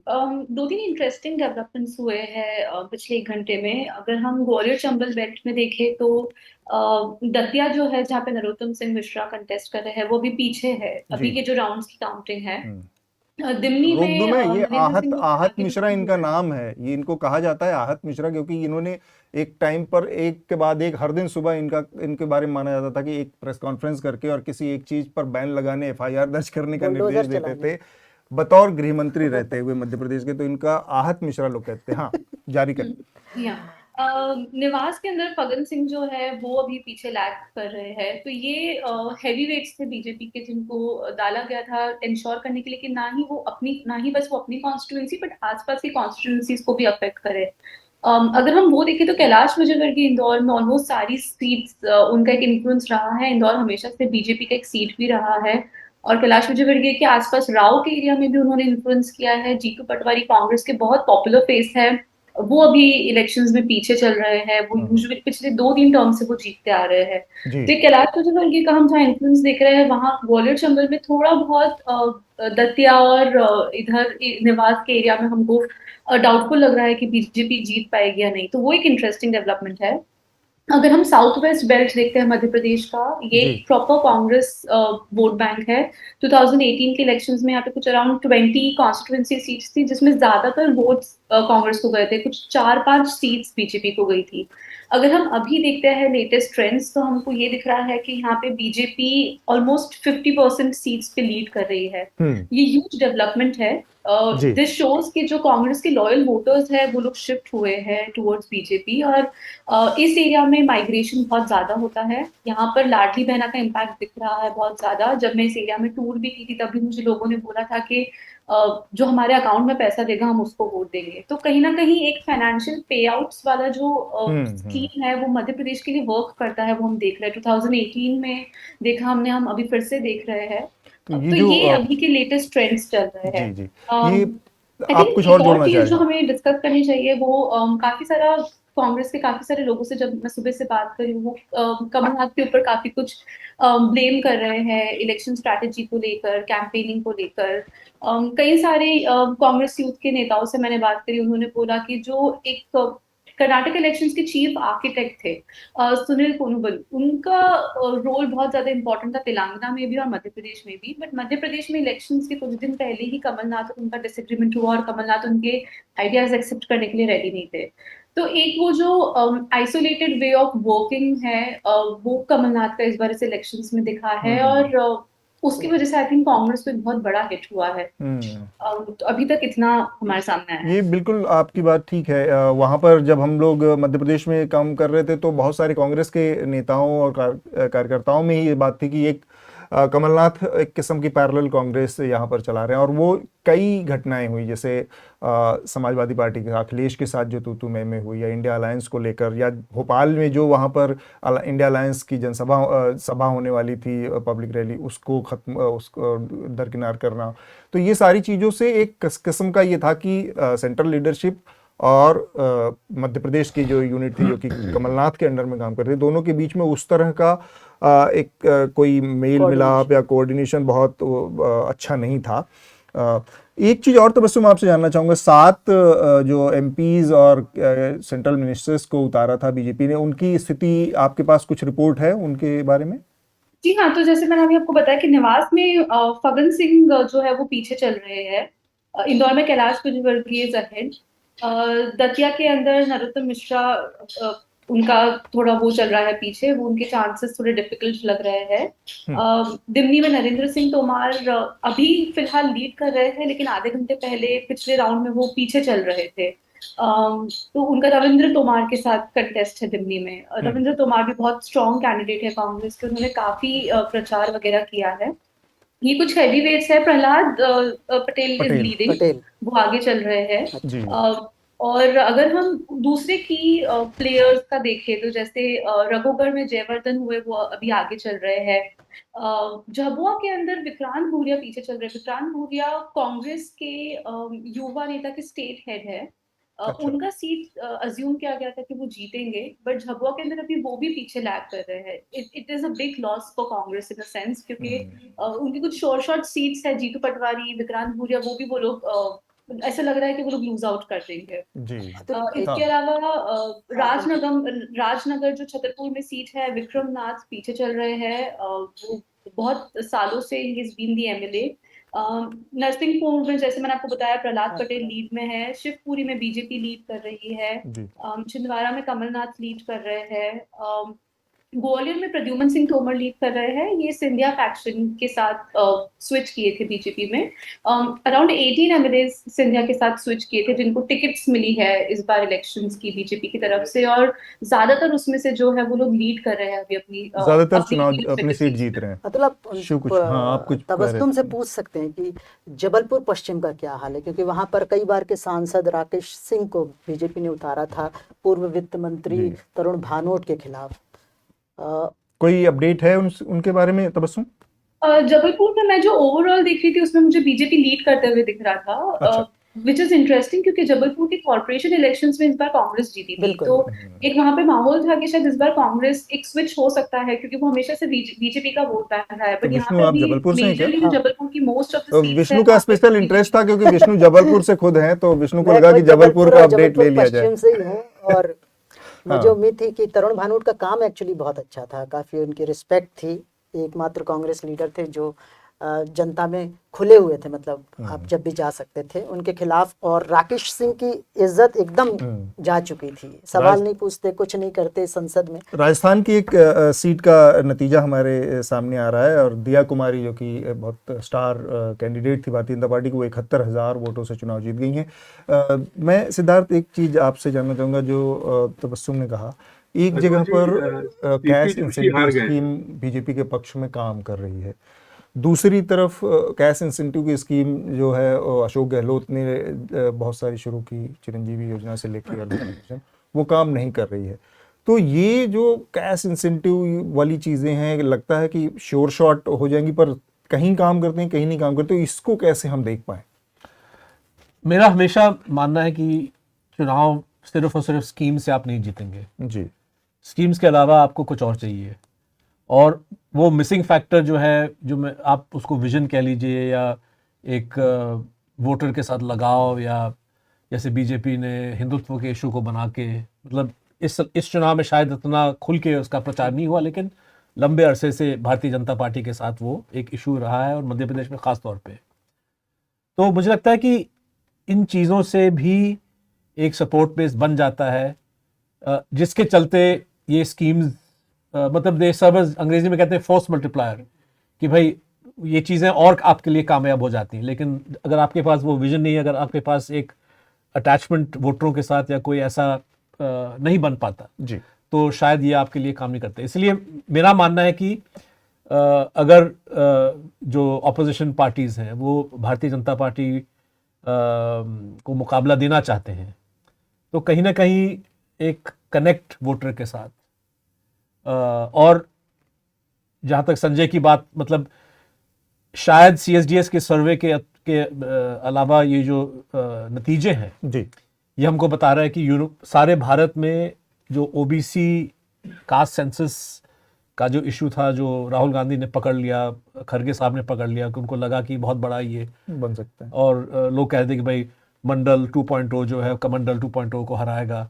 शायद ये लॉजिक पूर्ण रूप से भारत के लेवल पे कामयाब नहीं होगा। इसलिए कांग्रेस को कहीं ना कहीं वो एक इमोशनल इशू जो आप कनेक्ट कर पाए लोगों के साथ, और वो ढूंढना पड़ेगा। ठीक बात है। अगर हमारे साथ संजय लोढ़ा हो तो हम उनसे भी इस सवाल का जवाब जानना चाहेंगे कि जो कैश इंसेंटिव के मामले में कैश बेनिफिट्स जो होते हैं डायरेक्ट, उसको वो जनता के ऊपर किस तरह से असर डालते हैं, क्योंकि हमारे यहाँ हमारे सामने इसी नतीजों को देख ले तो बड़ा मिक्स है, एक स्टेट में किसी तरह से वो असर करती है, दूसरे स्टेट में दूसरी तरह से असर करती दिख रही है। हाँ अतुल जी, पहले भी मैंने इस बात को एम्फेसाइज किया था कि जो ये वेलफेयर स्टेट वाला एक जो कॉन्सेप्ट था जिसको लेके अशोक गहलोत आगे बढ़े, और पिछले साल 1.5 साल के अंदर उन्होंने एक के बाद एक कई तरीके की welfare schemes, cash incentives, pension को लेके, विधवाओं के लिए, या बिजली को लेके, या अन्य प्रकार की जो स्कीम्स थी, तो मैं इस बात से तो इत्तेफाक नहीं रखूंगा कि इसका कोई असर नहीं हुआ। इनका डेफिनेटली असर हुआ है, और हमारे जो सर्वे रहे हैं, प्री पोल सर्वे में भी, और डेफिनेटली पोस्ट पोल के डेटा जब मेरे पास आएंगे तो उसमें भी ये डेफिनेटली रिफ्लेक्ट होगा। जो मैंने पहले भी शेयर किया कि अब तक हमने जितने सर्वेस किए हैं, चाहे लोकसभा के हों, विधानसभा के हों, हम हमेशा ये बातें पूछते हैं लोगों से कि आप इन स्कीम्स के बारे में आपने सुना है क्या, और यदि सुना है तो आपको फायदा हुआ है क्या। ये पहला चुनाव और पहला चुनावी सर्वेक्षण हमारा था जहां लोगों ने कहा कि हाँ हमने इनके बारे में सुना है, और लगभग 2/3 से 3/4 हमारे उत्तरदाता ऐसे थे जिन्होंने कहा कि yes we have benefited from these schemes. अब प्रश्न यहाँ पे ये उठता है कि क्या उस एक्सेप्ट जो बेनिफिशियरीज रहे उन्होंने अपना वोट दिया या नहीं दिया। यहाँ पर मैं ये मानूंगा कि उससे कांग्रेस को फायदा हुआ है, अन्यथा ये जो 72-73 सीटें हमको दिखा रही हैं शायद ये भी कांग्रेस को नहीं मिलती।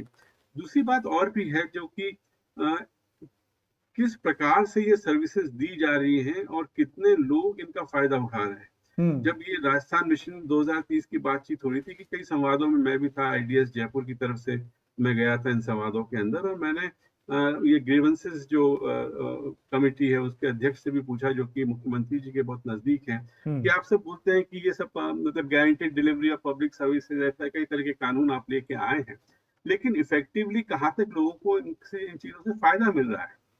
हाँ, ये एक इम्पॉर्टेंट इश्यू है। जैसे मैं हायर एजुकेशन से जुड़ा हुआ हूँ, मैं ये मानता हूँ कि पिछले 2 सालों में नए कॉलेजेस खुले हैं, लड़कियों के लिए बहुत सारे कॉलेजेस खुले हैं, लेकिन उन कॉलेजेस की स्थिति बड़ी खराब है। वहाँ टीचर नहीं है, वहाँ इंफ्रास्ट्रक्चर नहीं है, वहाँ लाइब्रेरी में किताबें नहीं है।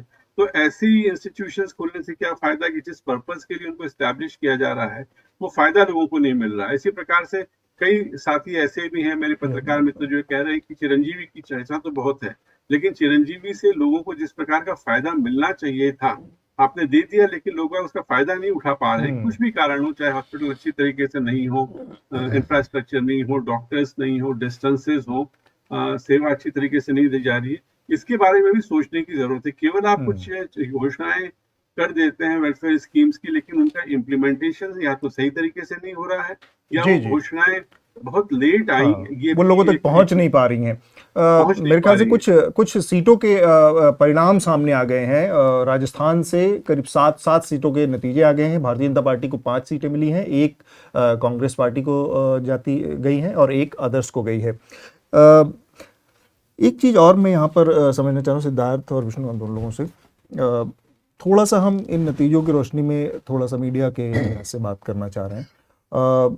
बहुत भारी भरकम एक कसरत होती है चुनावों से पहले ओपिनियन पोल की। Day by day opinion polls आते हैं, फिर एग्जिट पोल आते हैं और काफ़ी हाइप क्रिएट होता है चैनलों से लेकर ये जो नतीजे आए, जो एग्जिट पोल्स और तमाम चीज़ें इस नतीजे के पहले हमारे सामने आए थे, उसमें देखें अगर हम तो मध्य प्रदेश के नतीजों को 2 संस्थानों ने करीब आसपास प्रेडिक्ट किया था कि ये नतीजे चौंकाने वाले आ सकते हैं। बाकी ज़्यादातर लोगों के नतीजे के आकलन गलत रहे। छत्तीसगढ़ के एक तरफ से सबने गलत प्रेडिक्ट किया, राजस्थान को भी ज़्यादातर लोगों ने गलत प्रेडिक्ट किया। इतनी बड़ी एक्सरसाइज होती है, इतना सारा हाइप क्रिएट किया जाता है, मीडिया की अपनी विश्वसनीयता दांव पर, अपनी क्रेडिबिलिटी को दांव पर लगाकर इतनी बड़ी एक्सरसाइज तामझाम करता है और इतनी गलत चीज़ें सामने आती हैं। आपको लगता है कि इस तरह की एक्सरसाइज में अब कोई एक बहुत बड़ा आमूल बदलाव और एक बहुत सीरियस थॉट विचार करने की ज़रूरत है सबको कि ये अल्टीमेटली हमारे अपने प्रोफेशन पेशे के ऊपर बहुत बड़ा सवालिया निशान खड़ा कर देता है कि आप चुनाव दर चुनाव इसी तरह के उल्टे दर सीधे, मतलब अगर आप 4 के अनुमान 5 के अनुमान लगा रहे हैं और 2 सही हो रहे हैं 3 गलत हो रहे, तो ये तो तुक्केबाजी वाली बात होगी। और तुक्का जो होता है वो कोई भी सही लगा सकता है, मतलब सड़क पे चलता हुआ बात, उसके लिए किसी बहुत विशेषज्ञता की जरूरत नहीं होती, इतने पैसे रुपए तांजा। तो मैं उस पर थोड़ा सा सवाल आप लोगों की राय जानना चाहता हूँ कि मीडिया के इस रवैये में कितना सीरियस थॉट, सोच विचार की इस समय जरूरत है इन नतीजों की। अगर मैं पहले बिल्कुल देखिए, जो सर्वेक्षण होता है प्री पोल, पोस्ट पोल, एग्जिट पोल वगैरह, ये एक साइंस है और इसको एक साइंस की तरह देखना पड़ेगा। जहां मार्जिन वोट शेयर का, क्योंकि at the end of the day सर्वेक्षण करने वाला वोट शेयर को पकड़ने की कोशिश कर रहा है। जहां फासला बहुत ज्यादा है, जैसे मध्य प्रदेश में तकरीबन 9% गैप है, यू वुड एक्सपेक्ट कि जो सर्वेयर्स हैं वो 9% गैप को पकड़ लेंगे, सैंपल छोटा भी हो लेकिन वो सैंपल जो है पकड़ा जाएगा जी जी, और ये डिफरेंस पकड़ा जाएगा। जहां गैप कम है, जैसे छत्तीसगढ़ और राजस्थान में गैप शायद 2-3-4% है भारतीय जनता पार्टी और कांग्रेस के बीच में। अगर आपका सैंपल बड़ा है तो आप उसको पकड़ लेंगे, उसको कैच कर लेंगे। अगर आपका सैंपल छोटा है जी जी, तो जाहिर है कि आप इसको रिकग्नाइज नहीं करोगे। मुझे लगता है कि बहुत सारे ऐसे सर्वेज मीडिया इदारे कर रहे हैं या करवा रहे हैं एक कम से कम मिनिमम बजट पे, जहां पे सैंपल साइज 20,000 30,000 लोगों का होना चाहिए, शायद वो 4,000 5,000 का कर रहे हैं। ये भी मेरा अनुमान है, क्योंकि अनफॉर्चुनेटली इनमें से बहुत कम ऐसे सर्वेक्षण एजेंसीज हैं जो अपना परमानेंट मेथोडोलॉजी जो है वो डिस्क्लोज करते हैं कि भाई किस डेट पे कितने लोगों को कांटेक्ट किया गया, कैसे कैसे सवाल पूछे गए। सीएसडीएस डिस्क्लोज करता है, इसलिए सीएसडीएस जो है एक तरह से पोस्ट पोल एनालिसिस का गोल्ड स्टैंडर्ड माना जाता है। जी जी, बहुत सारे ऐसे पॉलिटिकल पार्टीज हैं जो सीएसडीएस के सर्वेक्षण को एक आधार बनाते हैं कि भाई चुनाव के नतीजों को समझने के लिए। जी, तो मैं समझता हूं कि मीडिया हाउसेस जो सर्वे करना चाहते हैं, हम लोग 4-5 कैरावान, स्क्रॉल, वायर और न्यूज मिनट और न्यूज लॉन्ड्री हम लोग इकट्ठे हुए, जी जी, हमारे बीच में भी सवाल उठा कि क्या हम कोई ऐसा पोल कमीशन करें कि ना करें। और सवाल सीधा बजट का है, क्योंकि आप 2 लाख में भी कर सकते हैं लेकिन उसका कोई फायदा नहीं है। पैसे खर्च करके आप कर सकते हैं और उसके सही निकलने के चांसेस ज्यादा है, लेकिन जाहिर है कि 5 इंडिपेंडेंट पोर्टल्स के आने के बावजूद भी उतना बजट हमारे पास नहीं होगा। लेकिन दूसरी बात कि जो रिपोर्टर ग्राउंड पे जाता है, इस पे भी कहीं ना कहीं एक गिरहवान के अंदर झांक के देखना पड़ेगा, क्योंकि बहुत कम ऐसे रिपोर्टर्स हैं, बल्कि ज्यादातर रिपोर्टर्स ने मध्य प्रदेश, अगर 3 हफ्ते पहले आप रिपोर्टर से बात करें जो राजस्थान गए हैं, छत्तीसगढ़ गए हैं, मध्य प्रदेश गए हैं, बहुत सारे ऐसे रिपोर्टर्स थे जो कह रहे हैं कि भाई इन 3 में से कांग्रेस की जीत मध्य प्रदेश में तय है। बिल्कुल। तो क्या चुनावी रुझान आखिर लास्ट 2 वीक्स में बदल गया या रिपोर्टर्स ने सही तरह से नब्ज नहीं पकड़ा? ये कहना बहुत मुश्किल है। लेकिन मैं इलेक्शन कवर कर चुका हूं, इस इलेक्शन में तो नहीं उतरा, लेकिन मैं मतलब बहुत मुश्किल होता है ये, क्योंकि आप एक कंस्टिट्यूंसी में जाते हैं, चंद लोगों से आपकी बातें होती हैं और उस आधार पे आप एक कहानी बुनने की कोशिश करते हैं। जाहिर है कि अक्सर आप गलत साबित हो सकते हैं।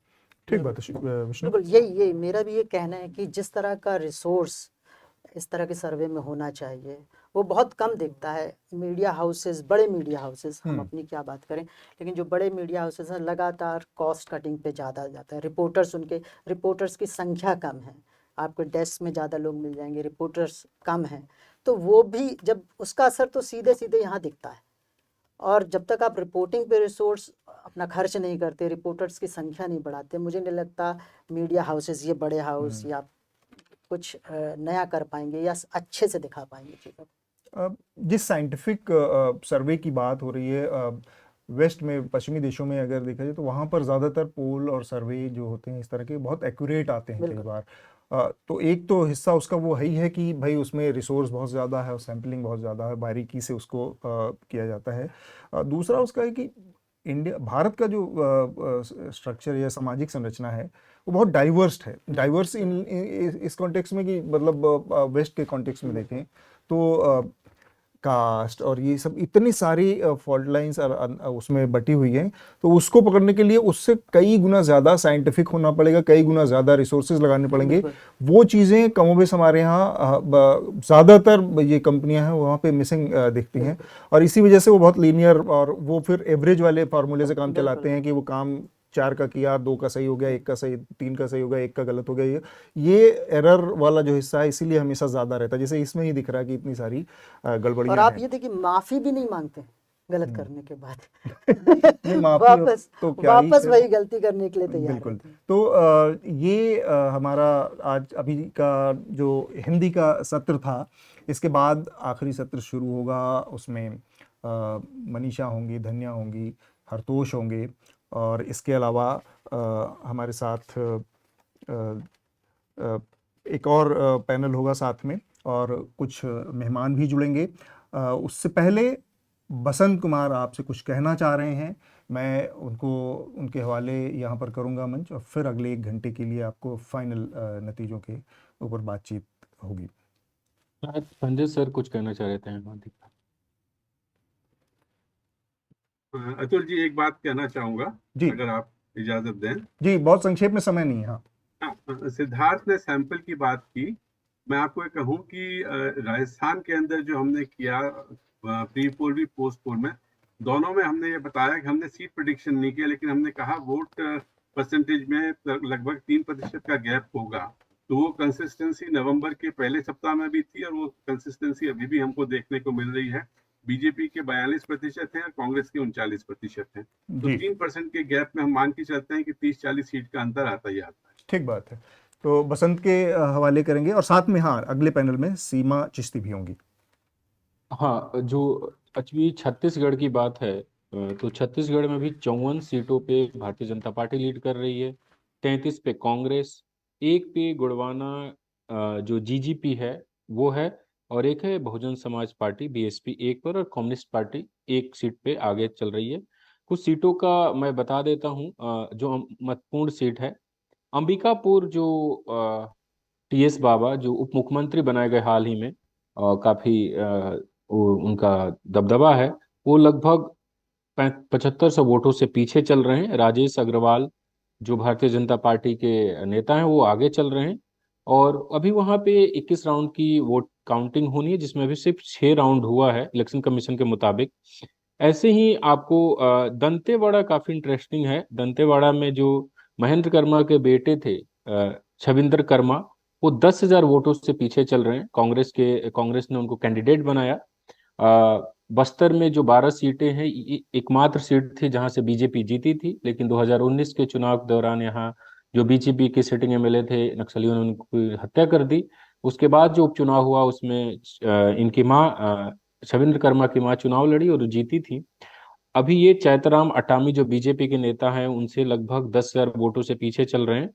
और इसके बाद हम बात कर लें चित्रकूट की, क्योंकि चित्रकूट से कांग्रेस के स्टेट प्रेसिडेंट चुनाव लड़ रहे हैं दीपक वैद, जो लगभग अब 6,000 वोटों से पीछे चल रहे हैं। वहां पे 12 राउंड की वोट काउंटिंग हो चुकी है, 18 राउंड की काउंटिंग होनी है, तो ये पीछे चल रहे हैं।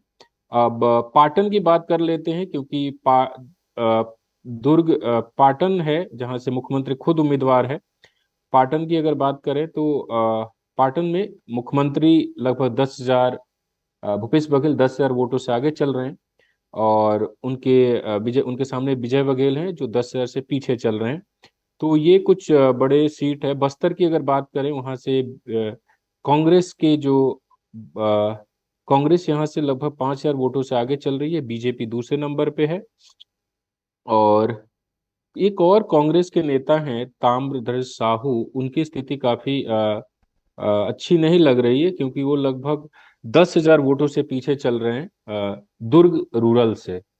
तो कांग्रेस के कई दिग्गज नेता हैं जो काफी पीछे चल रहे हैं। एक सीट इंटरेस्टिंग है जो जहां की बात मैं पहले भी किया था, साजा कोंटा की बात कर लेते हैं। कोंटा से कवासी लखमा जो शराब मंत्री थे, और जब हमने उनसे सवाल पूछा था कि आप लोगों ने वादा किया था कि शराबबंदी करेंगे लेकिन शराबबंदी नहीं हुई, तो उन्होंने मुझे कहा कि हम अब आपसे पूछ के अपना घोषणा पत्र बनाएंगे। वो मनीष कुंजाम जो सीपीआई के लीडर हैं उनसे लगभग 500 वोट पीछे चल रहे हैं। और एक चीज ध्यान देने वाली है कि मनीष कुंजाम कोंटा जो सुकमा का क्षेत्र है वहां से वो चुनाव लड़ रहे थे, और उनको अपने पार्टी का सिंबल नहीं मिला था सीपीआई का, वो एसी चुनाव चिन्ह उनका था। अब आप सोचिए कि आदिवासी बेल्ट में एसी चुनाव चिन्ह मिलना कैसे समझाए होंगे। तो उनको काफी अच्छा वोट परसेंटेज है उनका, अच्छा आगे भी है 500 वोटों से।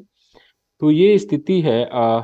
साजा की अगर एक बार बात कर लेते हैं, साजा जिसका जिक्र मैंने अपने बातचीत में पहले किया था, लगभग 4,000 वोटों से ईश्वर साहू लीड कर रहे हैं। और लेकिन वहां पे अभी बहुत काउंटिंग बाकी है, 22 राउंड की काउंटिंग होनी है, अभी सिर्फ 7 राउंड हुई है। तो ये स्थिति है। भिलाई नगर से देवेंद्र यादव जो नौजवान कांग्रेस के नेता हैं वो लगभग 3000 वोटों से आगे चल रहे हैं। तो वहाँ पे 12 राउंड की काउंटिंग होनी, 8 राउंड की हो चुकी है। और अगर कुछ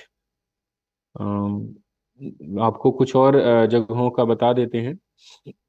कोरबा,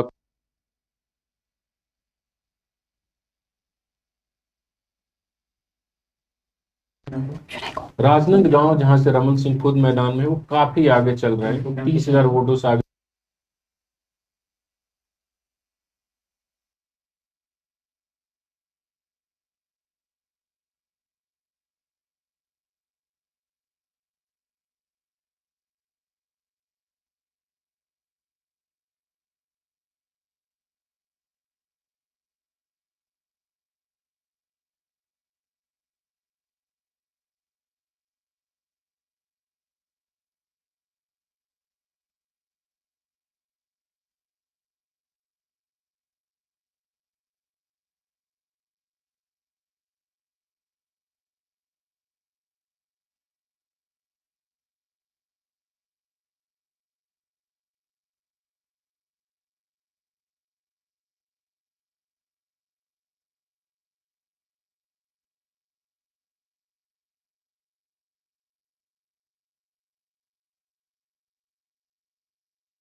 सिर्फ उर्दू दिख रहा है।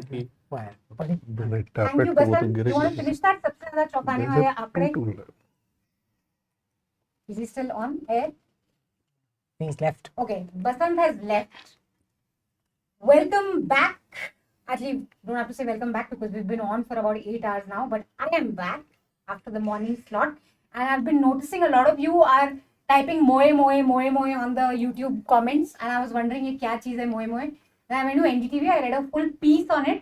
So very bad. Now I had to read a piece on moe moe, which basically, you guys don't know, it means heartache. But there's no heartache here, guys. We're eating jalebis, saffron colored. It's beautiful, tasty. We're having chai, and we're going to give you results which have been really, really something to watch out for. Spectacular victory for the BJP in Madhya Pradesh and in Chhattisgarh, and we're going to talk a lot about that because I think Madhya Pradesh is especially very interesting. Rajasthan also, the BJP is ahead, and Telangana, of course. It's safe to say Congress is winning there, or Yes. it's still like a... No, I think it's safe to say Congress is winning. Yeah. And before actually we get into the results, congratulations, Dhanya. Thank you. And congratulations, Supriya. Yes, Dhanya congratulations. has won the Journalist of the Year award at the Reading. So, thank you. And Supriya and Arunabh have won an award for an investigative piece on the misuse of ED by the Modi government. So, congratulations on that. Please do check out reporting by Scroll. I think you guys have won 5 awards. So, really kudos for that. Check out all their reporting on Scroll. Of course, check out News Minute, and remember that they're able to do all this reporting. And despite being such a small team, they're able to win these amazing awards because they have people supporting them, people subscribing to them, and that's how they're able to stay independent and bring you incisive reporting. We're going to, of course, go into numbers, and there's lots to discuss. But I think let's quickly go to Sudipto because he's waiting for us at Bangalore. So let's just say hello to him. And Sudipto, you must tell us as a journalist, can I say you parachuted into Chhattisgarh? You won't get offended by that, right? You're mute. Please unmute yourself and express your offense. But how surprised are you from the results? It's BJP was a 33% vote share. 46% vote share they've got in this as we're counting. Spectacular victory for them there. And this is something that no one talked about. So the exit polls were all saying Congress jeetne wala hai. Reporting bhi mostly, there was no wave at least that we heard of. How surprised are you by Chhattisgarh? And what do you think you missed out as a journalist? So the thing is, I mean, I didn't get out of Raipur. I was stationed in Raipur only and speaking to the experts there. So yes, it is right that I was a paratrooper in Chhattisgarh. The results, I mean, I can't react to the results because I was not looking at the results when I went to Chhattisgarh. I was looking at, the nature of politics under Baghel. And now that the results have come in, I'm able to add 2 and 2 together. And I dare say that this is what happens when you try and be more Hindutva than the BJP, right? And I say this also broadly about Madhya Pradesh, Rajasthan as well, where the Congress has taken the shape of the container, and the container happens to be right wing. And I do not think that in Chhattisgarh, Baghel has really set a secular agenda. And I don't know. I'm imagining myself as a voter in Chhattisgarh. What would I have voted for or against? Because I'm essentially voting for two parties that are pursuing a similar line. So to that extent, I don't know. I mean, the results. That's how I read the results. And yes, the other important thing, I suppose, to say that Baghel was defeated by the social justice agenda, because I do feel that the smaller parties, the Hamar Raj Party, the Gondwana Ganatantra Party, the Bahujan Samaj Party, and there were several other parties in the fray, smaller parties, and each of them was contesting on that plank of the Congress's failure or Baghel's failure on the question of social justice. So now, it is crying over spilt milk, but a party that claims to present a secular agenda as against the BJP has completely failed on that ground as well as on the ground of social justice. So, therefore, I don't know, serves Baghel right. What about Telangana? Because you guys have covered that pretty closely. Of course, I mean, through all the reporting, it was very clear that people were very upset, but there was this invincibility to BRS, which seems to have been proven wrong now. Yeah, I think Dhanya will be able to answer that question better. But my initial reaction is, okay, now one nightmare is over. And now, a lot of people who I'm speaking to, since morning are very worried about the return of Reddy rule, through Revanth Reddy. And that is a very real danger. I'm more excited about the kind of reporting we'll get to do from here on forward, where we can, hold the Congress to account in that state and, look at how they're going to undo the damage that the TRS or the BRS did in its time in power. So that is going to be of key interest for me, because if you're going to be replacing an incumbent, I mean, you can't take the shape of the person you've replaced. So that is really the thing for me, either in the case of Baghel or in the case of the Congress in Telangana. That's one thing to watch out for, is Velama rule, which is what was discussed. So Congress said it is feudal rule, and KCR's feudal rule, and all of that. But Revanth Reddy is not from some toiling community either, or he doesn't represent the interests of the toiling masses either. So we'll have to wait and see what happens there. Great. Thank you so much for joining us. We also have Ajoy from The Wire who's going to join us. Is he here with us? Hey, Ajoy. So, initial reactions to the results, and I think we can talk about this a little bit with the others also, that there is this urge to just, talk about Hindutva with the results now, even though when we started these elections, analysis, we talk about how welfare played a scheme, but it seems like BJP is a party that has a little bit of something for everyone. आपको हिंदुत्व चाहिए आप हिंदुत्व ले लो, आपको welfare चाहिए आप welfare ले लो, आपको nationalism चाहिए आप नेशनलिज्म ले लो. So do you see that reflecting in the results a little bit for everyone? And that's what, and there's essentially no difference between the welfare promises that were being offered by both parties. Manisha, the whole campaign kind of suggested that it was competitive welfareism between both the parties, and all of us knew that BJP, as organizationally and kind of the election machine that it has, it was always very, very strong on the ground. But what kind of this whole kind of the Chhattisgarh for me was actually a surprise that Baghel was losing, as Sudipto also said. But I was looking more granularly at the Chhattisgarh result. What the BJP has done here, BJP has cornered most of the votes which went to other parties last time. Congress is hovering around. Congress lost 2% vote share, but we can say that more or less they got the same number of votes, a little here and there. But what BJP has done, that it shot up from almost 33% to 46%, cornering most of the Jogi Congress's votes, the GGP and BSP's votes, and that is what is kind of pulling BJP much ahead of the Congress, and that is how it is done. and it played like very the micromanagement that it did in Chhattisgarh also. It gave almost 20 to 25 seats in the to Sahu community, and all the Sahu dominated seats they seem to be kind of sweeping there.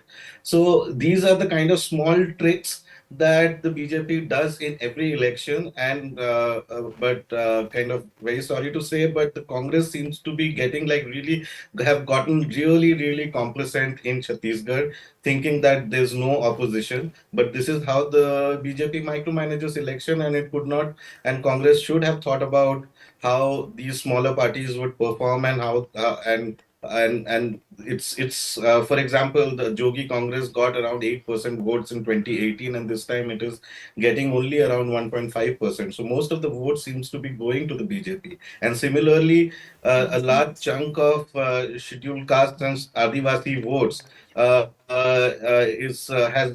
which went to the Gondwana Ganatantra Party and the Bahujan Samaj Party alliance, has also played a spoiler for the Congress. And similarly, in Madhya Pradesh also, if you see all the adjoining regions of Uttar Pradesh, the BSP seems to be doing its overall, its vote share is only 2%, but in those, if you see the contested vote shares, the all the constituencies around in Bundelkhand or in Bagelkhand, which is kind of abutting Uttar Pradesh, BSP has played a spoiler for the Congress in huge number of areas. But these are like small tricks. I feel the Congress, because of all the poll surveys that projected a win for the Congress in Madhya Pradesh and Chhattisgarh, they seem to have gotten very complacent.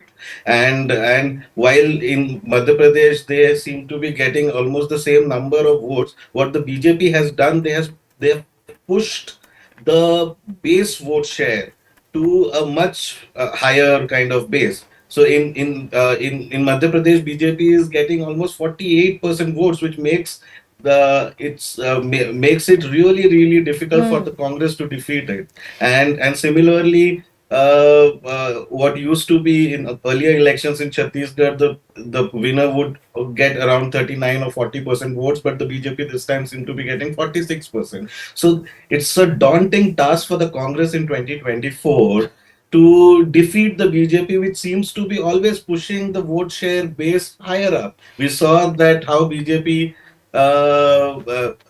earlier in, for example, in Uttar Pradesh, Akhilesh Yadav won more than 200 seats in just 28% votes.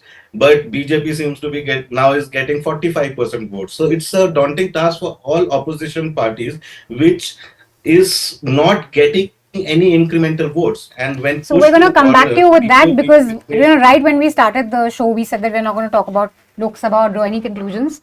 But here we are. I'm just saying that the base with this increasing bipolarity in elections, the base for the vote share basis is actually getting higher and higher, and that completely changes the game in any election, be it Lok Sabha or be it assembly elections. And I thought like if Congress would have done much better had it not gotten complacent. If they could have actually gotten into alliance with their India partners. So we're going to get some numbers in now. We're going to get some numbers. Ajay, we'll come back to you. We'll come back to you. We're going to get into some numbers because this is the closing hour. We want to give our audience some concluding final numbers. So let's at least start with Chhattisgarh, I think, Supriya. You've traveled there. What a stunning victory for the BJP, 33%, say 46%. Congress more or less retains its vote base.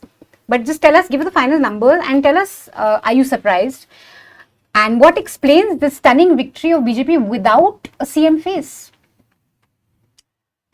Well, I think it's Ajoy's analysis was that it's all complacency on part of the Congress. I think it was incompetence, frankly. But just to first run through the numbers, just to put this number in perspective, BJP has 46% plus. Its vote share in the 2003 election was 37.8%. In 2008, 40.3%. In 2013, 41%. And these are elections where it won. So just to say that that's the scale of the BJP victory this time. It surpassed both in vote share and seat share. It never crossed the 50 mark. 50 was as far as it got. And if these trends sustain, then it's currently at 54. So of course, it's like there's still several rounds of counting to go, but the vote share tells us what has happened. And it isn't just a case of the BJP being successful at taking away the votes of others. It was pretty evident that after Ajit Jogi's death, the Jogi Congress is not going to do very well. BSP is holding on to its vote share. I think there's more that's happened. The Congress has actually dropped even in vote share. It's not only like dropping seats. And again, if you look at the map of Chhattisgarh, what also becomes clear is that, there are regions where the Congress has been wiped out. And these are the two Adivasi majority regions in Chhattisgarh. Ambikapur or Sarguja division up north and Bastar, both of which had decisively voted for Congress in the last election. And this time, the Congress is absolutely not there. It's in a few places in Bastar, but it's all of North is saffron right now. And that's why I say there's incompetence, because to lose votes in these two regions, which had, clearly, reposed faith within 5 years that these regions are decisively rejecting the government, is because the Congress did not live up to the promises that it had made here. And even for all the talk about the paddy bonus and how that had created this, everyone was reading it in a way that this is all that Congress has to do to get votes in the plains. But I think, as was pointed out, that in all the Sahu-dominated constituencies, the Congress is currently trailing. So all the talk that Bhupesh Baghel is like the new OBC face of Congress, again, much was being missed in that. The Bhupesh Baghel government, those familiar with Chhattisgarh could see, had really not shown any vision in these past 5 years. Other than giving a higher paddy price to farmers, there was absolutely nothing in terms of governance that it had Which to the show. BJP was willing to match.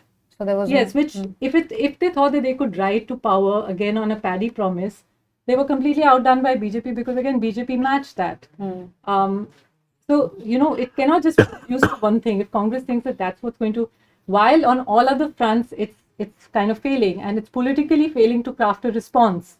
If Bhupesh Baghel thinks that that the Congress can play the Hindutva card and get ahead of BJP, clearly this shows that can't happen. You can't build like this Ram Mangaman Path and say that Ram is everyone's. You're introducing Ram to areas that people are not even familiar with.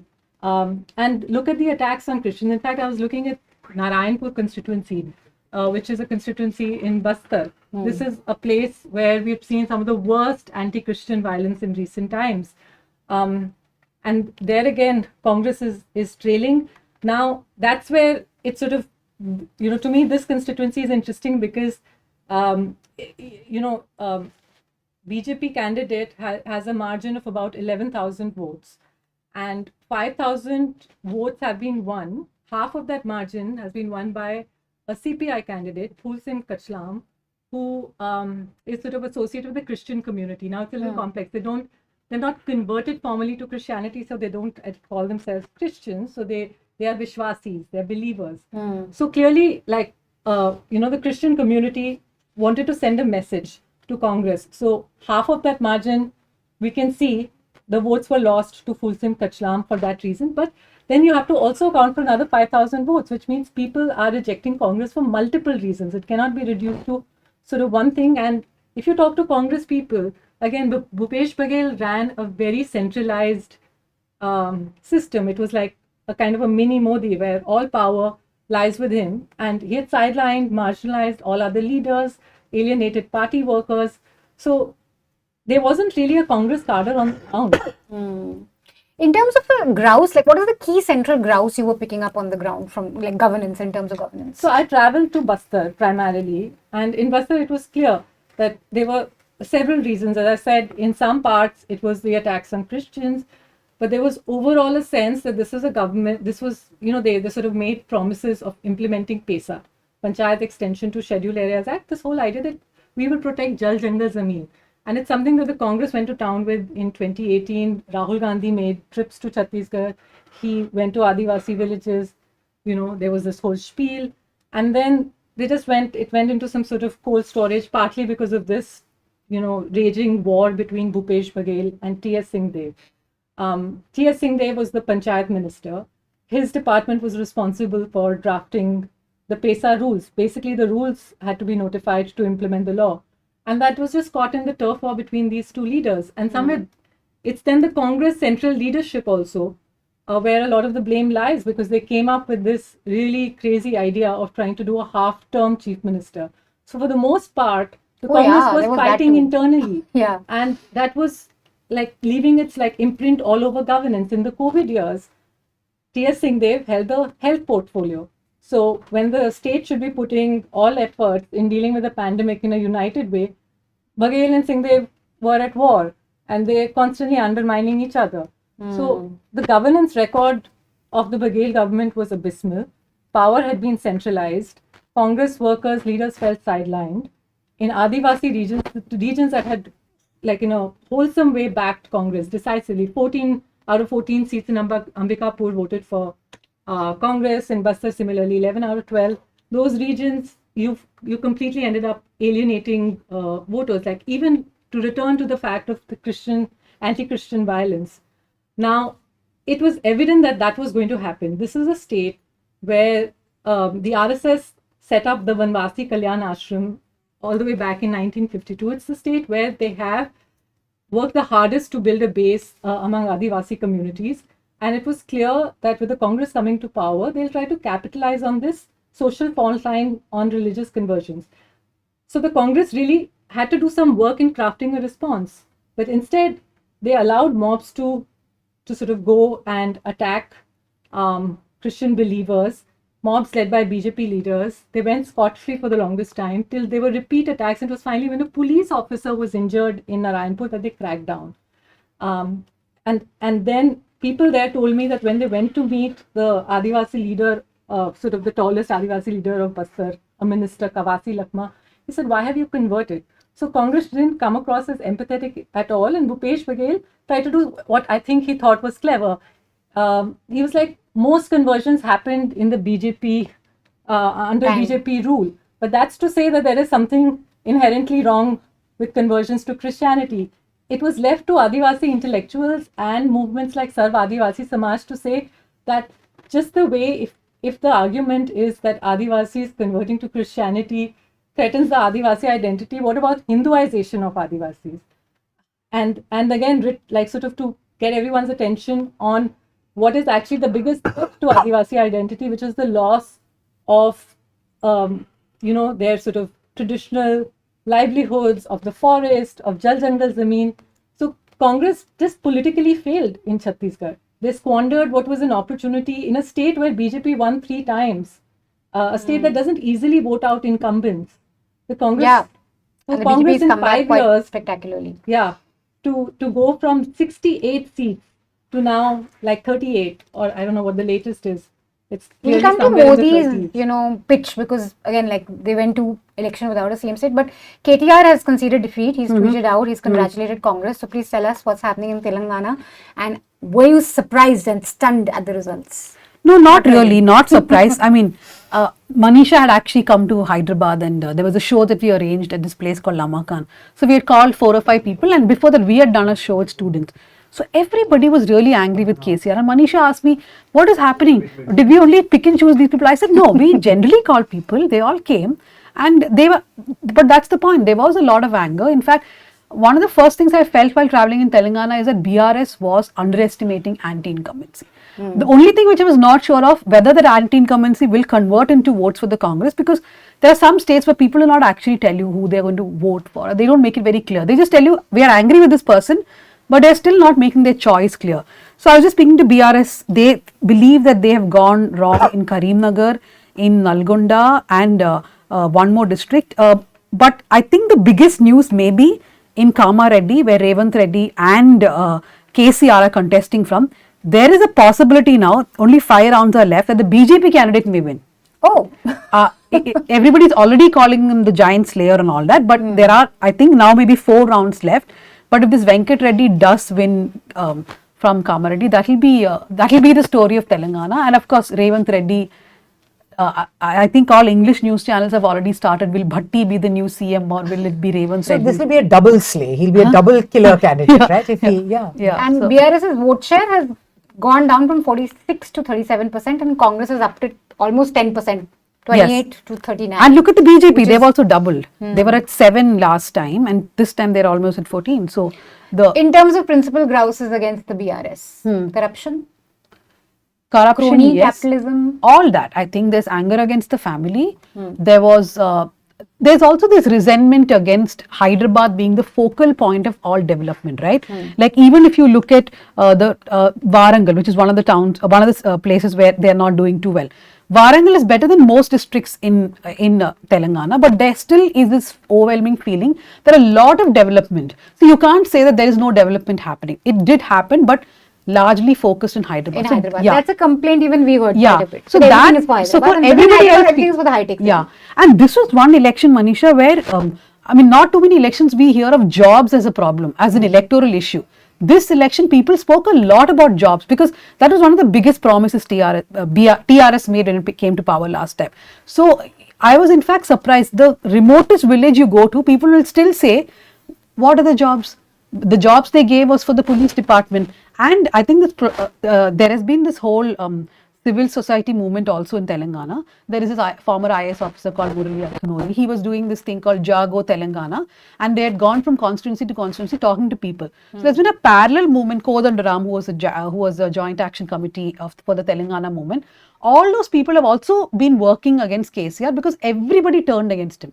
So I think it's a coming together of all those forces plus sentiment that the family is held on for too long, that there is corruption, and though they brought in a lot of schemes, they did not deliver it properly. And the MLA, what the BRS government ended up doing is make the MLA a very powerful entity. Because for any scheme, which is your 2 BHK scheme, Dalita Bandhu, Raita Bandhu, the MLA was deciding who the beneficiary would be. And it was widely known in Telangana that MLAs were taking bribes were taking money. And so there was a lot of resentment due to that also.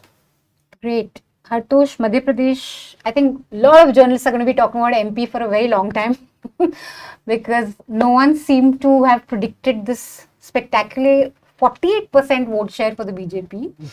In fact, everyone was saying कि Congress का time आ गया है, fatigue है, ये वो, but Shivraj has bounced back, and how?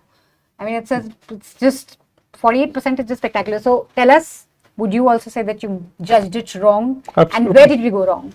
Well, one, I was surprised by the result, but I also must say that I am actually quite happy with the results. The loss and the decimation of Kamal Nath is a direct indictment of the central leadership and the kind of focus the Congress has picked for these elections. And the blame goes directly. There is no reason for Kamal Nath to exist but the Gandhis themselves. And we should be clear about that. The man has a pretty despicable record in every which way. And that you should pick this upper caste leader at this time when your messaging is supposed to be about the OBC vote. And after 4 defeats, I think our package, which was in Hindi, ended with whether voters disenchanted with Shivraj Chauhan are disenchanted enough to vote for a tired, aging upper caste leadership. And they clearly were not. Why is the result a surprise? Because I think, and let me, as you said, 48%, 162 seats at the moment, that may change a little. This is higher than 2013 when the BJP was clearly on the up, and this time they were seen as on the back foot. One is the first question, why did we not all see this? That disenchantment was being voiced, was clear on the ground to everybody who went there. As Dhanya was saying, did that mean that people voted on that disenchantment? It seems that was not the case. It reminds me of, I think I was telling you the story of when I used to report Punjab. You would go around and I would repeat this in Punjabi because it sounds better, that that ji vote ਕੀ ਚੱਲ ਰਿਹਾ ਹੈ, ਕੀ ਹਾਲ, ਕਹਿੰਦੇ ਜੀ ਅਕਾਲੀ ਬਹੁਤ ਮਾੜੇ ਹੈਗੇ, ਇਹਨਾਂ ਨੇ ਕੁਝ ਨਹੀਂ ਕੀਤਾ ਹੈਗਾ, ਝੋਨੇ ਦਾ ਭਾਅ ਨਹੀਂ ਦਿੱਤਾ ਹੈਗਾ, they haven't paid for paddy, they haven't done this, they haven't done that. And you think that there's great resentment against the Akalis. When the vote is over, you go ask them, ਕਿੱਥੇ vote ਪਾਇਆ ਜੀ? ਅਸੀਂ ਤਾਂ vote ਪੰਥ ਲਈ ਪਾਇਆ ਹੈ ਜੀ. And so there is, and this I've been arguing from the morning, that there is a baseline Hindutva in the Hindi belt that has settled down. And when all things seem to be equal, that is what really counts over everything else. And all things were equal.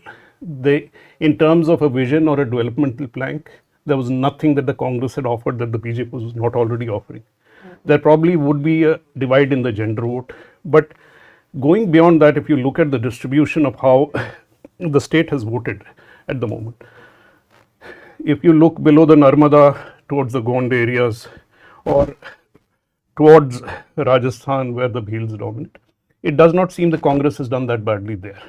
It is in the rest of the states, in the intervening areas which has a large OBC population. I think the upper caste vote is in any case a lost vote for the Congress. It's not going to touch it. You can dance, you can strip in temples, you can wear dhotis, you can put tikas. It's not going to make any difference. Don't strip in temples. I mean, strip down to temple Janu and all you want to display your suddenly Shiv Bhakti, it's not going to help you much. So, if you want to build on a base of at least the Adivasi support in Madhya Pradesh has been oscillating. They've been seeing which party offers what. They are not a steady base for anybody. Unlike the Bhils, where substantial amount of RSS work has happened in the Gond, parties like the Gondwana party have introduced a sense of their own identity, a very strong identity that stands opposed to the BJP. A party that again Kamal Nath tried to break down and disrupt in some senses. So how do you build on some support from the Dalits and the Adivasis? You're not going to get it from the upper caste. You need to build it from the OBCs. Now, you are going to go into an election where you really need OBC support. And who are the figures that your face is Kamal Nath? There's Digvijay backing him up. There is no discourse about what it means to be an OBC from these two people. There is a third candidate, Jitu Patwari, who's been confined to his constituency, put in his place by these two. Rahul Gandhi wanders around talking about the castes. These are states, unlike Bihar or UP, where you have not seen social justice movements. You have not seen any impact Mandal, you haven't seen a Kashiram, you haven't seen a Mayawati work directly at these places, you haven't seen a Mulayam or a Lalu or a Nitish. How do you message? What does the caste census mean? What does it mean for the OBC there? What is it that you are offering? How are you different? What is your vision? None of that is articulated. And the third is, I think Vishnu from Caravan in the last discussion had pointed out that the effort on the ground was absent. I think the BJP held twice as many rallies. Yeah, on any some given 600 rallies and Congress was half of that, 300. On any given day, Shivraj was working with twice as much enthusiasm as the tired and aging Kamal Nath, who I think, unless the Gandhis are really losing it, should now be put to bed in terms of his political career. Whether that happens or not, we will find out, because the central leadership is a strange beast. You look at the difference here after 4 elections, you have anti-incumbency on your side and you can't get anywhere. At least when you're driven by a vision like Gehlot, there is a battle in that state. There is at least an identity that you form for yourself. All that Kamal Nath offered was a 100-foot statue of Hanuman, and that the Ram Mandir was built by the Congress.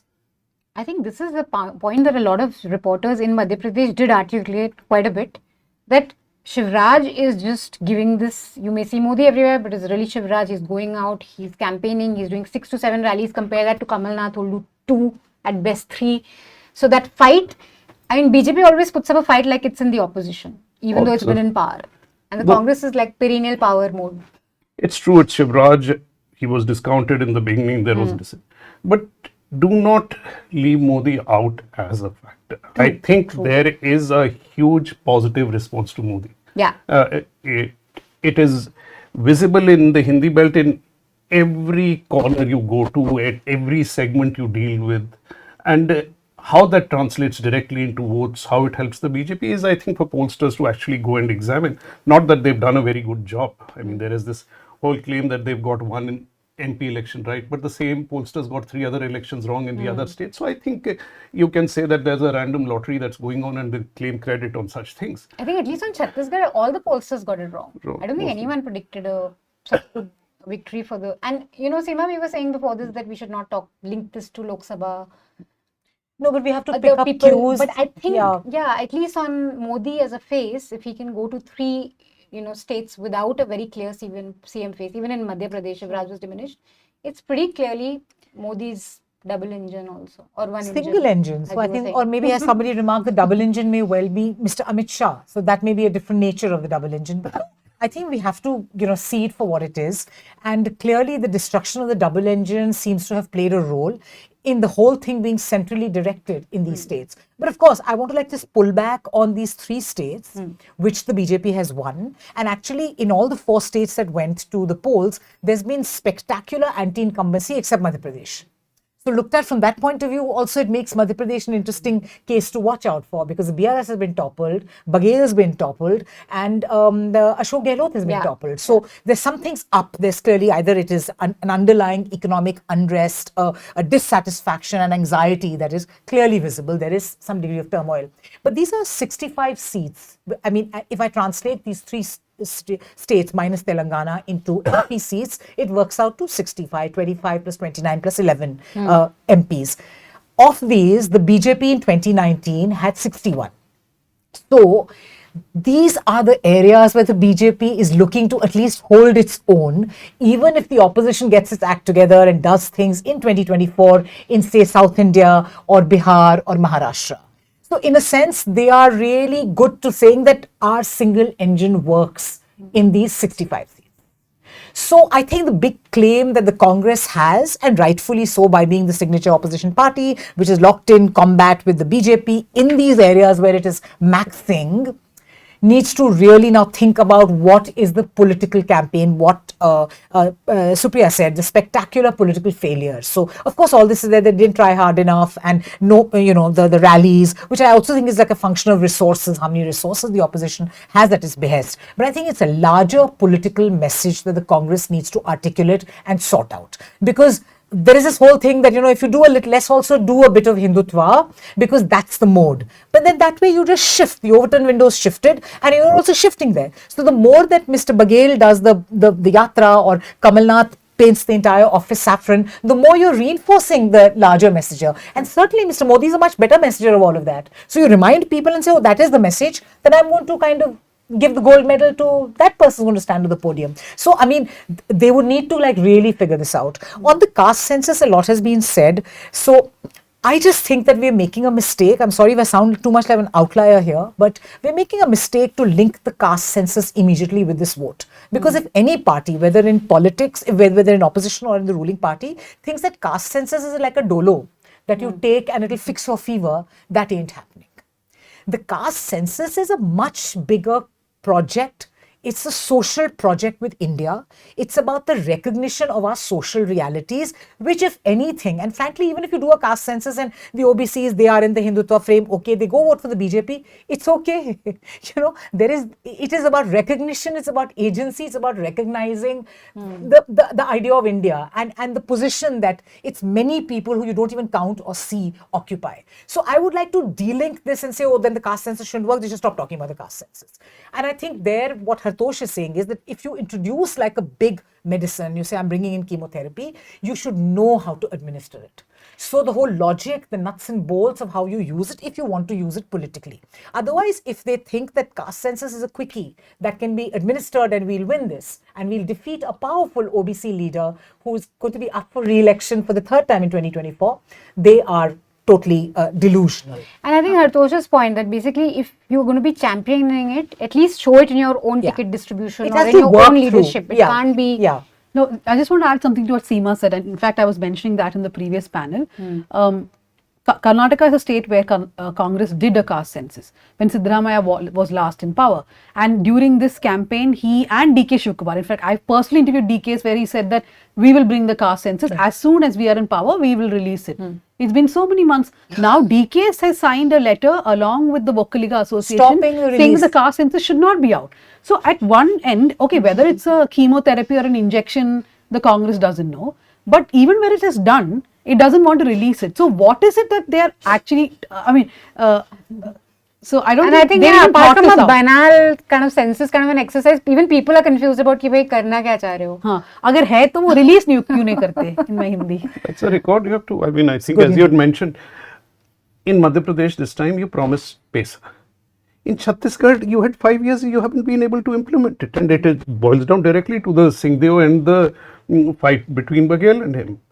And you've given a moth-eaten paisa, which doesn't work for anybody on the ground. And you have done nothing about it in Chhattisgarh. The results are not visible, and in fact people have gone against that. Now you're going promising something you haven't delivered in one place at the other. If you're going to do the same thing with every issue you picked up, it's going to be a problem. You see, this is the question of messaging. What do you pick up? The caste census is important. Of course, it's important. All of us think that it's a hugely important issue. But don't make it a plaything. By making it a plaything, you are doing damage to the idea. It's what you do within Adani. You can't endorse Kamal Nath as a chief ministerial candidate and say, I'm against Adani. Don't joke around with things. No, you can't go to North Chhattisgarh, like Rahul Gandhi goes to North Chhattisgarh and says that, and whatever they're saying nationally about Adani Group, and then allow Adani Group to open mine after mine. Exactly.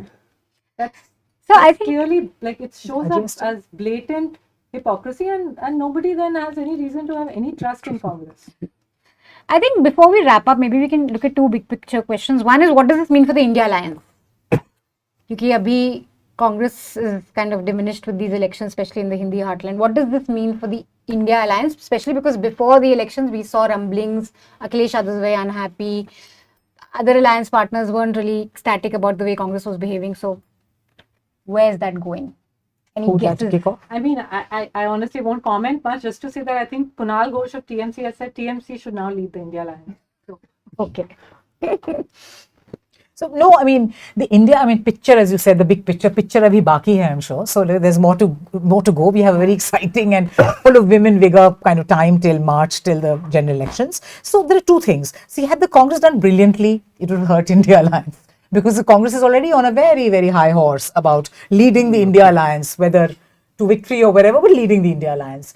So I think in defeat, there may be actually the India alliance may have, as somebody said, this is good for India. That, they may kind of figure out that had they taken what my colleague Ajoy Ashravad said, that in the whole alliance game, in the way votes have gone away, seats gone away, those parties doing well, whether in Chhattisgarh or Rajasthan or Madhya Pradesh, maybe there was ground to go there as a team. Once you'd made so much of a team, you'd set some sort of a political narrative, should have carried that through.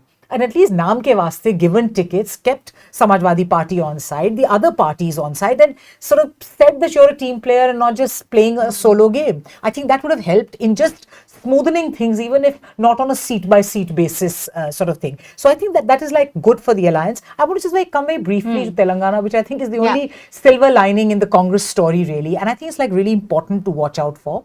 Is that the Congress has been out of the two Telugu-speaking states for a long time, after what we thought was a shooting in the foot kind of division of Andhra Pradesh, of the former Andhra Pradesh, was split into two states, and then the Congress quickly went out of the picture. I think this, as a comeback, opens, it's not only about South India, it's about Telangana offering a window to East India. If I was YSRCP, I would be worried, because that's how Andhra votes. Congress has made up a huge percentage in terms of what it got. It did abysmally last time. And now it's several percentages ahead of the BRS. That's interesting. And it got ahead of the BRS and all while taking down Asaduddin Owaisi's party. So the whole charge of being sort of with a Muslim party, etc. So it's a very interesting positioning in Telangana, which can offer some sort of a model. We're always perennially looking for models for them to work on. But also it's the first time the Congress has been structurally almost decimated in the Telugu-speaking areas, and it has been able to piece back its structure, even though Revanth Reddy again without like a clear so that I want to actually connect two things that Seema said. First, you said about India alliance, and if the Congress loses, perhaps they will come down a few notches and behave like a team player. But the problem I know that a lot of India alliance leaders are saying the same thing. But I feel, okay, theoretically that sounds good. But the reason why Telangana did well for the Congress is also the momentum brought from Karnataka. So there is no momentum now for the Congress because it lost Rajasthan, Madhya Pradesh, Chhattisgarh, and whichever other states it lost now. But the point is, there's no momentum, right? So for 2024, what are you going to carry? You can bring together 5-6 parties in every state. But the big impact in Telangana was the fact that they did so well. 2-3 months before, I'm telling you, nobody was talking about the Congress. Yeah. Even the Congress was not talking about the Congress. But last minute, they put together everything. And one thing I feel the Congress is doing well, at least in the South, is booth management. Social engineering, they are still not as good as the BJP anyway. But at least booth management, there are certain things they have picked up on. If possibly, are they structurally and organizationally better placed in South India? So in the north, there's been like a decimation. So even the workers and all don't really exist. But there are also very strong regional leaders, Yeah, right? I think that like if you matters a take Kerala, if you take Karnataka, everywhere they have. Andhra Pradesh, no. So, I mean, will this create some sort of ripple for the Congress in Andhra Pradesh? That's what I would be watching out for now. No, but is there any state where the Congress has been able to, like, Win again? Again. We were talking about it. So I think in 2011, Punjab Tarun was what Gogoi happened. won, and then in Yeah. Punjab, I think who's now in the BJP. Not So- in the Modi era.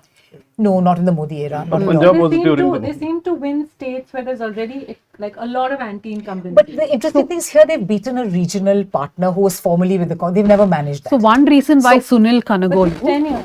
was made a cabinet minister, one reason why Sunil Kanagolu after the election was made a cabinet minister in Karnataka is precisely because of this.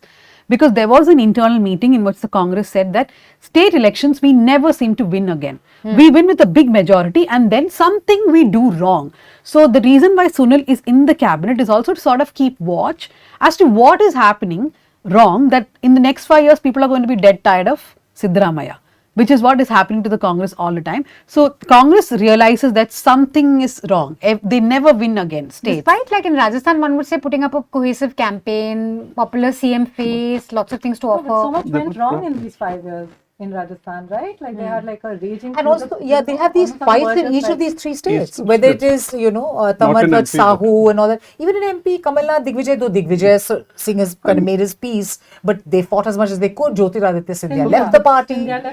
It's again to do with the center, the lack of clarity. Correct. Also, the opportunities for leaders. You are going to get state level fights if you don't have a center to accommodate them in, because there are ambitions here. Either you make it clear in the beginning. I think Madhya Pradesh is a good example of, alliances. Of course, it matters that you have a coherent campaign. Unlike Telangana, you just waited for the BJP to defeat itself. There was nothing that was happening. Also, you were arrogant, which speaks to the India alliance. I mean, I was just looking at Samajwadi Party, a drop in, despite Mulayam Singh campaign, Akhilesh campaigning, there's a drop in the vote share of the Samajwadi Party by 1%. Not great. BSP by 2%. But those 3% votes have gone to the BJP. They haven't gone to the Congress. The Congress has maintained its vote share. So I think there will be a humility now, the rare humility, because the Congress doesn't know the term, when it is talking to its allies. And in Rajasthan, what you did is indefensible. You tried to take down Gehlot. You supported a man who has really no traction of his own pilot except for studios in Delhi or sort of the circle of the Gandhis kind of Anyone thing. who's been And to Rajasthan knows it's not a Gehlot versus Sachin thing ever. you damaged the Gujjar vote. You took away, you wanted to push him up to the center. He didn't want to go. The MLAs who supported him, you were vindictive about them. He wanted to retain them. So you create a situation there. I think these are things that the party has to sit down and think about. I think there's one last thing I think we haven't mentioned, though it is very hugely seems to be a factor in all this, is the gender difference that everybody is talking about in terms of voting. And certainly in Madhya Pradesh, it seems to have played a huge role. It also sort of indicates why many of us may not have got it right. These are maybe excuses after the fact. We tend to talk to men, we talk to people from the dominant castes and tend to give a sense of the elections. We are often wrong in doing so, I think. I think it's a very important point, and I'm really looking forward to data from CSDS at least on this, on how the women voted. Because I just want to point out another camel in the tent. I mean, we've all spoken about it, but I think we have to take it head on. Whatever has been happening in this millennium in this Hindi belt, because it all comes to a focus at this time of the year when we have these autumnal elections every 5 years. Is there something happening there which is making the BJP's presence almost socially a fact of life in these states? So, I mean, is that so? Which tells you what a spectacular performance Congress put up in 2017. I mean, how on earth did they pull off Chhattisgarh and Madhya Pradesh and Rajasthan? So, but is there something that is just being given away because there's no parallel social presence, narrative, story, structure, strategy, or plan? All of the above, no doubt. So everything is missing. So is there something there happening which is kind of, making a cleavage? So I don't want to get into simplistic north-south things, but there's clearly a message if you look at a political map of India. No, everybody's just turning here. So tell us about that. I mean, I think that's really the heart of with delimitation coming up now, we're going to be talking about big things. And should there be a continuation of the politics we've had for the past 10 years, what does that portend for India with the north and south sort of cleaving off? Specifically, I mean, and which is the thing I sort of mentioned as But the idea of the Panth as a de facto Hindu, is that such a factor in the South? Because now in the Hindi belt, it has become a de facto issue, I think. Okay, so I'm not exactly an optimist when it comes to, okay, the South does not feel the same way at all. I feel that the BJP's efforts to sort of homogenize all Hindus and is slowly working. It may not show any electoral results for them, but they are there everywhere. They are in Tamil Nadu, they are in Kerala, they're working. But there are very other strong movements, right? You look at communism in Kerala, even the Congress, there is Dravidian politics in Tamil Nadu. So these other local forces are basically stopping the BJP and the Sangh. If you simply look at numbers, Kerala has the most number of RSS shakhas in the country, more than Uttar Pradesh. Why hasn't it ever worked out for the BJP? It's not for the lack of numbers or for the number of people who believe in this, but it's just electorally they've never worked out a formula. Recently there was a huge controversy where the BJP president said that, so if you go to temples in Tamil Nadu, many of the temples when you come out, there'll be a Periyar statue which will sort of be questioning religion or mocking God.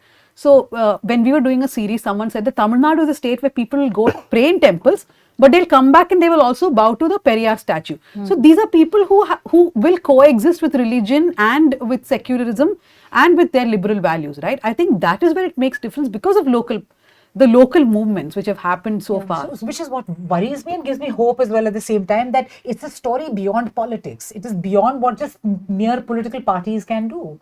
So is there something else which needs to be done in North India in order to just lift it to, if you like, to the same level of consciousness, as somebody would like to say, or at least to provide 100 stories?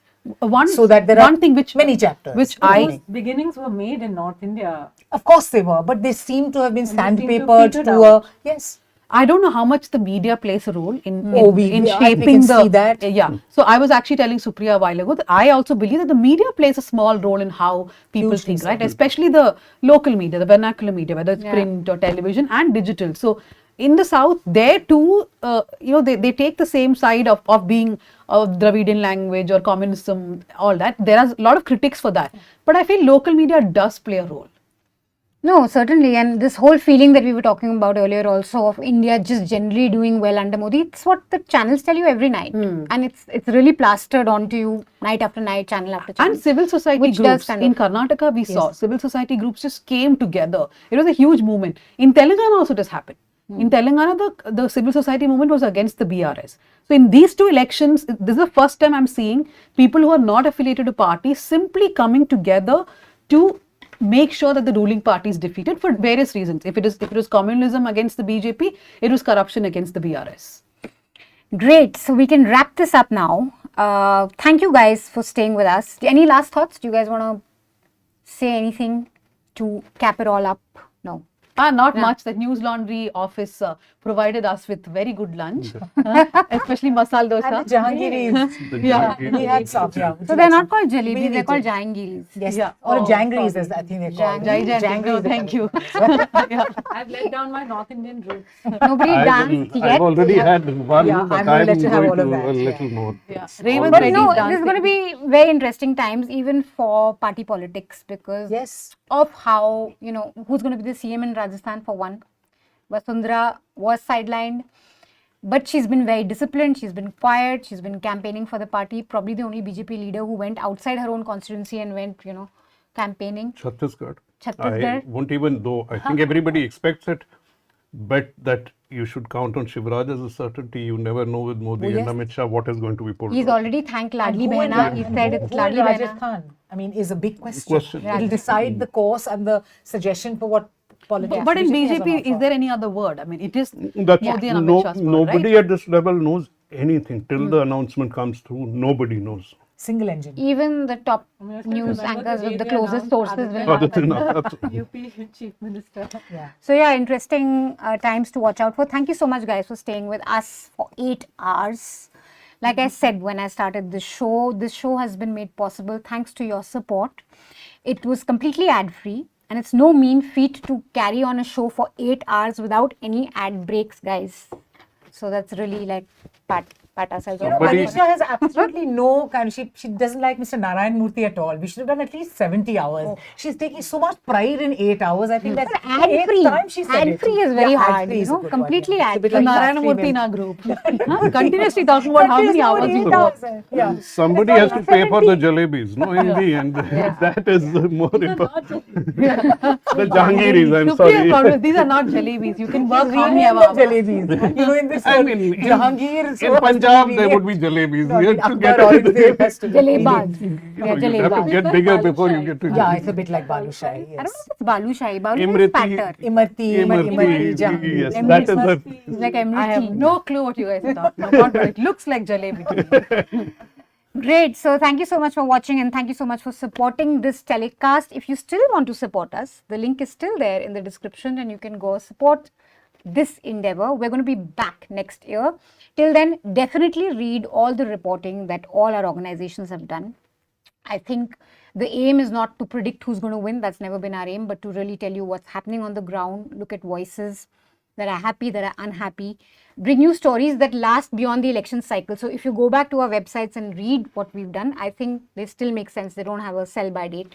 So thank you so much for watching. Stay tuned in and remember to support independent media because it's thanks to people like you that we're able to do what we're able to do. And like Abhinandan said, we need to reclaim media from big corporations and big governments, and people need to be in charge because when the public pays, the public will be served. Thank you so much and see you next year.